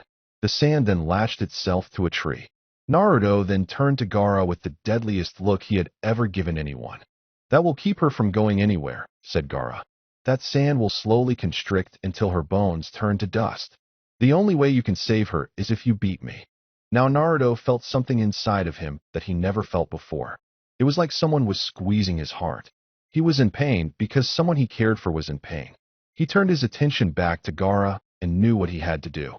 He would destroy Gaara for hurting Rin. There was no ifs about it. All that mattered was saving Rin. Fine, roared Naruto, and he threw his blade at Gaara. Gaara moved his tail to block it and missed, seeing Naruto jump off his tree branch and pull out his spinal cord. Naruto then yelled, "Dance of the Clematis! Vine!" as the chain staff wrapped around the branch Gaara was on. Once he was behind him, Naruto pushed himself upwards as his bone drill formed on his free arm. "Take this," he yelled as he aimed at this target. Kagaya Forbidden Dance. At that point, everyone was looking in shock and fear as the drill made its way to its target, Gaara's ass. Eternity of pain. Gaara then flew into the air, crying and holding his ass. "That's just wrong," said Temari from the sidelines as she sweat dropped. "That was funny," yipped Banshee. "I remember that pain," thought Erasure. "You have my sympathies, Mr. Tanuki thing." "What the hell?" yelled Gaara as he turned around. However, Naruto wasn't there. Gaara then felt his chakra signature and turned to look down the Sei branch he was on. "Why are you acting like this? What is that stupid little girl to you?" Naruto mumbled something that nobody heard as he got into an odd stance. "What was that? I didn't hear you." "I said I love her," shouted Naruto as he trusted forward. "Time to use the jutsu Anko-sensei gave me. Gatatsu." With that, Naruto struck Gaara's side and went right through it. Gaara fell off the branch and hit the forest floor. He wasn't seriously hurt, just stunned. Thanks to the sand, he was just scraped at his side. But still, he was shaken up and confused. Why was he doing all this for her? He didn't understand what love was. Then he looked up and saw Naruto falling down towards him with his drill pointed straight for his chest. "You will not destroy my existence," yelled Gaara as the sand seemed to explode and grow into a pillar that knocked Naruto out of the way. Now, Gaara was like a pimple on top of a very large tanuki. "It's no use," said Temari. Naruto turned to look at her and gave her a look that said, "Explain." "Gaara has a demon inside of him. It was placed inside of him while he was still in our mother's womb. He was supposed to be our village's greatest weapon, but the demon was just too strong. Gaara couldn't control it, and it drove him insane. Now he has let it out. We're all going to die. And I bet you did nothing to help him," said Naruto as he got up and calmed down. He then looked up at Gaara and retracted his drill. "To think that could have been me." Meanwhile, Gaara was staring at Naruto with hate. He had not only wounded him, but embarrassed him. What was worse was that he was denying him his reason for living, to kill others. That was unforgivable. Using his sand, Gaara wrapped it around the blonde shinobi. Erasure saw this and realized that it was time to step in. He was about to start the hand signs for the summoning jutsu when he heard his son yell, "Summoning jutsu!" Suddenly, Naruto was standing on top of a large white fox that had a red scarf tied around its neck. "That is impressive. Not even I could do that at that age. He must have learned how to draw the Kyuubi's chakra. That's the only way I can think of." "What's going on here?" demanded Byako. "I need a hand," said Naruto. "That guy is hurting Rin. The only way I can save her is if I beat him." Byako nodded and then looked at his opponent. "So that's the container of Shikaku," he said as he stared. They are usually unbalanced due to the lack of sleep. You see, if the container of that demon falls asleep, then Shikaku takes over and eats away at that person's soul. Now, let's see how well you can entertain me, said Gaara, feigning sleep jutsu. With that, the demon of the desert awoke. Ha ha, it laughed. I'm free. I'm free. And right in front of me, there are people to kill. Drilling air bullet. The demon then took a deep breath and then shot the air bullet at our hero. That guy doesn't waste any time, said Naruto as they dodged the giant sphere of air. No, he doesn't, said Byakko. Howling blizzard. Byakko opened his mouth and a powerful icy wind came out. As it got closer to Shikaku, the wind gathered together water particles and formed hail that was the size of golf balls. They hit the Tanuki demon on the arm and froze it, causing it to fall off. But Shikaku chuckled as his arm simply regrew. He then sent several more air bullets in their direction, and Byakko managed to dodge all but one. He was sent flying backwards, but twisted himself around enough so that he could land on his feet. There was a lot of chakra in that attack. Kid, we need to send Shikaku back into his vessel. How do we do that? Asked Naruto. Just hit him once and the jutsu will be cancelled, replied the fox boss. Naruto grinned as he slammed his fist into his palm. Byakko charged at the demon again and dodged all of its air bullets. Once he was close enough, Byakko lunged at the Tanuki and bit down hard on its shoulder. Naruto leapt from the fox's head and landed next to Gaara's sleeping form. Wake up, yelled Naruto as he hit Gaara hard. That did it. No, wailed Shikaku. I wanted to stay out longer. It's not fair. And with that, the demon was resealed. Gaara looked at Naruto, who was now breathing hard. The blonde's clothing was ripped up and full of holes from both parties' attacks. Gaara himself was tired. He had never had to do all this just to defeat one person. It was time he ended this. Suddenly, Naruto began to sink into the sand as if it were quicksand. Naruto struggled as his body sank, yelling at Gaara to let him go. Just before his head sank, Naruto took a deep breath and began to think. Gaara could feel the boy as he sank to the very center of the sand body. He was about to use the desert funeral on him when he heard someone yell, "Dance of the seedling fern." Then, large bone pillars began to shoot out of the large Tanuki. Some came out of the chest and stomach area, others from the back and sides. Then, one shot up right in front of Gaara. Naruto then appeared to come out of the bone and gave Gaara a powerful punch. Gaara was thrown off of the Tanuki, which began to crumble as soon as he was out, by the force of the attack and landed safely on a bone pillar. Naruto then appeared to grow out of the same bone and stared at him. Well, I'm done here, said Byakko as he went puff. Banshee also went puff as she wanted to tell her friends all about her exciting day. I'm almost out of chakra, he said. He noticed that Gaara was panting as hard as he was. You must be in the same boat. I guess this next attack will finish this. Gaara nodded, and after a moment of gathering their remaining chakra, they ran at each other and slugged each other in the face. The force then sent them to the ground, and Naruto's last jutsu began to turn to dust. Gaara was now on his back. He lay there wondering how someone like Naruto could be so strong. It didn't make any sense. He then heard a sound and turned his head to look at Naruto as he slowly chinned his way over to him. Gaara didn't know what caused him to feel fear. Was it the fact that he still had chakra, or that he was still trying to kill him? Stay away from me, Gaara whispered. Naruto looked up at him, and Gaara could see sadness in his eyes. I know how you feel, said Naruto. Being all alone is an incredible emotion. I can feel your pain all the way over here. For a while, I was like you. I thought I didn't need others. Then, people entered my life and became important to me. I can't imagine my life without them now. He paused for a moment, and his eyes turned red. And if I have to kill you to protect them, I will. That's a promise. Gaara simply turned his head back to the sky and stared. This was something to think about. Then, Temari and, somehow, Kankuro appeared next to Gaara. Naruto's heart sank, but it lifted when he heard someone else land behind him. Well, that and the looks of utter shock and fear on the two Sand-Nins. They couldn't believe who they were seeing. It was the Yondaime. That's enough, said Gaara.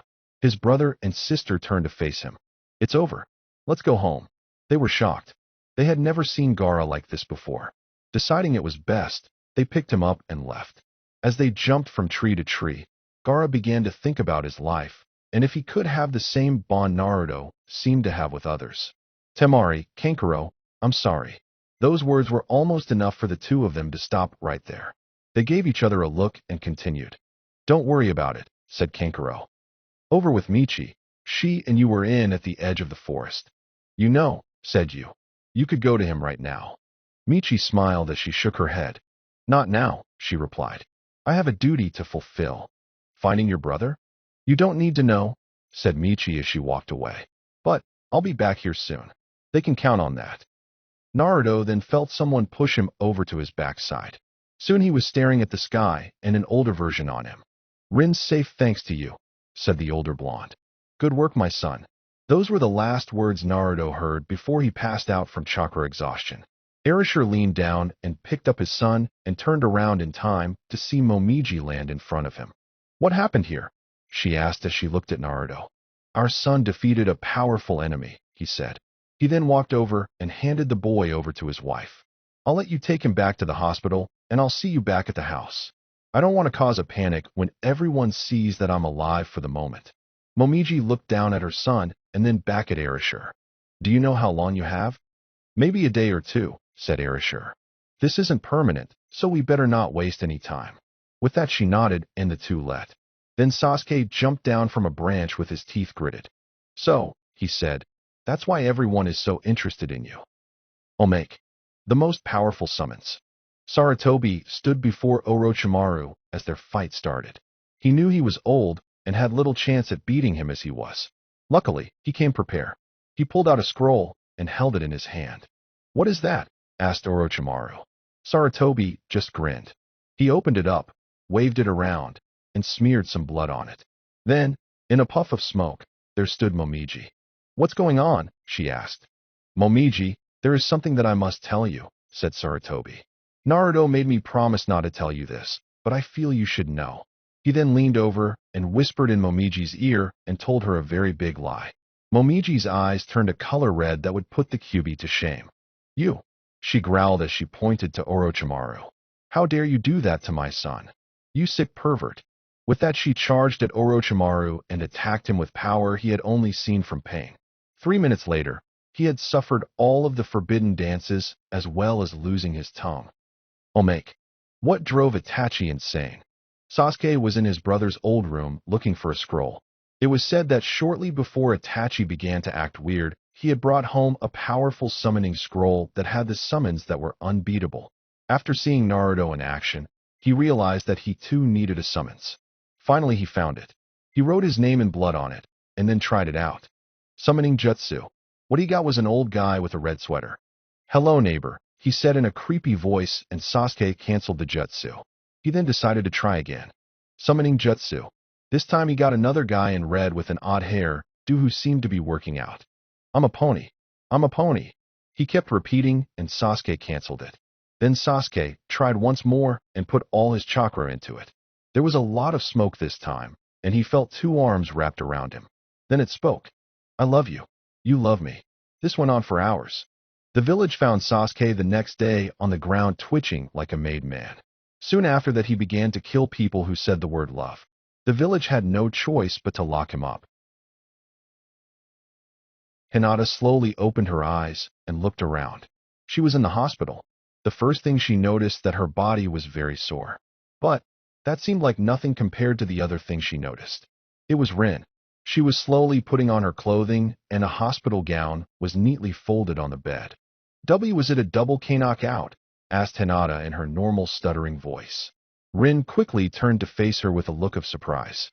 Sorry, but no, she said slowly with a kind look on her face. But if the exam had continued, I wouldn't have been able to compete. Hinata looked confused, so Rin told her everything that happened after their fight, all the way up until she lost consciousness by Gaara. I see, said Hinata when she was done. Good, said Rin with a smile. Listen, Hinata, about what happened during the fight. I just want to say, I'm not giving up, said Hinata firmly without stuttering. I'm not going to give up on Naruto, and I'm going to become stronger so he'll notice me. I was going to say no hard feeling, said Rin with a small sweat drop. Hinata just blushed in embarrassment. Rin just sighed and moved towards the door, but stopped halfway. She turned around, so she was looking at Hinata. And just so you know, I'm not giving up on him either. I just hope you won't try anything too low to get him. I won't, said Hinata.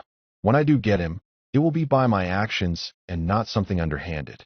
I know Naruto would never love me for doing something so ugly. Rin just smiled. May the best girl win. And with that she walked out the door. Over in the rock village, Michi was walking around in her new Chunin vest. Yet, she was unhappy about something. Her mind kept going back to the blonde shinobi. He was so like her, and yet so different.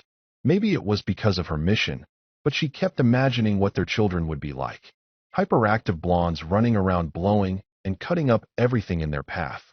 She smiled at that image and decided to complete her mission. No matter what. Naruto was awakened when his door opened. Hito was in the hospital with many different injuries. His whisker marks were bandaged as well as several areas on his body such as parts of his arms, legs, and chest. Naruto knew who had come in without turning his head. He knew her scent far too well. It was Rin. Hey there, said Rin with a small smile. I got bad news and more bad news. Naruto groaned. What's wrong? He asked. Well, we stopped the invasion, began Rin. But we lost a lot of shinobi. Sadly, we also lost the Hokage. I'm sorry. Naruto slowly sat up, but kept his head down. Memories of the old man flooded his mind. He had been the boy's protector for so long. No, he was more than that. He was family, and now he was gone. Naruto remembered the times Sarutobi had taken him out for ice cream and ramen. The times when he would visit him in the hospital after he got beaten.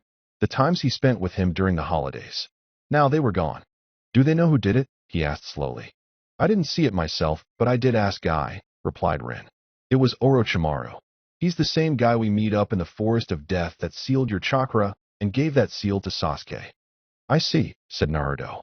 But on the bright side, said Rin quickly, Orochimaru was disabled. From what I was told, he can't use his arms anymore. Naruto smiled at that. Way to go, old man, he said quietly. Then he turned to look at Rin. What's the other bad news? Well, Sasuke told everyone that he beat Gaara, said Rin. Everyone believes him. Well, almost everyone. There are a few that felt his demonic chakra, and they think Sasuke's lying. However, there were no other witnesses. Wait, said Naruto suddenly. Weren't you there as well? Well, said Rin with a blush.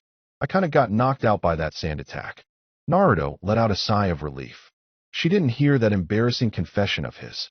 A part of him, after hearing about the Hokage's death, didn't want to wait anyone because who knew when his time would come. Still, he didn't know if she felt the same. Well, anyways, the doctors say you can leave about an hour after you wake up. So, want to listen to some music? Naruto nodded and Rin went over to a radio that was in the room. She turned it on to the preset station. I can show you the world. Shining, shimmering, splendid. Tell me, princess, now when did you last let your heart decide? I can open your eyes. Take you wonder by wonder. Over, sideways and under. On a magic carpet ride. Naruto quickly changed the station, not wanting to listen to a love song right at the moment. He's everything you want. He's everything you need. He's everything inside of you that you wish you could be. He says all the right things at exactly the right time. But he means nothing to you. And you don't know why. You're waiting for someone to put you together. You're waiting for someone to push you away. Now Rin turned the station. These songs were hitting a little close to home. Down in the hollow. Playing a new game. Laughing and a running hey hey. Skipping and a jumping. In the misty morning fog with our hearts a thumping in you. My brown-eyed girl. You my brown-eyed girl. Whatever happened to Tuesday and so slow? Going down the old mine. Cammy, why are you doing this? Thought Naruto as he changed the station once again. These lines of lightning mean we're never alone. Never alone. No, no. Come on, come on. Move a little closer. Come on, come on. I want to hear you whisper. Come on, come on. Settle down inside my love. The world's gone love crazy, thought Rin as she changed the station.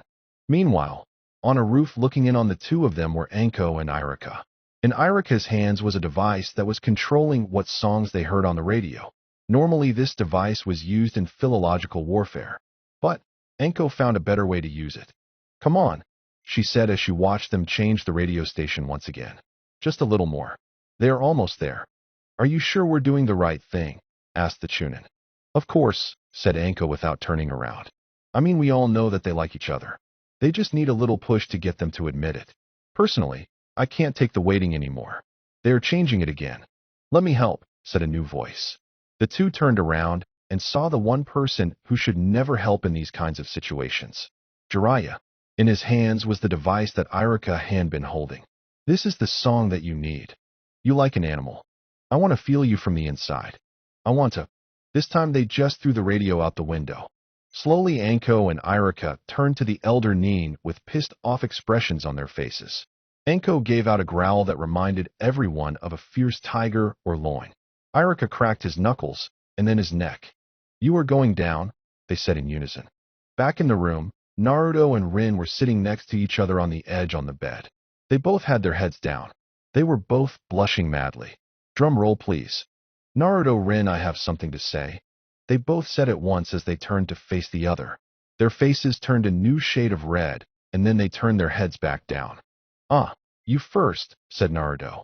Nah, you can go, insisted Rin. Naruto gulped. Well, when I saw you in that sand bind, it hurt, said Naruto. It felt like someone was squeezing my heart. While I was fighting Gaara, all I really wanted to do was to save you. And it wasn't because you're my teammate. Rin turned her head to look at him. You see, Rin, I have never felt like this before. I have been alone for most of my life. I don't really know what love is, but I think I am in love. I think I'm in love with you. Rin opened her eyes wide in surprise. I don't know if you feel the same, and I can understand if you don't. I just wanted to let you know how I feel. Naruto, said Rin. Yes. I think I love you too, she said as she leaned over and kissed him on the cheek. Back with Hinata, she made a vow in her hospital room. She wouldn't give up until she saw one of them with a wedding ring and a kid. Outside, Anko and Jiraiya were watching it with smiles on their faces. Even if Jiraiya was sporting a new black eye and several bumps on his head. Irika, sadly, was crying. That's beautiful, he said through his tears. Wimp, said Jiraiya. Then, his pervert senses began to tingle. He sensed people who could help him with his research. His mouth opened and drool came out. Gotta go. And with that he vanished, leaving behind only smoke and the echoes of his perverted giggles. What was that about? Asked Irika. I don't want to know, sighed Anko.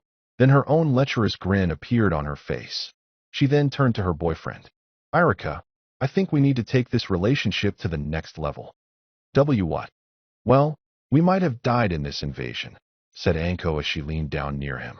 So near him, in fact, that her breasts were practically in his face. And I don't want to die a virgin. Do you? And no, stammered a red-faced Irika. But, good, said Anko as she grabbed his arm. To my apartment. And with that they were off. In another part of the village, Zabuza was helping the other people from Wave take the money back. Let's just say that the trip was well worth it. Hee. Naruto and Rin walked back home while holding hands. When they reached their home, they stopped and stared at it. Something was wrong. The house was intact and undamaged from the invasion, but there was something in the air that made it seem eerie. Then, without any warning, they heard a scream. It was the scream of Momiji Uzumaki. Naruto let go of Rin's hand and rushed into the house.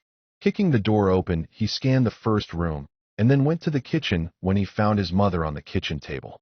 That was when Naruto's brain shut down and he turned to stone. Rin came in a moment later and found Naruto. She looked into the room and gasped at what she saw. Sensei, you're not supposed to do that there. Crap, said Erasure. Momiji, well, let's just say she would now have to explain the birds and the bees to Naruto. Little did they know that Jiraiya had seen the whole thing and had written it down for his next book. About an hour later, Naruto was back to his normal self and had gotten over the shock. However, he knew he could never eat on that table again. It could never be cleaned. Really sorry about that, said Erasure as he scratched the back of his head. We were having a small fight, then decided to make up. Don't say it like that, Baka, said Momiji as she hit him in the back of his head. Anyways, I have a limited time back here thanks to Orochimaru's jutsu. So, I'm going to do all the things I wanted to do before I died. Come one, Naruto. With that he grabbed his son's hand, and they vanished in a bright yellow flash. So, said Momiji to Rin, how was your day? Naruto and Erasure reappeared near the tower in the Forest of Death where the Elder Blonde had hidden one of his special kunai. With the Chunin exams over and everyone else working on securing the village, there was no one near who could see them or hear them. It was the perfect place for some alone time.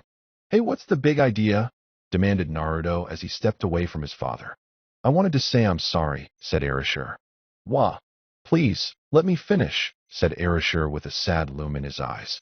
Today is my last day, and, well, I have to say this. What I did to you was one of the hardest things I have ever had to do. I could have done it to someone else, if anyone else had been born at the right time. Sadly, there was no one else.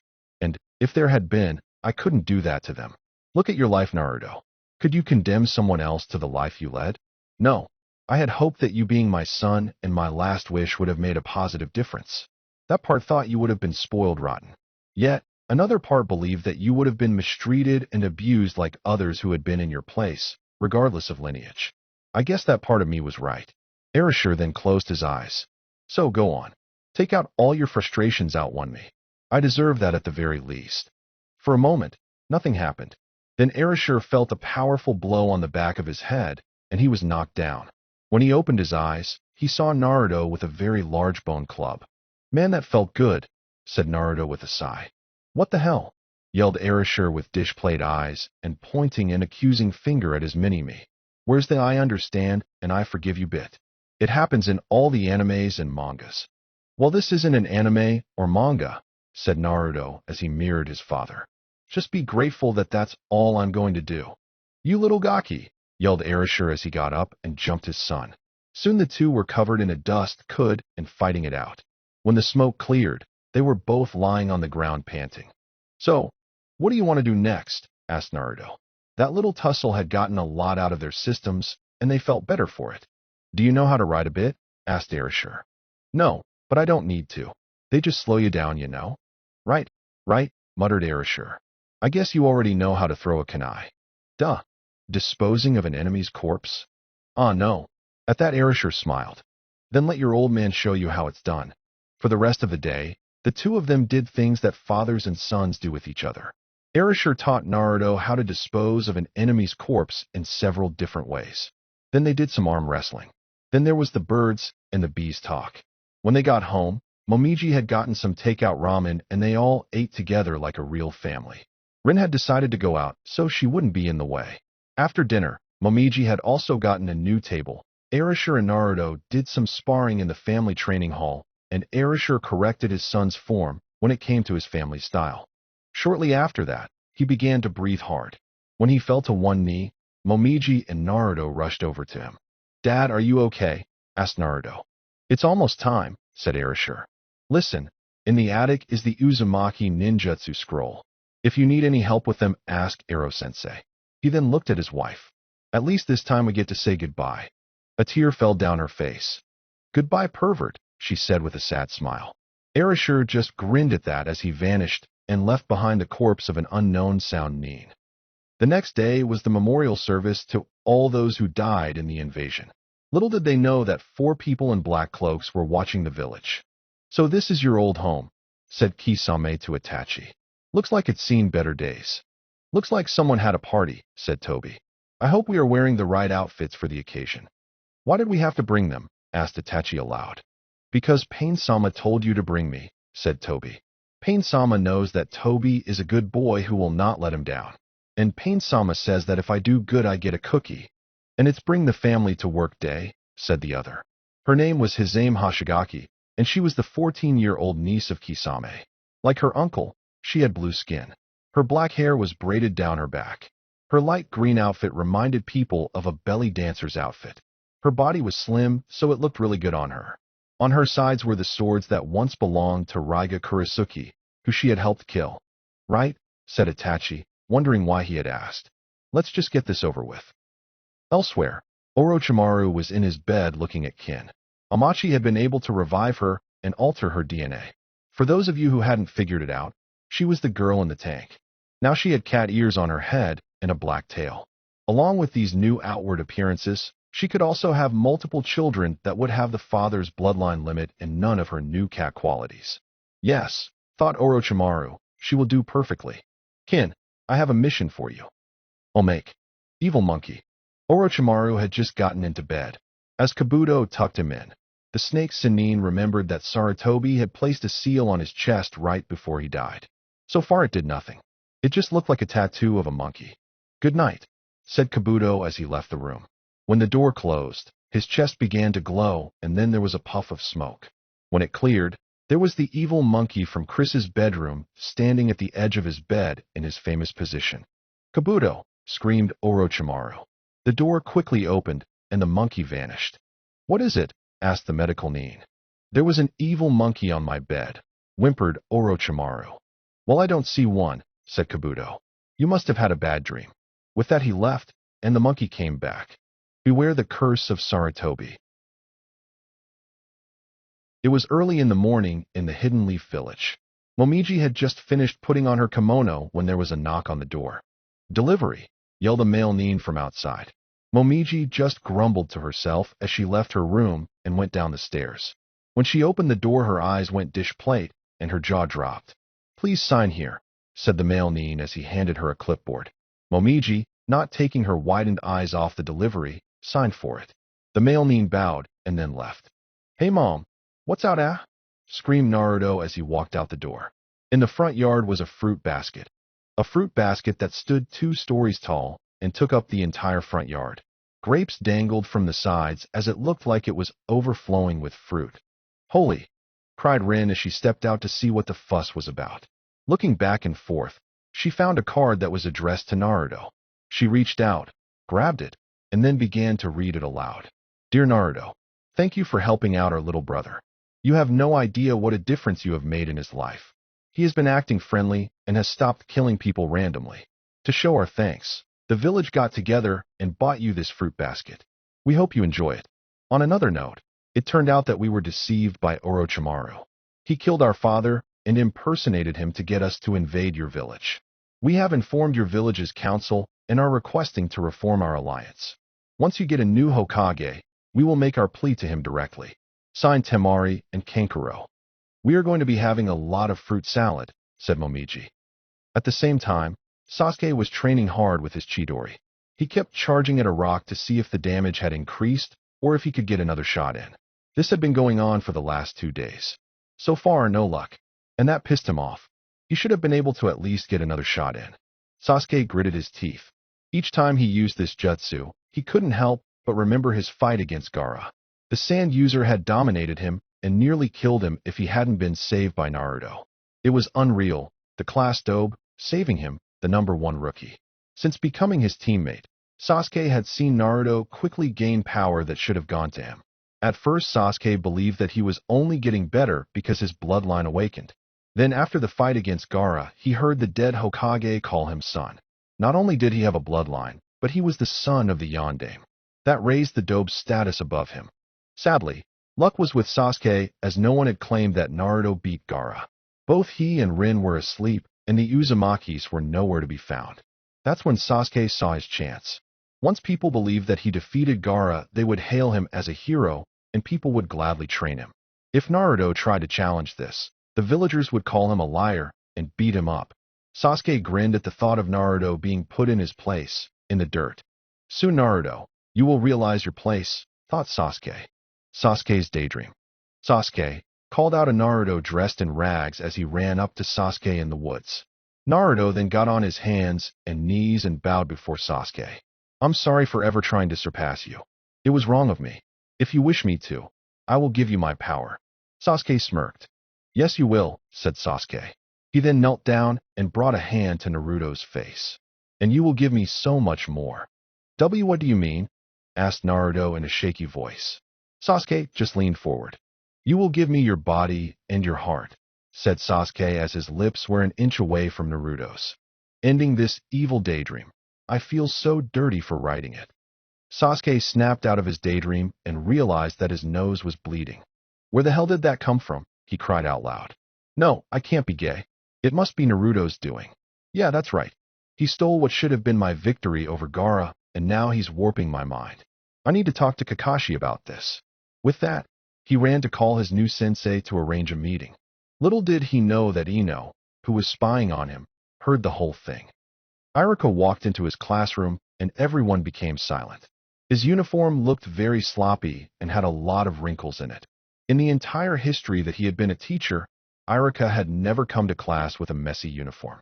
Not only that, he had on a weird smile. Little did those kiddies know that it was that "I got laid" smile.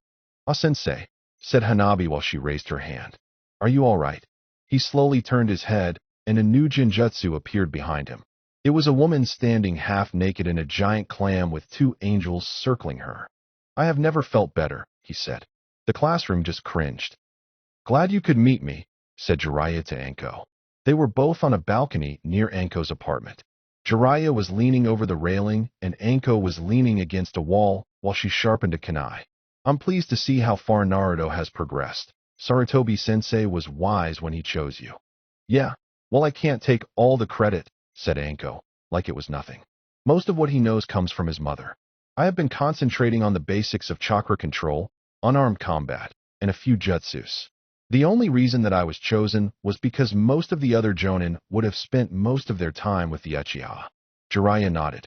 Listen, I'll be taking over as Naruto's sensei, he said. Why is that? There is a group out there called Akatsuki, said Jiraiya. They are a group of S-level criminals that have band together for a certain cause. At one point in time, Orochimaru became a member. It was by following him that I learned of this group. So what are they planning?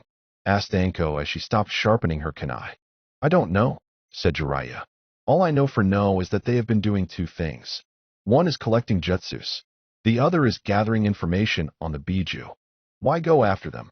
People will always desire power, said Jiraiya. But I plan to make sure that they don't get it.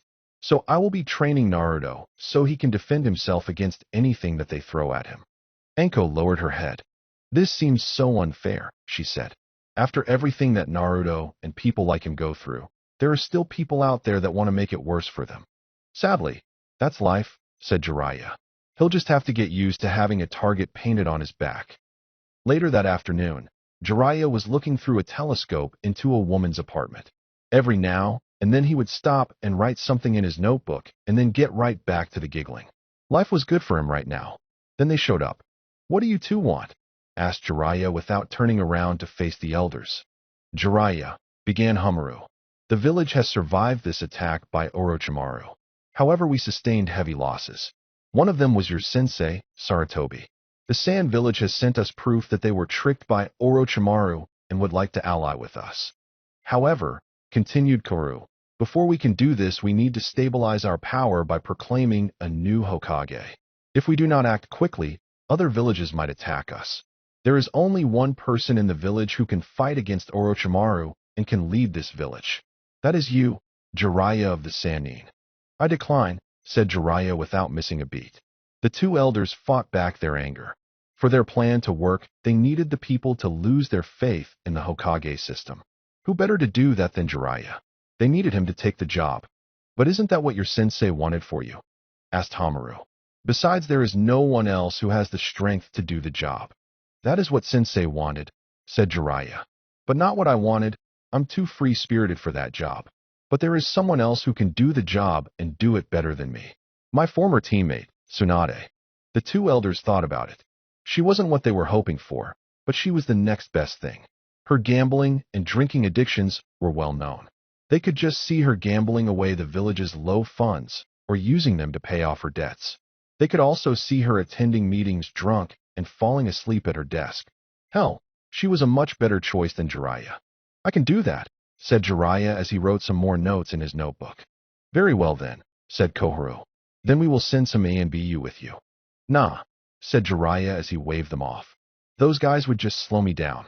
But there is one person I wouldn't mind taking with me. It was then Jiraiya turned around and grinned at them.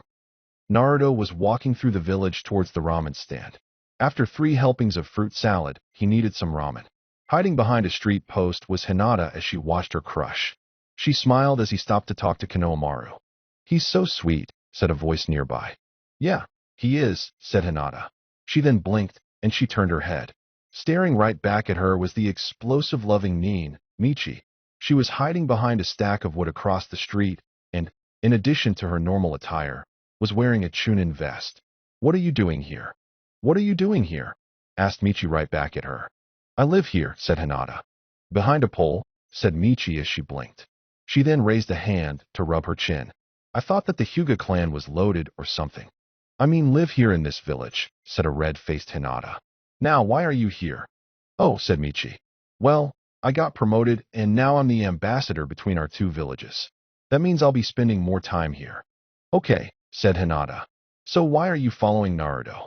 I plan on asking him out and killing anyone he is currently dating, said Michi without batting an eye. Hinata was about to tell her that there was no way Naruto would ever go out with her for doing something like that. When she began to add everything up, Michi would kill Rin. Naruto would hate Michi. Michi would go to jail or be exiled for killing a Leaf Nin. Hinata would comfort Naruto. Naruto would fall in love with Hinata. It was perfect. Well, good luck with that, said Hinata as she gave the other rival a thumbs up. You don't have a problem with this? Asked Michi. Nope, said Hinata. That's good, said Michi as she turned her head back in the direction of Naruto. Because if you did, then I would have, hey, where is he? While the two had been talking, Naruto had been pulled over by Jiraiya. Hey Gaki, said Jiraiya in a friendly manner. How's it going? Well, things have gotten a bit quiet since the Chunin exams ended, said Naruto. I was just on my way to get some ramen and then find Anko-sensei, so I can do some training. Is that so? Said Jiraiya. Well, there has been a change of plans. You're coming with me to find my old teammate. I don't have time for that, said Naruto as he began to walk away. I need to keep training so I can become Hokage. Jiraiya sighed as it appeared that it was going to be harder than he thought. So he began to walk behind the blonde Nin. You might want to reconsider, said the older Nin. She's got the biggest breasts in the world. I already have a girlfriend, said Naruto. Besides, if she was your teammate, then she's an old lady. Why would I want to stare at a grandma's breasts? If only he knew. Fine, said Jiraiya as he stopped walking. I was going to teach you a new super powerful jutsu along the way. Naruto stopped and started to sweat. Jiraiya grinned as he continued. But since you aren't interested, then I'll just ask Sasuke if he wants to come. I'm sure he'd love to learn a jutsu more powerful than the Chidori. Hook, line, and sinker. I'll go, screamed Naruto as he turned around. I thought you might, said Jiraiya as he pulled out a scroll. He opened it up and unsealed Naruto's backpack. He then handed it over to the confused-looking boy. We are leaving right now, so let's get going. This way I don't have to go through the boy's mother. Itachi had moved away from the group and was heading towards a small building. In the window displays, there were cameras and photos of happy shinobi families. When the mass murder of the Uchiha clan opened the door, there was the sound of a bell ringing. The room inside was mostly empty. There was only a counter, a few doors, and an old man polishing a camera lens. Quickly, Itachi moved over to the man. Fuzzy Wuzzy was a bear, said Itachi with a slight groan. He hated this password, but he had to pick up the orders for him and Pain while he was here. Fuzzy Wuzzy had no hair, said the old man as he put down the lens. The two shook hands, and then the old man handed him a brown envelope. Itachi placed 2 large wads of cash on the counter. I need 2, he said. The old man nodded and pulled out a second envelope. Itachi thanked him and walked out the door. As he did, he opened one of them and began to look at the pictures he had just bought. They were of all the beautiful women in the village. The old man had been a stealth expert when he was a shinobi and now used his skills to take pictures of the women of the village when they were loosely dressed.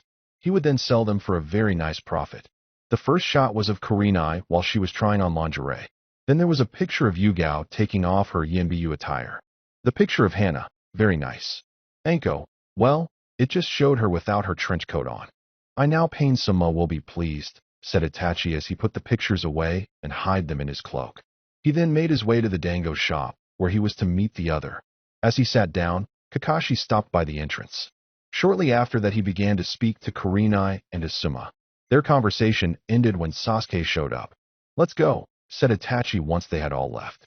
The Akatsuki group made their way downtown by following the river when 2 figures appeared before them. What are you doing here, S-class criminal Itachi Uchiha? Demanded Kurenai. And why did you bring Kisame Hashigaki? Demanded Asuma. Well, I didn't know I was famous around here, said Kisame as he grabbed the back of his sword. I hoped this wouldn't be dull. Wait a moment, said Itachi. We are not here to... Hi there, pretty lady, said Tobi as he appeared in front of Kurenai and interrupting Itachi. How about a date with Tobi when we are done here? No, said Kurenai as a tick mark appeared on everyone's head, except for Kisame, who thought it was funny as hell. Tobi moped as he walked back. As I was saying, said Itachi as he glared at Tobi for a second, we would rather not fight. It would be better for everyone if this was resolved peacefully. So if you give us what we want, then we will leave. No chance in hell, said Asuma. Good, said Kisame as he lifted his samahata over his head. I was hoping for some action. With that, he moved in front of Asuma and swung his sword downward. Asuma quickly pulled out his trench knives and blocked the attack. Kisame looked down at the knives and noticed something. I see you are using chakra. Kisame then turned the blade so it was flat and pulled back. Pity for you, this sword shaves. Meanwhile, Kurenai had Itachi in a Jinjutsu. Or at least she thought she did. One moment he was entangled by a tree, and the next she had traded places with him. Kurenai bit her lip hard enough to draw blood as Itachi came at her with a kunai. Thankfully, she was able to break the jutsu due to the pain and moved out of the way. However, Itachi turned his thrust into a kick at the last minute and knocked her into the water. This is the end for you, said Itachi as he suddenly appeared in front of her. For one of you, said a voice behind him. Meanwhile, Asuma was still fighting Kisame. So far the most he was able to do was cut the shark man's cheek. Let's finish this, said Kisame. Water dragon jutsu. Water from the river then began to rise and take the form of a dragon. Without warning, someone called out that same jutsu, and the two dragons hit each other. Before Asuma stood Kakashi. Of course, there was another Kakashi standing in back of Itachi. What are you doing here? Demanded Kakashi. Itachi just slowly turned his head. I won't take as long as Kisame, he said. Meanwhile, Tobi stared at Kakashi as he fought Itachi. It's been so long since I last saw him, he thought. Having second thoughts? Asked a voice in his head. No, master. I made a deal with you in order to stay alive. Besides, he failed to keep Rin safe. He even abandoned Sensei's son. If killing him is needed to fulfill my promise to you, then so be it. A wise choice. Once everything is completed, I will have returned to power, and you may continue on with your existence. However, Kyuubi will be a problem. From what I remember about him, his plan is nearing its completion. What's his plan? You do not need to know. Now be a good boy, Obito, and just listen to me. Yes, Master Madara. Tobi was taken out of his thoughts when Itachi began to tell everyone the reason they came. We are here for the Yandame's legacy, he said. So you want Naruto, said Kakashi. Not that I care or anything, but I can't let you take him since he is a shinobi of the village. Jerk, said Kisame from the sidelines. Very well then, said Itachi as he closed his eyes. Time to show you the true power of the Uchiha clan. He then opened his eyes and said, Tsukuyami. Kakashi soon found himself chained to a steel cross. The sky was red and the clouds were black. Before him stood Itachi. In this world I control everything, he said in an emotionless tone. For the next 72 hours you will be tortured. He then began to stab Kakashi over and over with a katana. Kakashi tried to tell himself that it was just an illusion, but the pain was just too real. The pain just went on forever, and then it just stopped. 71 hours, 59 minutes, and 59 seconds to go, said Itachi. All that in 1 second? Panted Kakashi. Yes, said Itachi as he sheathed the blade. Here, I control everything. He then pulled out a copy of Ika Paradise and a match. Kakashi was tortured over and over again. After watching his books being burned, he was dressed like Guy, burned to death, watched Barney, was hugged by Teletubbies, was told by Erasure that he was weak, and kicked in the balls. Then the whole thing repeated itself. Bless you, Itachi. In the real world, Kakashi simply fainted. Let's go, said Itachi. We have caused too much of a commotion and more will be coming. No way, said Kisame. I say we. He was interrupted as Guy appeared out of the water and kicked the shark man in the face. That had to hurt, said Tobi as he appeared behind Kisame and caught him. Sorry, but we have to go? I promised an old lady I'd help her cross the street. But, with that, the 4 shinobi vanished. Meanwhile, Kin was setting up her trap in a nearby village.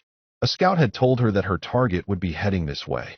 Setting up the trap was easy, but executing it would be a different matter. Omake. A dark future. The leader of the rock village was going over his plan that involved Michi to the council.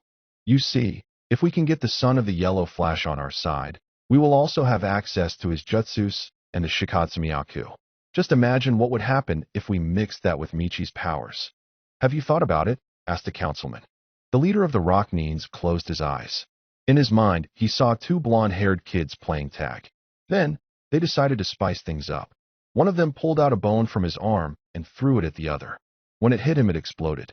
The child healed his wounds and then laughed as he did the same action. Soon, bomb bones were going off everywhere.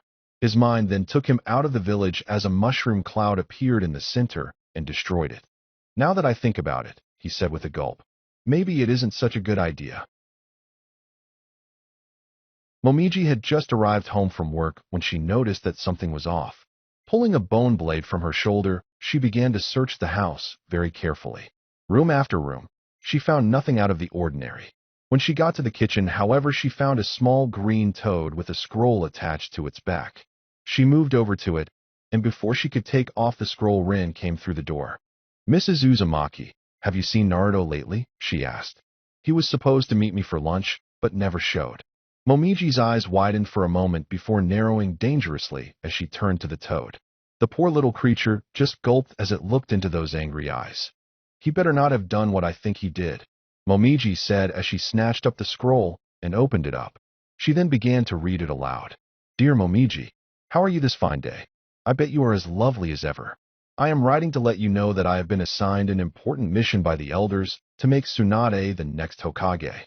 Now I just have to find her and convince her to take the job.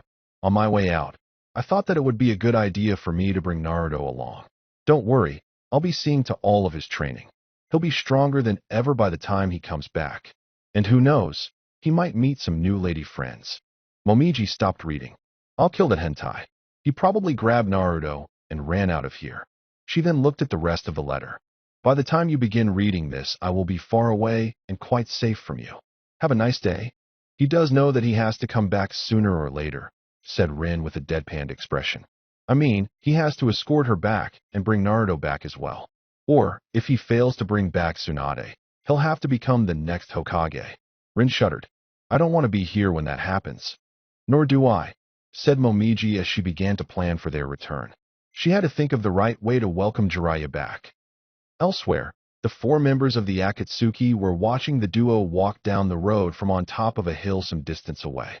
I can't believe he has Jiraiya of the Sannin with him, said Kisame as he looked at the older Nin. If we fight him, then we'll be two dead members of Akatsuki.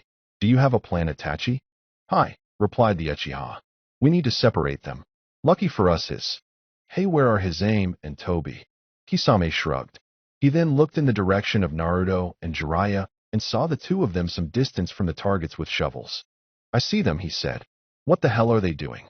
I have no idea, replied Itachi. Let's go and get them before they cause us trouble. With that, the two of them raced over to where Hisaime and Tobi were on the road. So far they had dug a small hole about a foot deep. About time you both got here, said Hisaime as she stopped digging. Give us a hand, would you? Don't worry about it, said Tobi. Tobi can do their share of the work. That's what makes Tobi a good boy. What are you two doing? Asked Itachi with a sigh. He had a feeling he wasn't going to like this. We're digging a pitfall trap, said Hisaime as she went back to her work. If we can't take them on head-on, we have to use a trap. She stopped and pulled out some items from behind her back. How she did it, we may never know. The two items were a stack of porn magazines that were tied up and a mega bowl of ramen. See, we even have the perfect bait for them. Kisame and Itachi's sweat dropped. That will never work, said Itachi calmly. It is too obvious. Jiraiya is one of the Sannin and will see right through this trap of yours. Shit, hissed Kisame as he looked over his shoulder. Here they come. Hi. With that, Itachi grabbed Tobi and Kisame grabbed Hisaime, and the four of them dived into a nearby bush as hide. Hey Naruto, said Jiraiya as he squinted. Do you see something up ahead? Naruto looked down the road a little further. Yeah, I do, Arrow Sennin, said Naruto as they kept walking closer. This comment earned him a hit on the head.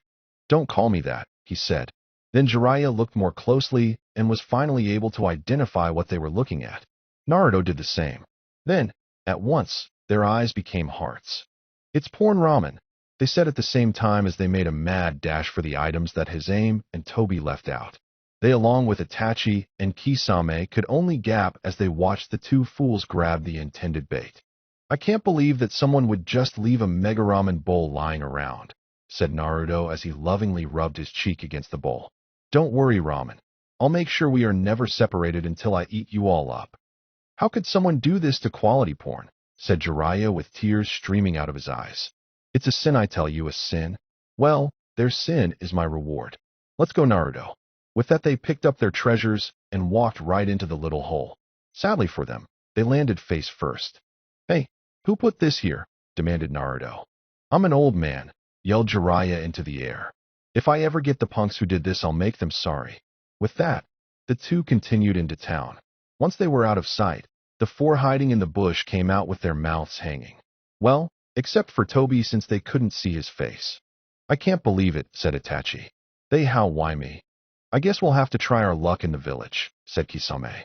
We'll need better bait, said his aim. Toby agrees, said Toby. Maybe a real girl serving ramen this time. We'll put super glue on their seats so they won't be able to get up. Then we'll take Naruto, seat and all. Yay for Toby. At that moment, Itachi came back to his senses. No, we will not do that, said Itachi. But it did give me an idea. Let's go. Back in the Leaf Village, the Jonin were in Kakashi's room as they grieved for him.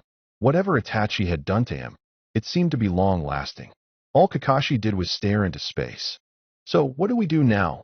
Asked Asuma to no one in particular. Without a Hokage, that puts the elders in charge. Knowing them, they'll hand over the kid to keep this from happening again. What do they want with Naruto anyways? Asked Guy. I'm guessing that they want the QB, said Asuma as he put out his cigarette and lighted a new one. He then stuck that cancer stick in his mouth and took a deep breath. I doubt they want Naruto, so he can go door to door selling cookies for them. Right, Kurenai? Kurenai, however, was not paying attention. Instead, she was staring at Kakashi's mask. Here it was the chance of a lifetime to see what he looked like underneath it. She slowly reached down, grabbed it, and pulled it down. Underneath it was another mask. What the hell, she swore. She then grabbed the new mask and pulled it down as well. Kakashi was still masked. Apparently, he had on infinite masks because Kurenai just kept on pulling mask after mask down. Hey Kakashi-sensei, said Sasuke as he just walked in the room without knocking. I was thinking about what you said, and he stopped as he noticed the people in the room and Kurenai trying to unmask him. What happened here? Before anyone could say a thing, Aoba came right in and started yelling. Is it true? He yelled as the other Jonin made signs for him to shut up. Is it true that Itachi came back and is looking for Naruto because Sasuke doesn't interest him at all? And is it true that Sasuke is gay? I heard about it from that girl Ino, and oh shit. It was at that moment that he noticed Sasuke. No wonder he's a special Jonin. But Sasuke didn't hear that part about him. Rage had overtaken him, and he burst out the door and began to look for Naruto. I don't interest him, thought Sasuke as he ran. Well, I'll just have to prove to him that I am worth his attention. Then I will kill him and make Naruto my slave. Yeah, that's right. I can't be gay. I need to rebuild my clan, and I can't do it with Naruto. Naruto and Jiraiya walked through the village as they looked for an inn. It took a while, but they finally found one that had a lot of wind chimes in the lobby. Naruto walked next to Jiraiya as they rented their room for the night from a girl that looked strangely familiar. Will there be anything else? She asked. She had long back hair that was tied in the back by a bow. She wore a French-made uniform with long arm stocking and a pair of high-heeled shoes. The dress hid her tail nicely, but her cat ears were as plain as day. She looked at Naruto and gave him a wink. We are offering special services for younger customers such as you. Naruto just shook his head. Damn, said Jiraiya with a pout. Why do all the ladies flock to you? I have no idea, Ero-Sennin, said Naruto. Jiraiya was about to hit him for that, but stopped when he saw a woman wear a very tight dress. She smiled and winked at Jiraiya. She then beckoned him to come to her. Blood dripped out of his nose. Naruto, he said as he handed his new student the keys to their room. I want you to practice molding your chakra. Hopefully, I'll be back late. With that, he went over to the woman who was under Itachi's genjutsu. They had originally just asked her to do it and even offered her money, but the woman said hell no. Fine, said Naruto as he stuck out his tongue at his new sensei behind his back. He then turned to look at Kin. You look a little familiar. Have we met? Kin started to sweat bullets and looked away. Nope, she said. Crap, I made it look too obvious. Now he'll really begin to suspect me. Oh, okay then, said Naruto as he began to walk to his room. Kin face faulted. The four members of Akatsuki watched as Naruto walked into the inn. They were sitting in a coffee house close to it, trying hard not to stick out. Kind of hard when two members look like fish. One wears an orange mask, and the last one is a pretty boy. That kind of crowd is easily noticed. Let's move, said Itachi as they all got up and headed for the door. However, an arm grabbed Itachi's. He spun around and saw their waitress. "May I help you?" he asked. She held out her hand. "You owe me 46,000 Rio," she said. Itachi looked into her eyes and activated a genjutsu. "You have already been paid," he said. "I have already been paid," she repeated. "And you were tipped very nicely," added Itachi. "And I was tipped very nicely," she repeated. With that, she went back to work with a big smile on her face. "I love doing that," said Itachi as he walked out of the coffee house. The group walked across the street and began to walk to Naruto's room. "Hey Itachi," said Toby. "How about you turn off your Sharingan?" "Why?" asked Itachi. "Well, will you need it to take down a genin?" asked the masked member. "He does have a point," said Kisame. "Besides, you should conserve your chakra in case Jiraiya comes back early." His aim nodded in agreement. "Very well," said Itachi with a sigh. A moment later, his eyes returned to their normal state. Naruto was sitting in his room with his clones when he heard a knock on the door. As he got up, he dispelled his clones. He was about to ask if it was Jiraiya when he remembered that girl at the counter. Deciding to check it out first before asking, he looked through the eye hole. The four people he saw didn't look a thing like Jiraiya, even when he squinted. So who were they? Naruto backed away from the eyepiece, and a moment later there was another knock on the door.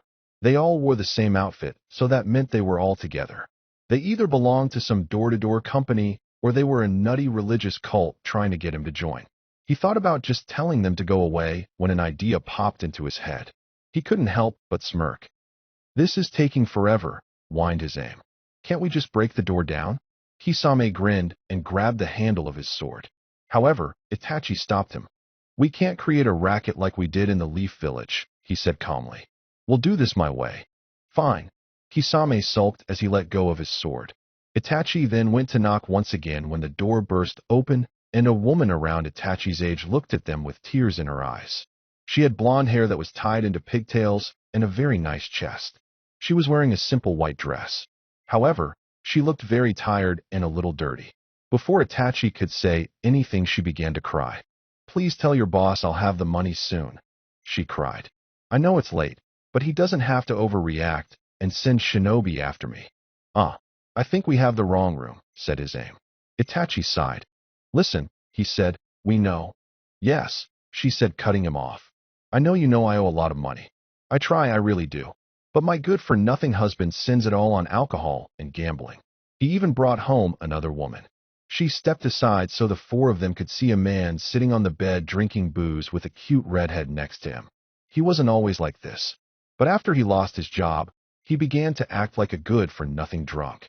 "I had to sell our house to pay back the money I owe for his gambling debts, but he spent that too. And when I tried to stop him, he hit me." She turned her head to show them a bruise on her left cheek. Kisame and his aim had rivers of tears running down their faces. Toby was sporting a geyser. Itachi had a single tear in his eye. "We're so sorry," cried Kisame. He then pulled out a large sack of money and handed it to the girl. "It may not be much, but you need it more than we do." "I agree," said Itachi. "It feels right to give you our money. Your need is greater than ours." "Thank you all," replied the girl as she bowed. She then slowly closed the door, and the four of them began to walk away. "We are such good people," said Toby. "Yeah," they all said in agreement. Once they were gone, Naruto released his hinge on himself and his clones. Then, as he began to laugh his ass off, the clone vanished as well. Anko had been a very good teacher indeed. She had taught her 3 students that if they ever needed to get out of a situation, make sure that the girl in the group cries and has a really sad story. In fact, Anko used it one time during a small mission in one of the neighboring villages. She had gotten drunk and was arrested for indecent exposure. She just cried and told the cops that she had gotten drunk, threw up on her clothing so she had to get rid of them, and all because her no-good boyfriend hadn't shown up on their anniversary. What a mission that was. Naruto then opened the sack and gaped. They were loaded. There had to be at least enough in there to have the entire house redecorated and have enough left over to buy his favorite ramen stand. Who the hell carries that much money with them? Remember, kids, a fool and his money are soon parted.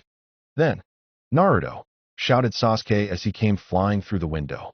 Naruto motioned him to keep his voice down, but it fell on blind eyes. "Where is Itachi? I know you know where he is, so tell me. And stop it with those hand signals, damn it. I have a clan to avenge, so." Sasuke was then cut off when the door was kicked down by a very pissed-off Kisame. He had more veins in his eyes than normal. "You tricked us!" he screamed as he pointed at Naruto. "If it hadn't been for that emo's screaming, we would have just walked away. Now give us back our money and get over here, so I can cut off your legs." "And who the hell is he?"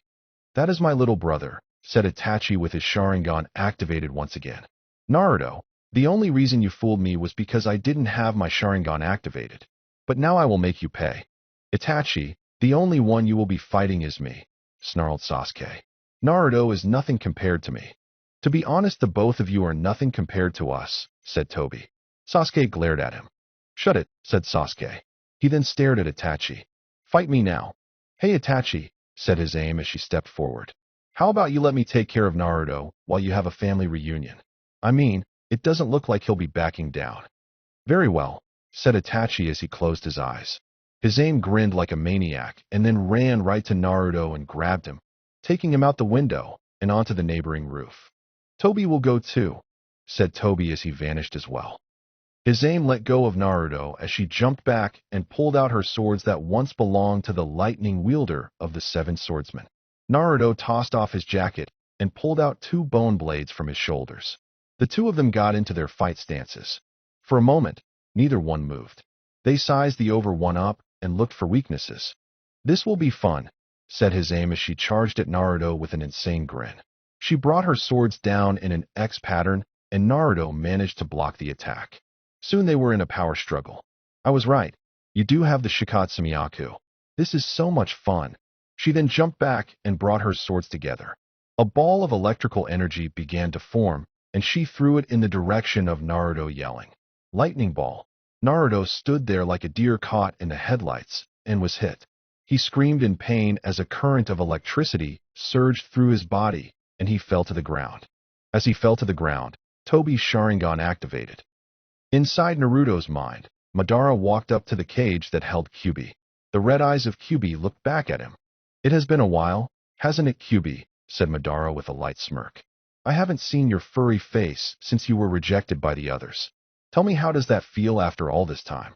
Tell me, how does it feel to be accepted by the others and then torn out?" asked Kyuubi, knowing he had hit a sore spot. Madara gritted his teeth. "It doesn't matter," he said. "You will never join them. They only see you as a mistake, a fluke created by the universe as it formed. No matter what you do, you will always be bound to the earth like the foul and lowly creature that you are." "Like you're any better," said Kyuubi. "From what I heard, they didn't even give you back your body. They stuck you in a shrine and left you there so you couldn't cause any more trouble. As for me, I no longer have any intentions of joining the others. I have found another way to get what I want. And this kit is the key to it all." "This boy?" questioned Madara as he looked around. "I will admit he has potential and the right lineage, but that won't be enough. My plans, however, are actually attainable. That is why he is coming with us, so we can use your power to serve me." Kyuubi laughed. "What is so funny, Fox? You still don't get it," said Kyuubi as he stopped laughing. "Power comes from much more than whose family you belong to or how much potential they have. Power comes from what drives one, what pushes them to the brink and beyond. This boy is driven by a force that will make him very strong. In fact, if I calculate right, he will be ready for what I have in store for him in 10 years. And he should be able to defeat you in 2.5 years." "Really?" said an unamused Madara. "You have been stuck in this seal for too long. I would rather take you now, but I would rather see that look of defeat when I prove you wrong." He turned and began to walk away. "I will wait for the boy until then, and when I defeat him, you will be mine." "In 2 years, Baka," said the Kyuubi as he lay down to take a nap. Naruto slowly got up and stared at the shark girl. "So you can still fight," she said. "Fine then." With that, she moved in to charge at him when a Sunbon needle, with a bell attached to it, hit the ground in between them. The bell then rang, and Hisame's vision became blurry. Naruto looked over to where it came from and saw Kin dressed in her old outfit minus her forehead protector. "Don't worry," she said. "I can target certain opponents so it won't affect you. Just go for it." Naruto nodded and got in close. "Dance of the Larch," he said as bones popped out of his chest and arms. He then did a spin in front of his aim and cut her up along the chest area. Right before she was about to fall, Toby caught her. "I think it's time to go," said Toby. A moment later, black flames came out of the wall of the inn, and Kisame and Itachi began to run away. Soon Toby was following them, while carrying his aim on his shoulder. One thing was for sure, he would see them again. Naruto looked at the hole in the wall of the inn. Surrounding it were black flames. He was about to jump down when he saw Jiraiya walk over to it. He then saw the old pervert take out a scroll and then seal the flames into the scroll. Once it was over, he beckoned Naruto to him. A moment later, both he and Kin were standing in front of the arrow. As soon as Naruto stepped into the hallway, he noticed that it seemed to be covered in flesh. Sasuke was stuck in the wall. The whole thing reminded him of one of those anatomy movies that were on TV. What happened, Ero-Sennin? Asked Naruto. Jiraiya sighed. Well, Sasuke here fought Itachi, he said as he pointed to the emo. Well, more like got the shit kicked out of him. What was he thinking? Anyways, I showed up and was about to step in when Sasuke tried to get up again and Itachi used some jutsu on him. Who knows what it did to him? What happened to the emo king? Sasuke was trapped in the world of Tsukuyami. He was bound to the ground in a way that forced him on his knees straight up. In front of him was Itachi. In here I control everything, said Itachi. For the next 72 hours I will torture you. With that he walked over to Sasuke and began to kick him in the groin. Then he made him think that he was married to Sakura and had several pink-haired boys with her. Then he took some clamps, attached them to Sasuke's member, with difficulty due to its small size, and used an eclectic jutsu to zap it, like in that one Christmas South Park episode. And all that was in 1 second. Back to reality. Well, continued Jiraiya. I then stepped in and used one of my own jutsus that would have made them toad chow. No one had ever escaped from it before, but somehow they did. When Jiraiya finished saying this, he canceled the jutsu. Slowly, the flesh began to vanish from the walls, and Sasuke fell to the ground with a thump. Naruto, Jiraiya, and Kin walked over to his body. The poor bastard has a broken arm, several broken ribs, and who knows what that jutsu did to his mind. We better take him back to the village, and he was then cut off as a kunai flew past him and hit the wall. They all turned around and saw Guy running towards them. Dynamic, cried the green beast as he jumped into the air. No, Guy, it's me, cried Jiraiya as he held out his hands. Entry, finished Guy as his foot hit Jiraiya's face. It was then that he realized his horrible mistake. A few minutes later they were all sitting down and Jiraiya's nose had stopped bleeding. Sorry about that. I kind of left in a hurry and rushed things. When I got here, I didn't have a mirror, so I used my forehead protector to see what was down the hall. All I saw were 3 sinister-looking figures. I guess I got a little carried away. You suck at apologies, Guy, said Jiraiya. Well, since you're here, you can take Sasuke to the village's hospital. He's in bad shape, thanks to Itachi. The only person who can help him is Tsunade. I see, said Guy as he looked over at Sasuke. He looks like he's in the same shape as Kakashi. Guy got up and put Sasuke on his back. Don't worry about a thing. Guy is on the job. With that he did his nice guy pose, sending shivers down everyone's spines. Did he have to do that? Asked Kin as they walked to the edge of the village to see Guy off. I know, said Naruto. Just be glad Lee isn't here, or there would have been hugging. He then looked at her again and moved into a thinking pose. I know I've seen you somewhere before. But where? WL, I sometimes go to your village to get air genins to help me with the inn, said a scared Kin. Maybe you saw me there. Could be, said Naruto as he let it go. Kin gave a sigh of relief.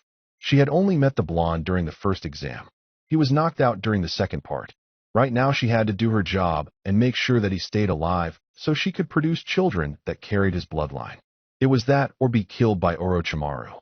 She didn't like it, but she wanted to live. As they continued to walk, Naruto turned to Jiraiya. Hey Ero-Sennin, who is this Tsunade person? He asked. Stop calling me that, said Jiraiya. To answer your question, she's my old teammate.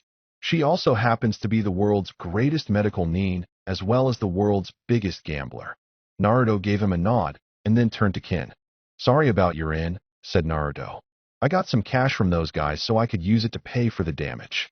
Jiraiya turned and gapped at Naruto. Don't do it, he thought. Just run with the cash. Wait, he tricked them out of their money. Well, he is a prankster after all, and people like Itachi aren't used to people like him. Interesting. It's okay, said Kin. I only work there part-time. I used to be an academy student, but I had to help out my parents, so I moved back here and just stayed. Luckily for Kin, Naruto would believe anything. Good thing that they don't know that the real girl that works there is tied up in the basement. Well, I'm off, said Guy. Oh, before I forget. He reached behind his back. I got something for Naruto. I helped made Lee strong, and I'm sure it'll help Naruto, so the two of them will have a good spar. Really? Cried Naruto. What is it? Guy smiled as he pulled out the green, evil spandex from hell. Jiraiya nearly face-faulted, and Kin had a look that screamed horror. It's functional and stylish, said the insane guy as he handed it to Naruto. Well, I'm off. With that he turned around and walked away. Naruto, we are burning that thing, said Jiraiya. Why? Asked Naruto innocently. That's why, said Jiraiya as he pointed to Guy's ass. You'll look like an ass. Maybe a trash can would be better, said Kin as she grabbed in and stuffed it into a nearby trash can. Now that that's over, do you mind if I tag along with you too? Being a kunoichi has always been my dream. I would go with that guy person, but he creeps me out. Fair enough, said Jiraiya with a nod. It was understandable. Walking into the village with Guy and no one else to talk to or knowing no one else. That was like social suicide. But there was another reason he was going to let her come along. He needed more material for his next book. In this one, the main character would be swarmed by women, and he would do his best to remain faithful to his true love despite their means of persuasion. Well, let's go to the next village. And that's what happened, said Itachi as they stared at the hologram before them. Pain gave a nod.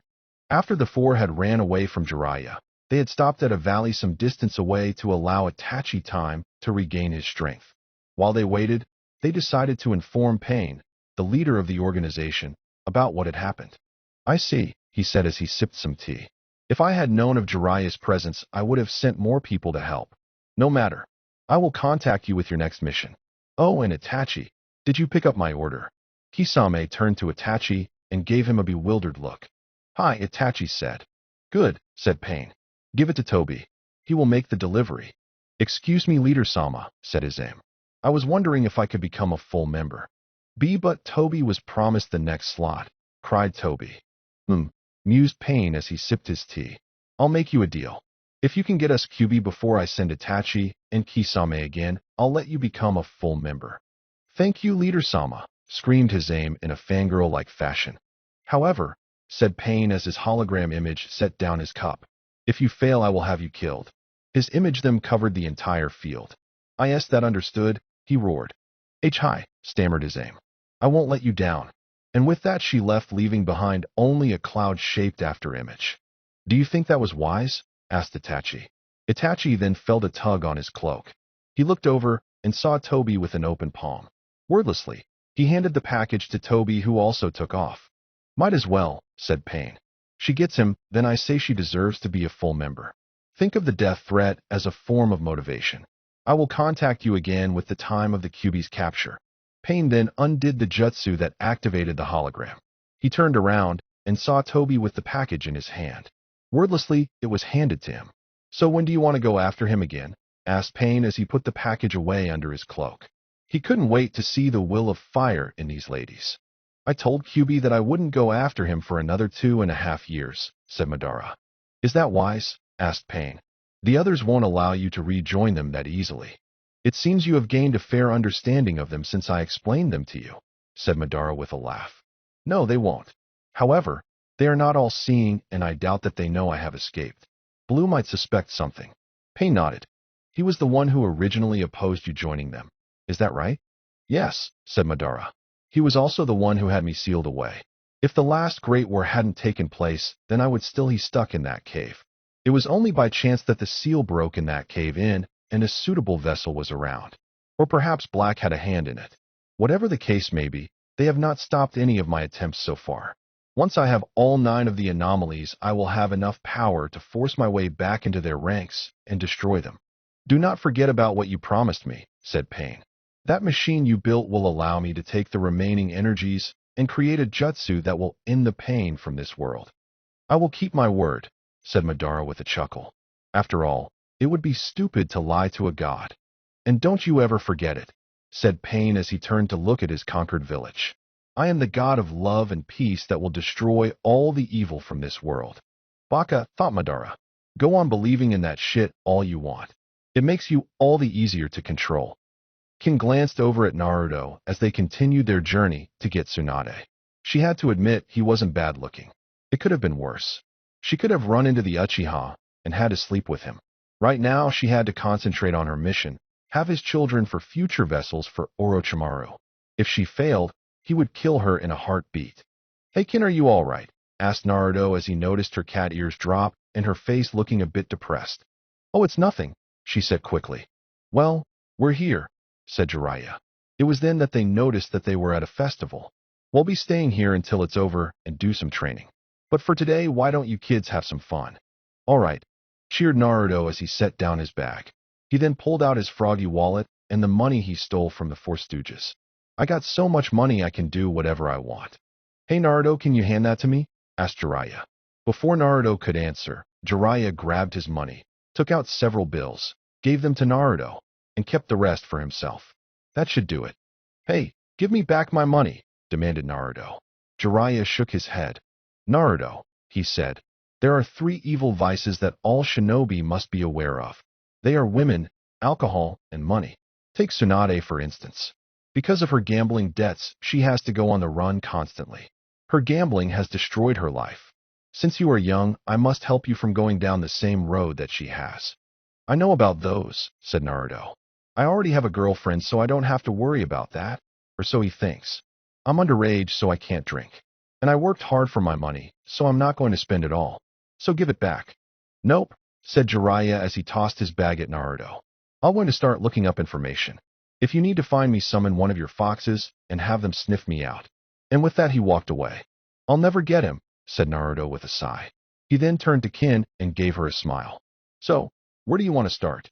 What do you mean?" asked the blushing Kin. "Is he asking me out?" "Well, it'll be more fun with more people," said Naruto. He then blinked and then bit his thumb. "The more the merrier." Summoning jutsu. There was a puff of smoke, and there on the ground sat Banshee. "Naruto," squeaked Banshee. "Did you bring me out to play?" Naruto nodded. "Yeah," he said. "I haven't summoned you in a while, so I thought it would be nice to have you around. Oh, I also wanted you to meet a new friend of mine. This is Kin." As soon as he said that, Kin quickly picked up Banshee and began to hug her. "Kawaii," she cried as she hugged the little fox. "Help, Naruto, can't breathe," cried Banshee. After Naruto was able to separate Banshee from Kin, the 3 of them went out to the various booths. They started with the games like the goldfish net and the milk jug game. After that, they decided to eat as much as they could with the money they had left. When the money was gone and they were looking for the arrow senin to give him a squid on a stick, Banshee found his scent coming from a tent that said adults only. He was inside, sitting between 2 lovely women and drinking sake. On the ground were Naruto's wallet and the sack of money, both empty. "Arrow senin," screamed Naruto. "What do you want, Gaki?" asked Jiraiya. "What the hell are you doing?" demanded Naruto as he waved his arms around.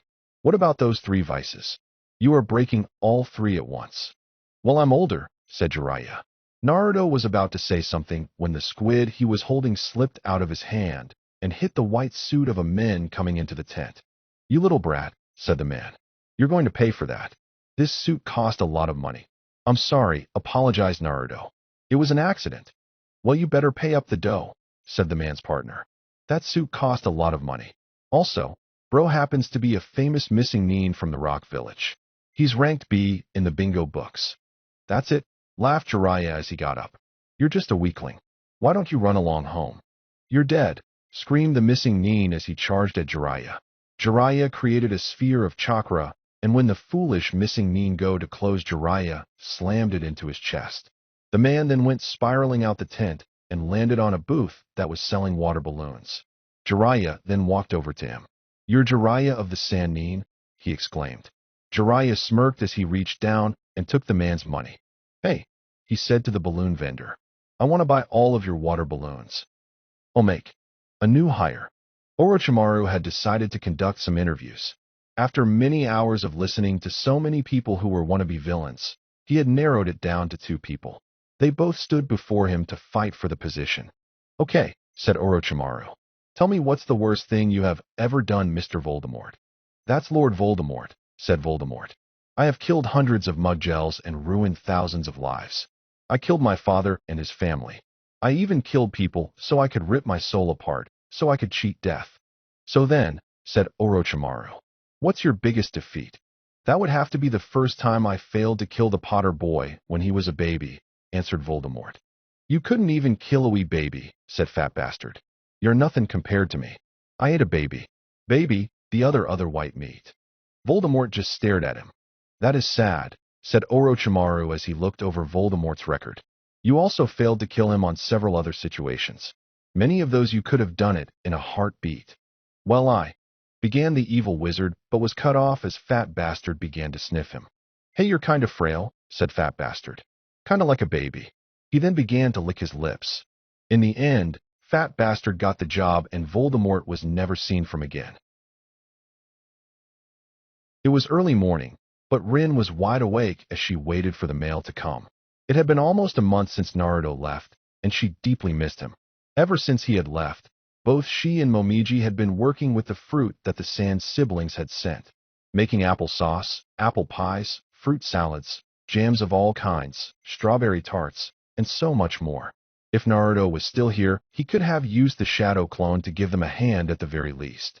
This just added another reason to the list of why they should beat down the Sannin. The reason Rin was up so early was that she was hoping to get a letter from Naruto. Since he had been gone, she had received 2 letters from her boyfriend. The first one was about the Itachi attack. She got so scared when he wrote down that there was an organization that was after the Kyuubi. Then she got angry when she found out that he was traveling with another woman. But something about the name sounded familiar. If only she could place the name with a face. The second letter was about his training. Jiraiya was teaching Naruto the Rasengan. The letter, however, only went up Naruto popping a water balloon. Rin suddenly perked up when she saw a male Nin coming up to the house.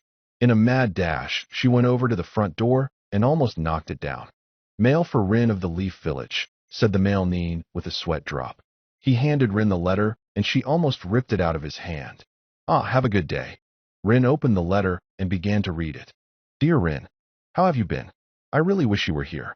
Sorry for not writing more, but my training is taking a lot out of me. Although I could master this jutsu quickly, but it seems to be harder than it sounded. Well, I guess that's Dad for you. After I was able to break the water balloon, I had to pop a rubber ball. This was much harder. Now I am working on not popping a normal balloon. I wish I could tell you more, but that stupid pervert won't let me. You should see the jutsu that Kin learned. It's this shockwave thing that sends everything flying from all around her. My great breakthrough has better range, but this one is better when you are surrounded. Arrow Sennin just got a lead on where this Tsunade person is. Some place called Tanzaka City. Kin says that it is famous for its castles and casinos. Hopefully we'll find this old hag, and I'll be coming home soon. I'll be sure to bring you back something nice. Love, Naruto. Personally, Rin could have gone without hearing about Kin. She let out a sigh. Oh well, at least they were getting close to finding Tsunade-sama. The closer they got to her, the sooner the mission would be done with. In another part of the village, Hinata was training. Ever since Michi had come to the village, she had been staying at the Hyuga compound. There the village was sure that the rock girl would always be watched. Also, as one of the noblest families in the village, it was their pleasure to house an envoy between the 2 villages. The bad part was that Michi was placed in Hinata's room. How can anyone snore that loud? Asked Hinata out loud. Since no one was there yet, no one answered. It wasn't until a few minutes later that Hayashi arrived on the scene. It is good to see you up this early, he said as he walked into the training hall. Hinata gave him a nod to acknowledge his presence. Starting today, we will begin your training anew. Hi, father, said Hinata as she got into the traditional gentle fist stance. However, Hayashi shook his head. No, Hinata, he said calmly. What I am going to be teaching you is a different form of the gentle fist that is hardly seen anymore. The form we use is not suited for people with your flexibility.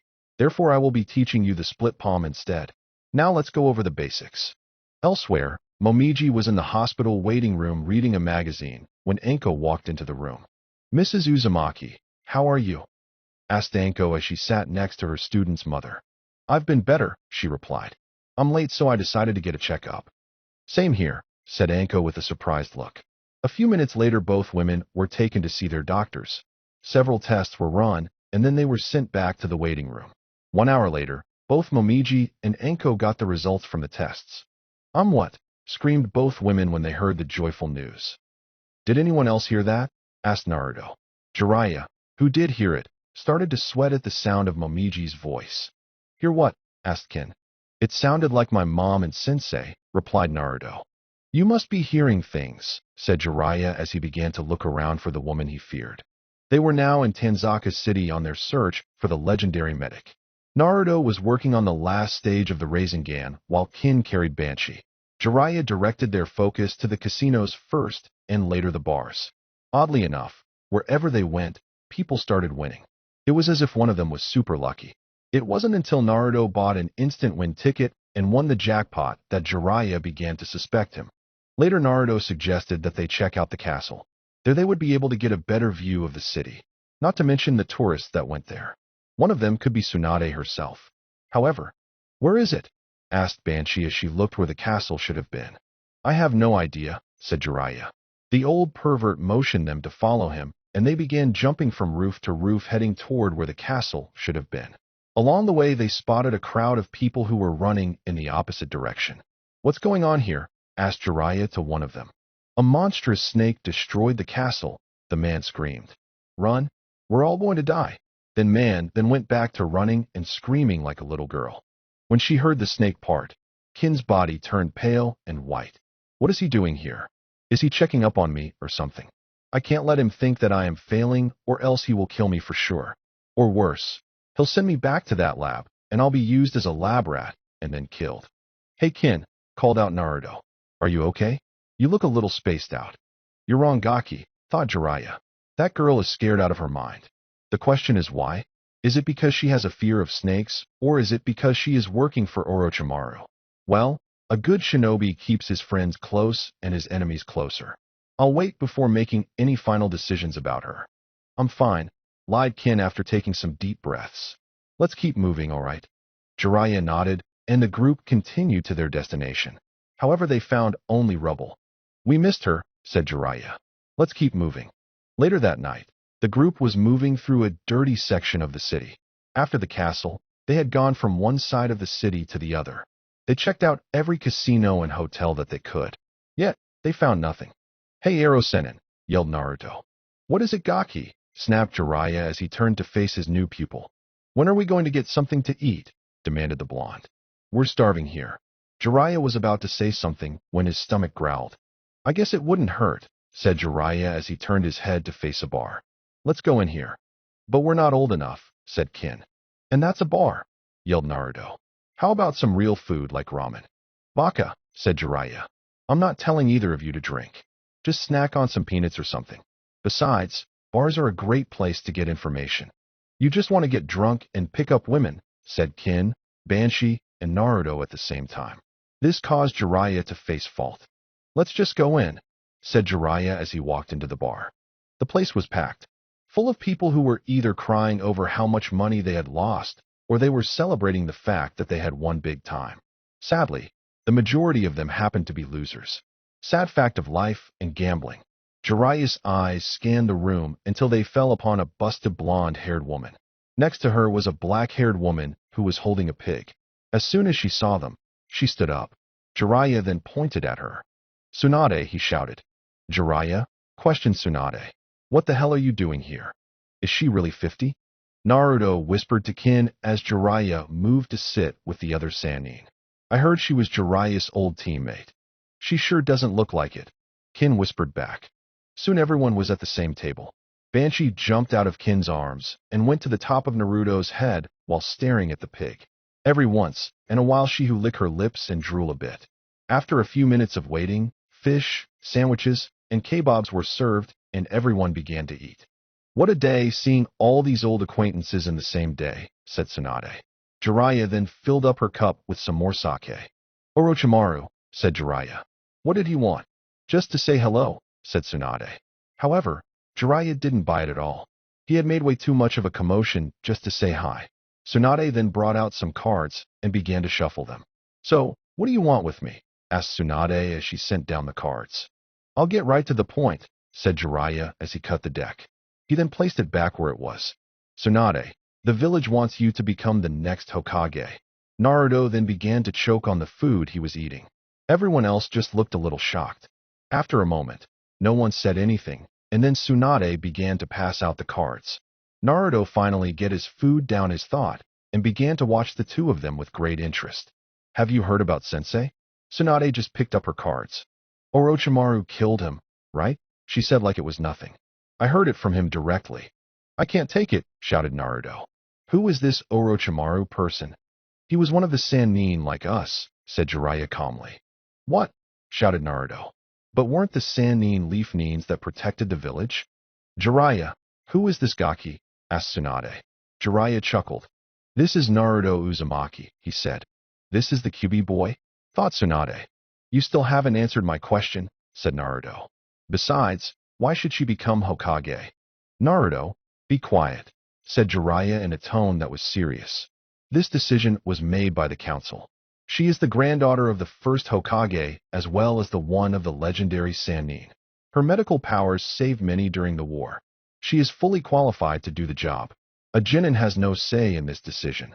Jiraiya then turned his attention back to Tsunade. He discarded 3 cards and then drew an ace and 2 more kings. What is your answer? Hell no, said Tsunade as she discarded her whole hand. I remember that line, said Jiraiya with a smile. That's exactly what you said to me that time I asked you out on a date. This is stupid, said Naruto. Hey Arrow Sennin, are you sure this is the person we were looking for? Jiraiya, said Tsunade. Your new apprentice seems to be ruder, shorter, stupider, and uglier than your last one. With that said, she drew a new hand. That may be true, said Jiraiya, but it is a little unfair to compare him to Erashur. He takes more after him mother with his violent and loud personality. The only thing he got from his father was his looks. Well, they're a bit of talent, so give him time. But even Erashur died young despite his talent, said Tsunade as she began to look at her hand one by one. He threw away his life for the village. Life isn't like money. Only an idiot bets his life so easily. My grandfather and his brother wanted to end the war, but died before they could accomplish that. You've changed, Tsunade, said Jiraiya as he began to show his anger. Despite how I look, I am in my 50s, said Tsunade with a laugh. Time changes everything. Sensei was the same. If an old man tries to act brave, then of course he will die. Jiraiya was now looking very pissed. Naruto was shaking with anger. Tsunade looked at her hand and saw that she was 1 card away from a royal flush. She looked at the last card, and it was a 4. She lost again. The title of Hokage is a piece of crap. Anyone who wants it is an idiot. That's when Naruto couldn't control himself anymore. He got onto the table and tried to attack Tsunade, but the old pervert grabbed him by the back of his coat and held on tight. Tsunade couldn't help but look shocked as the boy continued to try to get to her with his fox still clinging to his head. Was he stupid? Naruto, this is a bar, said Jiraiya. So, said Naruto, then they should be used to fights. Besides, I won't let some old hag who is going through her midlife crisis insult the title of Hokage along with my dad or the old man. Tick marks appeared on Swanda's head, and then she had a foot of the table. Care to repeat that, Gaki? She asked with phony sweetness. I guess your hearing is starting to fade, Bachan, said Naruto with a smirk as Tsunade looked very pissed. I guess you should get a hearing aid. That's it, growled Tsunade. Outside. Now. Tsunade-sama, please calm down, begged Shizune. He's just a kid. Don't go down to his level. Tsunade said nothing but held up 1 finger. 1 finger is all I need, she said. Well, Gaki, are you coming? You sure about that? Asked Naruto with a cocky grin. You were a member of the Sannin. How long has it been since you last trained? You're just all talk, said Tsunade. You asked for it, said Naruto as he took off his trench coat. Kin couldn't help but blush. Then, a bone began to grow out of his shoulder. Naruto then charged at Tsunade and yelled, Finger bullet drill. As Tsunade easily dodged the attacks, Naruto pulled out his blade. Ryujui no Agoki. Naruto then began to appear and vanish randomly around Tsunade. Not bad, kid, said Tsunade. You seem to have mastered this jutsu. However, she said as she stopped Naruto when he began to attack. Her finger was against the side of his blade and was holding him back. There is a moment where you have to switch from defense to offense. All someone has to do is wait for that moment and then strike. But how are you stopping my blade? Demanded Naruto. Like this, said Tsunade with a grin. Then, in less than a second, she moved her finger from the blade and in front of Naruto's forehead and flicked it, sending Naruto backwards. Naruto, while he was falling backwards, began to do some hand signs, and when hit the ground, he sank into it instead.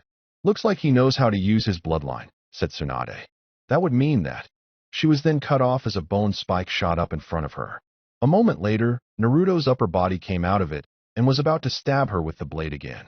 However, Tsunade deflected the attack by placing her finger on his hand and diverted the attack away from her body. She then kicked the bone spike and broke it, sending both it and Naruto several feet away. It looked like you had to use your foot, said Naruto as he slowly got up and out of the bone. Let me ask you this, said Tsunade.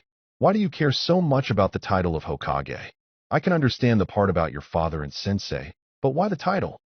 Because, said Naruto as he gave her a fierce look, unlike you, I will become Hokage because that is my dream. For a moment, Tsunade saw the ghosts of Dan and Nawaki behind Naruto.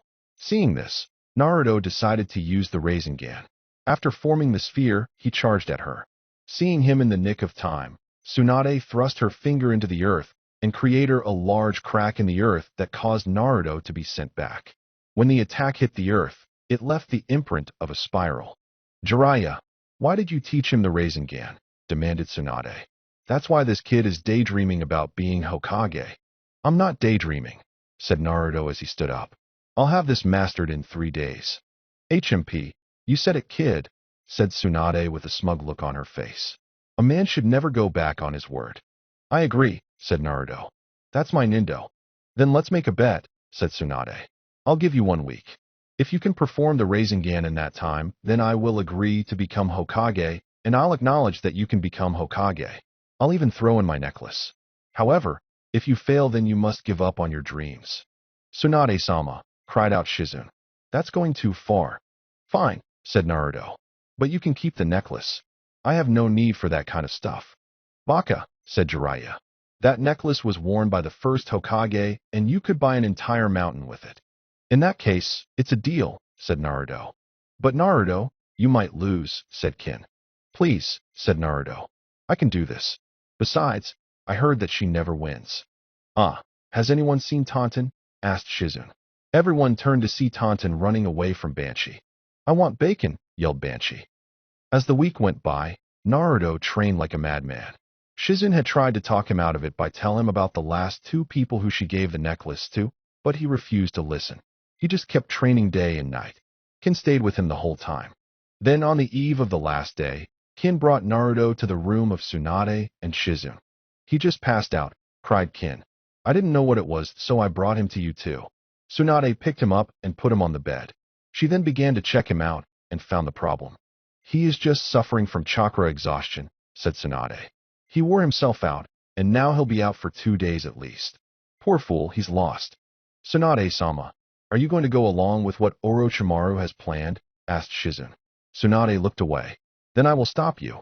However, as soon as she said that, she was knocked out along with Kin. The next morning, Shizune and Kin were woken up by Naruto. I thought you should be asleep for the next 2 days, said Shizune.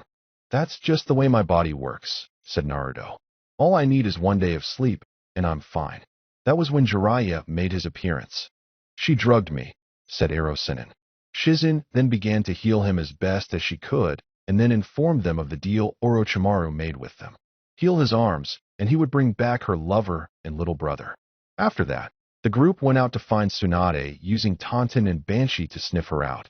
They found her fighting Kabuto and Orochimaru. Well, said Orochimaru as he looked at the group. It seems like the Sannin are all here. That's when Naruto noticed Kabuto. What are you doing here? Asked Naruto. Isn't it obvious? Said Kabuto as he adjusted his glasses. I'm a spy for Orochimaru. Traitor, growled Naruto. Kabuto grinned. I'm not the only one who has been deceiving you, he said as he pointed to Kin. She is a Sannin that was sent to get close to you. I don't believe it, yelled Naruto. It is true, said Orochimaru. Kin, I hope you did your job. Kin gulped. If not, then we'll have to take Naruto with us so you can do back at the Sound Village. Sorry, but I'm taking him, said a new voice. Everyone turned to see his aim. She licked her lips. No one is taking Naruto away from me. No one. Why do I feel like she doesn't have a thing for me? Said Naruto. Drip, drip, drip. That was the sound the Madara and Obito heard as they entered the cave. The cave was located at the base of a mountain that was at least a 4-day journey from the Leaf Village. The cave itself wasn't anything special. It looked like any other cave with various rock formations and bat shit on the ground. No, it was the person hiding in the cave that interested Madara. Slowly, the two people in one body made their way through the cave. They took many twists and turns as they descended downwards until they came to a wall. It was smooth and dark brown. It was a dead end. Master, thought Obito, I think you led us in the wrong direction. No, said Madara in their mind. She is right behind this wall. And with that, Madara stepped into the wall and came out on the other side. When they were on the other side, they turned around and saw an archway with a strange device on the top of it. A light came from it and created the image of a wall. I have never seen anything like that, thought Obito. A machine that creates a genjutsu?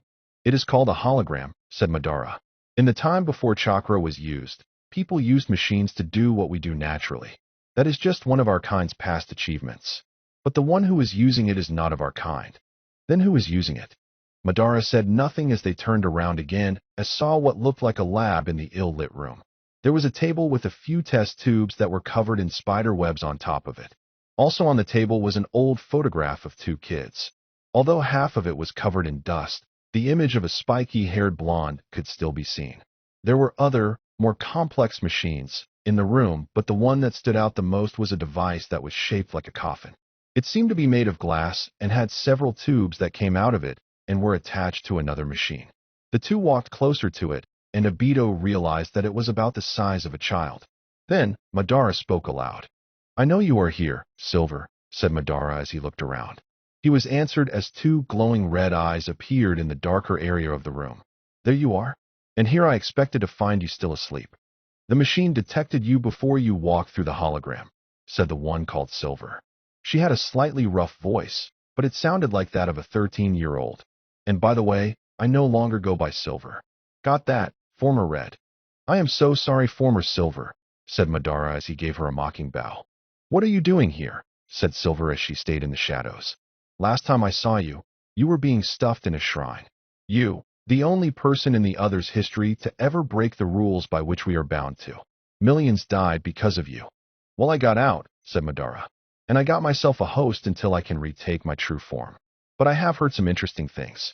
Like, for example, you willing leaving the others because you fell in love. Shut up, growled Silver.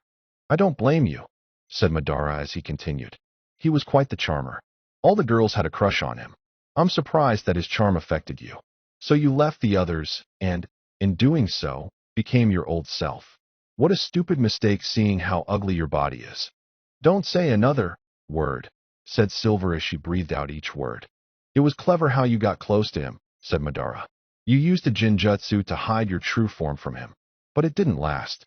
Saratobi found out and exposed you in front of the boy you loved so much. And he didn't take it so well, did he? Shut up, screamed Silver. If one listened closely, they could hear the soft sound of tears dripping. I paid for my mistake. I knew as soon as he saw how ugly I was he would despise me. But I had to try. Then, my own fears came true. I have been here since that day he found out about me. I have slept for all these years in cold sleep. Why have you come? To kick me while I'm still down. I just thought you might like to know that your lover is dead, said Madara. There was a sound like that of a person falling on their knees. What? Asked Silver. No, it can't be true. It can't be true. But it is, said Madara. He died while sealing the Kyuubi into his own son. Son? Repeated Silver. Yes, said Madara. While you stayed frozen in here, he moved on. He forgot about you. He got married and had a son. The boy looks just like him. No, said the sad voice of Silver. No, no, no, no, no. It hurts, said Madara. The emotion called love only leads one to pain and suffering. Look at you. Once the youngest person ever to become one of the others is now reduced to this. All in the name of love. But I have the cure. Madara paused as Silver looked at him with intense eyes that begged him to tell her. Revenge. That your revenge out on his son. I can't, said Silver.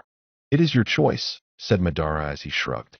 It is either cure yourself of this pain or stay in here for the rest of time. Madara then turned and began to walk out of the room. That's all I came here to say. You will never see me again. And with that, Madara walked past the arc and left the room, leaving Silver free to cry. "Aren't you breaking your word to Kyuubi?" asked Obito. "No," came the reply from Madara. "I promised that I wouldn't send the Akatsuki after him. But Silver isn't one of my underlings. She is more of a test. If that Gaki can't defeat her, he will never be ready for me." Three groups stared each other down as a wind blew. The largest group belonged to those who sided with the Leaf Village. Then, from the sound, were Orochimaru and Kabuto. And lastly was Hisaime, who represented the Akatsuki. Each group wanted a piece of the other two for various reasons. Hisaime couldn't contain her grin. Not only had she found the container of the Kyuubi, but Orochimaru as well. If all went well, she could bring them both before the leader. Daydream. Kisame, Itachi, Zetsu, and Deidara were tossing Hisaime in the air and catching her. Over in the corner, Pain was crying and Konan was rubbing his back. Both Naruto and Orochimaru were hog-tied with apples in their mouths. "She's so amazing," said Itachi. "That's my niece for ya," said Kisame. "I don't deserve to be leader anymore," said Pain. "From now on, Hisaime is our new leader." "Yay for Hisaime," Toby proclaimed as he walked in with a tray of cookies. And Daydream. Once the daydream was over, Hisaime began to act strange. She had her hands on her cheeks and had a large blush on her face. Her body seemed to squirm back and forth. "Oh no," she said with her eyes closed. "Please, it was nothing. Are those cookies the ones with the peanut butter chucks?" Everyone's sweat dropped at that. "I don't think her elevator goes to the top floor," said Banshee. Naruto could only nod as the shark girl continued to be in her own little world.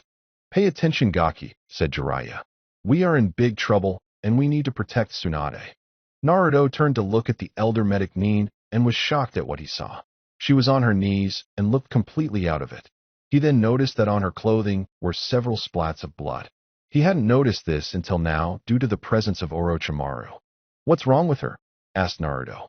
"Tsunade has hemophobia, the fear of blood," answered Jiraiya. His eyes went to the weapon in Kabuto's hand, and he began to put two and two together. He could see in his mind how Kabuto cut himself during his fight with Tsunade. He then saw him fling the blood at his old teammate. "In this condition, she is putting us at a disadvantage. Shizune, I want you to take on Kabuto while I fight Orochimaru. Naruto, stay and guard Tsunade." "But I can," began Naruto. "Do nothing to help," said Jiraiya as he interrupted Naruto. Orochimaru was once a member of the Sannin and the one who killed Sarutobi-sensei. Kabuto is a shinobi whose skill level is equal to that of Kakashi's. You have to realize that they outclass you. "But what about her?" demanded Naruto as he pointed at Hisaime, who was still in Lala Land. "We have bigger problems," said Jiraiya. "Once Shizune or I am finished, we will take care of her. Just guard Tsunade. Besides, that girl seems to be a little off." "What was that?" snapped Hisaime as she snapped out of it. "I'd hate to break up this charming conversation you are having," said Orochimaru as he managed to move his arm to place some blood on his summoning seal. "But we on a tight schedule." Summoning jutsu. A large cloud of smoke appeared for a moment, and when it cleared, Orochimaru stood on top of a two-headed snake. "Let's finish this," said Jiraiya as he made some hand signs. Summoning jutsu. There was a puff of smoke, and there stood Gamakichi. Jiraiya's face faulted when he saw this. "How nice for me," thought Orochimaru as he watched his old teammate make a fool out of himself. It seems that Tsunade had planned on using him as a sacrifice before she had a change of heart. Now taking him out will be much easier. "Shit," swore Jiraiya.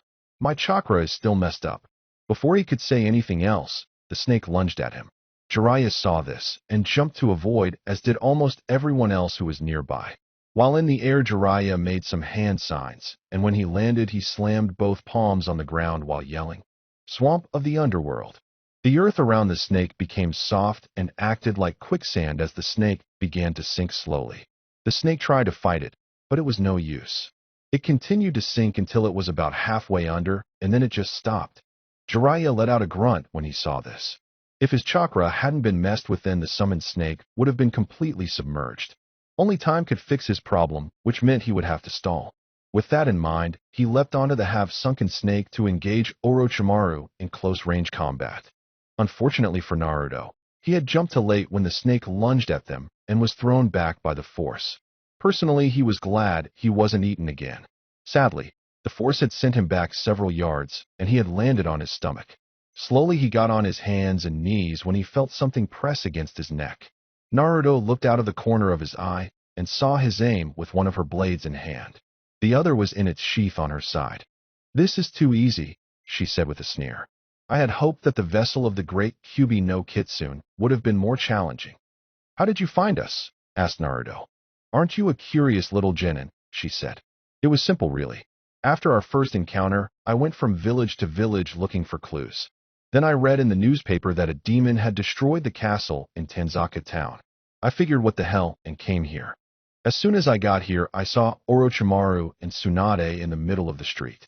The Akatsuki has been looking for him for some time now, and I thought that I should keep an eye on him. Imagine my surprise when they began to fight against each other. That's when I saw my chance to become a full member of the Akatsuki without you. If Tsunade won, all I had to do was bring in the traitor's head, and no one would be the wiser. If Orochimaru won, I would make a decision on whether or not to engage him, depending on how beat up he was. Then you showed up and made my day. A 2-for-1 deal. Now go to sleep." With that, his aim raised her sword about a foot above his neck and flipped the sword so that the back was facing his neck. She was about to swing downwards when Naruto raised his arm and a bone spike shot out of his palm. However, his aim managed to jump back at the last second. "Shit," said Naruto as he quickly got up. "I thought I had you. If I didn't know about your bloodline, then you would have," said his aim as she drew her other sword. "He got me talking so I would lower my guard. I can't believe I fell for such an amateur trick. Got to make this fast," thought Naruto. "I need to guard Bachan until she snaps out of it. Perhaps this would be the best time to use the Rasengan. First I need to make an opening." From both of Naruto's shoulders a bone handle came out, which he then grabbed. Naruto placed one of his blades right behind the other, yelled, "On me, Ohasher," as he threw them at his aim. "Cheap trick," she cried out as she saw the attack. She then quickly crossed her arms in an X formation, ready to deflect an incoming attack. When the bone blades were close enough, she swung with all her might and created enough force to deflect the blades. However, this move forced her to move her arms to her sides for about a second or two, leaving her front completely exposed. This wouldn't have been a problem had Naruto not jumped into the air as soon as he threw this bone blades. He was now falling towards her while forming the Rasengan with both hands. One hand was stretched out while the other was moving around it as it rotated chakra. Soon a blue chakra sphere formed in Naruto's hand. When that happened, Naruto aimed the attack at his aim. On the snake, Jiraiya and Orochimaru were still fighting. Their movements seemed to be nothing but a blur to anyone who didn't have a Jujutsu. Both fighters seemed to be at some kind of disadvantage. Orochimaru couldn't use his arms, and Jiraiya's chakra was still not back to normal. Then, out of the corner of their eyes, they saw Naruto create the Rasengan. They stopped fighting and turned their heads to watch what was happening. After all, it wasn't every day you got to see the Rasengan in action. How is that possible? Thought Orochimaru. How could he have learned something like that since the Chunin exam? I can't believe the Gaki did it, thought Jiraiya. He mastered the last part of the Rasengan in a week. Time seemed to slow down as Naruto neared his target. His arm was stretched out, aimed at her chest. Then, a second before it hit, the jutsu faded. Naruto's eyes went dish plate due to the complete shock of it all. Of all the times for a jutsu to fail, this had to be the worst. And things just got worse as Naruto's hand landed on his same's breast. "Gaki," thought Jiraiya with tears in his eyes. "I'm so proud of you. You are finally becoming bolder around women." Then he heard a growl from Orochimaru, and the two continued their fight. His aim just stood there in complete shock as Naruto's hand hadn't left. "He's touching me there." Slowly her vision turned red in pure rage. How dare this boy, this genin, touch her? He wasn't even close to her type. Without thinking, she dropped both of her swords and slapped him across the face, knocking him down. "Hentai!" she screamed in pure rage. "You're just lucky I'm not allowed to kill you." "I didn't mean to do that," protested Naruto as he got up. Somehow, that made his aim angrier. "What? I'm not good enough for you," she demanded. Naruto just looked confused. "Well, I don't know you well enough," said Naruto. "Besides, I already have a girlfriend." "So you're a two-timer," accused his aim as she picked her swords back up. "No, I'm not," insisted Naruto as he pulled out two new bone blades. The two then charged at each other with their weapons ready to strike. His aim swung first with her left, and Naruto blocked with his right. Naruto then countered with an attack with his left, but his aim used her left to intercept it. For a moment, there was a power struggle before the two of them jumped backwards. "Take this, hentai!" yelled his aim as she raised her swords above her head. Lightning ball. An orb of electricity formed between the blades and then flew towards Naruto. Naruto, remembering that jutsu from the last time he met the shark girl, yelled Rii no Agoki. The attack missed him as he began to appear and disappear in different locations around his aim. His aim watched carefully as Naruto's speed varied. Then Naruto was in front of her and was about to perform the Kaiten Kenbu Rokurin when his aim suddenly kneed him in the chest. The force of the counter-attack lifted Naruto off the ground, and his aim spun around and sent the hilt of one of her swords into Naruto's left cheek. Naruto landed on the ground and rolled for several yards before stopping. "Why?" Naruto said as he slowly got up. His aim just smirked. "Why am I winning?" said his aim in a mocking tone. "The reason is that I simply have more experience. I have fought with and killed many people since I became a shinobi. You're just lucky I can't kill you." "Shit," thought Naruto as he wiped some blood away from his mouth. "She's not even using her full strength. I'd better think of something." Then, Naruto remembers something that Anko had once told her team before the Chunin exam started. Flashback. Anko stood in front of 3 genins in the middle of their usual training field. Sasuke, Rin, and Naruto were all sitting down. "As you know, this is a combat team," said Anko. "This means that our primary job is to fight or defend against enemy shinobi and things like that. However, it is important that you know about the other 2 types of teams." Sasuke snorted. "Like hell we do," said Sasuke. "All we need to do is our job and let them do theirs." He would have said more, but Anko hit him over the head with her mallet. Naruto held up a card with a 9.5 and Rin held up a 7. "Like I was saying," said Anko as she put her mallet away. "The other 2 teams are recon and capture interrogation. Recon is used for things like scouting and infiltration. Capture and interrogation does exactly what their name suggests. The reason I am bringing this up is because a good jonin is able to do all 3 tasks. What good is being strong enough to take down the enemy if you can't find him? What if your enemy is part of some evil organization and you need intel? Think about this. If an enemy is too strong in battle, immobilize him instead. Rin, that jutsu I taught you can bind nearly any enemy that gets caught in it." In flashback. "It's now or never," thought Naruto as he made up his mind on what to do next. He then made several hand signs before yelling, "Great breakthrough." The jutsu sent his aim flying backwards, but Naruto wasn't done. He made several more hand signs and then yelled, "Bone clone jutsu." Naruto then hunched down as a single white oval began to grow out of his back until it was about his size. Soon it began to take on his shape and was colored slightly lighter than the original. "O.K," said Naruto. "Ryujui no Agoki." Once again, both he and his clone began to appear and disappear around where his aim landed. "This again," said his aim with a smirk. "Maybe I should just cut off your arm, you one-trick hentai pony." Izme watched the 2 carefully and waited for that single moment when Naruto would have to switch from offensive to defensive. "There," she yelled as she swung her blade into Naruto's shoulder as she tried to carry out her threat. However, shortly after the blade hit, much to his same surprise, Naruto went poof and was replaced with his bone clone.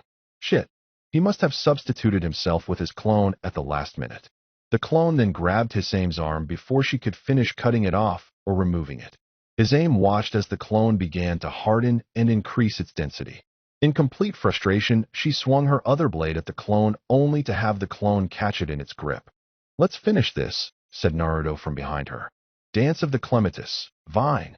His aim was soon wrapped along with the clone by Naruto's chain staff that was once his spinal cord. Slowly it began to harden around the 2 of them. She was trapped. "Ew," whined his aim as she struggled to get away. "This thing came from your body. Get it off. Get it off."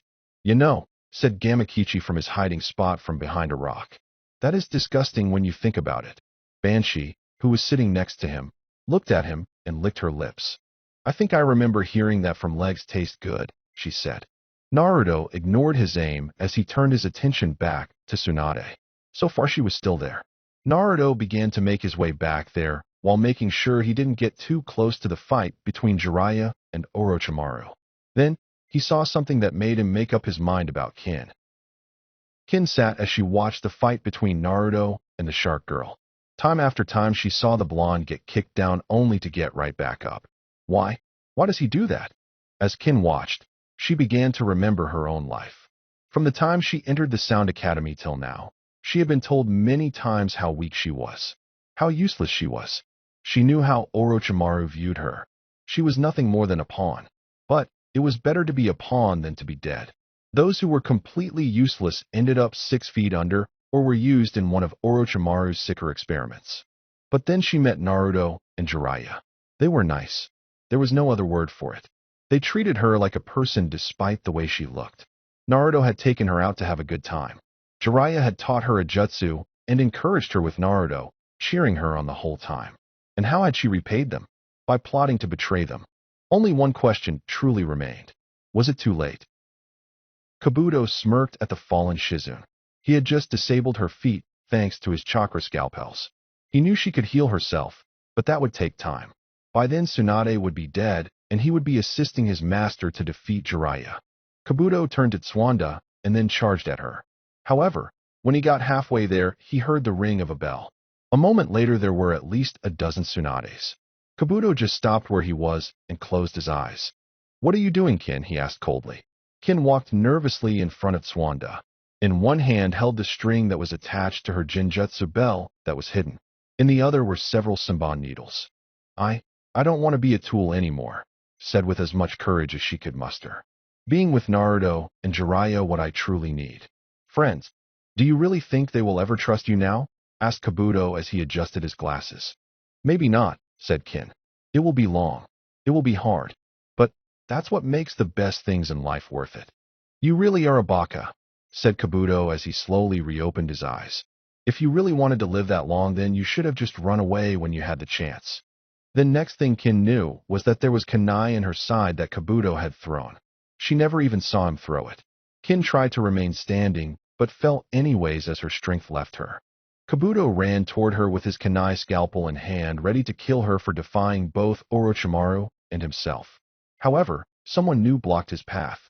Tsunade shouted at him to move, but the blonde ignored it. Naruto then caught the kunai in his hand and refused to let go. "I won't let you pass," said Naruto as he held on. A moment later, a shadow clone that he had created earlier walked next to him. "Why are you doing all this?" demanded Kabuto. "Your dream is to be Hokage. You can't win. You'll die, and that will be the end of all your useless dreams." "I am the future Hokage of the village hidden in the leaves," said Naruto fiercely. Tsuanda's eyes widened at this. "And because of that I am willing to give up my life to protect it and the people who live there. That also includes everyone who is precious to me." Naruto then held up his free hand in front of the clone that began to move its hands around it. Soon the Rasengan formed. Before Naruto used it, however, a large bone spike came out of the hand holding on to Kabuto's and destroyed it. Kabuto screamed in pain, but this was nothing compared to what was about to happen. Naruto then swung his other arm towards Kabuto, and as he did this, 3 bones came out of that forearm. They were long, going well past his hand, and had ends that reminded people of a fish hook. The hooks hit Kabuto first and latched onto him easily. The bones then seemed to retract, which caused Kabuto to move into the sphere. When it connected, Naruto yelled, "Rasengan!" What should have lasted only a second instead went on for several thanks to the bone hooks. Before his skin and bones broke, Kabuto was able to move his good hand and place it over Naruto's heart. There was then a ripping and a snapping sound before Kabuto was set free and went spiraling into a rock. Naruto turned slowly to face Tsunade and Kin. He gave them a big smile and was about to say something. He was going to tell Tsunade that he had won the bet. He was going to tell Kin there were no hard feelings. He was going to ask Tsunade to heal Kin. However, he couldn't as blood shot out of his mouth. He then fell to the ground and his world went dark. Spirit room. The QB watched as the darkness crept towards him slowly. He tried to pump some of his chakra into the boy, but found that the passage to his heart had been cut. He couldn't heal the boy. "It's so dark," said the QB as the darkness reached his cage. Naruto opened his eyes and saw he was back in the village, or at least something that looked like the village. He was standing on what should have been the Hokage Tower. However, it was made of bones. The base of the building was a human skull, and the arcs were rib bones. The entire village seemed to be made of bones as well. Suddenly Naruto heard a sound behind him and turned around. He gasped when he saw a skeleton standing behind him. It looked like any you would find in a science lab, but with 4 large horns around its head. Its eyes seemed to glow a light blue as it stared at Naruto. "Welcome," it said in a raspy voice. "I never thought another one of your kind would ever show up again. My mistake." It then began to chuckle and then cough. "Where am I?" demanded Naruto. "Why, you are at the border between the world of the living and the world of the dead," replied the skeleton in an amused voice. "I bet you don't know why you are here." Naruto shook his head. "Very well. Ever wonder why your bloodline limit is called the Shikatsumiyaku? Well, it's because that in order to get to the next level you have to have a near-death experience, which is what is happening now. Then you must face a challenge while trying to figure out what the strongest thing is." "The strongest thing?" repeated Naruto. "Hi," replied the skeleton. "Once you figure that out, you will be able to go to your next level and gain either armor or a mask. It depends from person to person, of course. The mask will... Oh, why am I telling you this now? That's not my job." "What is?" asked Naruto. "Trying to kill you," said the skeleton as he reached for the sword on its back. "That's the challenge, by the way. Try not to get killed by me." He then let out an evil laugh, and slowly the building began to fall. Did I forget to mention that there's a time limit? Clang. That was the sound that the skeleton's sword made when it hit Naruto's bone blades.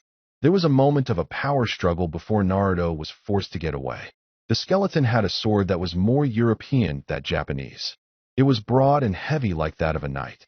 However, the skeleton wielded it with one hand easily. But this gave Naruto a speed advantage at least. Naruto glanced at the bone city as it slowly crumbled. Bit by bit it turned to dust. It started at the top of a building and slowly made its way down. Slow, but noticeable. "Keep your eye on me, boy," yelled the skeleton. Naruto returned his gaze to where his opponent had been to find him nowhere to be seen.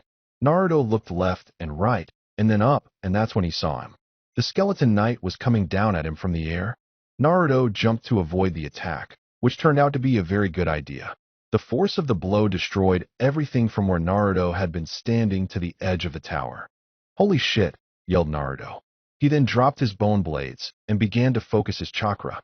A moment later his right arm became a large drill. He then got into the right stance and yelled out Gatatsu. Naruto then shot out, ready to impale his opponent with his attack. Once the end of the drill was about an inch away from the skeleton, he twisted his body while stepping out of the way. As Naruto went past him, the twist gave the skeleton extra force as he slashed Naruto's back. Naruto yelled in pain as his bones retracted and he fell to the ground. "Haha, is that the best you got?" asked the skeleton mockingly. "It seems like the art has grown soft indeed. Pity that it will die with a whimper." "Shut up," said Naruto as he slowly got up. "I'm not done yet. I just need to figure out what the strongest thing is, and I pass. I just need a moment to think." "But I won't give you that time," said the skeleton as he charged at Naruto. When he got close, he swung his sword to cut Naruto in half by the waist. But Naruto read the attack and was able to duck in time. He then shot a hand up and yelled, "Dance of Pines," as a bone spike shot out of his palm. The bone passed right through him and did nothing. There were no organs or blood vessels to damage.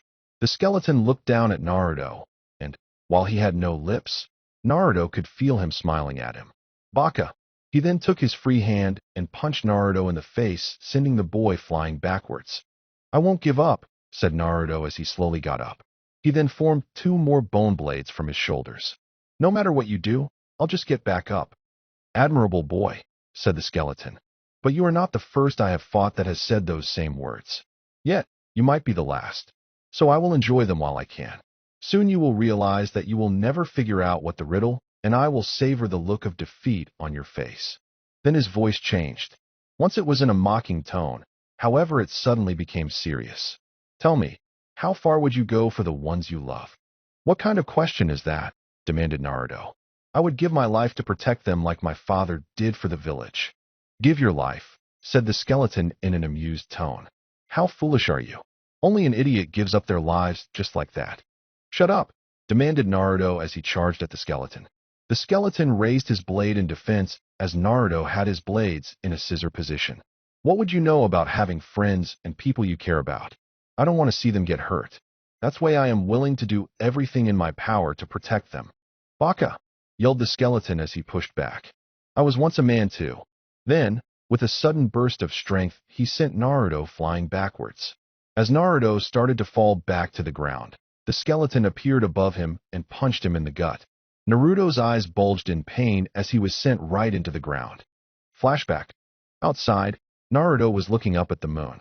A moment later, Rin walked up to him. I think you could have handled it better, she said. When I lost my teammate Obito, I felt like nothing mattered anymore. It hurt so badly that... She stopped then, unable to continue. For Naruto, it answered the question who Obito was. Maybe, he said. I just don't like people who wallow in self-pity. I mean, he still has people that care for him. He should be doing everything he can so he doesn't lose anyone else. It's hard, said Rin. To lose someone so close, it's so hard. I thought about ending my life after Obito died, but your father helped me out of it. Naruto began to get a sense of dread. How close were they? No, he didn't want to know. In flashback. What was that? Asked Naruto aloud as he slowly got up. The skeleton laughed. The closer you get to death, the more your life flashes before your eyes, he said. This may be a near-death experience, but if you do not figure out my question, then you will die. Did I forget to tell you? You seem to forget a lot of things, yelled Naruto. Before he could say anything else, the skeleton had closed the gap in distance between them. His bony hand grabbed hold of Naruto's face. Flashback. Why do you stay? She asked, looking at him again. Her voice held anger. Any village would gladly welcome you. With Kyuubi and you bloodline, you could have anything you want. Maybe, said Naruto as he grinned at her. But I want something that I can't get easily. I want respect from this village. I want to show everyone here that I'm worth something. Sure, I could convince people elsewhere, but this is the place where I want it the most. He stopped for a moment and then closed his eyes. Also, I could never leave because it would hurt the few people who believe in me. Naruto slowly opened his eyes. My mother, the old man, Iruka-sensei, Anko-sensei, Konohamaru, Rin, and most of all, my father. Michi was taken back by this a bit. Why stay when there were so few people who cared about you? It made no sense to her. Maybe, when the Chunin exam came up, she would see what he meant. But for now, she had to leave. The group that she had scared away might report the killer intent she unleashed and suspicions would arise. She turned to leave. My name is Michi, she said without turning around. Next time we meet, I will finish what we started on the bridge. She began to walk away when Naruto spoke up. The name's Naruto Uzumaki, he said. I'll be waiting. In flashback. Naruto's eyes widened as he shot backwards. The skeleton was just so strong. Naruto then landed on his face and tried to get up, but the skeleton placed his foot on his back. Force was then applied that kept Naruto from getting up. Everything you are comes from your memories, Gaki, said the skeleton. In them lies the answer that you need. What's wrong? Can't figure it out. Flashback. Anko led Naruto to her apartment. Despite what most people believed, the inside didn't look like a torture chamber. It had a calming atmosphere to it. The living room dining room had a couch and some tables in it. The kitchen was clean, and there was a bowl of fruit next to the sink. He could smell incense burning. After they were both inside, Anko ordered him to take a shower to get rid of the blood. She then told him to leave his clothes outside so she could get rid of the blood. Naruto did as he was told. As he showered, Anko used a bloodstain removal jutsu that she learned from Ibiki. Soon, Naruto was cleaned and dressed back in his blood-free clothes. Naruto, said Anko, before you leave there are some things I have to tell you. First is that you don't have to lie to me. I know what it's like. Naruto gave her a questioning look. With a sigh, she began to explain. My sensei was Orochimaru, a traitor to the village. He was conducting experiments on people and doing other horrible things. After he left, people hated me because I was his student. I was also beaten and nearly killed on several occasions. To the people of this village, I am known as the snake bitch. Naruto's eyes widened at this. Sensei, he stammered. I didn't know. Anko waved him off. It's all right. What I am trying to say is that I understand what you're going through. If you need someone to talk to, my door is always open. You don't have to carry this burden by yourself. Naruto nodded. It was nice to know that there was someone in the village who knew what he was going through. The other thing, she continued, is something that I have been meaning to tell you for a while. Thank you. Naruto blinked at this. Thank you for being born. Thank you for stopping the Kyuubi. If it weren't for you, none of us would be here. This village seems to forget that the only reason they are alive is because of you. Naruto could feel a stinging sensation in his eyes. He was doing his best to hold back the tears. Someone was thanking him for being born instead of cursing the fact. Thanks, said Naruto in a soft voice.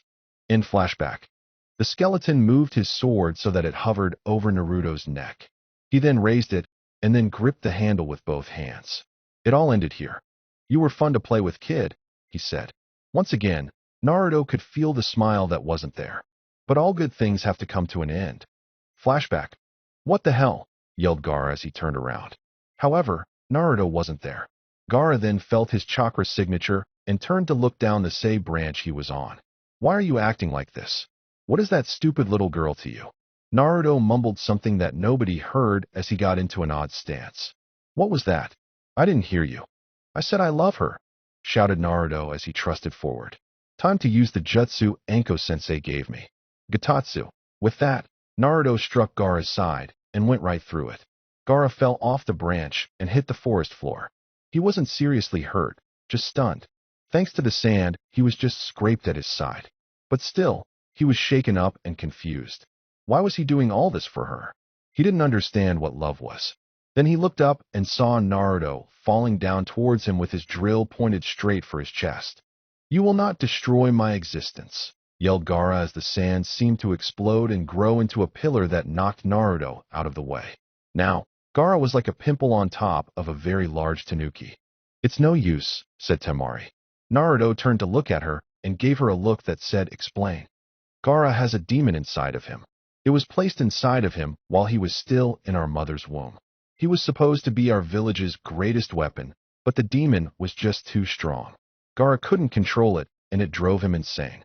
Now he has let it out. We're all going to die. And I bet you did nothing to help him, said Naruto as he got up and calmed down.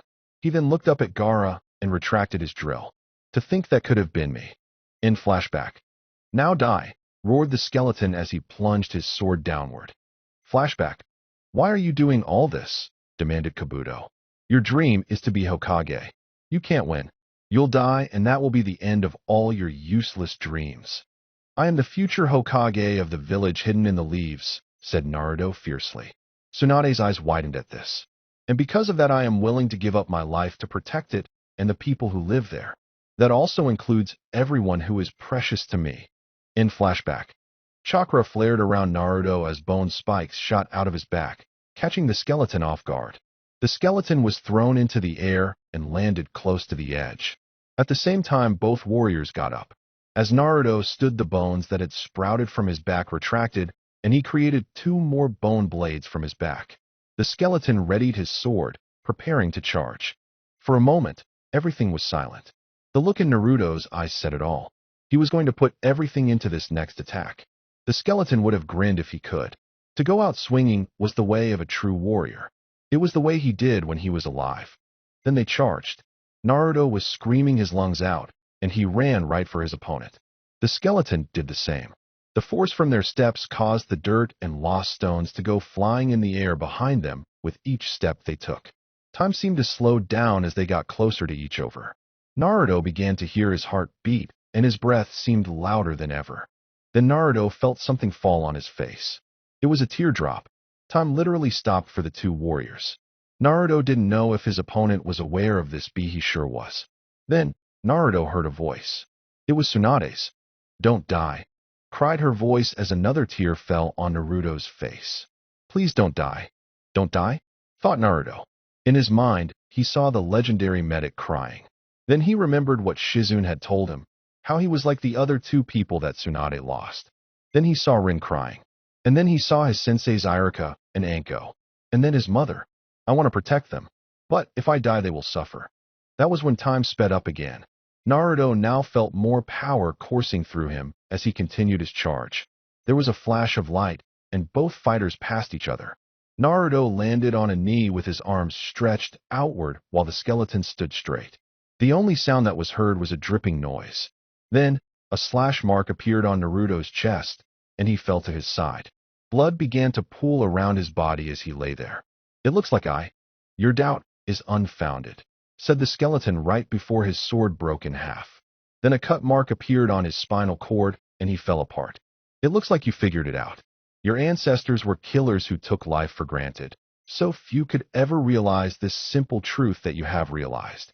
The will to live is the strongest thing anywhere. You were able to see that paper-thin line that separates life from death." Then the skull rose in the air as it slowly dissolved. "Even if you were to give up your life for some sort of self-sacrifice, it would only be one small ripple in the stream of life. As long as you never forget this, you will be able to access the power here for your upgrade. But if you ever forget it, then you will suffer. Even if you don't, one day you will pay the price for this upgrade, and I'll be waiting. Did I forget to mention that?" He then began to laugh until he was completely gone. Naruto slowly opened his eyes and saw Tsunade over him. His hands were close to his chest as she attempted to heal him. Slowly his hand reached up to grab hold of the necklace. When Tsunade felt this, she gasped in shock. She then looked down and saw that Naruto had a smile on his face. "Hey Bachan," he said weakly. "It looks like I won the bet." And with that he lost consciousness again. Tsunade smiled happily at him as she slowly took off her necklace and put it around his neck. "One more time," she said. "I'm willing to believe one more time." She then heard a thud and saw Orochimaru land near the body of Kabuto. He was bleeding badly from both his chest and the area where his hand should have been. "Do you really wish to continue this?" Orochimaru turned around in time as Jiraiya landed next to her. Slowly, the snake sank into the ground with Kabuto right behind him. "As you would put it, the odds are not in my favor," said Orochimaru. "There is another way to heal my arms out there. But right now I need to have someone heal Kabuto before it is too late. The next time we meet will be different." And with that he was gone. Naruto was now sleeping in the hotel room. Kin was in the next room being healed by Tsunade along with Jiraiya and Shizune. Kin was lucky that the kunai hadn't hit anything major. Jiraiya had several cuts and bruises while Shizune had some bruises. Banshee had returned to her clan after Orochimaru had left. So he was all alone in his room, resting from what had been a long day for all of them. Most likely he would be asleep until the next morning. Slowly, reality began to bend around the foot of his bed. Soon there was a large hole, and out of it stepped Silver. She moved silently next to Naruto and stared at him for a while. "You look just like him," she said. She moved one of her clawed hands over to his head and began to stroke his hair. "I loved you so much, Erasure. I would have given up everything for you. I should have known that you could never love anything as ugly as me." She then pulled out a single hair from Naruto's head. She held the strain at her eye level and examined it for a while. "But I can never forgive you. Your son will suffer in your place. I will make him feel every ounce of pain that you caused me." She then turned around and walked back into the hole. Slowly, it began to close, and soon the room looked like it once did. Not a trace of her was left. "Hurry up, Gaki," yelled Jiraiya. It was the next day, and Jiraiya was heading back to the village with Tsunade, Shizune, Naruto, and Kin. After Tsunade healed the cat girl, she explained what Orochimaru did to her and the reason behind it. She then asked the soon-to-be Hokage if she could join her village, even if it meant going there only to be punished. Tsunade thought about it for 2 seconds and told her she was welcome to join after risking her life to defend her. Now they were all walking home with Naruto way behind the others. "I'm coming, Arrow Sennin," yelled Naruto as he raced to catch up. Jiraiya groaned as Tsunade smirked at his nickname. "Sorry for the wait," he said once he caught up. "I just had to write a letter to Rin and my mom telling them that we are coming back." Tsunade's eyes widened at that. "Rin?" she asked. "I thought she was missing. And isn't his mother in a coma?" "Long story," said Jiraiya. "I'll tell you about it on the way." With that the group began to move again. Tsunade was happy to hear that Rin was alive and doing well. She had always thought that the young medic was skilled, and now she had a chance to teach her. She was even more pleased to hear that Momiji was awake. Tsunade had always felt that she had the right idea on how to handle perverts. When she heard that she was now a teacher at the academy, Tsunade just grinned evilly. After all, Momiji would be the perfect person to get those girls to concentrate on their shinobi careers rather than boys in their hair. Then, "Help me," came a loud cry. Everyone looked down the road and were shocked at what they saw. There was a girl about 5 or 6 running away from a group that looked like bandits. The girl had green hair along with some red markings on her face and a scar in between her eyes. On her head was what looked like a cartoon-style skull mask. She was wearing green robes. The bandits had a variety of looks. Some were big and some were small. Some wore shirts and others didn't. Some had tattoos and others had piercings. Naruto was the first to move. At speeds only a shinobi could have, he ran up, grabbed the girl by the waist, and jumped away from them. The gang saw this and stopped in their tracks. A wind blew against Naruto's back as he stared at them. Then, the leader of the group stepped forward and spoke.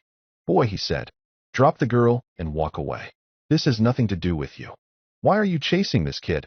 asked Naruto. "She ate some of our food," replied the leader. "Now we're going to get some compensation from her." "What do you mean by that?" demanded Naruto as his eyes narrowed. "I don't know," said the leader. "Maybe make her work for us for the rest of her life. Perhaps we could sell her to the black market. Or maybe we could just beat her until she dies." He then began to laugh as soon the rest of them followed. Naruto should have known it was something like that. After all, bandits have little or no morals as well as brains. Their laughter stopped when they noticed a bone spike slide out of Naruto's palm. Slowly the blonde lifted it and then pointed it at the bandit leader. "I will not allow you to harm her, got it?" he said with a growl. "You and what army?" asked the leader. "How about this one?" said Tsunade as she appeared behind Naruto. Soon Jiraiya, Kin, and Shizune followed her example. "Okami!" cried one of the bandits. "It's Jiraiya of the Sannin." He then rushed over to Jiraiya and held out an orange book. "Will you please sign this?" Everyone face faulted except Jiraiya and the bandit in question. Jiraiya signed the book and the bandit skipped, away from the scene. "Okay," said the bandit leader. "No brat is worth all this. I'm going home." There were several agreements to that, and so they turned around and walked away. Once they were gone, Naruto sent the girl down. She looked at Naruto, and he looked back at her. "So," said Jiraiya, "what's your name? What are you doing all the way out here, kid?" "My name is Nell, and I was looking for my daddy," she said. "But now's I knows where he is." "Oh, and where is he?" asked Shizune sweetly. Nell ran over and began to hug Naruto's left leg. "Daddy," Nell said softly. Everyone looked at Naruto. They were all in shock except for Jiraiya, who was giving him a thumbs up with a perverted grin. "It's not true," screamed Naruto. "Omake, Kisame's replacement." Itachi had called his partner, Kisame, over to talk about something serious. Kisame arrived later that day at the cliff where they always meet. "What's this about Itachi?" he asked. Itachi signed.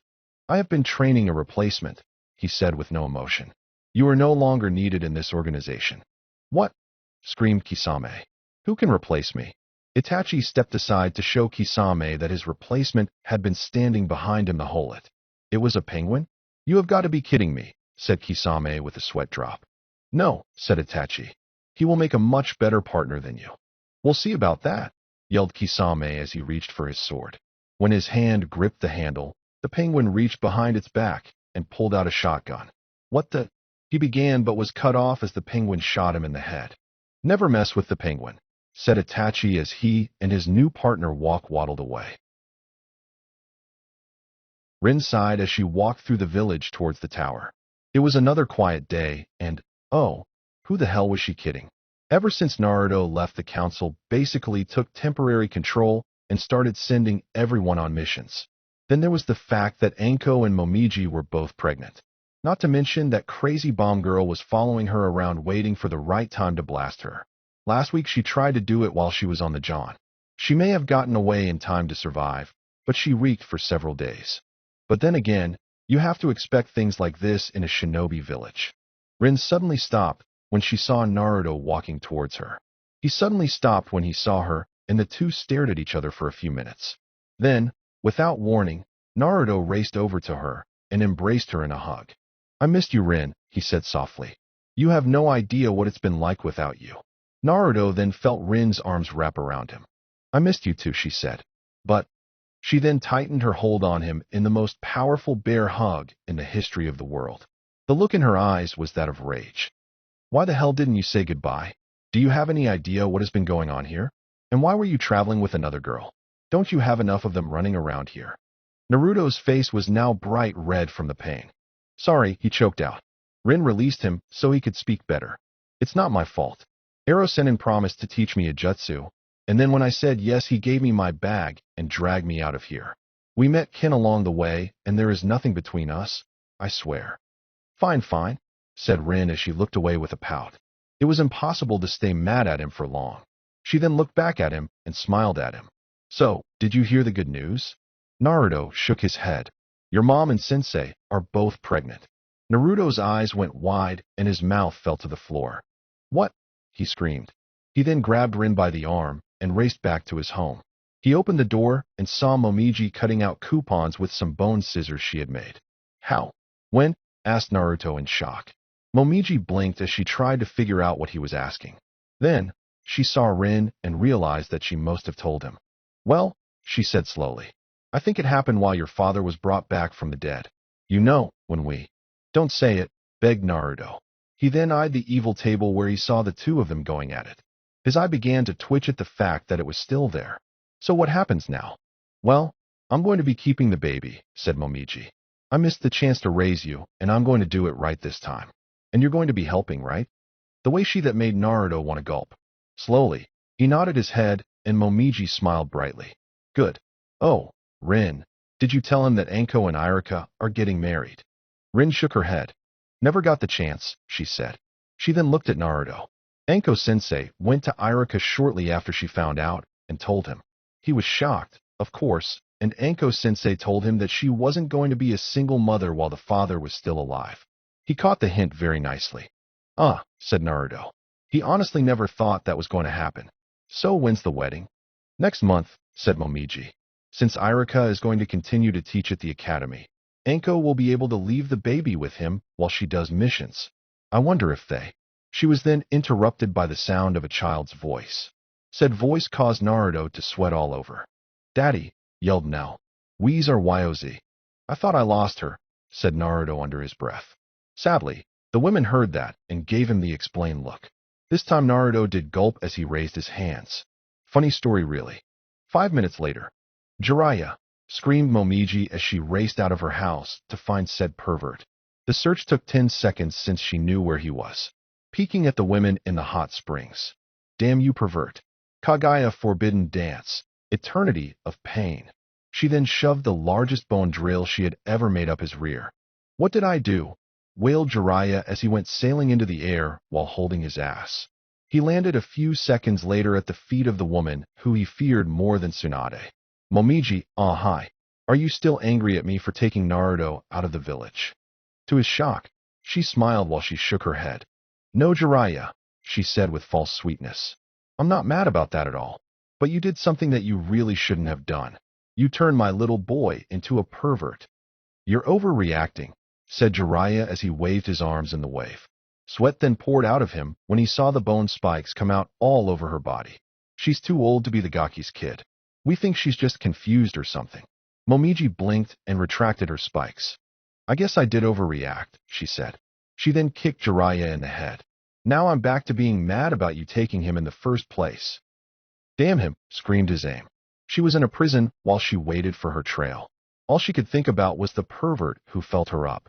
If I ever see him again, I swear I'll rip his eyes out. Then I'll shove a dozen exploding tags down his throat and hand Leader Sama the remains. Will you shut up? Demanded a prisoner in a different cell. Hey, I have a right to be angry here, said Izame as she grabbed the bars. The only one who is allowed to touch me is my dream man. He'll have shiny black hair and a smile that sparkles. He'll be strong and energetic. He won't be afraid to cry or share his feeling. That's my dream boat. Like anyone cares, said the prisoner. Face it, you're never getting out of here. Izame gritted her teeth as she pushed on the bars. She wanted to kill that guy and then go after the QB vessel. Then, without warning, the bars came loose and she had her way out. Freedom's mine, bitch, she yelled right before she began to laugh evilly. The next 3 days were busy for everyone. Tsunade was officially declared the Hokage and went right to work on healing Kakashi, Sasuke, and Jiraiya, who now had multiple stab wounds. As soon as that was done, she sent a group out to find the real parents of Nell. After all, she couldn't really be Naruto's daughter, right? As soon as that was done, she went to work on all the paperwork that had been left for her, which caused a lot of cursing and destruction of public property. Now she was sitting in her office while she waited for Kakashi. Gunma and Ibiki had already arrived to discuss the results of the Chunin exams with her, so she would know who to promote. As always, Kakashi came in 3 hours late.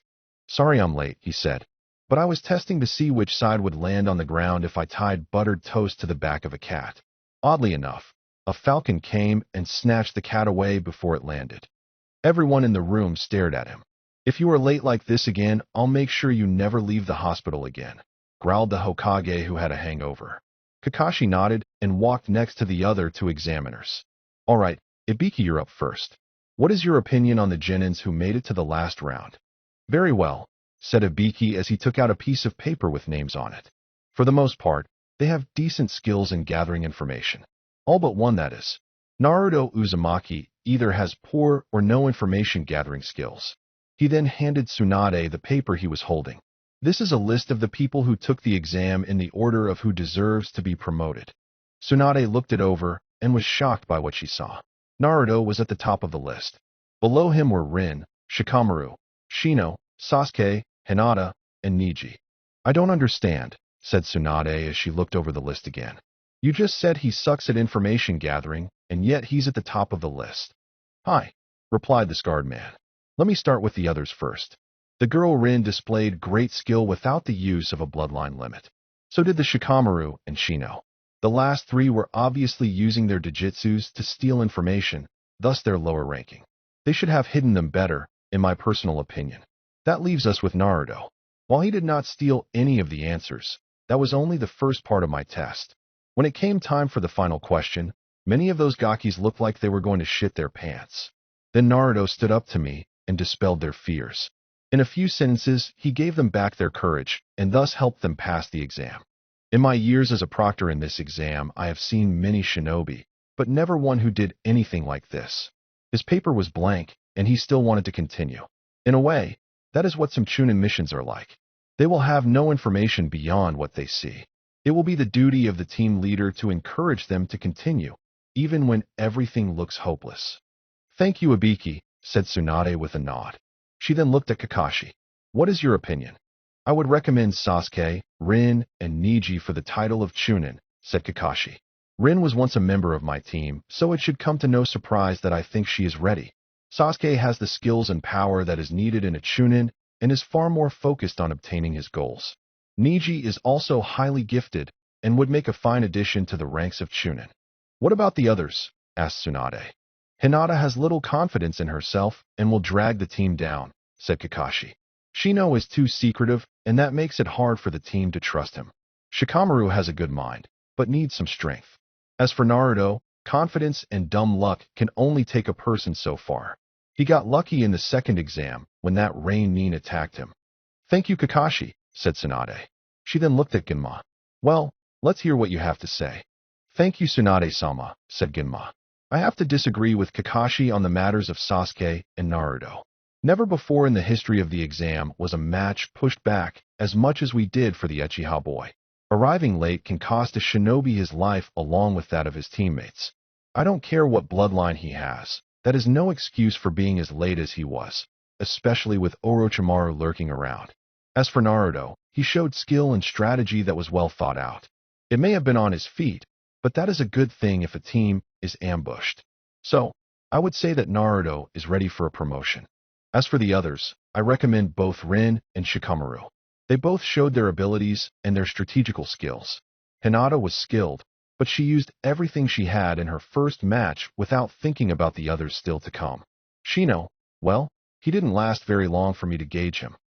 Very well, said Tsunade as she picked up a file. I have decided to promote Naruto Uzumaki, Rin, and Shikamaru Nara to the rank of Chunin. Please inform their senseis and have them brought here. Wait a minute, said Kakashi. Sasuke is just as skilled, if not more, than those three. Why is he being left out? I agree that he has skills, said Tsunade as she flipped through the file. However, he needs to let go of his hate first. According to this file, he ran out of the village when he heard that Itachi was nearby. He let his hate and anger rule his actions, and that is what caused his to be put in the hospital in the first place. Kakashi, in light of this, do you really expect me to place him in a situation where that might happen again? No, said Kakashi as he lowered his head. Tsunade was right. Sasuke was a lost cannon. But if Naruto and Rin are promoted, that will cause tensions within the team. Perhaps only one should be promoted. I was thinking just that, said Tsunade as she sent down the file and picked up another one. So I have decided to make a few changes. Sasuke will remain with Team 7 until the next academy exam and will be placed with one of them. As for Team 7, it is going to be disbanded and renamed Team Anko as soon as Anko has her child. Once that happens, she will be promoted to a full Jonin. According to her stats, she should have been promoted years ago. The council is doing no doubt. So it will be a three-man team? Asked Tabiki. No, answered the Hokage as she picked up yet another file. A skilled shinobi from another land has come to us and is asking to join. His skills are easily Chunin or low Jonin, so I will have him placed with Team Anko to complete it. He will be arriving in a few days. The next day, Naruto and Rin were in the hospital looking for Sasuke's room. Rin had on her new Chunin vest under her trench coat. Naruto, on the other hand, decided against wearing it since his bloodline would tear it to shreds. They soon neared the room of their teammate and entered to find Sakura in the room with the emo boy. Sakura, shouldn't you be doing your rounds right now? Asked Rin, who knew the schedule since she helped out while Naruto was gone. But Sasuke needs me, she whined. She then noticed Rin's vest. Wow, Rin, you made Chunin. That's great. So did I, said Naruto. At that, Sasuke's head spun towards the blonde and glared at him. Sakura huffed.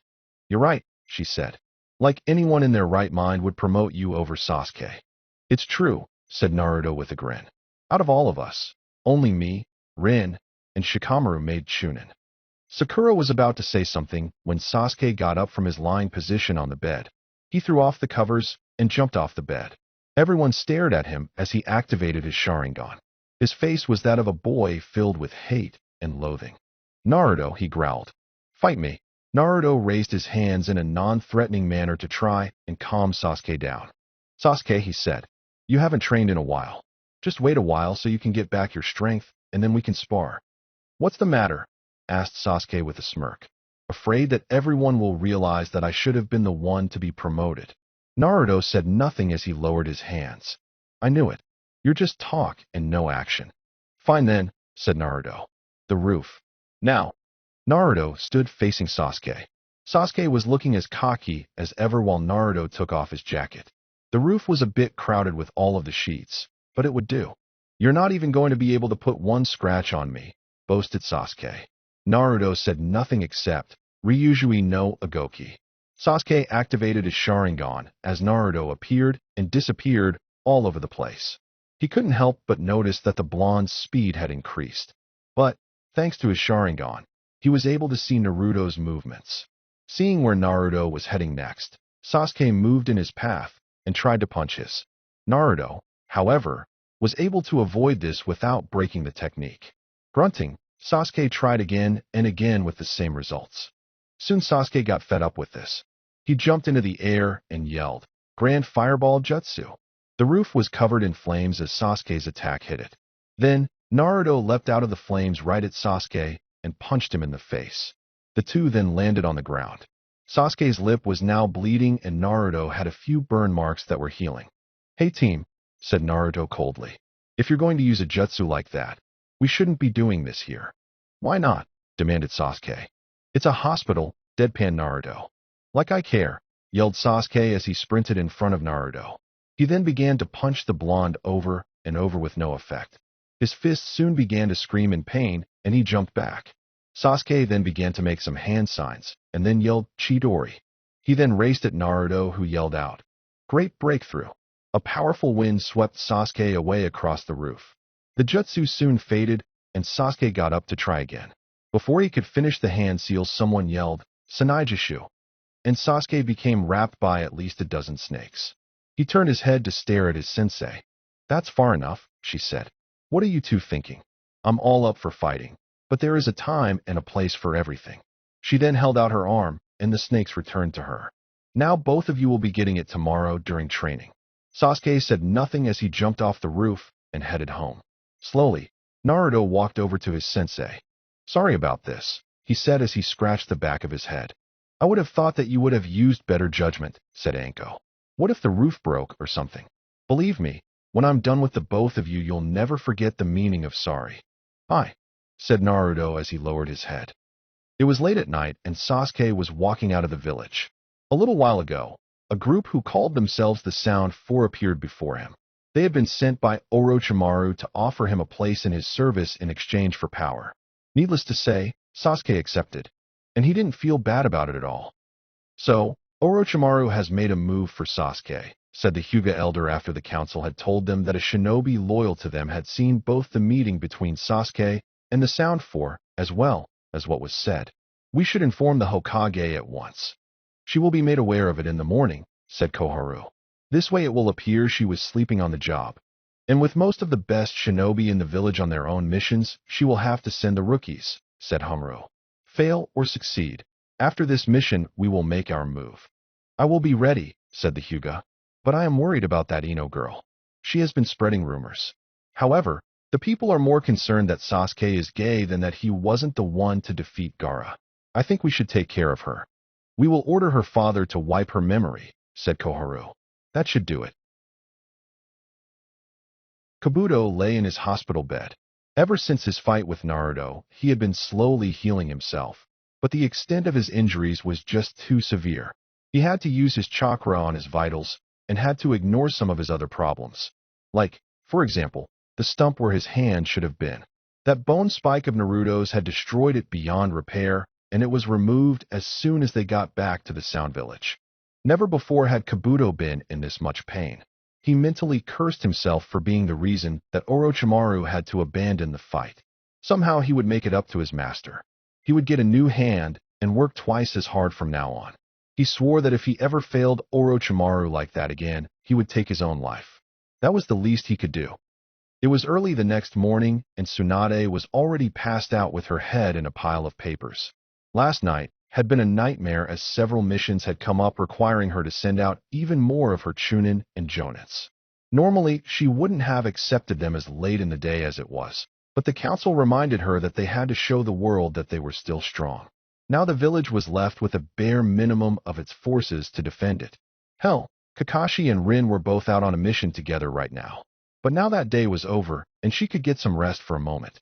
That's exactly how long it lasted as a Chunin entered the room. Tsunade-sama, he yelled, waking up Tsunade. We received a tip this morning that Sasuke Uchiha was taken out of the village. We searched the village to verify the claim, and he is nowhere to be found. Tsunade rubbed her temples. This was just great, just perfect. Now she had to deal with the issue of creating a search party to get him back. The village would demand that she send Chunin, Jonins, or even ANBU to get him back. Yet, that was a little more difficult than they knew. So she would have to do the next best thing. Bring me Shikamaru Nara, she commanded. The Chunin nodded and left in a hurry. While he was gone, Tsunade began to ponder the situation. It seemed unfair that the village would want to send such high-level shinobi after one genin. However, she knew that this wasn't just any genin. Most likely it was Orochimaru after the Sharingan. All she could do for now was hope that some genins could handle this. About 15 minutes later, Shikamaru entered her office while yawning. So what's the problem? He asked. Last night, or early this morning, Sasuke Uchiha left the village, said Tsunade. It is presumed that he left against his will. I want you to lead a team to retrieve him. Troublesome, complained Shikamaru. I would like to request that only Jonin and Chunin join me on this mission. I'm afraid that I can't do that, said Tsunade. Only genins are available right now. You are to round up as many genins as you can in 1 hour, and they will be your team. Meet at the gate, prepare yourself, and then go. I also want you to know that this might be the work of Orochimaru.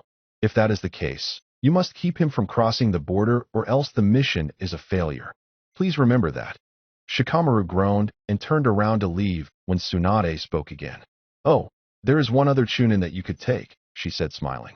Anko watched as Naruto did another set of push-ups with weights on his back. She had sent him and Sasuke a message last night to meet her at their usual training ground at sunrise for their punishment. So far she had made Naruto move a pile of stones up a hill, fill and blast holes, and do noon-stop exercises with no breaks or shadow clones. This would teach him not to have a fight on the roof of a hospital. Thinking back on that fight, she began to plan a special punishment for Sasuke. So far she hadn't seen him at all. This wouldn't do at all. When your sensei says to be somewhere, you are expected to be there. Perhaps not allowing him to take part in the next Chunin exam would teach him that. This wasn't the first time she had to deal with his offenses. He had insulted her and his teammates on numerous occasions. He would run off from team training when he felt it wasn't good enough.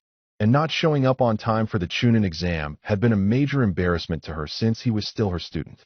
In the past, hitting him over the head with a mallet had seemed like the right thing to do. It was like spraying a cat with water when they did something bad. But now it was time to take out the big guns. No more Chunin exams until he straightens up his act. Suddenly, Anko felt a presence coming up from behind her. She turned around and saw Shikamaru. "That looks troublesome," said Shikamaru when he saw what Naruto was doing. "Hey Naruto, Tsunade has a mission for us.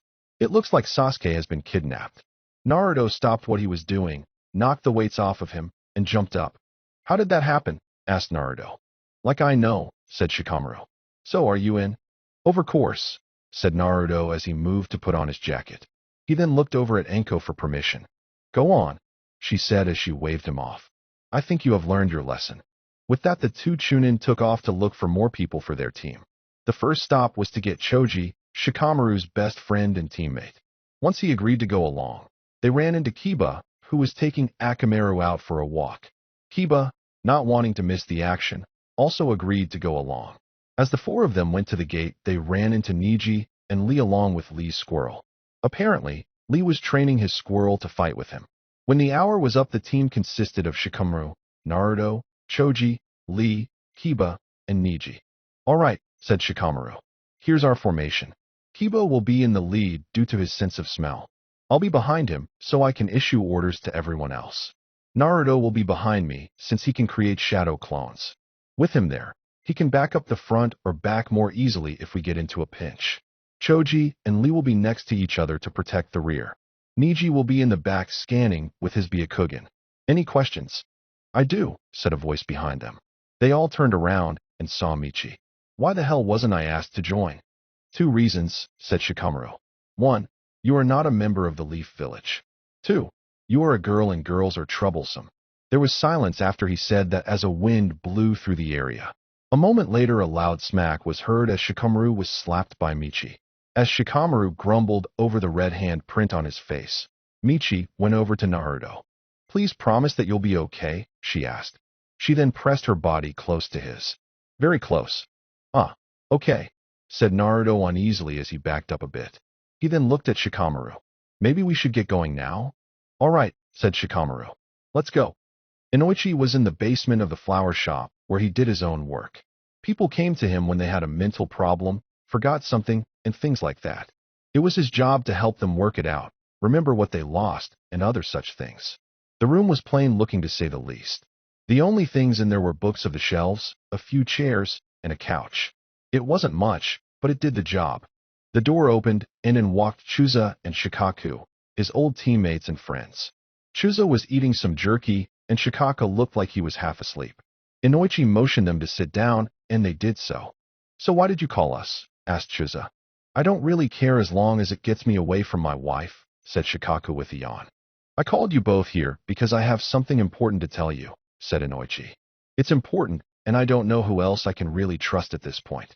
I don't even know if my wife is in on it." "What is it?" asked Shikaku, who was now interested. "I first noticed this after the failed sound invasion," began Inoichi. "I was treating a shinobi who had been suffering from stress. At the time, I was using a word association jutsu on him. All anyone has to do is say a word, and whatever popped into that person's head would also appear in my mind as well. It helps me find the true underlying source of their problems. Everything was going fine until my daughter came home. She came right down here crying about something that Sasuke Uchiha said. Now, when she was telling me what he said, the jutsu was still activated. When she said the word Naruto, I received 3 different images. The first one was fish patties in a bowl of ramen. The second image was that of the Kyuubi. The third one was interesting. All I saw was a memory seal. Whatever link there was to the third image of Naruto was being suppressed along with all memories of it." "That is interesting," said Shikaku. "It gets even more interesting," said Inoichi. "Memory seals come in many different types depending on clan, purpose, or even the level of people who use it. I did some digging and found out that this was the same kind used by the council. Normally, they only use this seal when a shinobi leaves the village on a mission with valuable intel. If the shinobi is ever caught, the information cannot be retrieved no matter how much the person is tortured." "But why do that to some random shinobi?" asked Chuza. That's what I thought, said Inoichi. It just didn't make any sense. Then I decided to say the word Naruto to my next patient, and the same thing happened. So far I have checked 6 different people, and they all have the seal. The only thing that they have in common was that they knew about the QB. I have also checked out my daughter, and she doesn't have it. So it's aimed at us, said Shikaku as he rubbed his chin. I wonder what they are hiding from us. Well, we won't have to wait long, said Inoichi. The seal looks like it was placed on everyone a while ago, so it has weakened. Also, with Naruto's name coming up a lot lately, the speed at which it is deteriorating is increasing. You see, each time the jutsu blocks Naruto's name, it uses up a bit of its strength. If it were fresh, it would take years of continuously saying Naruto's name nonstop for it to break. But, since that's not the case, it should be broken any time within the next 2 weeks. Well, that's good, said Chuza as he breathed a sigh of relief. I wish that was it, said Inoichi. I think the council is aware that the speed at which the seal is weakening has increased. So they want to silence the source of the chatter, Ino. They came to me this morning and demanded that I wipe her memories, leaving her a blank state. They claimed it was for the best interests of the village, and that if I loved my home, I should be willing to do this. That's crazy, said Chuza. The council doesn't have that power. Hell, the Hokage can't even order something like that. That's true, but you are forgetting they have the people's support, said Shikaku. After both the betrayal of Orochimaru and the Kyuubi attack, the Hokage has been losing support and power.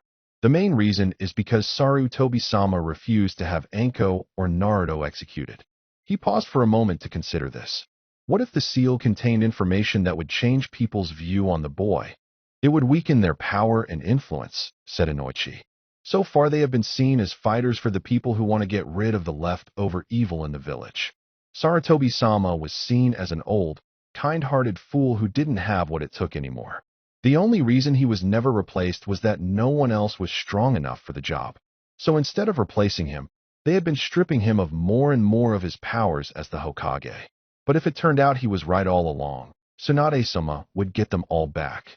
Then we should tell her right away, said Chuza. I already tried to, said Inoichi.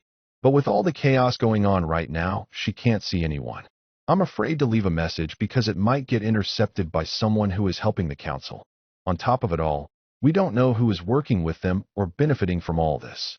There was a moment of silence as all 3 men absorbed this information. So what do we do? Asked Chuza.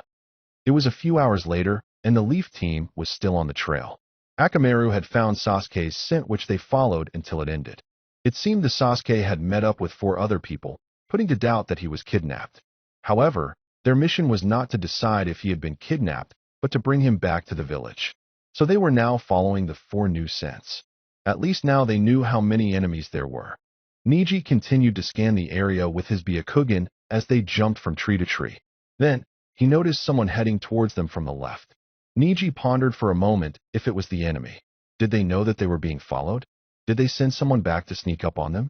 Or was it someone else? Hey guys, called out Neji. We got company. Only one, reported Neji. Looks like some kind of shark girl. At this, Naruto groaned, catching everyone's attention. Naruto, do you know her? I wish I didn't, said Naruto. But yeah, I do. I don't get it, said Kiba from the front. Back at the academy, girls never gave him the time of day. Now he's got girls flocking to him. First Rin, then Michi, and now this shark girl. Am I missing something here? Where's the love for the rest of us? Don't forget about Hinata, pointed out Neji. What about Hinata? Asked Naruto. Everyone's sweat dropped at his cluelessness. Nothing, muttered Neji. Naruto, said Lee loudly. Your playboy-like nature is very unyouthful. This cannot continue. I will not allow you to hurt Sakura anymore. Apparently, he still hadn't figured out that Sakura lied to him. Will you all shut up, growled Naruto. This girl isn't chasing me because she wants to date me. She's trying to kill me. Get down, commanded Neji suddenly. Following his orders, the Leaf team jumped down from the trees. Half a second later, a ball of lightning hit the spot where they had been. Or to be more specific, where Naruto had been. Dust and chunks of wood were thrown into the air and then hit the earth as the attack hit the tree branch. Then, his aim jumped into their field of vision with her swords in hand. I finally found you, yelled his aim with an insane look in her eyes as she pointed at Naruto. I'm going to make you pay for that humiliation I endured the last time we met. But how did you find me? Asked Naruto. His aim smirked. The Akatsuki doesn't just watch you and your kind, said his aim. We are also watching people like Orochimaru and the people who work for him. I was informed that he had sent 4 people to your village to capture your teammate. Now, if you were to mount a rescue mission, the most likely route would be to go this way to get to Rice Country, where the Sound Village is hidden in. So I decided to get to the general area as quickly as I could. She's good, said Shikamaru. But this is still troublesome. We don't have time to deal with her. I have no interest in your mission, said his aim. The only thing I want is that pervert in your group. Just give him to me, and I'll let the rest of you go. I shall deal with her, said Lee as he stood before the group. He then got into a stance and smiled at his aim as his teeth sparkled. The rest of you should continue and rescue our youthful comrade. As soon as I am done here, I will catch up with you. Shikamaru nodded. In terms of brute force, Lee was the best out of all of them. Yet, that was all he had. It would be best to let him fight this shark girl while they went after Sasuke.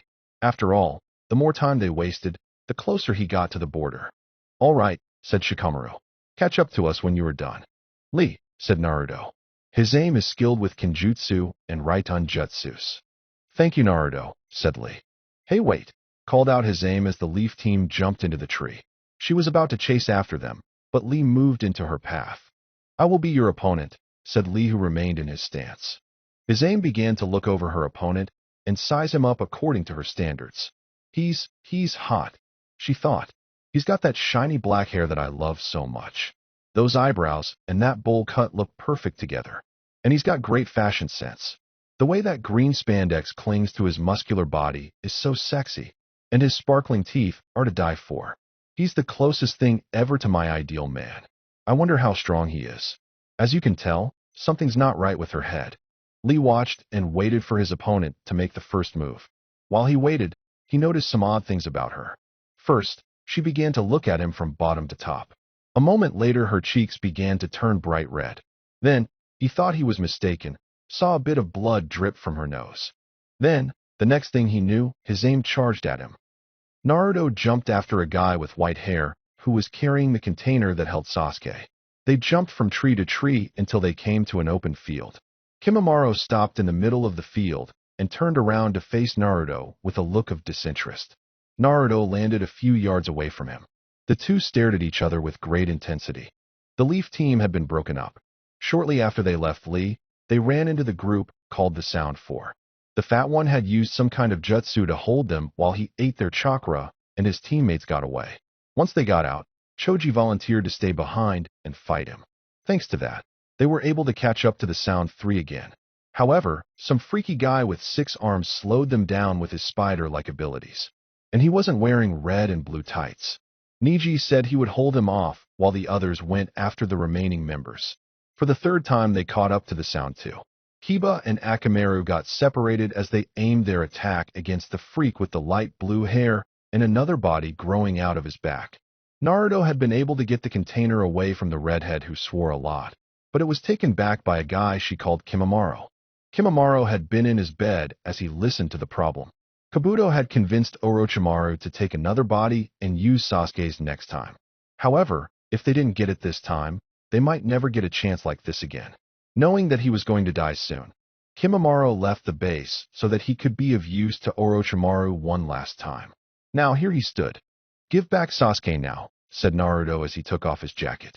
I will not do that, said Kimimaro in a cold and uncaring voice. He is needed to be Orochimaru-sama's next vessel. What are you talking about? Asked Naruto.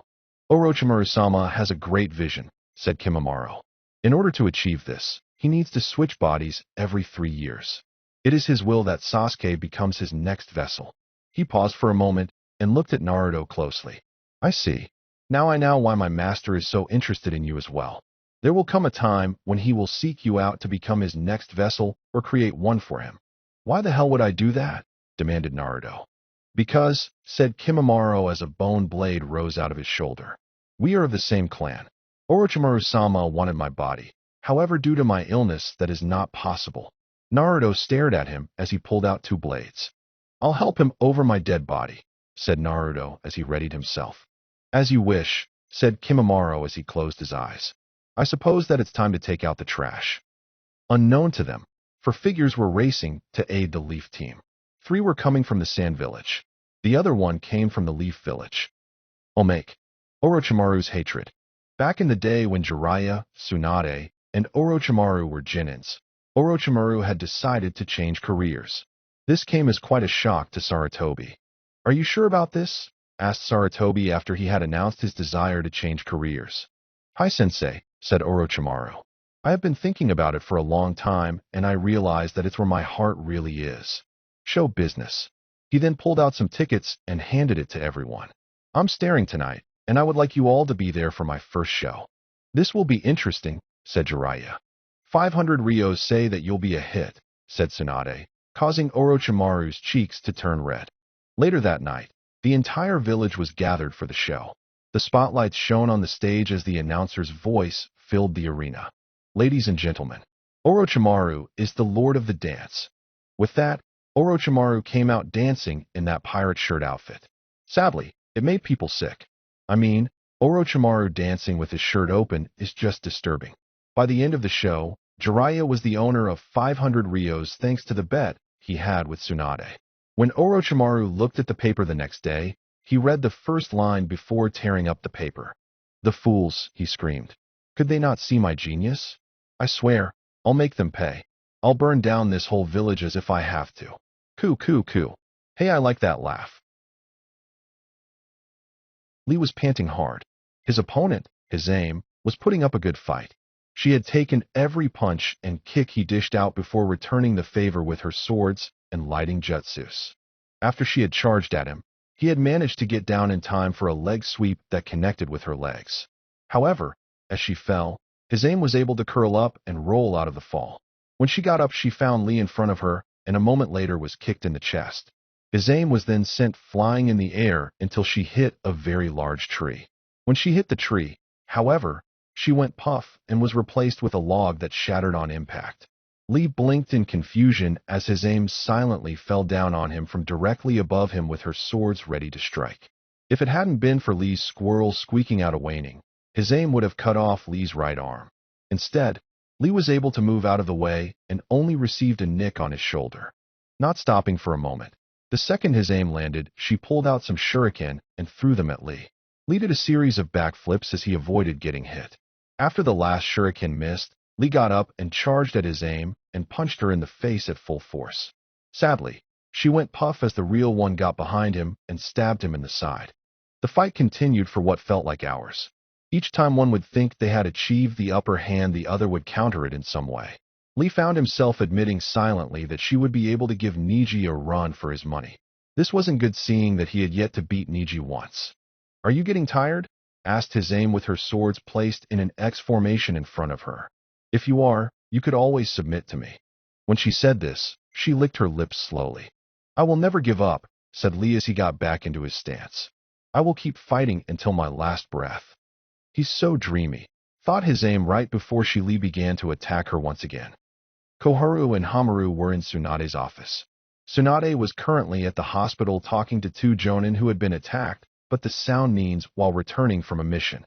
The 2 elders knew this, of course. It would have been harder to do what they needed to do in her office when she was there. Once the 2 of them made sure that the room was clear, they both took out several tags and began to place them in specific spots in the room. Once they were done, the both of them preformed their most powerful jinjutsu to hide the tags. The tags quickly vanished as in the walls had swallowed them up. Once they were sure everything was done, they left the room and found an ANBU outside with his arms crossed. "Is everything all right?" asked the ANBU. "Do not worry about us," said Hamaru. "Just make sure you are doing your job," continued Koharu. "To the best of my ability," replied the ANBU. "So far, 80% of ANBU will be backing you in this takeover. However, the remaining 20% are against it. They have been confined for the moment. The cover story is that they are on patrol." "Very good," said Koho. "Make sure that they don't escape," said Hamaru. "If anyone finds out what we're doing too early, then we are all screwed." "There is still the matter with Danzo," said the ANBU. Both elders looked troubled, and the ANBU continued to speak. "We were not able to convince him to join our cause. He managed to slip away with the help of the former root. He is currently in hiding." "Damn him," swore Koharu. "He might ruin our plan." I don't think so, said Hamaru with a smile. It would look very bad if Danzo simply vanished around the same time the Uchiha was kidnapped. People would begin to think that the kidnappers had inside help, finished Koharu. I'll inform the Jonin and Chunin that Danzo is missing and that the council suspects that he is working with Orochimaru, said the ANBU. Before I go, when can we expect the signal to begin? As soon as this rescue mission is over, said Hamaru. When it ends, so shall the rule of the Hokage, said Koharu. Ino was sitting on a bench in the park. There were several trees behind her while in front of her was a pond. She was just sitting there, watching the ducks glide on its surface. A wind seemed to blow, causing her to close her eyes for a moment. Ino let out a sigh. Right now she was feeling bored and alone. Shikamaru and Choji were both on a mission to save Sasuke. Because of that, Asuma had told her that there wouldn't be any team training until further notice. Sakura was at the hospital as she continued her training. Everyone else that she knew, well, they weren't exactly friends. Sure, they knew each other and would say hi when they saw one another, but they had never really hung out. Ino began to look back on her life and realized she couldn't blame anyone but herself for this. For years, she had been obsessed with Sasuke. She had chased him and fought over him. Hell, she had been willing to sacrifice her friendship with her best friend over him. They could have worked something or decided that no guy was worth it, but they didn't. Now she felt different. Ever since she had overheard Sasuke's confession, his words plagued her mind. She couldn't believe that she never saw the signs. I mean, the only guys who run away from a horde of willing women either already have a girlfriend or were gay. Then there was the fact that Sasuke admitted that Naruto beat Gaara. But the council had supported Sasuke's original claim that he had beaten the Sannin. Why lie? Do you mind if I sit here? Asked a feminine voice next to her. Ino blinked as she realized that she had been so deep in thought that she didn't realize someone had approached her. She turned her head and looked at a pretty girl with long black hair and wearing a pink yukata. And no, stammered Ino. The girl smiled and nodded before sitting down. Thank you, she said. I haven't seen you around before, miss, began Ino. Haku, he replied. And I'm a boy. Ino's face went red with embarrassment. Oh, Kami, said Ino as she hid her face in her hands. I am so sorry. It's all right, said Haku as Ino slowly lowered her hands. I'm used to it. I just arrived in your village so I could speak to the Hokage about joining. Really? Asked Ino in disbelief. After all, Haku didn't look like he was a shinobi. Hi, said Haku. You see, I have been living with someone very close to me along with his fiancée and her family. Right now there is a baby on the way and not enough room for everyone. So, I decided that I should be the one to leave. But why become a shinobi? Asked Ino. Haku looked thoughtful for a moment before smiling at her again. Well, I have some experience, he said. I was never really given a rank or an actual shinobi, but I was trained as one. Plus the pay is good, so I can send some of what I learned back to my precious person since the money is a bit tight. What Haku said was the truth. While the Chunin exam did help the financial situation in Wave, almost all of it was sent rebuilding. And while Tezuna's fame had increased and was getting more job offers, he would only get paid once the bridge was completed. So, Zabuza had to get a job. There was a knock on the door that belonged to an elderly man in Wave Country. This man looked like the mole man from The Simpsons, and he lived alone. Slowly he walked over to the door and opened it. What he saw nearly gave him a heart attack. There was Zabuza, his face covered in bandages, his eyes were full of veins, and he was holding a knife. Sir, said Zabuza as he lowered his face closer to the old man and brought the knife closer to him. Would you like to buy a knife? Please don't kill me, begged the old man. I'm not going to kill you, said Zabuza as the knife inched closer to the old man. I just want to sell you this knife from Knife Co., the knife people. Don't you want to see how sharp it is? No, begged the old man. If I buy it, will you go away? Hi, said Zabuza. The old man whipped out his checkbook, wrote down a random amount, and gave it to Zabuza. Zabuza looked at the check and took out a notebook and wrote down a few things. Let's see. This check will buy you 100 knives. They'll be here in 5 to 10 business days. Have a nice day. And with that, Zabuza left the poor old man alone again as he went to the next house. I see, said Ino with a smile of her own. She was beginning to like this guy. He was kind and considerate. So what made you choose this village? Aren't you curious? Laughed Haku, causing her to blush. To answer that question, I came here because I met some of your shinobi before. They seemed nice, so I decided that this was the village I would like to serve. Ah, well then, have you had the tour yet? Asked Ino as she got up. Haku shook his head, and Ino grabbed his arm. She then pulled him off of the bench so she could show him around and at the same time get to know him better. Shadow Clone Jutsu, yelled Naruto as he created 5 clones, each with bone blades in their hands. Kimimaro looked at this with little interest. Then Naruto yelled out, Ryujui no Agoki. All at once, the 6 Narutos began to appear and disappear around Kimimaro. The white-haired teen just sighed as he closed his eyes. Naruto and his clones then attacked from directions, one attacking from the front, one at his left and right sides, and the last 2 were attacking him from above. Kimimaro opened his eyes, ready to strike. He spread out his arms and called out, Dance of Pines. Immediately long bone spikes shot out of his palms right at the Narutos on his sides, destroying them both. He then gracefully bent his arms in an L formation and spun around, destroying the bones and cutting Naruto across his chest. However, the cut was short-lived as Kyuubi's chakra went to work healing the blonde. Is that the best you have? Asked Kimimaro. Your movements are too bulky and not fluid enough. Shut up, yelled Naruto as he got up. Then, from Naruto's chest, his rib bones began to stick out with ends shaped like arrowheads. Ribcage missiles, shouted Naruto as the attack shot out at the white-haired bone user. Kimimaro just stood there as Naruto's attack closed in on him, and his bone spikes retracted back into his body. Kimimaro then reached over to his shoulder and pulled out a bone blade. Then, with the blade he deflected each of Naruto's bone missiles.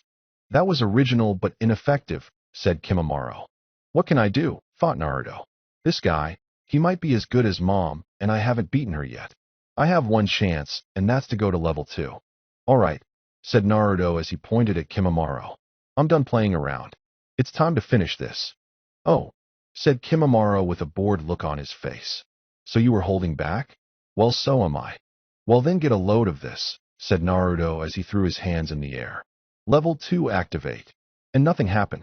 The only sound that was heard was that annoying crow calling him a fool. At the border between life and death, the skeleton warrior stood there in silent meditation. Suddenly, a thought occurred to him. Did I forget to mention how to activate the 2nd level? He asked himself. Then he shrugged. No skin off my back if the Gaki dies again. Crap, screamed Naruto as he grabbed his head. I don't know how to get to level 2. Kimimaro looked like he was about to face fault. His eye was twitching like mad. This Gaki was an idiot and annoying. Not at all like his clan used to be. Just then, the container holding Sasuke exploded. Both fighters looked over and saw that Sasuke was standing in the middle.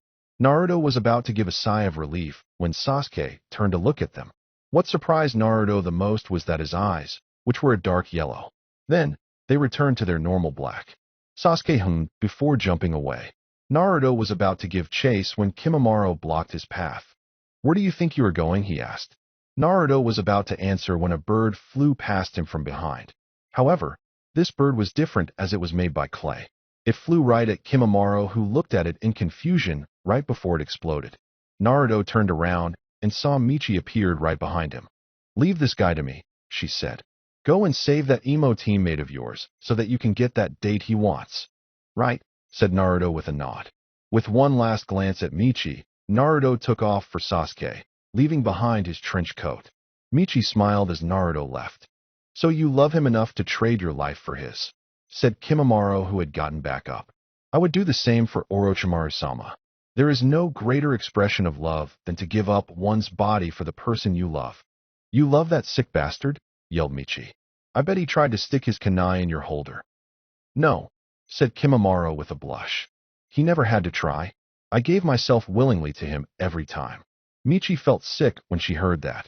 However, perhaps if Sasuke is able to capture Naruto, Orochimaru-sama will do the same to the blonde. Oh hell no, said Michi as she stuck her hands in both her clay pouches. No one is sleeping with him except me. I refuse to lose to some sicko with a fetish for little boys. Michi then flung out both her arms, and from her hands came 2 large centipedes. They wrapped themselves around the white-haired teen and began to squeeze. Michi was about to have them explode when Kimimaro yelled, Dance of the Larch. Bone from his back, chest, and arms shot out. They pierced the clay creatures and cut through them until they lay at his feet. Kimimaro then charged at Michi, who had put her hands back in her pouches. However, it seemed too late since Kimimaro closed the gap. He first lashed at her right arms, cutting it, causing blood to spill. At least she still had it attached to her. Michi tried to jump back, but Kimimaro vanished and appeared right in back of her. With another swing of his blade, he slashed at her back, cutting right into her flesh. This, however, did not stop Michi. She finally pulled out her hand, turned around, and tried to punch Kimimaro. However, the fist missed him by a mile as he twisted to the left in a dance-like motion. Michi then tried with her left, then her right, her left, her right, her left, and then her left again. All of them miss as Kimimaro danced around her attacks with ease. Michi then jumped back several yards to get some distance. "That is a good idea," said Kimimaro. "You are more suited as a long-range fighter with those explosives that you use. However, all I have to do is close the gap between us, and you are done, seeing as your taijutsu is pathetic." Michi grinned. "Are you sure?" she asked as she began to make a sign. "Hi," said Kimimaro. Then, suddenly, there was a small explosion on his left side. Kimimaro looked down as he winced in pain, as a large bruise covered his skin in that area. "How did you do that?" "You remember when I was punching you?" she asked. "Well, I wasn't trying to hit you. In my hands were dozens of tiny clay ticks. While my fists passed right past you, I opened my hands up a little and let them fall out and onto you. Now see my art." With that, she made the seal, causing all the ticks on Kimimaro's skin to explode. Soon smoke blocked Michi's vision. Yet, she was certain that he was dead. Michi turned around, ready to help Naruto get Sasuke back. Then, she felt something pierce her leg, and she yelled out in pain. Michi looked down and saw Kimimaro's bone blade in her leg a few inches below her knee. Michi slowly turned around and gasped. Kimimaro was still standing. The skin was missing on parts of his arms, sides, and left side of his head. Instead of skin was a white mass that made shudder in fear. "If I didn't have this bloodline, I'd be dead," said Kimimaro.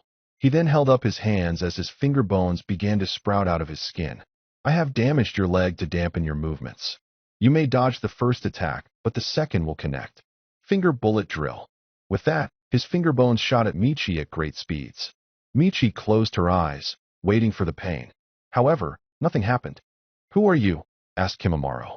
Michi opened her eyes and saw a wall of sand in front of her. She then looked to her right and saw Gaara standing there with his arms crossed. "Gaara of the desert," said Gaara with no emotion. The sand then seemed to return to his gourd as he took a step in front of Michi. "I will be your opponent now." "Hey, wait a minute," yelled Michi. "I had everything under control. So exit, Sandman." Gaara turned his head to look at Michi and looked at all her cuts. "You have a weird definition of under control," he said. As Gaara's back was turned, Kimimaro sent another wave of finger bullets at the two of them. However, Gaara's sand acted on its own, whipping out to block the attacks. This allowed Gaara and Michi to continue their conversation. "Just let me handle this." "I don't need your help," insisted Michi. Now Gaara was getting annoyed as a tick mark appeared next to his love tattoo. Then a thought came to Michi's mind that caused her to smile. "Well, there is something you can do. Can you hold that big bad man away from me for a few minutes while I get my next jutsu ready?" To help her cause, she unleashed the puppy dog pout. Remember that she has the five-tailed dog inside of her, on Gaara, who had never had anyone do it to him. "Ah, all right," he stammered with a light blush. He then whipped his head around and looked at his opponent. Rain of sand. Like the name of the jutsu suggested, a cloud of sand appeared above Kimimaro and began to rain sand. "Not very artistic," said Kimimaro dully. He then tried to move out of the way, but found he couldn't. He looked down at his legs and saw that sand was wrapped around his feet. Soon the sand raining down on him covered his body. Once there was enough sand, Gaara yelled, "Desert funeral." The sand then compressed, trying to crush the teen. Yet it didn't work. Kimimaro broke out of it with the help of the cursed seal, level 1. "That level of attack will not work on me." "Then I'll have to do better," said Gaara as he rapidly made hand signs. As he did this, a giant wall of sand shaped like a wave appeared between the good guys and the bad guy. All Kimimaro could do at the moment was to stay at how big it was. Gaara then yelled, "Desert avalanche," causing the wave of sand to come down on Kimimaro. Kimimaro stared at it in fear for a moment before jumping back. Yet as he did, Parts of the wave of sand seemed to reach out and try to grab him. After missing several times, the sand grabbed him. It tossed him around like a rag doll several times before throwing him on the ground and then crashing down on him. When this was over, the landscape seemed to have been changed into a desert. Gaara then got down on his knees and pressed his hands on the sand before yelling, "Desert Imperial Funeral." Gaara stayed in that position for several moments. Then the most unthinkable thing happened. A purplish arm shot out of the sand. Soon, the rest of the body followed. Kimamaro's skin was now purplish with yellow eyes. For large bones were sticking out of his back, and you could see his spin.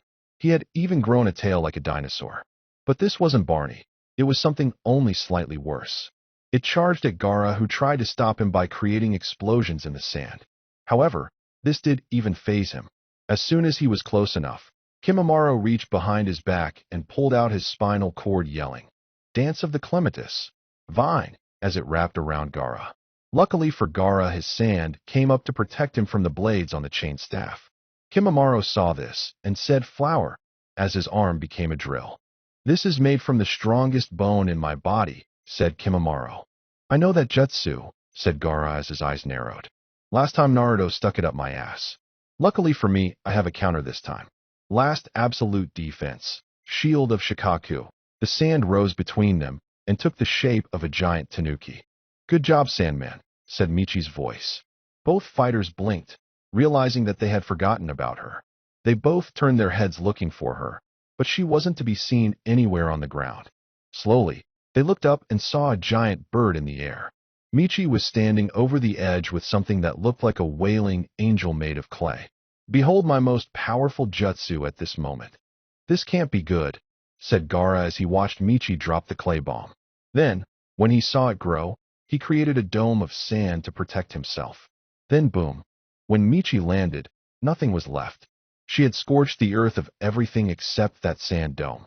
Smirking, she limped over to it and then knocked on it. As soon as she did, it crumbled, and she was face to face with a very pissed off Gaara. "What?" asked an innocent-looking Michi. "You tried to kill everyone," declared Gaara. "Well, look at the bright side," said Michi. "We won." That didn't seem to stop Gaara's eye twitch. Then, Dance of the Seedling Fern. All of a sudden, large spike began to shot out of the ground that was made of bone. Gaara, acting quickly, grabbed Michi and carried her bridal style over to her clay bird, and they both got on. The bird managed to take off and get high enough to escape the attack. Gaara then set Michi down, and they both let out a sigh of relief. Then, before anyone could say anything, Kimamaro came out of a nearby bone with his drill aimed at them. The two of them closed their eyes as they realized this was the end and hugged each other. But, for some strange reason, they didn't die. Slowly they opened their eyes and say that Kimamaro was dead. "Damn, we got lucky," said Michi as she stared at Kimamaro. "Hi," said Gaara. "He most likely went into this battle hurt or ill. Had his health not been so poor, we would have died." Just then they realized that they were still hugging each other. "Pervert!" screamed a red-faced Michi. A moment later, a loud smacking sound was heard. With all his churka gone, Gaara was helpless and unable to defend himself from Michi's slap. "The only one you can touch me is Naruto, damn it." Omake, Kimamaro level 2. Gaara thought it was over after he buried Kimamaro under his tidal wave of sand. However, the purple hand shooting out of the sand changed that. Slowly the rest of the body came into sight, and Gaara trembled in fear. "I love you," sang Kimamaro, who was now in his cursed seal form level 2. Yes, he had turned into Barney. "How the horrors. You love me. We're a happy family." "Die, you asshole," screamed Michi as she created her C3 bomb. "I had to watch that crappy show when I was a kid, and I hated it then as well. Now I'm going to do what those producers should have done. Make sure there is no evidence left." A moment later, a mushroom cloud appeared in the area. And then, silence. Until, "Won't you say you love me too?" Behold the horrors of the level 2 seal.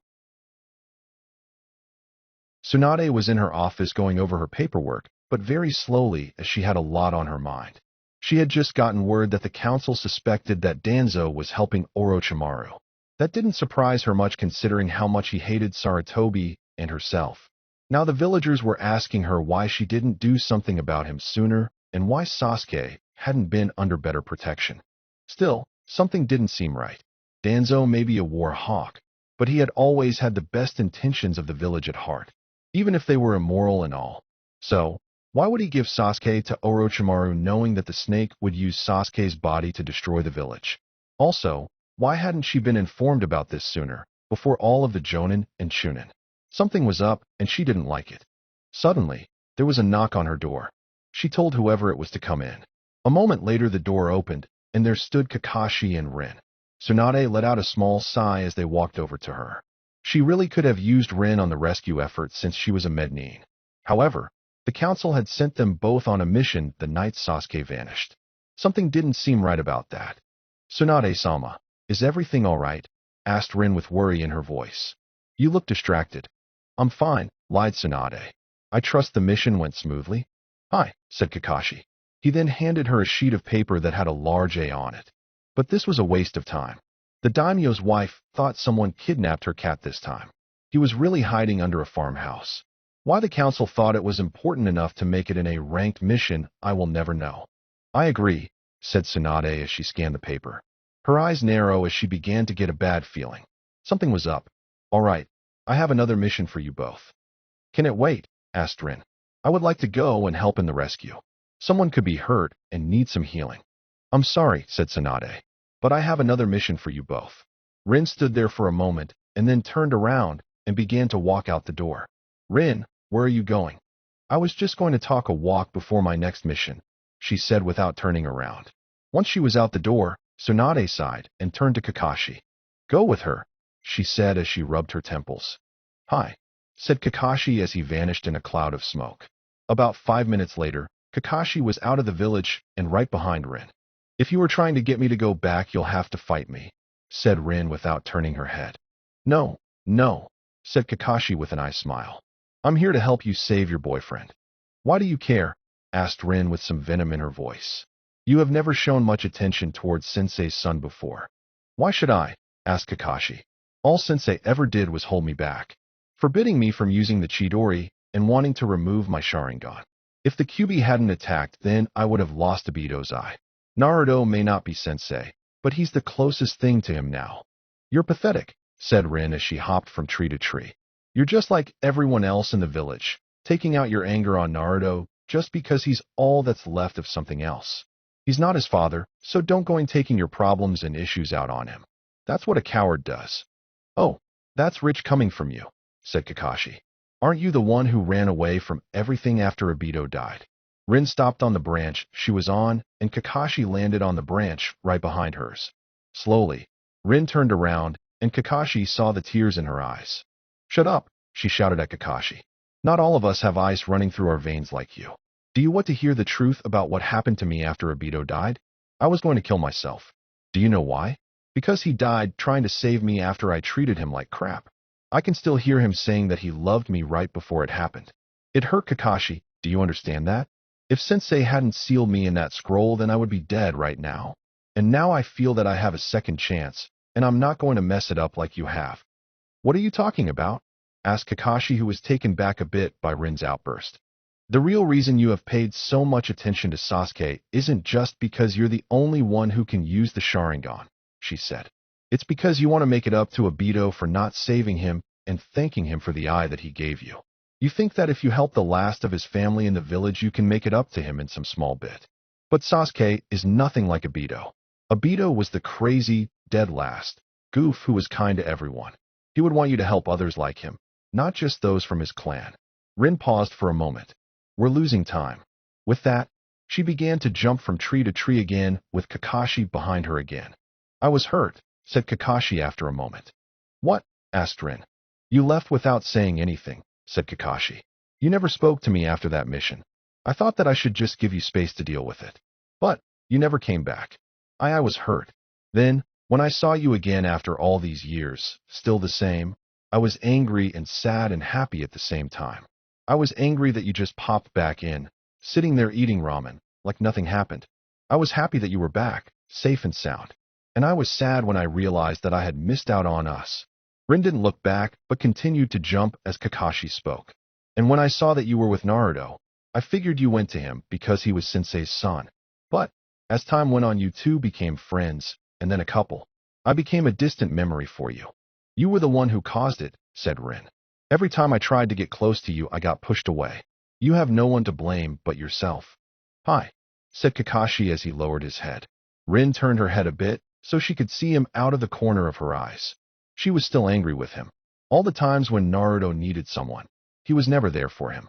Even when Orochimaru messed with the seal, Kakashi wasn't there for him. But at least he was willing to admit some things. Kakashi, Rin said suddenly, you better summon your dogs. We'll need them if we're going to find our boys. This is it, thought Lee. He was pinned to a tree by his Hisame's swords. He was tired and injured. His Hisame stood right in front of him, her face a few inches from his. I wonder what she will do to me. Will she slit my throat? Will she take me to be questioned? Whatever happens, I will stay strong, Guy-sensei. I will. Lee was then cut off from his thoughts when his Hisame reached out and kissed him. A moment later, he found her tongue in his mouth. All of Lee's thoughts ended as he remained frozen in place.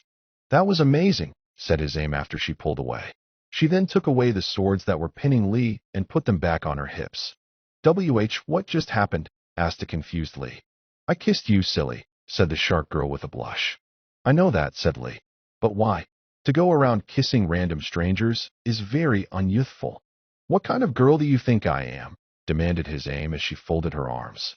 You're the first person I have ever kissed. After all, you are my ideal man. At this, Lee blinked. I see, he said after a moment. But I am in love with someone else. Then I'll kill her, said his Hisame like it was the most natural thing to say.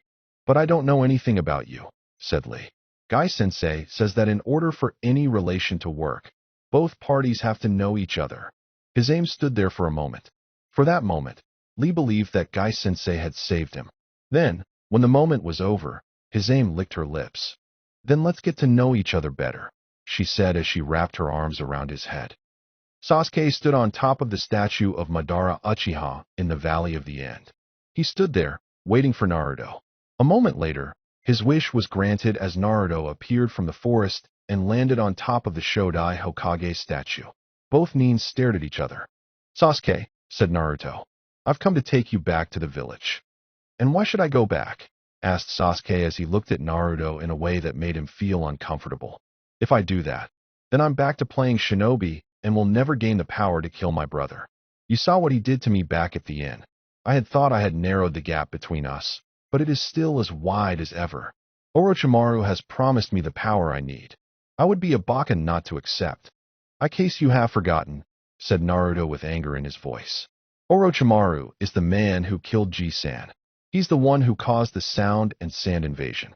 It's because of him that a lot of people are dead. I know that, said Sasuke. That makes him the perfect person to train me. He has already given me more power than the last time we met. While I was in that container, I was having my seal upgraded so that I could go to level 2. Also, while I was in there, I began to realize something. Sasuke paused for a moment before smiling at Naruto. Naruto, I love you. When Naruto heard those words, his skin turned white was all color left him due to shock. I have felt something since that moment we kissed. I have tried to deny it, but I can't continue to do so anymore. And because I love you, I must kill you. Ah, that doesn't make sense, said Naruto, who was slowly coming out of his shock. In order to gain the Mangekyo Sharingan, I have to kill my best friend, said Sasuke with a smile. They say that love is the greatest type of friendship there is. That is why I must kill you.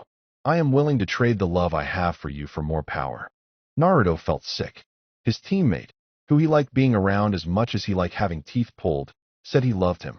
Then he said he was going to kill him so he could gain his upgrade. Something was very wrong with that picture. What the hell was wrong with the Uchiha clan? But this also caused Naruto to wonder about some other things, mainly on how they got their upgrade. Naruto's involved a near-death experience where he had to figure out a question while fighting for his life. Sasuke, on the other hand, only had to kill best friend. Naruto had to choose life, while Sasuke had to choose death. They were opposite forces. Naruto was then cut out of his thoughts as Sasuke threw a few shuriken in his direction. They missed, yet hitting him was not the goal. Attached to them were invisible wires that Sasuke used to maneuver around the blonde and tie him up. Sasuke then had the shuriken continue on their original course with Naruto in tow. They landed on a rock near the shoreline, and Naruto was held tightly against it. The blonde struggled, but it was no use. Sasuke then made many hand signs before yelling, "Fire Dragon Jutsu!" With that, flames shot out of Sasuke's mouth and took the form of a dragon as they charged at Naruto. Thinking quickly, Naruto had bones shot out all over his body, cutting through the wire. By the time the flames hit the rock, Naruto was out of the way. Sasuke said this and jumped over to where Naruto was standing. "Naruto," said Sasuke with an insane smile and Sharingan active. "Please die for me." Grand Fireball Jutsu. Another flame came out of Sasuke's mouth, this one taking the shape of a large sphere. Naruto stood where he was as a bone blade came out of his shoulder. He swung his blade at the fireball and yelled, "Tobi Izuna." A blade shot from Naruto's weapon on a collision course with Sasuke's. "That won't work," thought Sasuke. "Naruto, you use wind jutsus while I use fire. My flames will overpower your wind." Then Sasuke's eyes widened as Naruto's jutsu cut right through his fireball. The two halves went right past Naruto, who didn't move a muscle. Sasuke, on the other hand, had to jump out of the way as the blade kept coming right at him. "How was that possible?" demanded Sasuke. "A simple blade of wind couldn't cut a fireball." "That's true," said Naruto with a smug look. "But whoever said that was air? Tobi Izuna creates a vacuum, meaning a space where there is no air. With no air to feed on, my attack was able to cut away at your attack." Sasuke said nothing but charged at Naruto. Naruto leapt back from the first punch and rebounded off a tree. Sasuke jumped after him, and now they were both fighting in the air over the waterfall. Sasuke tried to punch him several times in the face before getting him in the gut. Naruto was then forced down into the water below as Sasuke landed on the hand sign of one of the statues. Naruto remained in the water for a few moments before getting on of it. Somehow, Sasuke had gotten stronger. Naruto knew if he wanted to survive, he would have to stop holding back. He would have to fight Sasuke with everything he had. Then, Naruto heard the sound of birds. He looked up and saw Sasuke with a Chidori in hand. Sasuke then shot down as Naruto began to focus his own chakra and create a Rasengan by himself, something that he had worked on while he was traveling back to the village with Jiraiya after Tsunade agreed to become Hokage. When the attack was ready, Sasuke had landed on the water and was running at him. Naruto sprinted in the direction of Sasuke until they were both in range. Chidori, Rasengan.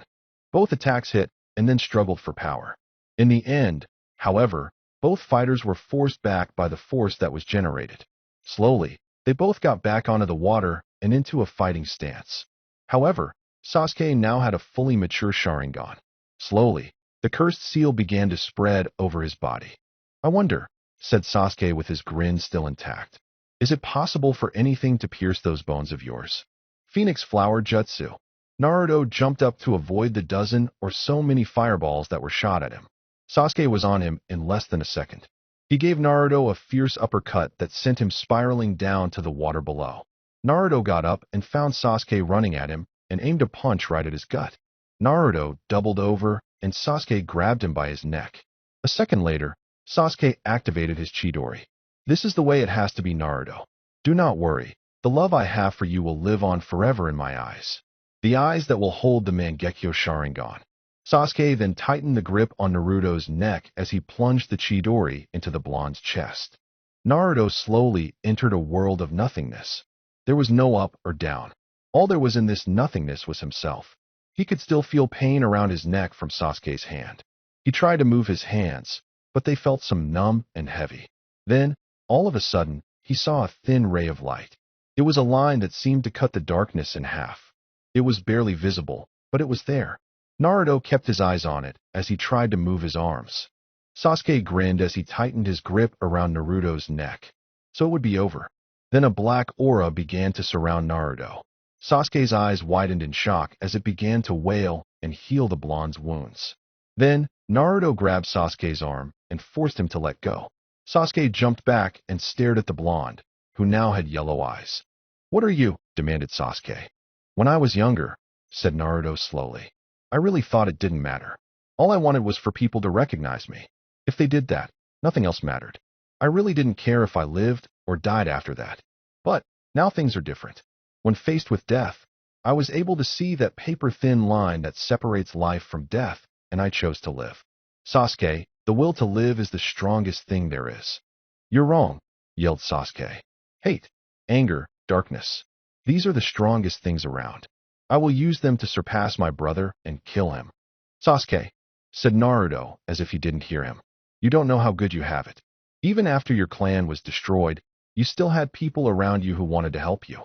People looked up to you and put their hopes in you. And now you're running away from it. Are you really willing to run away from everyone who has ever given a damn about you just to see your brother die?" "Hi," said Sasuke. "I don't care what happens to me. This line you speak of means the same as those villagers back in Leaf. Nothing. All that really matters is power." Naruto said nothing. He only moved a hand and covered his face with it. Suddenly, the black energy began to move and concentrate itself around Naruto's face. Sasuke moved his arms to shield his eyes as powerful winds began to come from Naruto. The dark energy shot out a few times like lightning, destroying bit of the walls of the canyon. Then, there was nothing. Sasuke lowered his arms and saw Naruto wearing a mask that looked like it was made from bones. Its shape reminded him of a fox baring its fangs at him. On the upper right side was a marking that looked like a blue spiral. What shocked Sasuke the most was what was looking out of the narrow eye holes. Yellow eyes with black sclera. Suddenly, Naruto vanished and appeared right in front of Sasuke. Naruto then gave Sasuke 3 rapid-fire punches in the gut before delivering a kick that sent the emo boy flying. Sasuke flipped around so that he could land on canyon wall like a fly.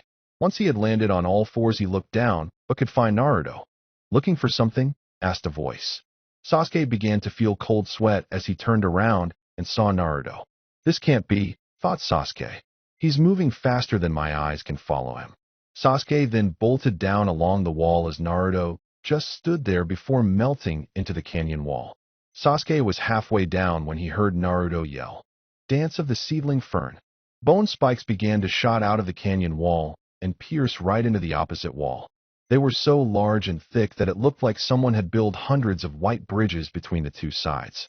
Sasuke landed on one of the spikes and began to run across it, but stopped when Naruto began to come out of it, as if it were water.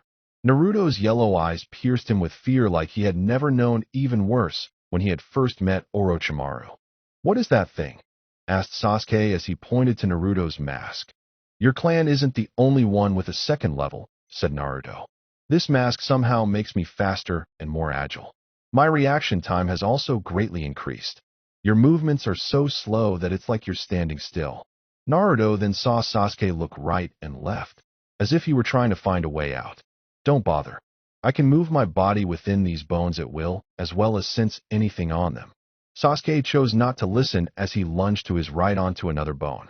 He began to jump in the direction of the waterfall when Naruto appeared in his path. "No way," said Sasuke as he stopped. "Now are you ready to come back?" asked Naruto. "No," yelled Sasuke as he began to activate the second level of his cursed seal.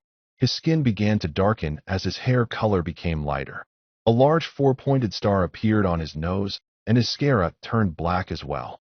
Then, 2 hand-like wings grew out from his back. "You're not the only one who can take it up a level. I will not lose." "I don't think so," said Naruto calmly. "You have very little chakra left. I'll bet that's because you have used 2 Chidoris, several fire jutsus, and now your seals. I am still feeling fine on the other hand. Even if you were still able to defeat me, others are right behind me, and you have no one else coming to help you." "That's what you think, Dobe," shouted Sasuke as raced towards Naruto. Naruto was about to counter when he felt something pushing at him from the inside. "Here, kid," said the voice of Kyuubi. "Let us show him our true power." Suddenly, a red glow surrounded Naruto. His finger bones reshaped themselves into claws, and his tailbone grew until the tail of bones touched the ground. Sasuke aimed a punch at Naruto's face, but Naruto's tail intercepted the attack and stopped it. Rage filled Sasuke's face as Naruto just stood there. The emo boy then began a series of rapid-fire punches, but they were blocked by that tail. Then Naruto moved in front of Sasuke and flicked his chest, sending Sasuke flying backwards in the rocky wall several yards behind him. Naruto felt his body move automatically. Neither he nor the Kyuubi was in control. Somehow, this was different than the last time he had used this chakra. It was like he was becoming a part of Kyuubi, feeling his emotions. Kyuubi was strong and proud, arrogant, but with good reason.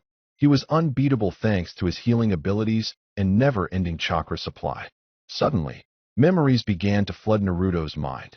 Images of the Kyuubi's birth, his life, and the part he played in the shadows of human history to gain what he wanted. The one thing that kept him going after all this time. Nothing else mattered but this one thing. Naruto saw the others, what they were, and why Kyuubi wanted to join. He saw Madara. Then he saw his father. Sasuke slowly got up onto his feet. Naruto was just standing there in a daze or something. Deciding that this was the best time to strike, he made the seals of his best jutsu. Once the Chidori was activated, he charged at Naruto. Then, the Rasengan formed in Naruto's hand. The two attacks collided once again, but with different results. Sasuke's attack was overpowered and was hit by the Rasengan. His body was sent spiraling into the rocky wall and created a crater. Back with Naruto, his mask was beginning to crack as well as his other bones. When it finally broke, so did the bone he was standing on. Naruto fell helplessly down towards the water. Then, summoning Jutsu, yelled a voice as a giant snake appeared below Naruto and caught him. Rin, who had summoned the snake, ran over to her boyfriend and began to check to make sure everything was all right. Over with Kakashi, he was pulling Sasuke out of the crater. Sasuke had several broken bones, internal damage, and was suffering from chakra depletion. I got Sasuke, yelled Kakashi. How's Naruto? Not good, said Rin. As far as I can tell, nothing is broke or damaged. He's very low on chakra and will need some rest. But what? Asked Kakashi. He's in a coma, said Rin. It's a good thing you both went, said Tsunade as she looked at both Kakashi and Rin. They were all at the hospital in the village. Tsunade had just gotten back from checking on both patients. Sasuke will be fine in a day or so. Half of the medics are on him now. Then we can begin to find out exactly what happened. As for Naruto, I did a PET scan and found that he is suffering from a major download of information. Simply put, he was somehow able to access too much information too quickly, and his brain is trying to process all of the new information. But how did that happen? Asked Rin. Tsunade shook her head. I have no idea, said Tsunade. All I can tell you is that it's not life-threatening. Once all the information has been sorted out, he'll be fine. I'm so glad, said Rin as she got up. Well, I'd better tell his mother. See ya. Tsunade smirked as the young girl waved goodbye as she ran out the door. So did anyone die? Asked Kakashi. Tsunade turned to him and smirked. Nope, she said with pride. A couple of them were near death, but they managed to pull through. We have the Sand and Michi to thank as well. It's funny, I never thought that I would ever be thanking a shinobi from the Rock Village. What about that girl who was trying to undress Lee? Asked Kakashi. We have her locked away, said Tsunade. This time for good. We will finally be able to get information on the Akatsuki. I'll tell Jiraiya all about her when he gets back. All right then, said Kakashi as he got up. I'm going to go write up that report. Elsewhere in the village, Jiraiya had stopped to get a drink. On both sides were lovely ladies wearing lost clothing. Needless to say, Jiraiya was happy. No, he was in heaven. So happy, in fact, that he never saw his bottle of sake get switched with a different one as he told them a story. After he was finished, one of the girls moved the bottle to his mouth, and he drank from it. A moment later, he passed out. The girls then stepped away from their best customer as Anbu entered the building. You both did well, said the leader as the other Anbu picked up Jiraiya and took him away. The council will remember this. And with that, they vanished. Rin had arrived at the Uzumaki house and froze at the front gate. The door was wide open and the windows were broke. She ran into the house and saw signs of a fight. All of the furniture was broken or burnt. She ran from room to room looking for Momiji or Nell. She didn't find either of them. Hayashi was called to a meeting of the head family. When he entered the meeting hall, he froze. All of the members of the main house were passed out. Only his daughters and one other were not there. He then felt something stab him from behind and then fell to the floor. He turned around and saw only the missing clan's men smiling at him. What is the meaning of this, Akio? Demanded Hayashi. I have made a deal with the council, replied Akio. Together, we will reshape this village into a better place. And I will become the head of the clan as a reward for my services as well as part of the new government. But why? Asked Hayashi as his vision dimmed. He could feel the pool of blood he was making getting bigger. Because I want what's best for the clan, said Akio. And I like what they have planned. Tsunade was now in her office doing paperwork. She had little time before the villagers would be at her door demanding to know why Sasuke was injured in a rescue mission. Then she would have to spend hours of her time explaining the reasons and telling them everything that happened while her paperwork grew, such as the life of a Hokage. Then, without warning, the Jinjutsu the council used on her office dispelled as the tags let loss of gas into the room. Tsunade had no time to react as she inhaled the gas and passed out. Omake, Minioki. Orochimaru was depressed. He had lost Sasuke. That meant his plays for the boy were ruined. Just then, Kabuto entered the room. Orochimaru-sama, I have good news, said Kabuto. I have been working on a way to clone you for years so that you will be able to go back to your original body. Interesting, said Orochimaru. Then, a shadow appeared on the wall that looked just like the Snake Man. He could hear footsteps as his clone entered the room. He is exactly like you in every way, said Kabuto as the clone entered the room. Except he's 1/8 your size. Orochimaru stared at his mini-me, and the clone stared back. A smile came across both their faces. Orochimaru got up, grabbed his clone, and went straight to his personal room. Before he locked the door, he put up a do not enter sign up. Tsunade groaned as she slowly slid back into consciousness. She slowly opened her eyes and saw she was in some sort of basement. The walls and floor were made of brick, and the place was poorly lit. She could make out some shapes, but she would have to wait a while for her eyes to adjust. She then noticed that her arms were held above her by chains. Like that will hold me, she thought. She then pulled away from the wall with all her might, and nothing happened. She tugged again, and nothing happened. Don't bother, said the voice of Jiraiya. Tsunade whipped her head around and looked in the direction she had heard the voice. The figure there was also tied to the wall. Tsunade kept staring at him until her eyes adjusted and she could see him a little better. There was no detail, just his basic figure. Those cuffs on your hands have chakra suppressors on them. We can't mold or channel our chakra with them on. I swear I'll kill those bastards, said the voice of Momiji. Thanks to them, I can't even use my bloodline limit. It's hopeless, said the voice of Hayashi. Our fate has been sealed. What are you talking about? Asked Tsunade. Who did this to us? Is it Danzo? No, said the voice of Koharu. Tsunade then heard 2 sets of footsteps coming towards her. As soon as she was able to make out the 2 elders in the dim light, they stopped. Tsunade's jaw dropped in shock as the 2 teammates of her sensei stood in front of her. You 2 are behind all this? She asked. The 2 elders looked at each other before giving Tsunade a nod. But why? You young fool, said Hamaru. We are doing this because no other Hokage or any other Kage has ever had the vision to do what we are planning. The world of the shinobi is changing, said Koharu. People want shinobi to do all their work, and they are willing to pay any amount. This village takes in 3 times more D-ranked mission than any other type of mission a year. However, continued Hamaru, the Hokage has always left them for genin to help them gain experience. Instead, people who have the skills to best do the job should do it rather than a skilled fighter.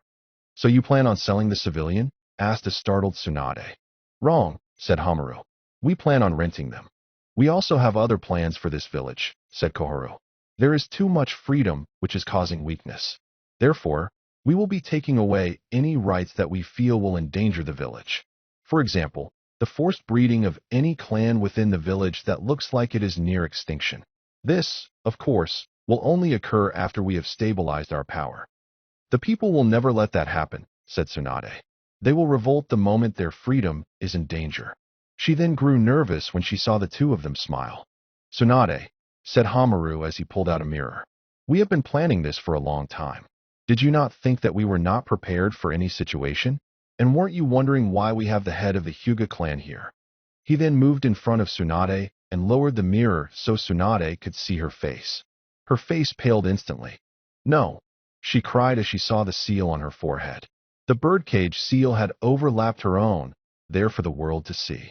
I think you are beginning to understand, said Koharu as Hamaru stepped back. Once everything is finalized, we will begin sealing everyone in the village starting with the Jonin. We plan on doing it while the village sleeps. After that there will no more need for secrets once we have the best in the village under our control. So why keep us alive? Asked Jiraiya. The 2 turned to face him. To use the lot of you, said Hamaru. Momiji will begin producing children so that her bloodline doesn't become extinct. Tsunade will continue to work at the hospital that will from now on be reserved for shinobi only. We want your spy network working for us, Jiraiya. And what makes you think that we will do any of that? demanded Jiraiya. Both elders smirked and then made a hand sign. The next thing all four of them knew was imminent pain. They wanted to grab their foreheads, but the chains prevented them from doing so. Then it was over. Sorry I asked, breathed Jiraiya. So why do you need me? Asked Hayashi. The elders turned to look at him. You already have the seal and know how to activate it. What more do you need? In truth, we never had any real plans to keep you alive, said Koharu. However, after the retrieval of the Uchiha, we saw a golden opportunity. We are going to be making a deal with Orochimaru, said Hamaru. We will be trading the last of the Uchiha clan for his immortality jutsu. That way, we can rule this village till the end of time. But we don't want bodies that have the seal on them, said Koharu. And the only people who know how to remove it are you and your direct family members. From what Akio has told us, it is the only skill that Hinata has truly ever excelled at when she was younger, and Hanabi is just starting to learn the art of removing the seal. So either you tell us, said Hamaru, or else we will have to have a nice long chat with your daughters. Just then, an ANBU puffed into the room. Honorable elders, said the ANBU. It is time. The villagers are assembled. Good, said Koharu. Have you found that girl, Nell, I believe? Asked Hamaru. Not yet, said the ANBU. It is only a matter of time. The elders nodded and began to walk out of the room. Wait, yelled Tsunade, causing the two elders to stop while the ANBU ignored her and continued to walk. How did you get ANBU on your side? You'd be surprised how many of them lost loved ones in the Kyuubi attack, said Koharu. They are willing to do anything to see its vessel dead and gone forever. With that, the two left without another word. Come on, Lee, snap out of it, said Tintin as she looked at Lee. The green-clad genin was curled into a ball on the floor. Tears were pouring out of his eyes as dark clouds hung over his head. The two of them were at the hospital in the waiting room. After Tintin had heard that Niji was in critical condition, she rushed to see if he would make it. She had found Lee like he was now. She had asked what the problem was, and all he would say was that his youthfulness was almost stolen. Part of her wished for Sakura to show up so that he would start fawning over here like he normally did. However, Sakura had been staying with Sasuke the whole time. Is Niji all right? Asked Hinata as she entered the waiting area. Tintin turned around and looked at Hinata. Behind her was Kin, who was now living with Kurenai, studying Jinjutsu. We were training with Sensei when I heard about him. Will he be all right? The doctors say that he's out of the woods, said Tintin. She then smiled at the relieved face on Hinata. Have you told your sister yet? No, said Hinata as worry returned to her face. I haven't seen her all day. Then, Hinata noticed Lee. Will he be all right? I don't think he'll ever be all right, admitted Tintin with a laugh. Once he sees Gai-sensei again, he'll be back to normal, I guess. He got off the lightest out of the whole group. Shikamaru only broke a finger. Choji was in bad shape as well. Kiba has some major wounds, but nowhere near as bad as them. And Naruto? Asked Hinata. He's in a coma, said Tintin. No way, said Kin softly. Unfortunately, it is true, said Gaara as he entered the room. Behind him was his siblings and Michi. I was able to talk to Shizune about him, and she informed me of his situation. Something about a major download of. Suddenly the doors swung open and Ino and Haku ran into the room. We have to get to the roof now, said Ino loudly. The council has called a village assembly. What's it about? Asked Temari. We don't know, answered Haku. All we were able to find out was it has something to do with the future of the village. For a moment, no one made a move or spoke. Then, slowly, they all made their way to the roof. Tintin, of course, had to carry Lee. When they got there, they saw that the streets were crowded with people. The crowd seemed to be centered at the Hokage Tower. On the balcony where the Hokage would normally stand was the council along with a Hyuga elder. People were chatting with each other until Koharu cleared her throat and a silence came over everyone. People of the village hidden in the leaves, she said. For too long has evil been allowed to remain within our home. For too long have we listened to the words of soft-hearted leaders. Now we come before you all to say that those times are over. It is time to get rid of the Kyuubi once and for all. At that, many of the people began to cheer while others looked a bit confused. Then Hamaru stepped forward while Koharu stepped back. The Sandaime made it illegal to speak the truth, he said. But we believe that he was under the demon's influence. So now, we shall tell all the truth. The Kyuubi was not killed that day.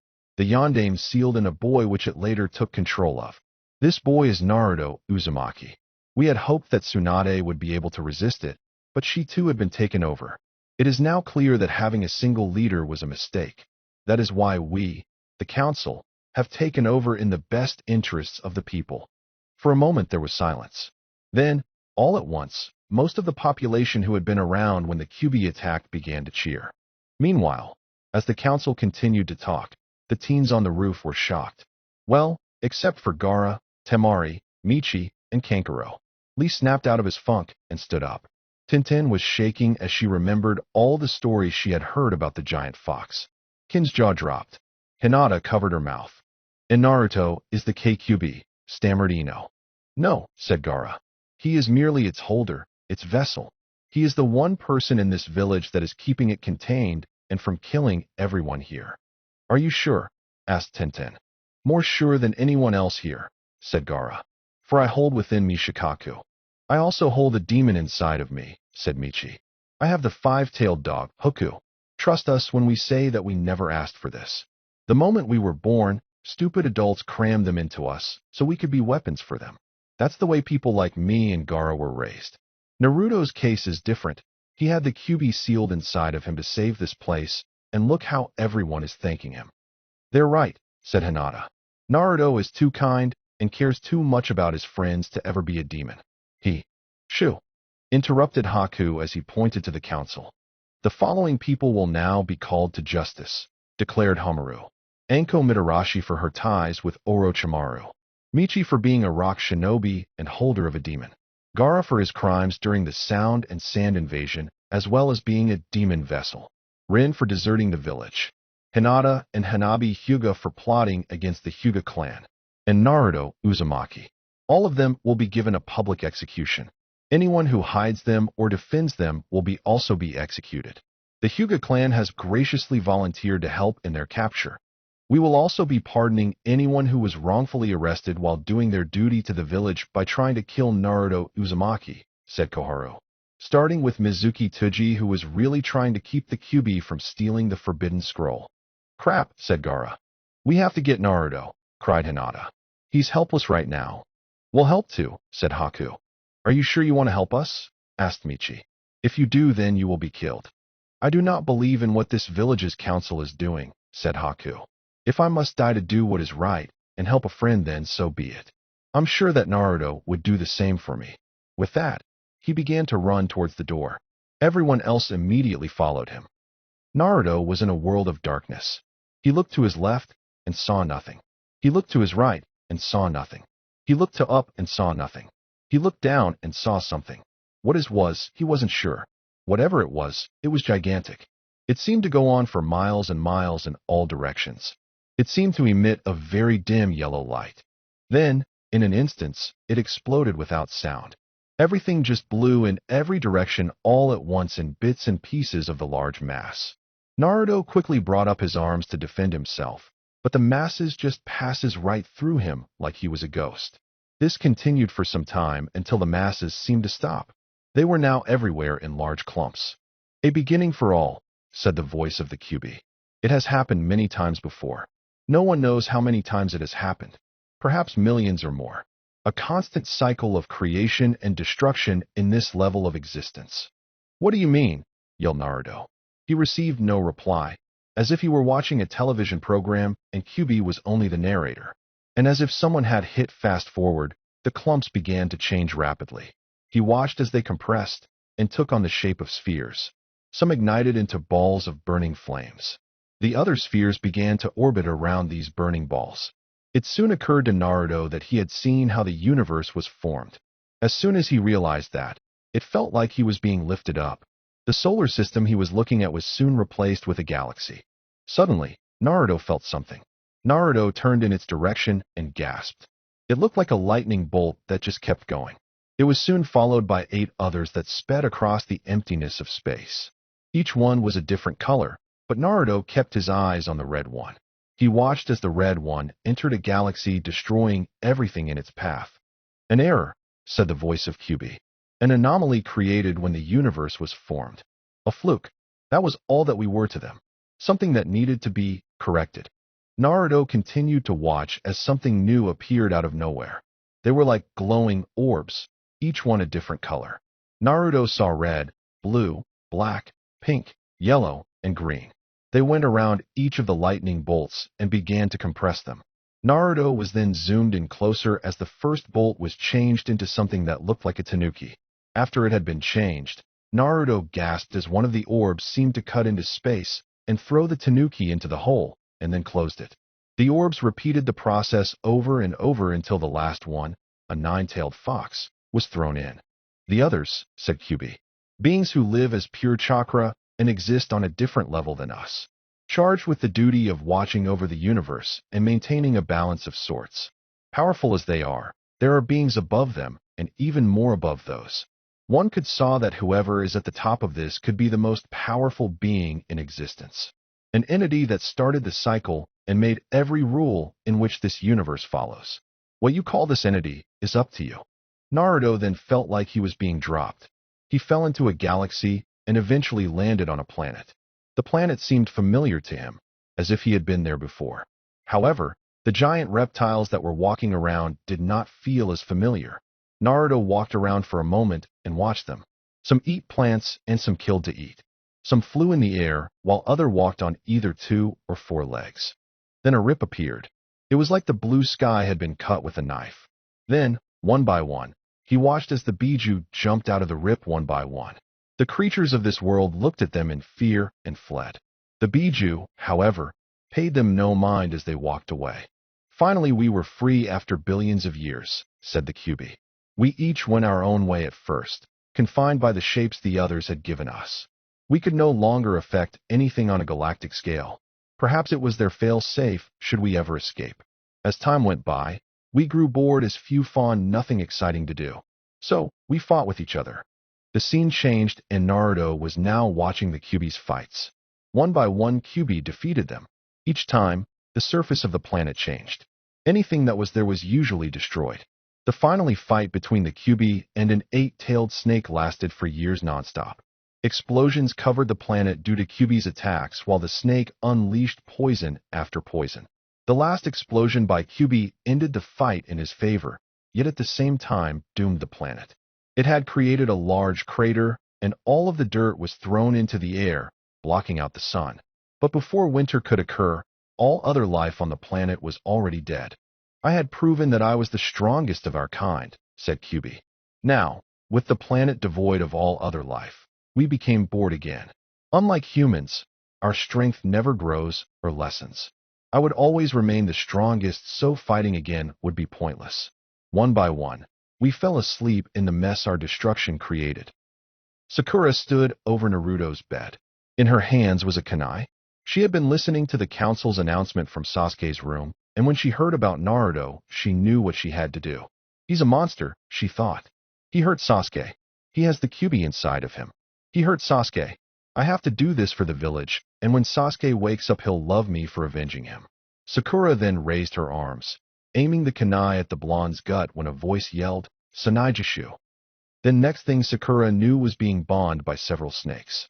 As she fell backwards, the door opened to reveal Haku and the rest. What took you guys so long? Asked Rin as she took Sakura's kunai. Sorry about that, said Haku. We were on the roof when we heard. Rin nodded and then picked up Naruto bridal style. After I went to the Uzumaki house and found that someone had taken Momiji, I decided to find Tsunade-sama, said Rin. I came here first and then heard the announcement. Knowing that they would grab Naruto, I decided to get him first. It's a good thing you did, said Temari. Lee said nothing. He walked over to the tied-up form of Sakura. Sakura, why were you going to kill Naruto? Asked Lee. I thought that. He's a monster, spat Sakura. He hurt Sasuke, and he has the Kyuubi sealed inside of him. I'm doing everyone a favor by killing that thing before it can kill us. Lee stepped back and turned his back on Sakura. We better get moving, said Gaara. The MBU will not likely come for Naruto right away, seeing that he's in a coma. But once they do get everyone else or start looking for us, they will come here. We better find someplace in the village and plan our next more. Hi, said everyone as they rushed out the door. Moving quickly and silently, they made their way out of the hospital and into the streets. However, Hyugas were walking up and down the streets with their Byakugan activated. Acting quickly, Gaara used his sand to lift a manhole cover and they all jumped into the sewers before they were spotted. After they had walked in a downward direction for what seemed like an hour, the group found what looked like ruins. The building looked like them were made from steel and concrete with large glass windows. The ground, however, was covered in trash and literal shit. Rats came in and out of the buildings. Pipes spilled out the crap into the middle that piled up and washed some of it away.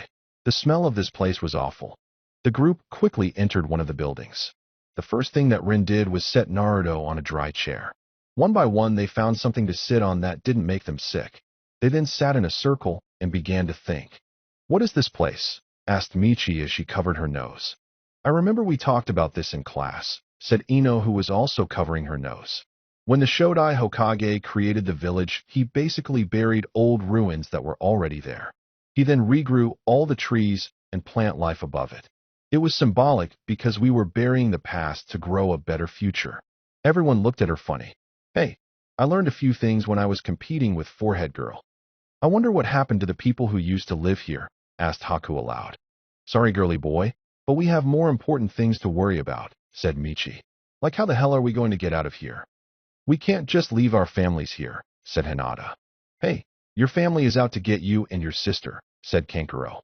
Hinata was going to say something and then stopped. Everyone looked at her like she had swallowed a fly as she began to think. Soon a troubled look came across her face. "Something must have happened to my father," she said. "He hates the council and would never allow the Hyuga clan to be used like this." "Are you sure?" asked Kin. "Positive," answered Hinata. "He would have thought that something like this would be degrading." Also, Akio was standing next to them. "He hates my father and would do anything to become the clan head. He also enjoys using the birdcage seal whenever he gets the chance. So he must have made some kind of deal with the council," said Gaara as he crossed his arms. "Hinata, is there anything that you know that this Akio might want?" Hinata was silent for a moment as she thought. "Well," she began, "certain jutsus are kept from branch members, but other than that the main house shares everything with each other.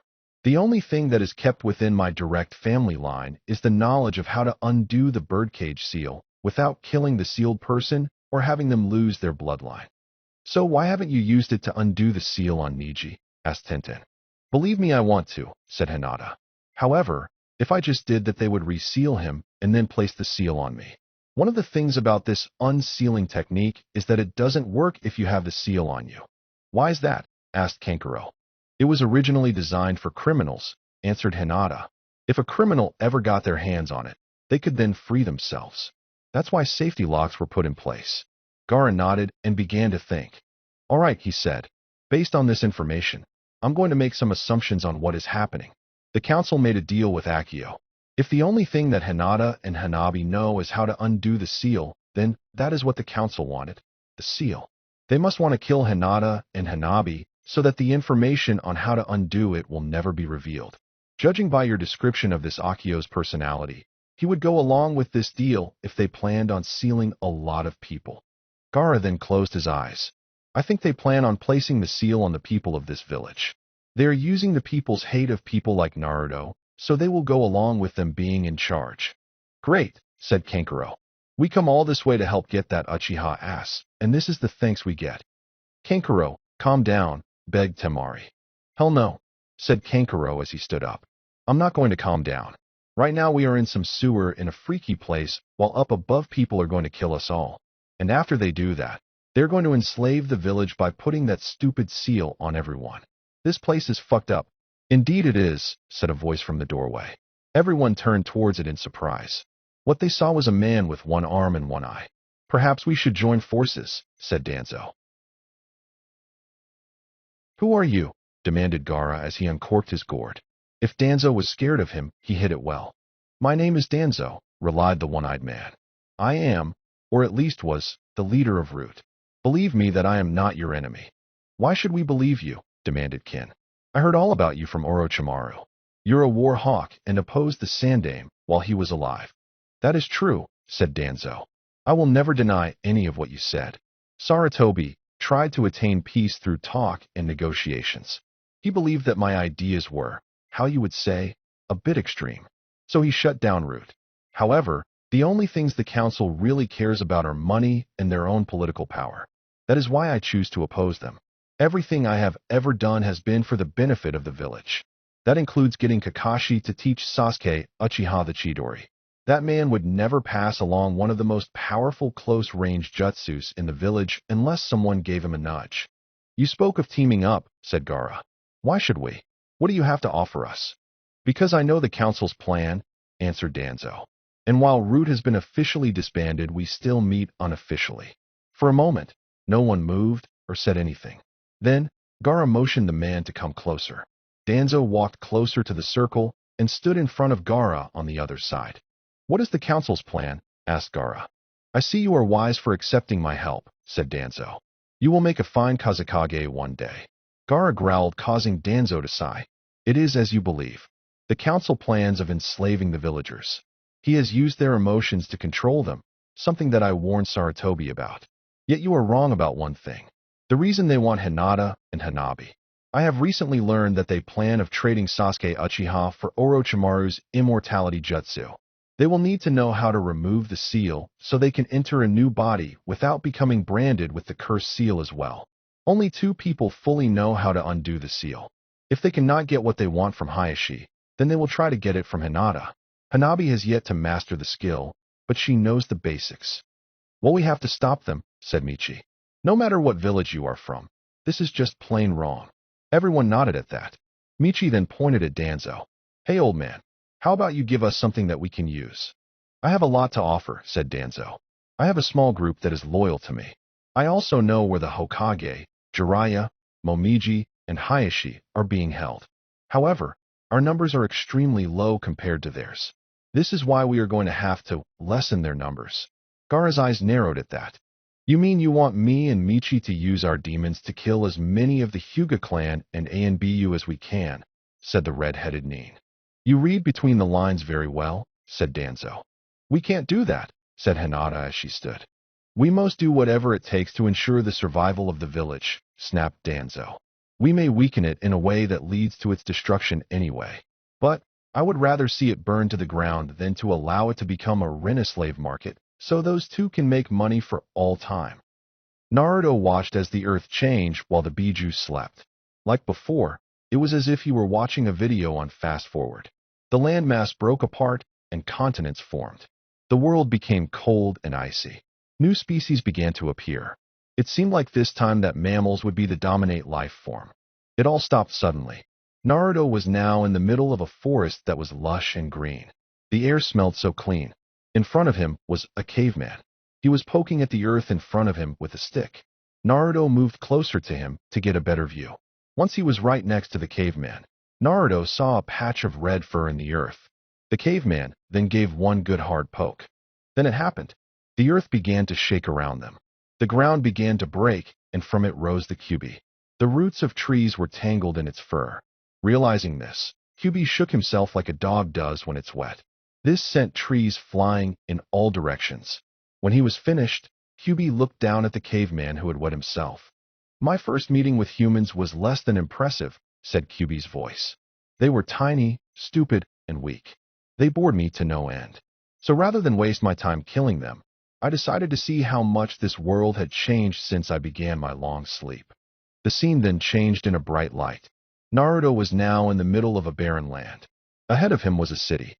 It looked very primitive, but was still impressively large.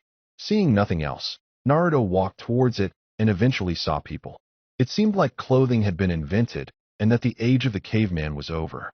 The people were now trying to fix part of a wall while talking and laughing in some language that Naruto didn't understand. Then, suddenly, one of them began to yell and point before running away. Naruto turned in the direction that the man had pointed, seeing the Kyuubi on a hill some distance away. As time passed, said Kyuubi, I found myself watching these creatures more and more. While their bodies were still weak, their brains made up for it. Some used them more than others. I was intrigued by them. They were so much like me and my kind, destructive to the world around them, acting on desire, the love of battle. Now the earth began to move. It was as if it were taking Naruto from place to place. It stopped for only a moment each time before going to the next spot. Naruto watched as swords were created for the first time and then became better and better. He was at battlefield after battlefield, each one a different culture or a different war or a different time. The blonde watched as people fought for desire in the Battle of Troy. Naruto watched as people fought for their beliefs in the Crusades. He saw people fight for honor in Japan. Soon swords were replaced with guns. Projectile weapons slowly took over as the dominant weapon for war.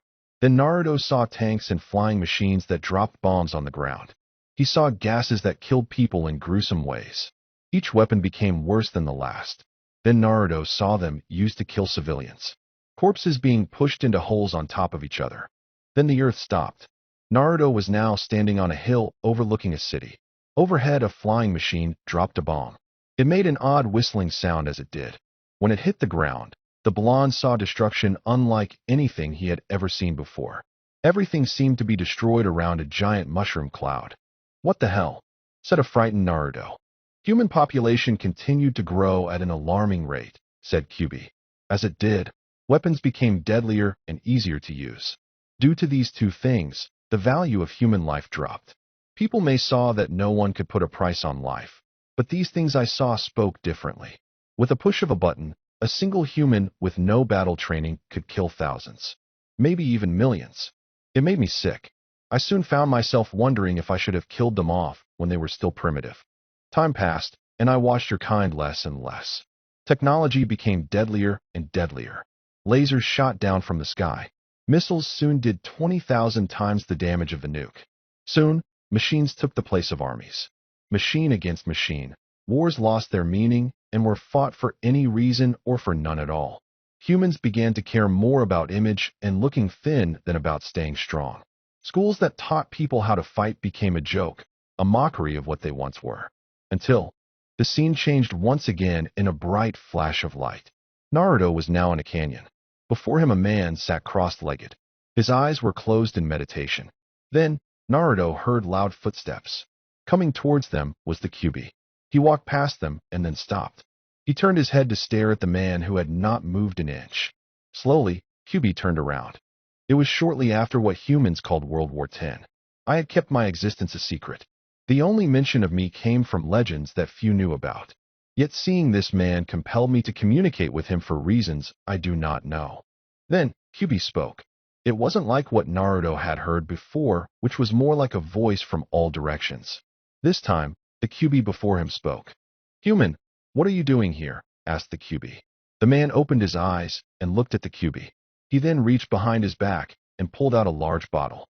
He undid the top and began to drink. "Great," said the man when he was done. "I'm already hallucinating." He looked at the bottle and then tossed it away. "That shit wasn't even that good." "Amusing," said the Kyubi with a laugh. The man looked at the Kyubi again and sighed. "What, you still here?" he asked. "Fine. I'll spill if it will get rid of you like it did with the winged monkeys." "I'm training." "Why?" asked Kyubi. "God, you're annoying," growled the man. "Well, I guess I got no one else to talk to. I train because I want to be stronger. Because unlike all of the other assholes on this mud ball, I like to get off my ass and do things with my own hands. They can keep all that VR training because it's crap."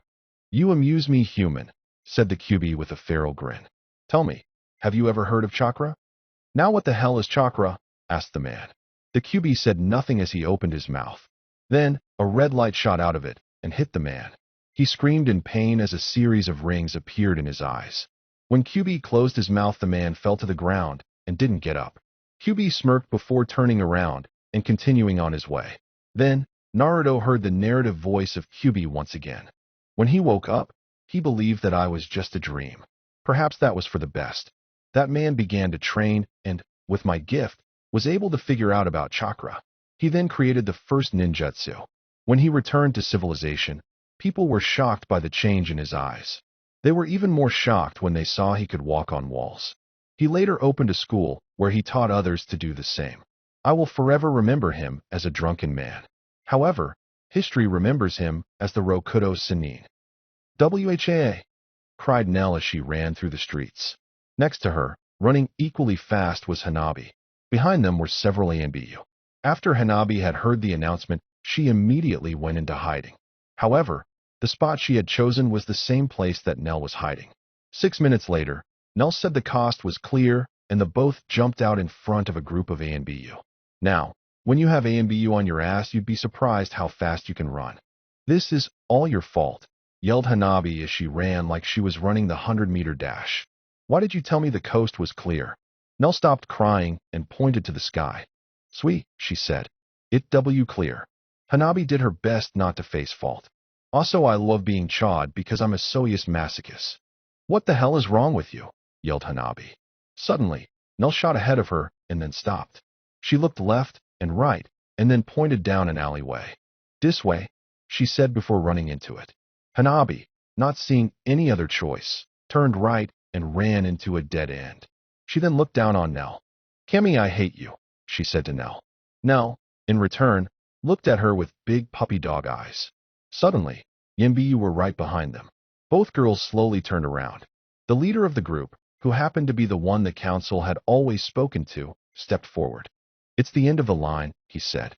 Now, either come quietly or else we will use force. Hanabi answered this by getting into her family's fighting stance. There was no way she would go down without a fight. Such was expected from her as the daughter of Hayashi Hyuga. She ran forward and was easily kicked in the gut. She landed against the wall, her eyes closed. Nell moved over to her and pulled out a stick. She then began to poke Hanabi with it. Yao okay? She asked. Let's get this over with, said the head ANBU. Nell then turned to face them as two of the ANBU grabbed her by the arms and then lifted her up. Then, Nell heard a voice in her head. Foolish girl, said the voice of Silver. If they capture you, they might kill you. I cannot have you die yet. So for now, I'll have to give you the power to survive. Chakra began to emit from Nell in great amounts. The two EMBU dropped her and stepped away in fear. Then, a cloud began to surround her in a spiral motion. Then, the cloud exploded and was shot in all directions. What stood there in the middle of it all was not a little girl. She looked close to 20. Her green hair was longer and more curled. The mask on her head was less cartoonish and had curved horns. She had well-sized breasts that were hidden under a shirt that stopped just under them. She also wore a skirt that looked like it had been ripped. The head ANBU kept his eye on her. He then slowly reached for his blade. When his hand made contact, she simply vanished. The ANBU looked around and noticed that Hanabi was gone. He then looked upward and saw the older Nell standing on the edge of a building holding Hanabi. She turned around, set down the young Hyuga, and then turned to face the ENBU again. The ENBU kept his eyes on her, never leaving her even to blink. Then she vanished again only to appear right in front of him with a double-sided lance made of bones in her right hand. Before he knew what was happening, she thrust it into his chest and then pulled out, leaving behind a large hole. So, she said as she lifted her lance. Who's next? Hanabi woke up to a scream. As she got up, she felt pain in her head. Suddenly, she remembered what had happened. But looking around, she was on a roof and not in front of the council. She got up and walked over to the edge where the crying was coming from. She looked down and her eyes popped out of her head. Nell, in her child form, was standing up and surrounded by the corpses of the fallen ENBU. What the hell happened? Yelled Hanabi. Naruto watched as time passed. Ninjutsu had become something people called trendy. To ordinary people, the more jutsus a person could do, the more popular you were. Sports teams quickly assimilated them into the game, allowing for more excitement. Families even began to create jutsus that could only be used by their families. Thus began clan-specific jutsus. The governments, on the other hand, saw chakra as another weapon. After the death of the Rokudo Sennin, samples were either taken or stolen from his corpse to be studied. Naruto watched as scientists tried to replicate the same eye traits into clones. However, this turned out to be harder than they thought. Others studied the DNA from the samples and began to work with the code to create new abilities. He then saw the birth of his mother's clan. The scientists planned on creating assassins that could get past security without setting of the metal detectors, more agile than other people. Thus, dozens of clones were created to be nothing more than puppets for their government. Another group created the Byakugan and then later evolved it to create the Sharingan. Tests and studies were done, all to win the next war that could happen at any time. Naruto was now in a lab when the earth began to shake. People were screaming and taking cover. Some scientists began to yell that there were no fault lines near them. Others screamed that they were under attack. The scientists began to cry and some began to pray. This was the last straw, said QB. Humans had kept trying to find new weapons to kill each other. Eventually, One of them made a machine that would accelerate the movements of the Earth's plates. Originally, he had the best intentions, believing that he could use the machine to stop them and ending earthquakes. However, the leaders of his government had one true wish for this machine, for war. Powered by 15 nuclear reactors, the machine was put into overdrive. Land sank into the sea and mountains popped out of nowhere. People on all sides were dying, yet the leaders didn't care as long as they could still maintain their power. Then the reactors began to overheat. In one day, billions of lives were lost. Those that survived this tragedy were few in number. The cloned bodies were released and let loose on the world to help repopulate it. Fearing that something like this would happen again, most of the technology was destroyed. They kept things they knew they would need to survive, but destroyed their weapons of mass destruction, cars, guns, and many other things. They rebuilt and, in time, built the system that you see today. The door to Irika's apartment was kicked down by a Hyuga. Irika stood up from his seat, but was then kicked back down. Soon, a couple more entered the room. "Where is she?" demanded the Hyuga right before he punched Irika. "Where is who?" asked Irika. In response, he was hit again, knocking out a few teeth. "Where is the snake bitch?" demanded the Hyuga. Irika glared at him. "I would rather die than betray her," said Irika. The Hyuga responded by punching him in the gut. "Fine then," said the Hyuga. "Let's take you to the—" He stopped there as insects began to cover his body. The other two Hyuga moved to help get them off of him, but stopped suddenly. A hand made on shadow then crawled around their bodies and went for their necks. Soon, all three were on the floor unconscious. Irika looked over at the door and saw Shino and Shikamaru standing there. "Thanks for the help," said Irika as he gathered his missing teeth. "TCH," said Shikamaru. "My old man told me to help you out, seeing as you and Anko-sensei are a couple. Troublesome. My father does not agree with the council or their actions," said Shino. His bugs returned to him. "Nor do I believe that Naruto is the Kyuubi, or do I see any existing ties that Anko-sensei has with Orochimaru, seeing that she fought against his men. Hinata may not agree with many of the things within her clan, but she would never go against them. Nor would Hanabi, since she is the more favored child. Because of these facts, I cannot stand back while our new leaders lie to us about our comrades."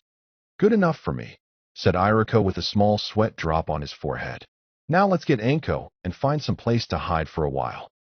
It was now closer to the present than ever before. Naruto stood in some weird place that was all white. There were no floors or wall, just endless white. Next to him were two other people. One was Kyuubi and the other was an Uchiha. They stood before the others, except there was now a silver orb and the red one was missing. Then the black orb spoke. "We are here today to decide which of these two may be allowed to join our ranks," said Black. "As you all know, Red has been enlightened and his seat is now open. I say the choice is clear that we cannot allow the anomaly to join us here. Blue has made a grave error in selecting it." "Kyuubi is the better choice," said Blue. "While he has been on Earth, the problems he has created have been minimal compared to what he once did. He has mostly kept out of the humans' development. Madara, on the other hand, is a cold-blooded killer. His track record speaks for itself. He killed his own brother and removed his eye to save himself from blindness. How can we allow such a monster into our ranks?" "The anomaly is a mistake," said Pink. "It has no place here," said Green. "Silver, what is your opinion on this matter?" Naruto could feel the being known as Silver stare at Kyuubi, even though it had no eyes. When it spoke, its voice was like that of a child. "I was not around when the Kyuubi was created," said Silver. "While its creation may have been a mistake, it still exists. Our laws clearly state that any being may be allowed to join our rank either by their own ability to reach us on their own or by a group vote to replace a missing member. I myself, as you all know, did not need to be voted in. While both sides make good points, I will not take any side in this. Those who deserve to be one of us should get here on their own. This is my decision." "Thank you," said Blue. "Thank you for reminding everyone that every being has the right to become one of the others." "My vote still stands," said Pink. "As does mine," said Green. One by one, the others voted to allow Madara to join them. Naruto could feel a smug grin coming from Black when it was over. Then, Madara's skin began to peel like that of a banana. When it fell to the ground, all that was left was a red orb. It rose and took its place with the others. "Fine," said Kyuubi in a hurt tone that shocked Naruto. Then I'll get what I wanted some other way. Who needs you? With that he turned around. However, before he could leave, Blue appeared in front of him. Please calm down, said Blue. I know you're upset, and you really wanted this. Just give me some time, and I'll speak to the enlightened about this. I'll make a case for you. Thank you, Blue, said QB with a sad smile. I should have known that I wouldn't have been welcomed here. After all, I'm just a mistake. Don't you dare believe that crap, said Blue. Sure, when you were created I thought that way too. But look at you now. You've changed and for the better. Maybe they just need to see it. Perhaps, said QB with a sigh. Maybe one day my dream will come true. If the others won't help me realize it, then perhaps the humans will. We refuse, said Gaara in a stern tone. If we do what you are asking us, then we will be proving to them that we are nothing more than monsters. You may not have a choice, said Danzo. You can't stay here forever, and the tunnels only run under the village. And sooner or later they will find you. Please do not let your emotions cloud your judgment on what needs to be done. Okami, cried Rin. Everyone turned to look at her, and saw that she was staring at Naruto. Naruto looked like he was having a seizure. His body was shaking all over the place, and there was rapid eye movement like he was dreaming. Sweat came out of his pores, and soon blood did. Then it just stopped. What the hell was that? Demanded Michi. Rin looked at her with fear. I have no idea, said Rin. If I had to guess, he was scared to death, and was trying to wake up. Naruto was scared to death. He wanted to be anywhere but here. Here being a different planet. The race that lived there looked like a mix of dolphins and rats. Their upper body was that of the dolphin, but from the waist down looked like a rat's body. But that's not what scared him. It was Madara. Madara's orb had the Sharingan in the middle. He was killing everything in sight. People were being ripped to shreds as many black holes appeared in their chests. These beings somehow were able to use jutsus, but every one of them was swallowed by a hole in time and space, and then sent right back at them. Many tried to leave the planet, but tentacles shot out of the orb and cut the ships in half. Suddenly, Naruto was thrown off the planet and orbited it. In a matter of seconds, the planet was destroyed in a large explosion. Millions were lost, said QB. Madara attacked this world when he heard that the people there could perform jutsus and use chakra. He feared that the others might become too crowded and cease to be an elitist group. So he destroyed them, testing only a millionth of his total power. That was a millionth, yelled Naruto as sweat poured over his body. The others are never to interfere unless there is no other choice, continued QB. And their laws are absolute. Madara, the new Red, was sent back to Earth to be sealed in a shrine. He was then told should he ever escape that he could never use his full power. The amount of power he could ever use again would be equal to 10 Kage-level shinobi. To have all that power and not be able to use all of it is what makes it a punishment. However, he seeks a way to rejoin them and destroy them at the same time. To do that, he will need the power of the 9 anomalies. He is your enemy, Naruto, for he has escaped and has found a body that was willing to hold him. The scene changed again. There was Naruto's father, standing on top of Gamabunta. There was the QB with a grin on his face. You fight well for a human, said QB, but you will never be able to give me what I need. Well, that's just fine, said Erasure as he finished the hand signs he was working on. Because this is the end for both of us. Naruto woke up with a start, surprising everyone. The first thing he did was cover his nose after sniffing the air. Okay, he said. I know I did not do that. Omake, Chibi QB. Back in the time of the dinosaurs, QB and the other Biju were just children. One day they were building a fort together. Shikaku was acting like he had too much sugar and cutting down every tree in sight. Nibi was doing her best to get QB to notice her. The others just rolled their eyes at this and continued to work while QB was oblivious to the whole thing. Soon the fort was done. Yay, cried Nibi. The precious, said Shikaku. Then, a T-Rex stepped on it. Hey, yelled QB. Say you're sorry. Make me shrimp, said the T-Rex as he laughed at the Biju who were only the size of puppies. 10 years later, the same T-Rex was walking along looking for a bite to eat. Then, suddenly, he was in the shadow of something else. QB looked at him and grinned. Who's the shrimp now? I wonder how Michi is doing, said Yu with a small giggle as he jumped from tree to tree.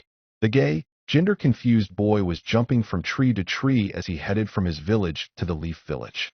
He was going there to speak with Tsunade about a mission that he would be going on alone for the next 2.5 years. Not that he minded when he heard what he was doing. Nothing had changed about you since the Chunin exam. He was still a Jinin as far as anyone could tell. He still had pink, curly hair and blue eyes. He was also wearing a kimono with 2 black metal fans on his sides. Deep down, he was hoping to see Sasuke as well in the hopes that he could ask him out before he started on his mission. Suddenly you stopped on a tree branch when he heard something. A moment later, he heard it again. It sounded like swearing that would put a sailor to shame. Immediately, an image of a sailor appeared in his head that looked every emo-like. "There is a kami," screamed Yu as he changed his direction so he could find the source of the cursing. He ran for several minutes until he came across a part of the forest where there were no trees. It was as if a lumberjack had had a party. You scanned the area and then saw someone move. It looked like whoever was swearing was trapped underneath and was trying to get out. You raced over to the spot, eager to meet the swearer.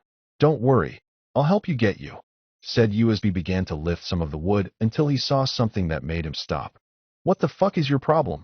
swore Taiyuya as you just stared at her. "Help me up, you fucking asshole." "You're a girl, right?" asked Yu as he squinted at her. Tick marks appeared all over Taiyuya's face. "Of course I'm a fucking girl. You ass streak," she yelled. You sighed, turned around, and began to walk away. "Hey, where in hell are you going?" "I thought I was going to find a sailor," said Yu. "But instead I find a girl. Life is so cruel sometimes." "You stupid shit," roared Taiyuya. "I have information for the Hokage about Orochimaru that I need to tell her." You turned around slowly and looked at her. "And how did you come by this information?" asked Yu. "Because, asshole, I'm a double agent," said Taiyuya. "Naruto," yelled Rin as she moved to hug him. However, she was pushed away as Hinata and Michi moved at Hiroshin-like speeds to get close to Naruto, hugging each arm. "Ah, what happened?" asked Naruto. "I'll explain," said Gaara. "You won in your fight against Sasuke. However, shortly after you arrived back for medical treatment, the council of this village made a move to take control. The first thing they did was tell everyone about the Kyuubi and promised to take care of the problem. Right now they have the Hokage, Jiraiya, Hayashi Hyuga, and your mother. Or at least, that's all that we know. They are now looking for you, me, Michi, and your sensei, so they can give us a public exaction to display their power and finalize it. They also want Hinata and Hanabi. We ran into this person who calls himself Danzo." Gaara motioned to the war hawk. "And together we are working out a plan." Gaara then stared at Naruto. "So what was going on with you?" Naruto groaned as the 2 girls were painfully removed off his arms by Rin. "Let's just say that I got the cliff notes to Kyuubi's autobiography," said Naruto. He then looked at Gaara. "Let's just say that he showed me something that concerns people in our position." Gaara nodded, getting the hidden message that they would need to talk later. While Naruto wanted to tell them all the truth, in reality, he was scared.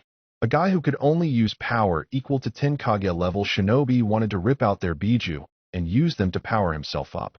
It only took a millionth of his power to destroy a planet. So what does that say about where he was now?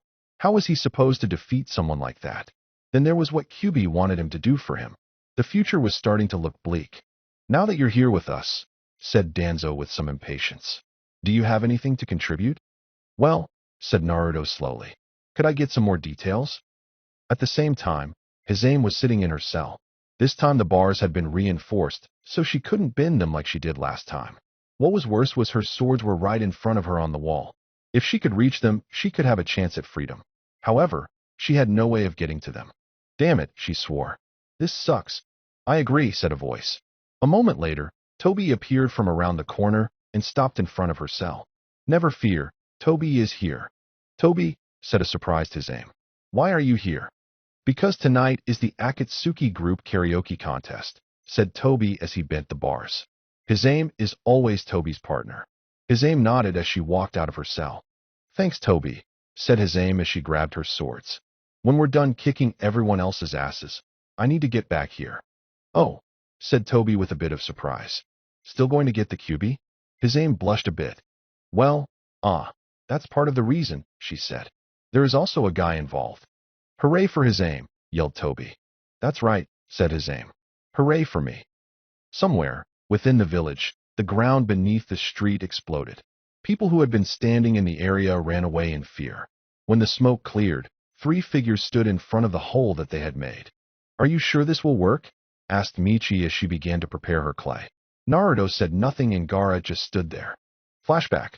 "All right," said Naruto after getting all of the information. "I think I have a plan." He then turned to Rin. "Remember when Anko-sensei was teaching us on how to deal with enemies when they have superior numbers?" "Of course," said Rin. "We have to break them down into more manageable numbers." "So we're going to be doing something like that," said Naruto as he began to draw a map of the village in the ground. "First, we need to get most of the enemy away from the tower." Naruto then drew several X's around the outskirts of the village. Then he stopped. "Damn, we don't have enough people." "Allow me to handle that then," said Danzo. "I have enough members en route to be at these locations." Naruto nodded. He then drew two more X's, both halfway between the village wall and the tower on opposite side. "Next, we'll split the rest of us into two teams," said Naruto.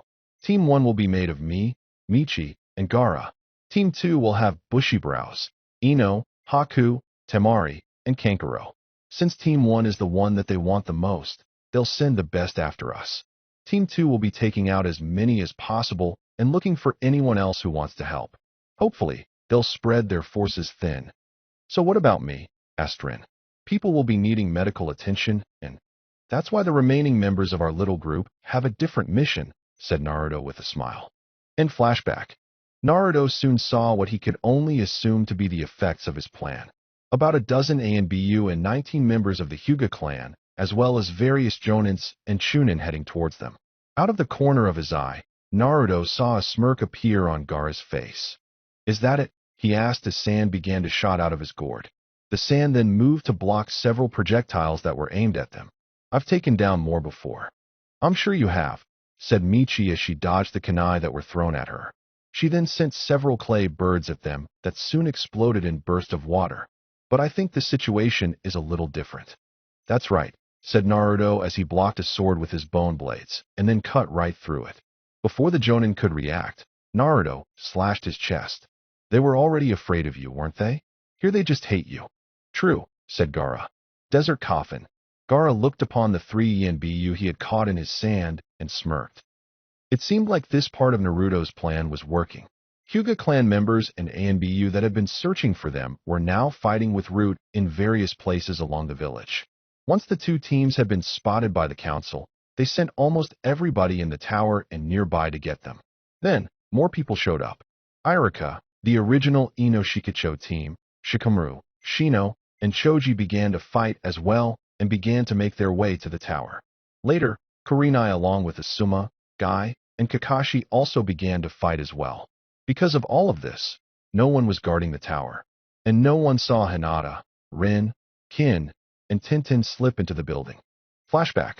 According to Danzo, continued Naruto, Bachan and the others are being held in the basement of the tower so they can keep an eye on them. While we're all fighting, I want Rin, Kin, and Tintin to make sure Hinata gets to the tower so she can undo the seals on their heads. Once they have no control over them, I'm sure they're going to be wanting some payback." "This is a decent plan," said Danzo. "Anko has taught you well. However, this will still result in civil war. The only way to stop it would be if we had hard evidence to prove that the council was up no good." Naruto smiled. "That's where part 3 comes in," he replied. In flashback, they followed the route that Danzo had given them. First they went past the second stairway and went down the third that was behind a door. The combination to the door's lock was 1134. They then took it all the way to the bottom, making sure they were quiet. When they got to the bottom, they found themselves in a place where few people ever see, the NBU special prisoner cells. There were small cells on both sides, and at the end was a large one holding the people they had come to save. Seeing no one, they rushed towards the cell. "Father!" cried Hinata as she reached the cell. Hayashi looked up in shock. "Hinata?" he asked, puzzled. Everyone else in the cell looked at her. "Don't worry, father," said Hinata as Tintin moved to pick the lock. "We'll get those seals off of you." "I don't think so," said a voice from behind them. The girls turned around and saw 2 ENBU staring at them. "Looks like you little Jinins never heard the phase, 'This is too easy.'"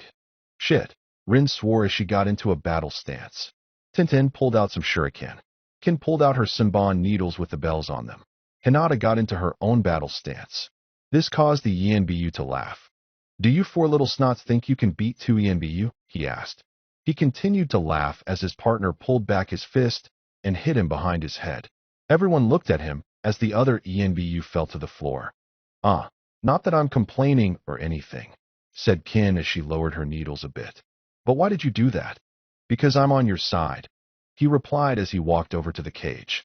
He pointed a finger at the lock and a key made of wood came out, and he unlocked the cage. The 4 girls slowly walked inside and began to help the captives.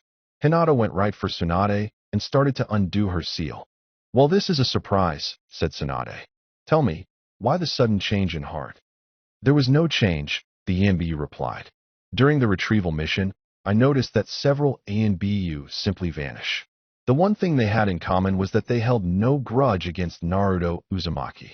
Then, when several ENBU came to be and asked which side I was on, yours or the council's, I realized that something was going on. So I said yes to infiltrate their ranks. As soon as I heard their plan, I wanted to go and find Hinata or Hanabi to undo the seals. However, they had me placed here on guard duty. I guess it's a good thing that they did. A very good thing, said Momiji. Almost done, said Hinata. Everyone looked at Tsunade, and sure enough the seal was fading away. Very good job, Hinata, said Tsunade, causing the young girl to blush. She then turned her attention to Hayashi. When this is over, I think we better have a talk about the use of these things. Wouldn't you agree, Hayashi? Hi, replied Hayashi. While this was going on, a nurse was making her rounds. The next stop was the room of Sasuke Uchiha. She opened the door and then dropped her chart in shock. The window was open and Sasuke was gone. Okay, panted Gaara. Now I'm getting tired. It was about an hour later and the 3 of them had been fighting for that whole time, making sure not to kill anyone or seriously harm anyone. Many of the Leaf Nines they had fought were now on the sides of the road, watching and being unable to help. However, Naruto and company were in bad shape. They were tired and a bit banged up. Maybe we should, pull out the, big guns, suggested Michi as she took a knee. Maybe, said Naruto as his chakra supply began to replenish itself. That would not be a good idea, said Hamaru as he and Koharu walked down the street towards them. Even from a distance, you could see the smug looks on their faces. They then stopped directly in front of them. We are here to demand you surrender, said Koharu. If you do not comply or pull out your biju, then we will kill one of our hostages. Hearing that, Naruto shot them a dirty look before he dropped his blades and putting his hands behind his back. Michi then dropped the last of her clay on the ground, and Gaara let his sand fall to the ground. That is good, said Hamaru. Even stupid beasts like you understand when you are finished. He paused for a moment, thinking he heard an echo or something. However, he shrugged it off. Nothing could stop them now. Only because you have placed the bird cage seal on my mom, said Naruto with a growl. I also know that you did the same thing to Hayashi Hyuga, Tsunade, and Jiraiya. Danzo told us everything. I see, said Koharu as she smiled. Well then you should know what we can do to them if they don't do what we say. What I don't get is why you're doing all over this, said Naruto. Why lie about Hinata and Hanabi? They would never go against their father or the clan. The 2 elders looked around at the fallen Nines and then smiled. I think I see your plan, said Hamaru. Get us to tell all of these Nines our plan so they will turn against us. However, said Koho, you made a mistake. As soon as we have you then, they will be either killed or have the seal placed on them first. Naruto's face widened with shock along with Gaara and Michi. Since we plan on doing both anyways, we might as well tell you, said Hamaru. We plan on placing the bird cage seal on everyone in the village and then turning it into a sort of slave market. First we needed to get the seal and then eliminate all who can remove it. That is why we took Hayashi and are going to kill his daughters. We also ordered their mother's death, said Koharu. She was getting people to realize that the rumors we had been spreading about you being the Kyuubi in human form were lies, as well as Anko still being loyal to Orochimaru. We wanted to make sure that the people hated you so much they wouldn't care about anything else, said Hamaru. And it has worked perfectly. The village is signing away its freedom just to see you dead. Shock filled the fallen Nines who laid on the sides of the roads. It had finally sunk in that they were just being used and manipulated to further the goals of these 2 greedy assholes. And the worst thing was knowing that they had done it to themselves. Thank you, said Naruto as a smile appeared on his face. He then pulled him hands out from behind his back and revealed a microphone. Flashback. Part 3 is where we turn the village against the council, said Naruto. He then turned to Ino. Remember that prank I pulled with the PA system? Ino groaned. I wish I could forget, she muttered. You put a microphone in the girls' bathroom and broadcasted the conversations that were going on at the time to the whole village. I said some mean things about my mom, and she grounded me because of that. Naruto grinned as he pulled out a scroll and unsealed the microphone that was sealed inside. You carry that with you? Asked Temari. It was expensive, said Naruto in defense. Besides, I always carry my prank supplies around in case I need them. I see where this is going, said Danzo. We're going to first take down as many of them as we can without killing them, said Naruto. That way, they'll think that we planned on trying to get them to confess to their wounded and getting them to turn against them. They won't suspect me to use this. In flashback. What have you done? Demanded Koharu in fear. I'd think that it was obvious, said Tsunade from behind them. Both members of the council turned around and saw Tsunade standing behind them cracking her knuckles. Next to her was a pissed-off Jiraiya, Momiji, and Hayashi. The whole village heard it, said Jiraiya. Right now, everyone is standing down.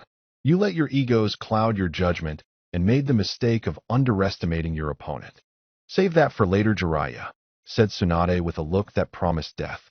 Now these two are going to learn a lesson on what happens when you betray the village.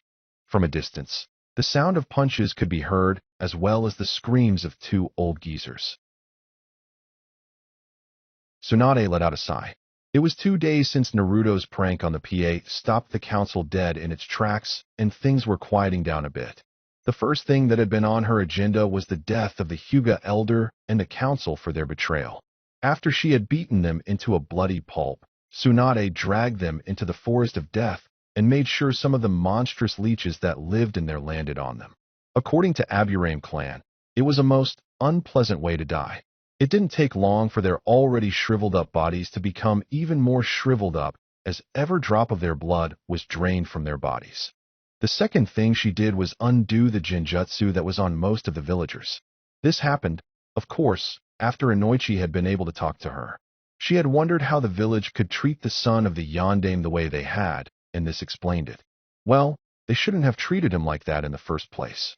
While she began to restore the lost bits of memory from the villagers, the Hyuga clan was dealing with their own problems. The few remaining main house members were forced to accept the flaws with the seal they had placed on their fellow clansmen. They had been forced to do the bidding of a corrupt elder and nearly caused the downfall of the village. So Hinata and Hayashi did a little father and daughter activity as they removed the seal from every branch member until they were all gone. Now, Tsunade was back to the mountain of paperwork that had accumulated. Why couldn't those bastards have done this stuff while they were taking over the village? Asked Tsunade. She then picked up the next paper. A request to place Mizuki Tuji as a B-ranked missing mean. I wonder why he ran. Meanwhile, Mizuki was walking down a hallway in the Hidden Sound village. Gone were the days since he was a stringy-looking chunin, hauling all those rocks and doing work like that had caused him to grow real muscles. Other than that, he was the same traitorous person he had always been. Kabuto stood next to him. I take it that Orochimaru was pleased with my gift? Asked Mizuki as he tied on his new sound headband. Indeed, said Kabuto. But tell me, why didn't you stay in the Leaf Village? Why stay with those weaklings? Said Mizuki with disgust. Besides, all that matters in the end is power, and Orochimaru will reward me greatly for bringing him the Uchiha. Kabuto grinned at that. It was true. Orochimaru would be very grateful. Kabuto remembered Orochimaru's displeasure when he heard that Mizuki had failed to bring him the Forbidden Scroll. But this was well worth that displeasure. Not only did Mizuki bring him Sasuke, but the legendary Stupid Brothers as well. Perhaps a new sound form would form. Do not worry, said Kabuto. Orochimaru will place the cursed seal on you soon. But I have a question. What will you do with that power once you have it? I'll kill that Gaki who stopped me the first time, said Mizuki without any hesitation. I'll also kill Iruka and that bitch of his and everyone else who ever doubted my powers. I like your attitude, said a voice from behind them. Both Kabuto and Mizuki turned around and saw Orochimaru standing behind them. Next to him was Sasuke. Both the men gave them a bow as they walked past them. Hurry up and give me the power I need, said Sasuke with his usual emo impatience. Kukuku. laughed Orochimaru as he stopped at a doorway. Then let us begin in this room. Sasuke nodded and opened the door. What he saw was not what he expected. There was a large heart-shaped bed, and on the ceiling was a mirror ball. What the? He began. However, before he could finish, Orochimaru pushed him into the room and quickly closed it behind him. The next thing that was heard was the sound of the door locking. That was followed by his creepy laugh. Kabuto heard were footsteps coming from behind him. He turned around and saw a pink-haired boy who was dressed like a girl. "Oh my," said Yu as he brought out a fan to hide his blush.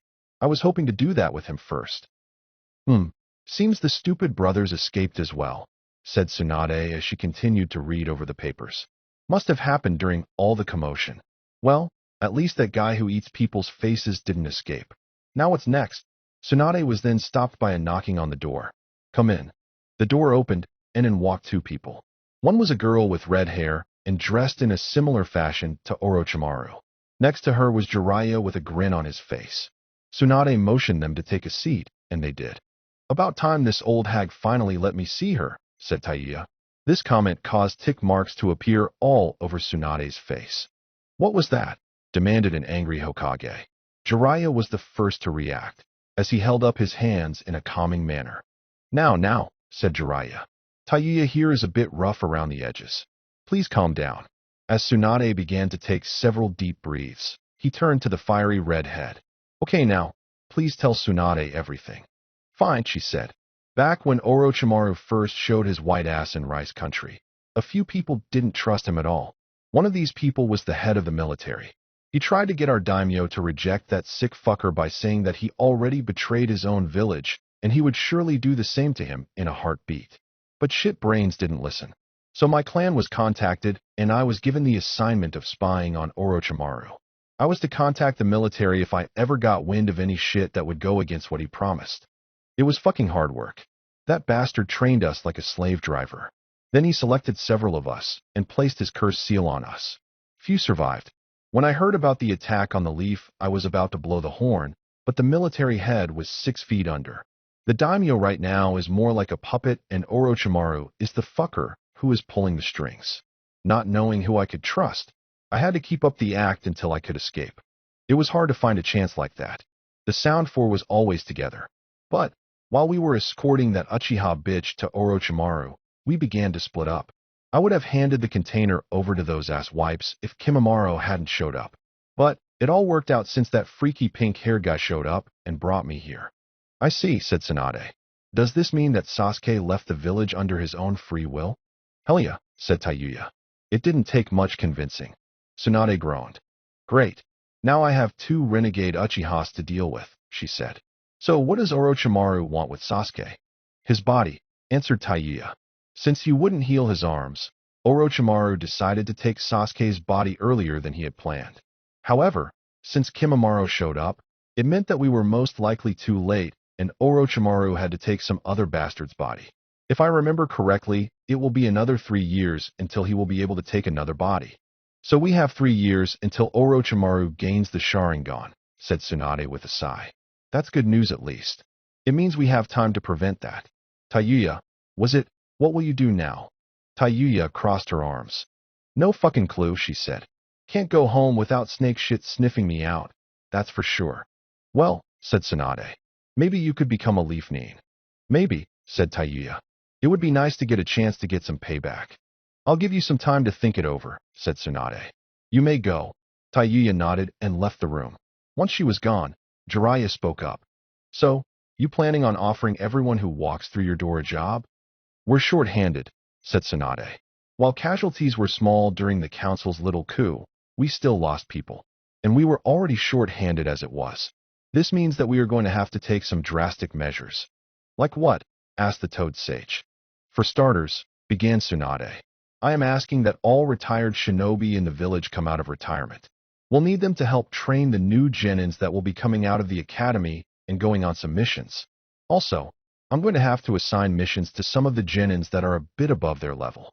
Then I'll be allowing for more genin teams to form than the usual 3. "And you thought you weren't right for the job," said Jiraiya with a grin. Then he grew serious. "But I need to ask you for something." "What is it?" asked Tsunade. "I need to take Naruto out of the village," he replied. Tsunade slammed her fist on her desk. Did you not hear what I just said? She roared. I know you are short-handed, replied Jiraiya. But this has to do with the Akatsuki. My informant has told me that they won't be going after Naruto for the next 2.5 years. In that time, I plan to train him. However, I can't do it here where they could be spying on us. Jiraiya, began Tsunade. However, at that moment the door opened, and in walked Momiji. Tsunade watched as Jiraiya seemed to shrink in his chair a bit when he saw her. Tsunade, said Momiji, could you tell this village to stop sending us? I'm sorry we abused your sunfruit baskets. It's ridiculous. I'll look into that, answered Tsunade. But right now, your timing is perfect. Jiraiya here was making a suggestion about your son's future training. Oh, said Momiji as she raised an eyebrow. She then looked at the super pervert. What did you have in mind? Jiraiya shot Tsunade a dirty look. Oh, nothing, he said. Just the usual really. Right foods, strict schedule, a 3-year training journey, chakra control, and... Wait, said Momiji. What was that? Chakra control, answered Jiraiya. Before that, said Momiji as she narrowed her eyes. I was thinking about a 3-year training journey, said Jiraiya. Like hell you will, yelled Momiji. Momiji, please listen, begged Jiraiya. Oh no, said Momiji. I'm not letting you take my son away for 3 years while you subject him to all your bad traits. What could he possibly learn out there that he couldn't learn here? It's not just about what he could learn, said Jiraiya. I want to take him off the Akatsuki's radar. But didn't you just tell me that they aren't going after him until some time in the next 2.5 years? Asked Tsunade. Jiraiya was beginning to sweat, and Tsunade was loving it. That's true, said Jiraiya. But I also intend on teaching him how to tap into the Kyuubi's chakra. And what happens if he can't control it? Demanded Momiji. What if the seal weakens or something like that? Then all that training would have been for nothing. Well, stuttered Jiraiya as he felt Momiji's eyes burn a hole through him. Jiraiya, said Tsunade, I understand what you were getting at. If Naruto could harness the power of the Kyuubi, he would be strong enough to hold his own against almost anyone out there. But Momiji also makes a good point. If something were to go wrong and Naruto couldn't control the Kyuubi's chakra, he may go wild and attack everything in sight. The only person who could take him down safely would be Tenzo, who is staying here in the village. Jiraiya sighed. I guess you do have a point, admitted Jiraiya. Also, continued Tsunade, I would like to keep an eye on you. Why on me? Asked the offended Erosenin. Because you would stop whatever it is you were working on to spy on girls less than half your age and write those filthy books of yours, answered Tsunade. Momiji nodded. But what about my information network? Said Jiraiya. They are keeping tabs on the Akatsuki and Orochimaru. I need to leave the village and pick up the reports that they leave me. I'm not saying that you have to stay in the village, said Tsunade. You can leave the village every couple of months to check with your network. However, Naruto will be staying here. I need everyone I can get doing missions until this situation is fixed. Jiraiya was about to say something to his old teammate when a hand touched his shoulder. He slowly looked up at the face of Momiji, who began to squeeze his shoulder. And don't forget that I'll be giving birth soon, said Momiji. I'll be needing Naruto to help around the house. All right, said Jiraiya. I get it. Elsewhere, Naruto was lying on a blanket on top of the Yandame's head. Next to him was Rin. She was curled up next to him with an arm around his stomach as they stared into space after a long time. They were finally on a date. Off to the side was a picnic basket that they had brought with them. This is nice, said Naruto. Yeah, agreed Rin as she snuggled a bit closer. Little did they know that they were being watched by 3 people. Hinata was staring at Rin with fire in her pale eyes. Michi was planning on how to blow Rin up. Kin was there with hearts in her eyes. Wow, said Kin with a blush. I wish I could find a guy like that someday. I can't let this go on, said Hinata. I saw him first. Yeah, but she made the first move, said Kin. I know that, replied Hinata. But that's only because they're teammates. If I had been on his team, that would have been me. As she said the last part, her face turned deep red as she began to imagine her in Rin's place at that moment. Whatever you say, said Michi. You know you'd just embarrass yourself. I would not, said Hinata. Would too, countered Michi. Ah, said Kin. Both Hinata and Michi stopped their arguing and looked in the direction that Kin was looking. Moments later their eyes bulged. Naruto and Rin were now looking at each other. Slowly their lips moved closer together.